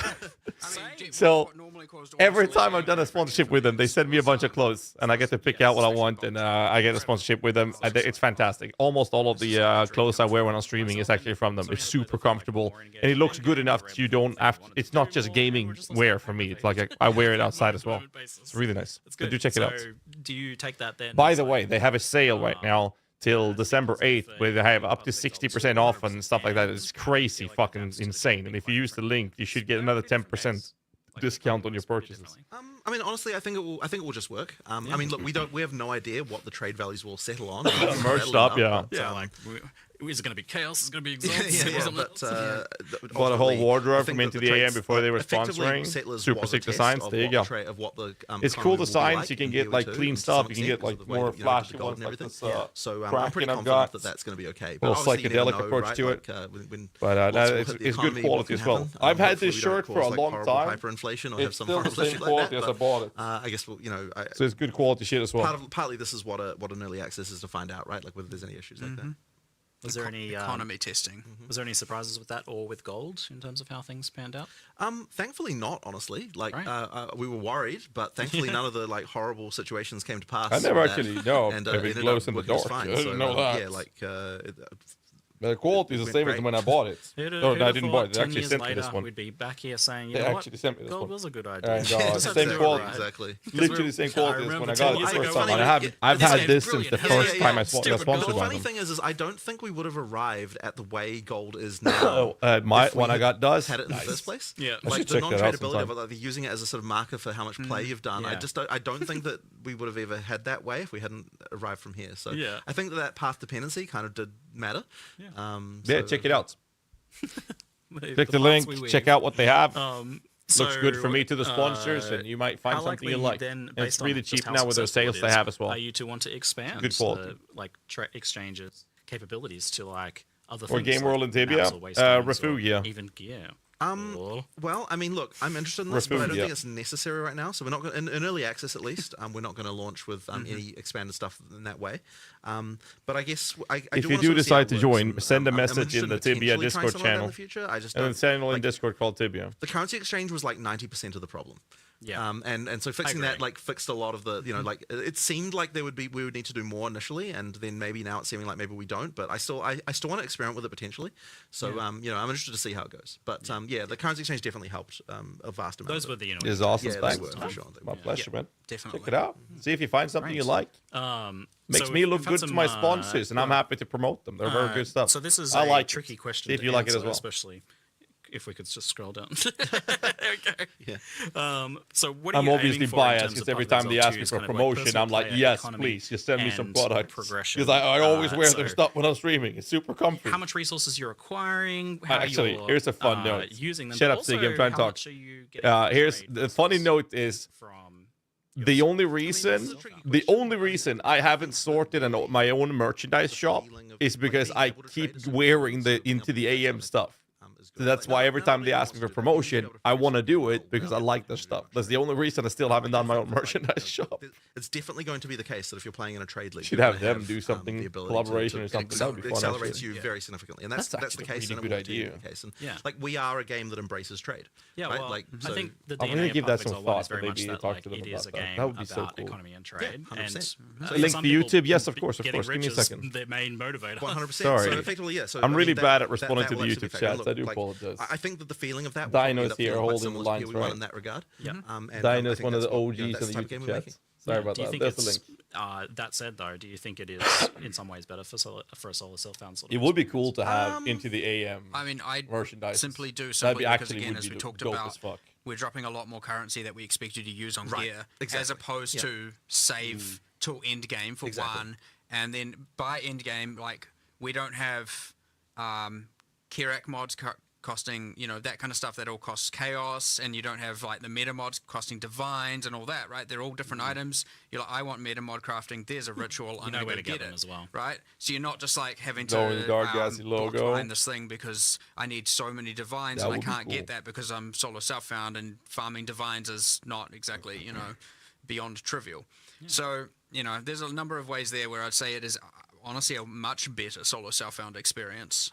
But each to their own. That to be seen, and you know. And there'll be a separate solo self-found mode, presumably, even potentially beta launch or in the future. It is our intention to have hardcore and solo self-found. We'll have both of them. Right, cool. Yeah, I wouldn't play hardcore for your first round, honestly, because you're likely to die. Like once you learn the boss mechanics, it should be If they fine, but deliver it first immediately time, and there's no you know, problems, it's that gonna should be be the case, Sam. Yes. Couch co-op hardcore, and you get to see your friend die right next to you. That's the true dream. Actually, hang on, wait. In couch co-op hardcore, do we still lock the camera so you can't walk away from your friend? No, we put you back to put solo. you back to solo? Yeah, okay, great. right. Good. That's good. Good to know. It's like you have But you You have to have a mourning period of about 30 seconds. Right. before you But move. you're just like, all right, you can go home now. We're like, yeah, go. You can, See ya. What do you do? Yeah, that's a devastating moment. I did lose my place there. Yeah, I think we mentioned the co-op support and everything. And we'll scroll down and take some of the additional questions here. Excellent, thanks. Will there be a penalty for individual party member dying when grouping up for bosses on that note then? It seems weird that the boss straight up resets when playing solo, but when playing in a group, nothing happens if a party member dies. So tell us about the rules. Yeah, now that we have, because I know You you've can changed it resurrect your recently. party member. Yeah, so bosses are obviously harder for having more people. Yep. Less crowd controls, things like obviously more life, and I'm not just saying double life, more than double life, right? It does get more than twice as hard, or more than N players as hard. That's good. So yes, you could argue, okay, we have reviving as an advantage. Well, yes, it does. It does take time to revive, and if your friend dies early and you're unable to revive them because you're constantly being interrupted, well, From what I saw, it's pretty hard to you're pull not off unless having you a fun time. get a big stun or something. Another change that we made recently is, of course, for each revived, between each set of checkpoints, every time you have to revive them, the revive takes longer subsequent times. So that's important because it just means that if you're like, you can't revive spam anymore because it's going to take longer and longer each time. But then when you go to a checkpoint, that resets. So like you're back to normal Now, again. in in-game maps, you cannot revive each other. Death is a consequence. Yeah. I was going to And ask actually about like endgame maps and what is the rule for dying in endgame map? Is it one portal deal now, not 6 portals? Well, you still have 6 portals so you can have your party members, but death. And you can leave and come back as Yeah. long as you don't die. Yeah, So yeah. you can take items out, but okay. a death will end that map for you. Yeah. And to remind people, the if you like log out or the server crashes or something like not that that's going to happen, then the game pauses. So when you boot the game back up and log back in, you'll be still in your map, right? And also, even we've also now have it so that if you just Alt F4 the game at a random time, you'll actually, even if you come back like the next day, because for example you might have rage quit, you will appear back at the checkpoint you were at. So if you are like fighting a boss, you die a bunch of times, you're like, crap, Alt F4, you come back, you're going to be right there at the boss checkpoint again. That part is campaign specific because there are no checkpoints in maps. Yeah, non-maps. But in for the campaign though, and that honestly has helped a lot. Like there were so many. I think it really did cause new players to have problems in PoE 1 where they felt like they just lost track of where the hell they even were when they came back after a session. If like they might have not got waypoints for certain times or things like that. Like you now can't have the situation where you log back in and you're like, oh, I forgot like 3 waypoints in a row and now I'm like freaking miles away from where I was, which I think happened to new players fairly frequently. I'm glad in a world where everyone's becoming a Souls-like that you guys didn't do the running back to the boss segment of gameplay, and you just kind of jump back in and have another crack. So effectively like that's nice to just have the save checkpoints to your character, which I think is a nice one. Were there any other mechanics around there? Reviving, well, obviously in hardcore you're dead. That's the drill. It's irrelevant at that point. So your maps almost embraces a kind of semi-hardcore mentality there where there is actual cost. Like we went through so many iterations here where it's like, okay, like the moment that you have to spend something of economic value to do the attempt, hence a map item, and especially if it's got breaches and all this content that's coming from precursor tablets, all of this stuff is worth stuff. So you all of a sudden have heaps of stuff on the line, and then you don't want to be in a position where you're like, I need to bring in some people to do this because I'm not going to risk that value.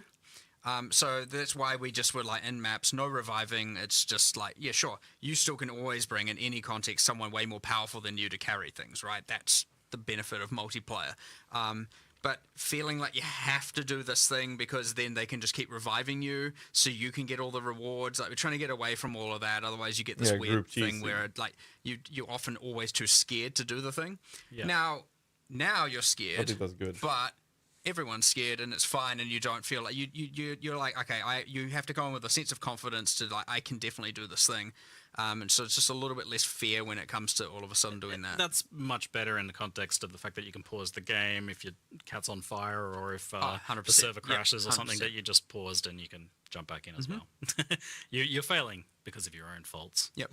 Now, it's worth noting in multiplayer, we do have a thing, of course, with respawn at checkpoints as an option. So if a player dies and you don't want to die, don't want to finish the fight out, you can both choose to respawn at checkpoint, and then it will just create a new instance. Cool. You don't have to die to do it, and you don't have to log out and do any shenanigans like that. You can just press escape, hit respawn at checkpoint. It'll ask other players to confirm, and then it moves you all to the new area. Cool. Excellent. I didn't want to go super on it because we've definitely talked about it before, but click to move versus WSD, it's definitely been asked about a bit.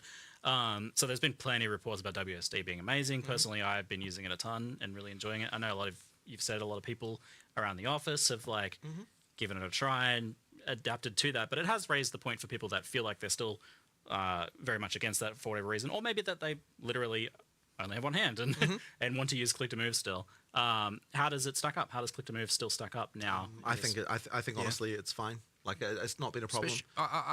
There was a time where every time I go to sit down at a developer's computer, there'd be in WSD, and just because it's a little bit easier to move around again or whatever. But lately, I'd say now it's back to almost every designer's computer I sit back down at to go play. They're back in click to move. Interesting. Yeah, it's gone full tilt the other way. Interesting. And I'm always like, change wonder why that is. But even watching Octavian play on click to move, he's a click to move player. Yeah, he's 100% click to move. He is there. very proficient with that. Yeah, with it. Like, that'll be reassuring for I think some of the people that are worried about being forced into WASD, right. Even though it is obviously playing so well by all accounts. That's very good then. Yeah, and Octavian's often doing the demonstrations, feel live things too, so you'll be able to see that even. I have to force him to play WSD sometimes because I'm like, I think the mercenary looks so much better with WSD just visually. I'll tell him to... It does feel very good on the mercenary. Yeah, you get that kind of like stalking through, especially with that kind of like preparational tactical play style. Yeah, it's good. I'm loving it so far. We did already talk about the skin transfers. Could we scroll down to any additional questions that we have? I feel like I don't even know how long we've been going for, but I mean, feeling it's the physical a while. fatigue We're getting creep in at this point. Yeah, exactly. We've been rolling. Yeah. People asking if there's going to be anything like challenges or challenge rewards in the early access. Not at first, no. We will do it later, though. Did I ask about races, events, and private leagues?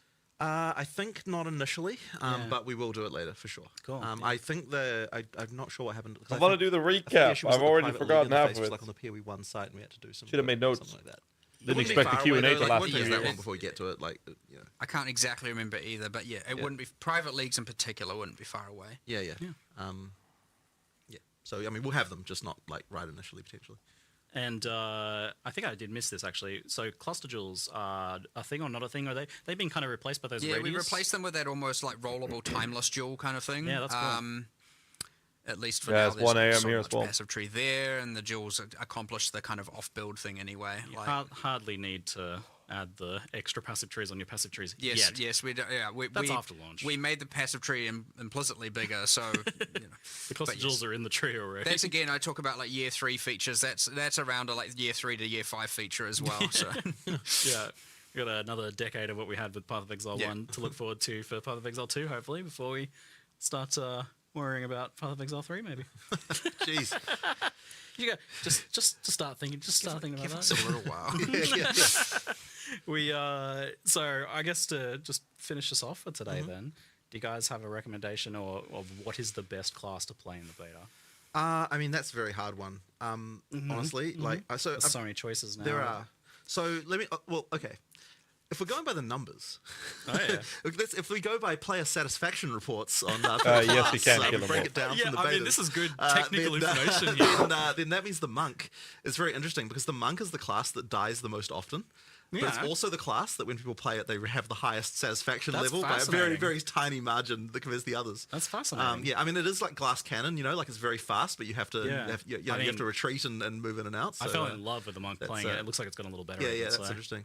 But I think if you're a new player, then the mercenary, if you're like used to shooters and stuff, I think playing the mercenary could be a good win. Like I really love that class. I don't know. I've been loving the mercenary, but to me it feels like you need to really be considering each engagement a lot more. It's a bit more tactical. Maybe I don't know. Like considered. I like it. I really ability like to that. correct if you But make a mistake. honestly, like I mean, I go through favorite classes all the time. Whenever I change to play a different class, it becomes my favorite. That's my current favorite. So you know, it's just whatever I'm playing tends to be the thing. So yeah, right now I'm doing a mercenary playthrough, so that's probably why I'm into that. But yeah. It's, I'm not sure if you've got a similar thing. No, you were talking about the numbers as well. It was interesting that Monk and then Warrior had the highest satisfaction yes, levels. Warrior's and I was next, like, by the way, technically, if you're looking for... That's pretty good. That's 2 melee classes. Exactly. That's a win. You know, that's something going on. I mean, they were dying a lot more at the time, but... It's such a change from, like, especially early Path of Exile 1. Like, it's gotten a little better in modern days, but still. I mean, I just have a real desire to freeze time, so I just want to be sorceress and then just go. I don't know what it's skills good to hear some I'll play. sorceress love. I feel like she's not been getting enough attention. I don't know what skills I'll play, but I definitely just want to be able to freeze time. So it just feels cool. All right. So you could be playing a crossbow build anyway. Yeah, I might be a crossbow time freezer. I don't know. We'll see what's going on. Yeah, all right. I liked that I noted that our mercenaries were very different as well. I was playing full Grenader. You were. I was doing combo. the freeze shotgun. Yeah, very cool. Yeah. I know what. Some sort of monk trigger build, obviously. It's always just going to be fun to play around with. They have so many of those like stacking effects, the wind and the ice coming off it, and the ascendancies showed some more as well. Oof. Just see how far that can be pushed and how many spells can I get to trigger per second. Monk does seem good for that. Alrighty. Well, thank you very much for your time, both of you. For I don't even know how long. That was a mammoth session. I think we're coming up to 1 o'clock here, so there's still lots to talk about, but I think we just need some time to digest. For sure. Well, thankfully we didn't have everyone saying patch notes when this time. So good. So that's so actually have a conversation. There's no pressure on this. Wrap it up, boys. Yeah, exactly. That's good. They're enjoying this out. This just shows how passionate they are. Hope you enjoyed the Q&A. They want patch notes now. Patch notes. Well done. It's not a patch. Thank you. It's a launch. Exactly. Where's the launch notes? Yeah. Okay. All right. Yeah. And thank you very much. Thanks heaps. Appreciate it. Yeah. It's been an epic journey. It's kind of surreal, and it's only the start of another journey, really. So that's it. Yeah. Can't wait to play. It's cool. I mean, I'm gonna go play more now, but yeah, true. Sorry. Yeah. I got to go fix bosses going up elevators and. Sorry. Yeah. I'm just pre-bug testing. That's it. All right. I assume we've faded out and cut. Hopefully. You never know. Oh, there we go.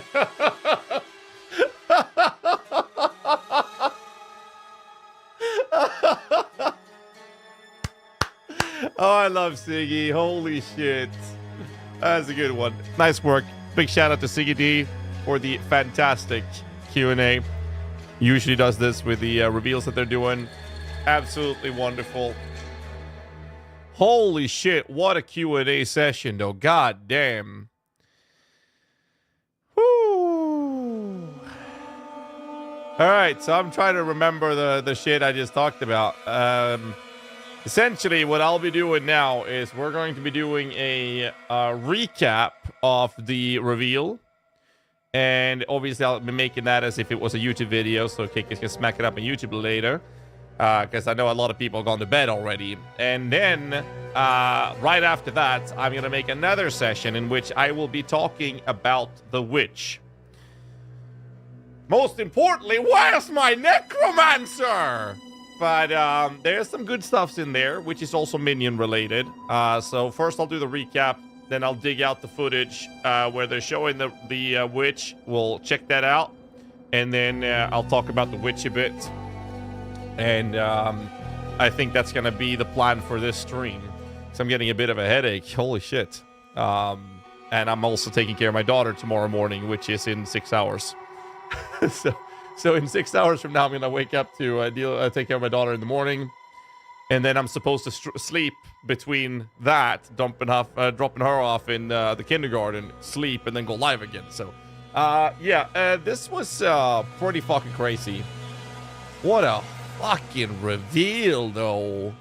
God damn, is all I'm saying. Also, I checked the FedEx delivery time for my package. They said I was supposed to receive the Valdo's puzzle box yesterday. Didn't get it. They said before 3 p.m., 3:30 p.m. today. Didn't get it. Then they said, well, we're going to drop it out before 10 p.m. today. Didn't get it. And then they changed it by the end of the day. The end of the day is 2 hours later in the middle of the fucking night. They're not doing delivery now that late. I can guarantee you that. So obviously I did not receive my package. And now they wrote the message now was, we'll update you when the package is moving. I'm like, motherfucker, we wasn't moving? What the hell? So I'm still waiting for it. So we're going to go from there. So we'll turn this off and we're going to do a recap of the reveal. I'm going to head over to the video. Path of Exile. We'll go in here. Do they have the stuff announced already? This is the one, right? Good. Classes, that's the one we want to look at when we get there. The cinematic, absolutely insane, dude. So I do have some stuff I gotta put back up. No, okay. We don't need that. Refresh the cache. There, done. Where the hell is that one? That, there, that one, that one. Okay. And shit, my web camera is gonna be completely fucked right now, but I'm sure it's somewhere there. I'm sure that's fine. All right. One more thing that I will forget it. Where is it? That's the one. Okay, let's go. Only one drop? Yes, only one drop. Only and only.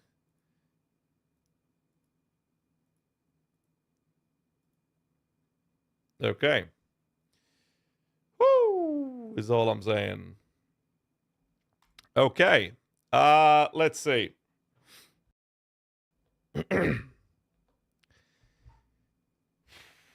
How many players do you predict the EA launch for PoE 2? I think they're going to break records with over 300,000 concurrent players, despite it being a buy-to-play or buy-in-to-play. I also think they're going to have over 1 million people watching on Twitch on the 6th of December. Anyways.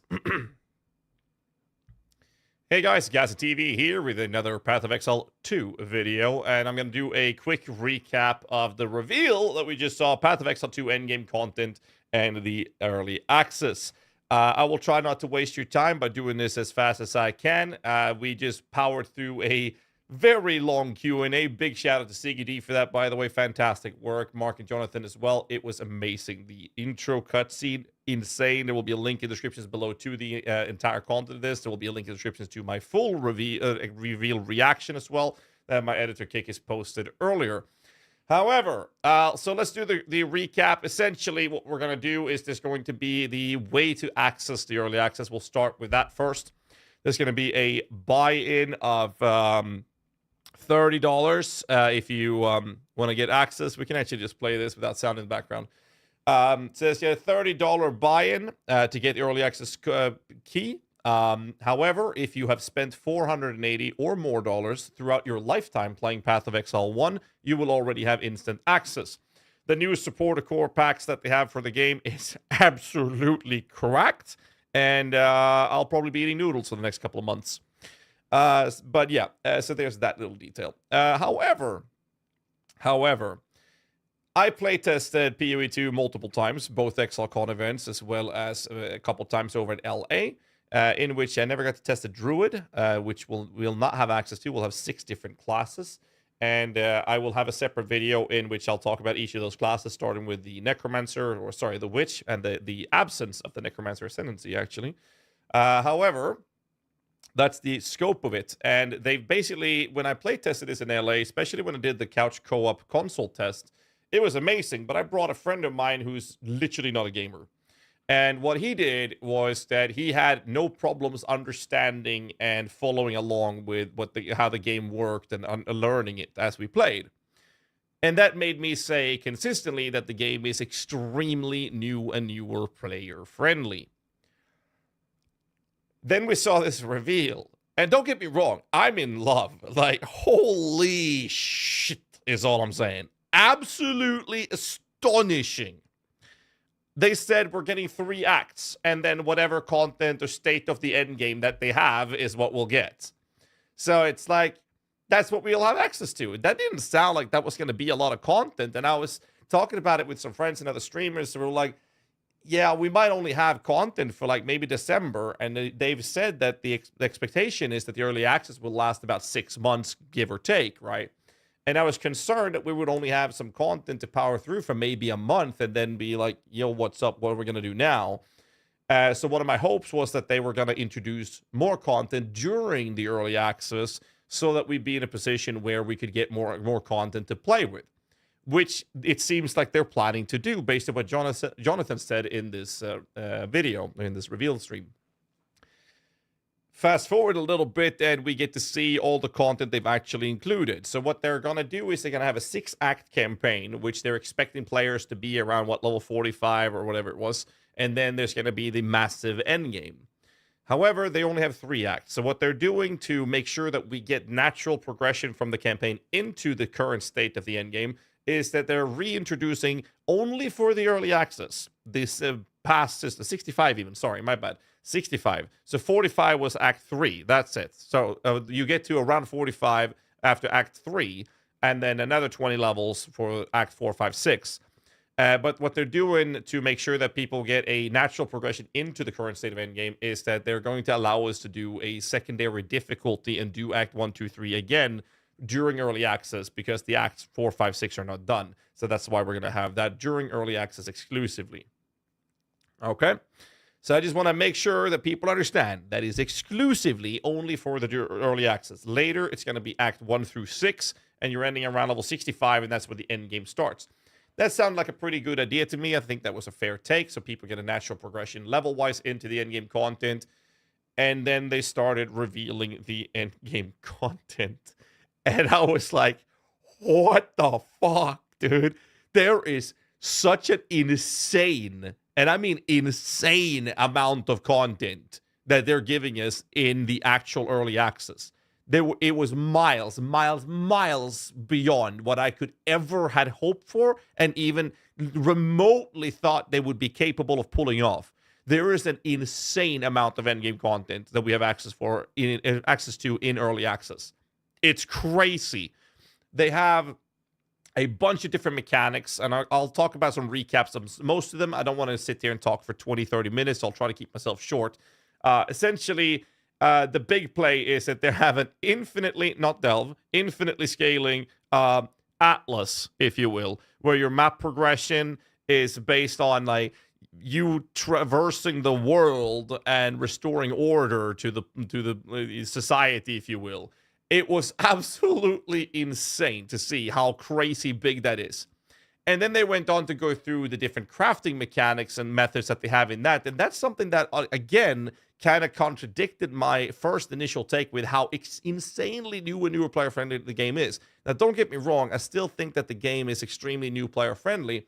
And it's because of the UI and interface in the game helps newer and newer players understand the game so they can make valid decisions that is good. So I think it's a very good way to do it. However, there's the crafting system. Initially, they said that every crafting system that you have is meant to only make the item stronger, with the exception of, well, I believe it was the Chaos or whatever it was, which removed a modifier and then added another one. But then they've said that all of the crafting methods were supposed to add a modifier to an item. But in this video, they're showing a Scour Orb and another method to making sure that's a metacraft, so that Scour would only apply to the prefixes or the suffixes, for example, which emphasizes more on this advanced, complex diversity of different crafting methods in PoE 1. And they also showed essences. The baseline essence would make an item from normal into magic with a guaranteed modifier. And then there was another higher tier essence, which you could use on an already essence crafted item to make a magic item into a rare version with another guaranteed modifier. So there's a lot of these advanced, complex crafting mechanics already in play. again, much easier for new and newer players to understand. I'm very excited for it, but it's nowhere near as simplistic and casual friendly as the initial playtest that I've been seeing, which was crazy cool to see. I'm very excited for this. And then they showed the endgame mechanics ranging from, you know, there was just mechanic after mechanic after mechanic after mechanic. There's just an insane amount of content in early access that I don't even know how to describe it without, like, all I can tell you is watch the entire video, because I can sit there for the next 2 hours explaining these things. So all I'll say to keep this as a recap is that there's an obnoxious amount of content. And I think that the one thing I will mention and that I think was really cool was the trial of ascendancy. Now, they are basically making the 2.0 version of certain mechanics like breach, ultimatum, ritual, all of these things, right? In the PoE 1, the way you ascend is you open up these trials, which will basically be your keys to unlock the access in the labyrinth for a sorrow. You go through the labyrinth on the normal difficulty, if you will, and then you get your first 2 ascendancy nodes, and then you do that in the next part of the campaign, and the next part, and then you do the last one in maps, right? So what then happened in PoE 2 is that you have, during early access, 2 choices, and on full launch, they said you're going to have 3 different options. These options is to do a trial. The 2 that we're going to have access to in early access, one was Sanctum 2.0. And if you finish the Sanctum 2.0, you will be able to then ascend, and then you'll have to do a harder difficulty of that Sanctum to open up your next ascendancy nodes, and then harder again for the next ascendancy nodes, etc. However, you can skip doing the Sanctum. I'm not personally a big fan of it. Obviously, I'll try it in early access. Obviously, I'll try as much as I can. The other choice during early access is to do the ultimatum version with, you know, allegedly the trial master. And it's the same process there. The harder difficulty, you need to finish that as hard the best you can. And when you do that, you'll get access to your first 2 ascendancy nodes. And we don't know what the third one will be, which is the one that's going to be available for us when in the full launch, is what they've said. So what I really like about this is a lot of people don't like the lab. I'm not a big fan of the lab in PoE 1, but in PoE 2 now we'll have 2 in early access, 3 later, different options. You don't have to stick to one. You can mix and match them however you want, but it gives you options to choose the kind of trial you want to do to ascend. And I think that's a fair way to keep the idea of you doing an actual trial while still giving the player agency of the decision making and the options to choose which one they prefer to do ascend with. So I do like these kind of approaches and the way they've developed the game, but I'll again emphasize on the fact that there is an obnoxious amount of content in early access. Like, it's crazy amount of content. Super excited for it. There will be 3 ascendancy classes for every class in the game. That's going to be 36 ascendancy classes in the total. However, for the launch of the early access, we'll have 6 classes, and these 6 classes will only have 2 ascendancies, which they've shown in this reveal video. I will be making separate videos for each of these classes through the days coming during the week and the next week, starting with the Witch, because the Witch had some really, really cool things going for them. However, there was no Necromancer. So I don't know if their plan is to make a Necromancer thing as the third one. I have no idea. But what I will be able to tell you is that you can, in the comments down below, let me know if you have any specific questions you want me or my co-host Darth Microtransaction to ask Mr. Jonathan himself, because this coming Sunday, November 24th, 9 p.m. CET, which I believe is 12 o'clock noon PT, we will be having Jonathan over on the Tavern Talk podcast for a nice little interview. So if you have any questions, let me know in the comments down below, and I'll do my best to see if we can fit any or most of them into this podcast, and we're going to have a good time. Obviously, that podcast will be uploaded on this YouTube channel, and that's basically the take I have. I'm blown away with the graphics, the fact that they have so much content in the game. It's absolutely obnoxious. Again, I can sit there and rant about it all I want, but as soon as I go into a topic, I will be talking for hours. So to respect your time, I'll leave links in the descriptions down below. If you guys want to watch the full reveal reaction from me, you can check that out. Make sure you get all the content, all the details, information. It's a very long video, so do check that out if you want to. And I will instead leave you for this video by saying thanks so much for watching. Hope you guys appreciate the content being posted. I'm having a great time with this, and I will be running an uncapped subathon for the 6th of December release. And I'll see you guys live on stream or on the podcast or in the next video. So till then, Stay safe, keep rocking, and have a great fucking night. I have no idea if that was too short or not, but whatever. Woo! God damn. No Chaos Ascendancy, and she's literally Chaos themed. I think that the Last Ascendancy is going to be like an occultist. I think it's going to be a Chaos-oriented Ascendancy, which means that there's no Necromancer Ascendancy. The only Necromancer minion-related one is the Fire one, which is really weird to me. Unless they make the Occult one part Chaos, part Minion, because you can weave Chaos stuff into the... You know, I'm going to make another video where I talk about the Witch stuff, okay? Let me just make a tweet in this. I'll make a tweet in this. And then I will do another video because Kick needs to get this done as well. So I'll do that live on stream with you guys. I'll talk about the Witch. Yes, the Blood one has some minion stuff as well, yes.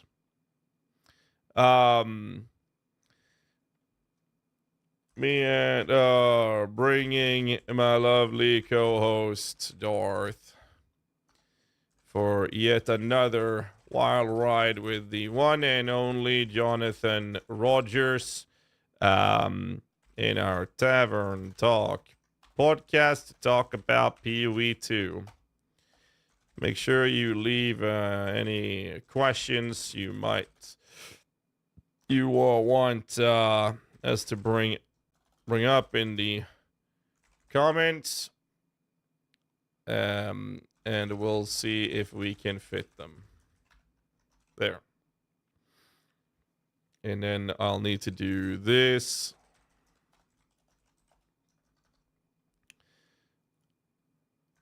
Watch live here.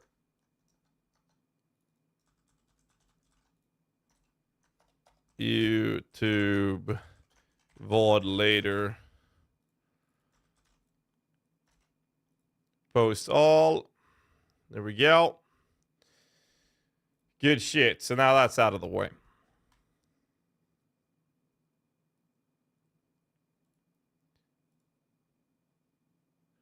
I can't edit the post now anyways.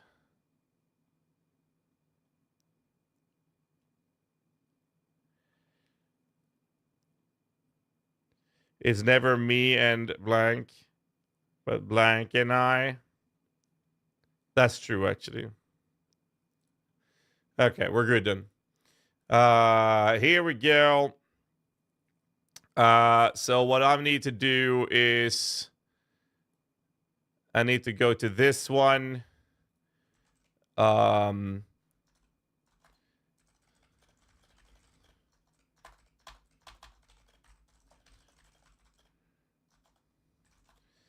Let's see, classes.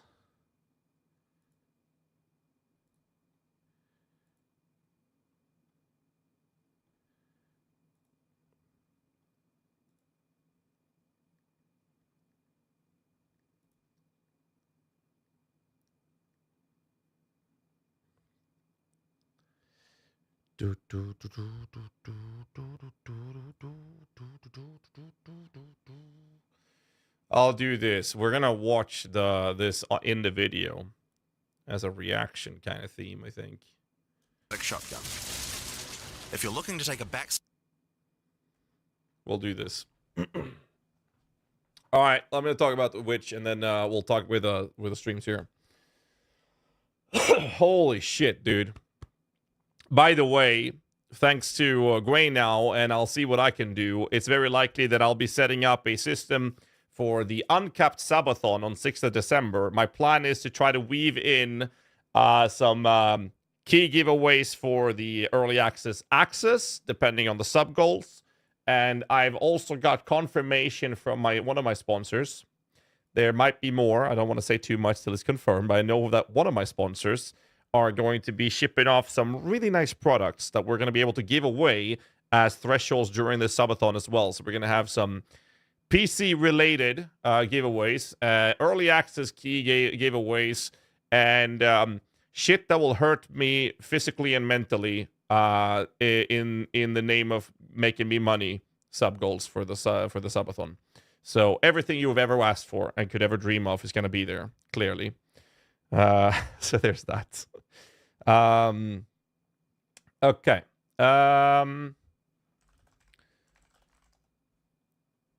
Let's see. Where was I? I was here. Good. Okay. I'll make another one. Hey guys, GHAZZY TV here with another Path of Exile 2 video, and in this one I'll be covering each and every single one of the classes that they revealed in the PoE 2 reveal stream, and today we'll be focusing on the Witch, which will not, no pun intended, have a Necromancer Ascendancy class. However, there's some other cool things in there, so I'm going to watch the video here, or the segment of the Witch from the reveal with you guys, and then I'll talk about my takes on this, and go through the details of how I feel about this, and yeah, let's just let the video speak for itself. Seat and let your minions do the work, then the Witch should be your choice. She can call forth hordes of undead monsters to fight for her, while casting powerful chaos spells that debilitate her enemies. Occult skills are some of the most varied in the game, with skeletons, noxious spells, specialty minions, curses, and sacrificial magic. So I'll pause there and say, one of the cool things they've done with the chaos-oriented skills that we've seen in the playtest I've done in LA, for example, is that if you kill an enemy with like a chaos damage-oriented spell like Essence Drain or Contagion, the corpse itself will glow purple and have that effect on that corpse. And if you then raise that corpse as a minion, your minion will then deliver that chaos damage over time effect when they're hitting the next enemy. So you can just proliferate this and act like a walking plague with your minions. That's just really cool. Before we talk about minions, we'll have to talk about a new resource in Path of Exile 2 called Spirit. This is a Spirit Gem, which allows you to pick from a range of persistent skills. All classes have a variety of these skills which can add some very interesting effects, like Arctic Armor, which does cold damage. By the way, Raging Spirit looks amazing. Raging Spirits, which summon fiery skulls each time you cast a fire spell. For the Witch, though, we'll want to be using our Spirit to create permanent minions. These minions will be revived automatically when they die, so you don't have to worry about resummoning them all the time. Love that. Here, I'm using the skill screen to allocate which minions I would like in my horde. You can see the spirit cost of each one. Skeletal warriors are cheap, but weak, useful for tanking damage and distracting enemies. But I want more heavy hitters in my army, so I'm going to unsummon some warriors and instead add skeletal arsonists. Permanent minions come with special active abilities called command skills. You can order these guys to detonate your own minions for even more damage and area of effect. If you want a bigger army, you'll need a scepter. This new weapon type is imbued with even more spirit, allowing you to summon even more friends. And if you want an even bigger army than that, you can take advantage of corpses to summon true hordes of minions. But what can a witch do while her army is at work? Well, she has a range of chaos spells to spread disease amongst your enemies, or bone skills to impale them. Or, you know, you could curse them to make them weaker so your horde can take them down. There are 25 active occult skills. By the endgame, you'll be the leader of a fearsome army of the dead, consuming everything in its path. So I want to point out the choice of words here. 25 occult spells is what they said, which means that they're referring to the minions being an occult spell, right? The sorceress bends the elements to her will, using them to unleash devastation on her foes. And that's the Witch. So what I'll be doing now is I'll fast forward to the Ascendancies, and when you get to the Witch here, and we'll see if we can grab it. It's insane. Transforming into a demon, make sure you stack a lot of life. Will ignite. Let me get back to where this one's starting. With summon a loyal hellhound. The Witch can ascend into the Infernalist or the Blood Mage. So the two Ascendancies is in the Infernalist or the Blood Mage. Those are the two choices we get as a Witch Ascension. Now, we all expected Necromancer. That's what we expected, but we get Infernalist and Blood Mage. Now, that's pretty interesting, because I expected some full summoner-oriented focus here. Well, let's watch this, and I'll pause and I'll make some comments. As an Infernalist, she can summon a loyal Hellhound. A loyal Hellhound. This grants you a skill, Summon Infernal Hound. And what they've done is that when Ascendancy gives you a skill, you can fully link it and have a 6-link skill version of your Ascendancy skill. So this you can put support gems on this guy. 20% of damage from hits is taken from your Hellhound's life before you. So this is similar to how pocket pox. You know that Righteous Fire version that all our minions have? We basically just reach down a pocket. We pull out a little mini version of Pox himself, the Righteous Fire Guardian from the Radiant Crusade. Beautiful, by the way. Now we're going to get an actual fire version, but he doesn't have the Righteous Fire. So kind of a scuffed pocket pox, I guess, that actually hits enemies. But we take 20% of our damage from hits is going through the Hellhounds instead of ours. Companion. The Hellhound sets enemies on fire, as well as taking a percentage of the damage if the Infernalist gets hit. With Pyromantic Pact, you can turn your mana into Infernal Flame. So this is really cool, and it's going to be a little hard to explain, but I'll try. So what it says, so you can see it, it says that maximum mana is replaced by maximum Infernal Flame. And then it says that gain Infernal Flame instead of spending mana for your skill cost. So when you're casting spells, your Infernal Flame is going to go up instead of you spending mana. So you fill the bar instead of depleting it. Taking maximum life and energy shield as fire damage when the Infernal Flame reaches maximum. So you take max life and energy shield as fire damage. So whatever numbers, you have 1,000 life and 1,000 energy shield, you'll take 2,000 fire damage when that reaches full. So it's a big chunk of damage you take. Sorry. However, you also lose all of the Infernal Flame on once you reach the maximum Infernal Flame. So 10% of the Infernal Flame is lost per second if none was gained in the past 2 seconds. So you can ramp it up to almost full, and then if you haven't done anything in 2 seconds, you will now lose 10% of this every second. That's how this works. Flame.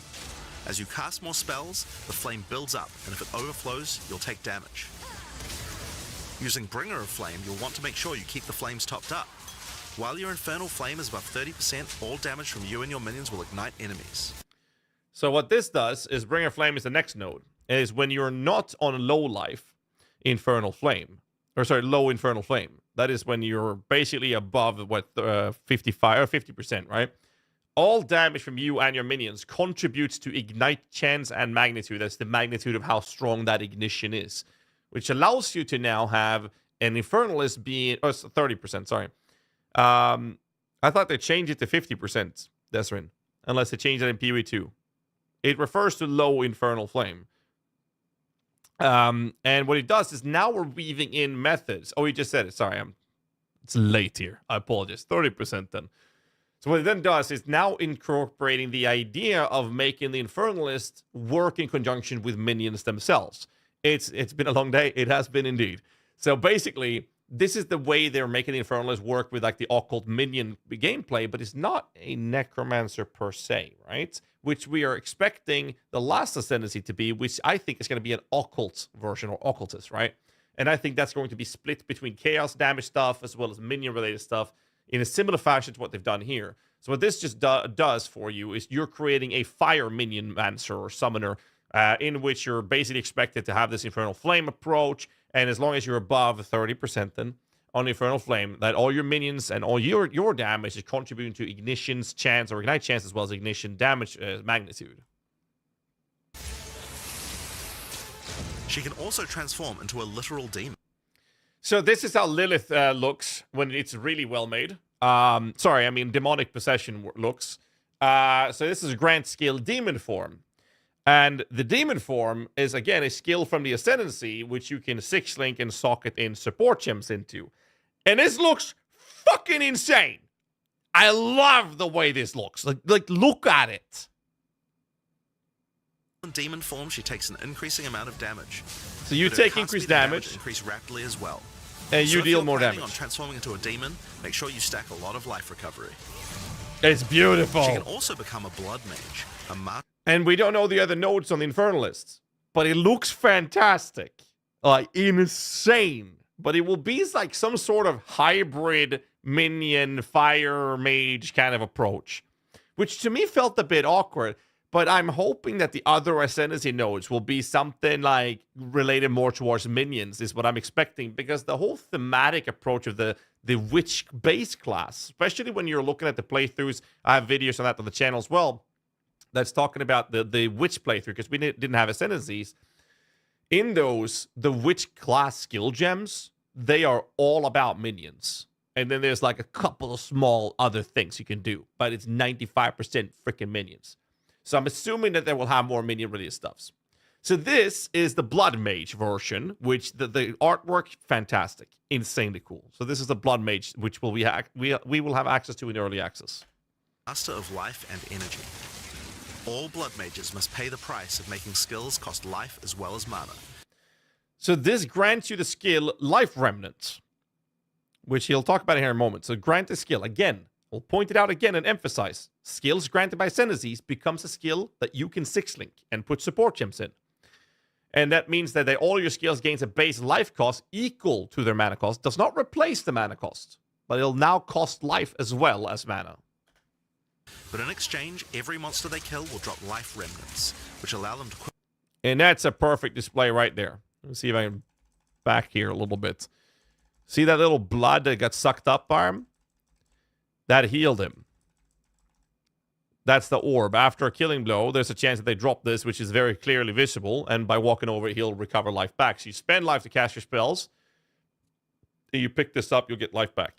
Which allow them to quickly gain back that life. You see that blood orb there? With Crimson Power, she can gain large amounts of extra life, and with Vitality Siphon, she can use her spells to leech life back as well. And now you have, again an emphasis on this hybrid approach of you dealing damage as well as your minions dealing damage, because now your spell damage is leeching life back, which you're spending with this specific approach of being a Blood Mage. Once you've got a significant amount of life, you can use Gore Spike to make your critical strike damage, bonus for life as well. A monk who is in tune... And that's all the info we have on the Witch. Like, literally, that's it. That's all the information we have on the Witch itself with the ascendancies that we're seeing. Like, that's it. And, like, again, this is at least minion related. We don't know what these other nodes are doing. And no idea whatsoever. And we don't know if there's other minion related stuff on the Blood Mage. I will obviously be digging through every class, but I'll start with the Witch and the Sorceress. And, we have no idea. And the Blood Mage was exclusively you doing damage kind of nodes on the Ascendancy that we saw. There was nothing there that was really minion related. So we have no idea what's going to happen there. But then again, if you look at the Witch in the PoE 1, we have an Elementalist, which is basically the Sorceress. And we have the Occultist, which is Chaos, CI stuff, right? Or Energy Shield stuff. And then we have the Necromancer, which is exclusively hard focus on the minions themselves. Whereas here, we have a Fire caster or minion kind of approach with the Infernalist. And we have a Blood Mage, which is like basically life-based, crit-styled caster damage dealer, essentially. But in the showcase video, they're using minions, so maybe there are minions there. Because essentially, the way minions works in PoE 2 is that they're now allowing us to have them reserved as spirit, which is also the resource we use for auras. So when you're playing a minion build in PoE 2, you're basically choosing between running auras or minions. Maybe there will be situations where we might have a little mix between them. But in most cases, what we're looking at is having either or. And in every showcase we've seen, both the Infernalist and the Blood Mage are using minions when they're playing. So I can only assume that there will be some sort of minion-related approaches on every Ascendancy. Because of the simple fact that the Witch itself, the base class, have a list of skills that is specifically oriented around minions. From 95% of the skill gems are minion related. There was 22 occult skill gems like we mentioned earlier. And that's all the information we have. Now, is this good or bad? I have no idea, because we need to see the other Ascendancy nodes. But it was very surprising to see that they did not have a Necromancer Ascendancy that is specifically hard time focused on minions themselves. So maybe it will be a good thing, because it will create more diversity, obviously, if there are minion-related stuffs around the other stuff. But I do really like the idea of the Blood Mage. But let's be real. The Infernalist, I mean, yeah, what can I say? 30% all damage from you and your minions will ignite enemies.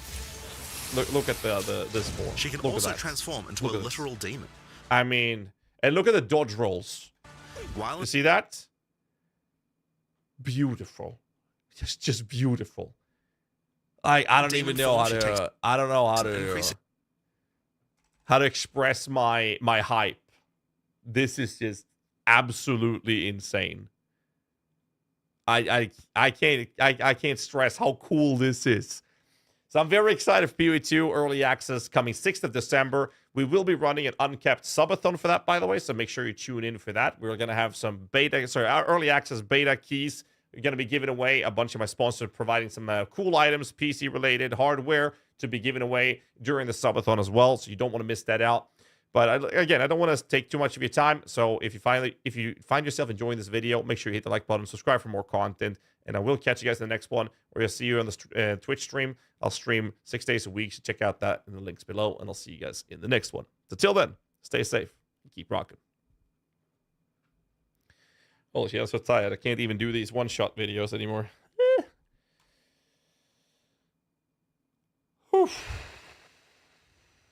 Where's my music?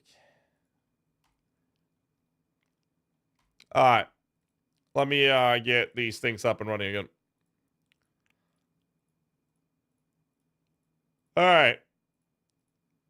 What a fucking reveal, though. God damn.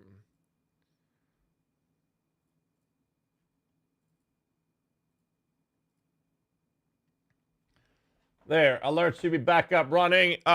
So I obviously don't know all of the subs and shit we got in, but there's been a lot.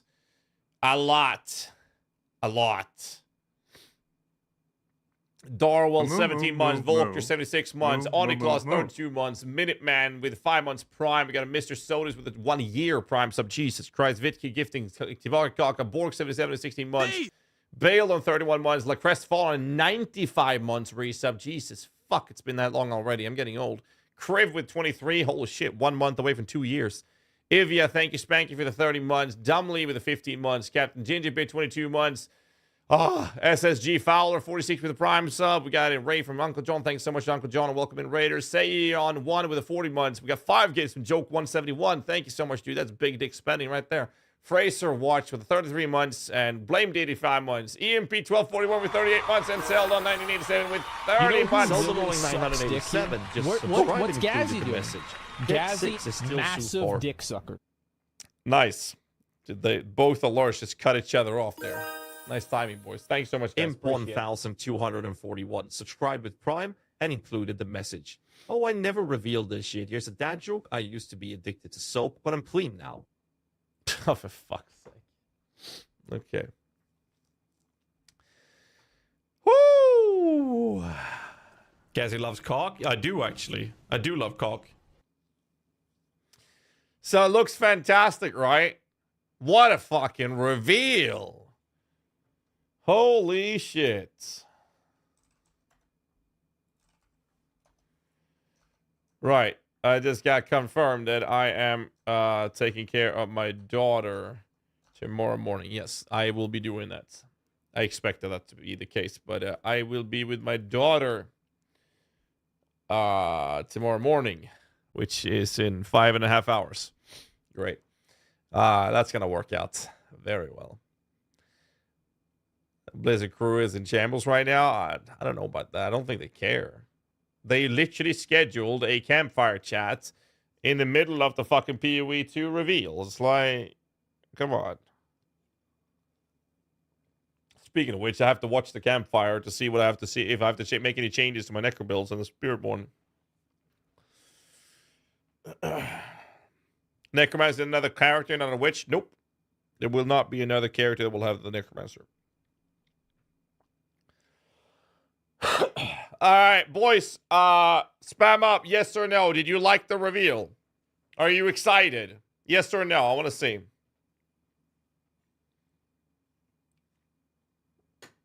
Was the take good? Was it good, chat? Because that was pogging the fuck out, I'll tell you that much. Yes. Not a single one saying no. Liked it? I fucking loved it. There you go. YouTube chat is saying yes as well. Not a single one saying no, by the way. Not a single one saying no. That's beautiful to see.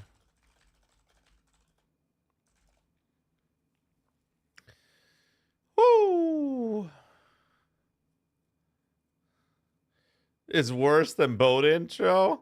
It's way better than washing up on shore. 8 out of 10. For the cowgirl.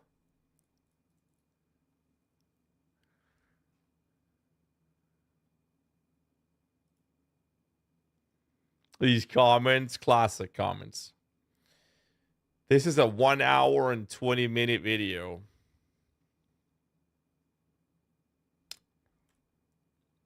Yeah. It's been a long day today. Like a very long day. Like, what happened? This is absolutely fucking insane.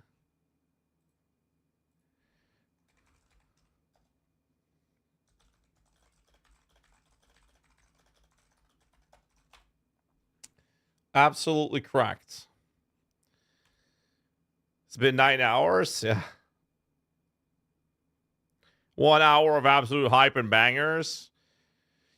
It's funny because the intro scene, this.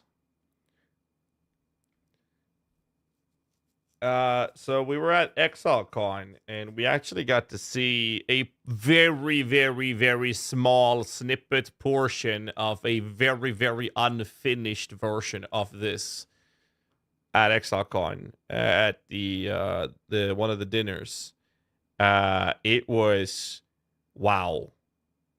We only saw a super, super small snippet of unfinished CGI work.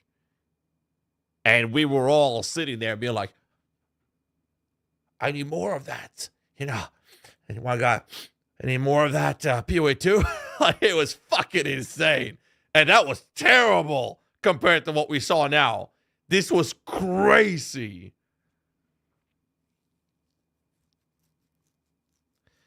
Holy shit. I think I saw the PoE 2 directory sit on like 500,000 fucking people watching. On a reveal stream, it's not even playable. What the fuck, man? Absolutely fucking unreal, dude. Crazy to see.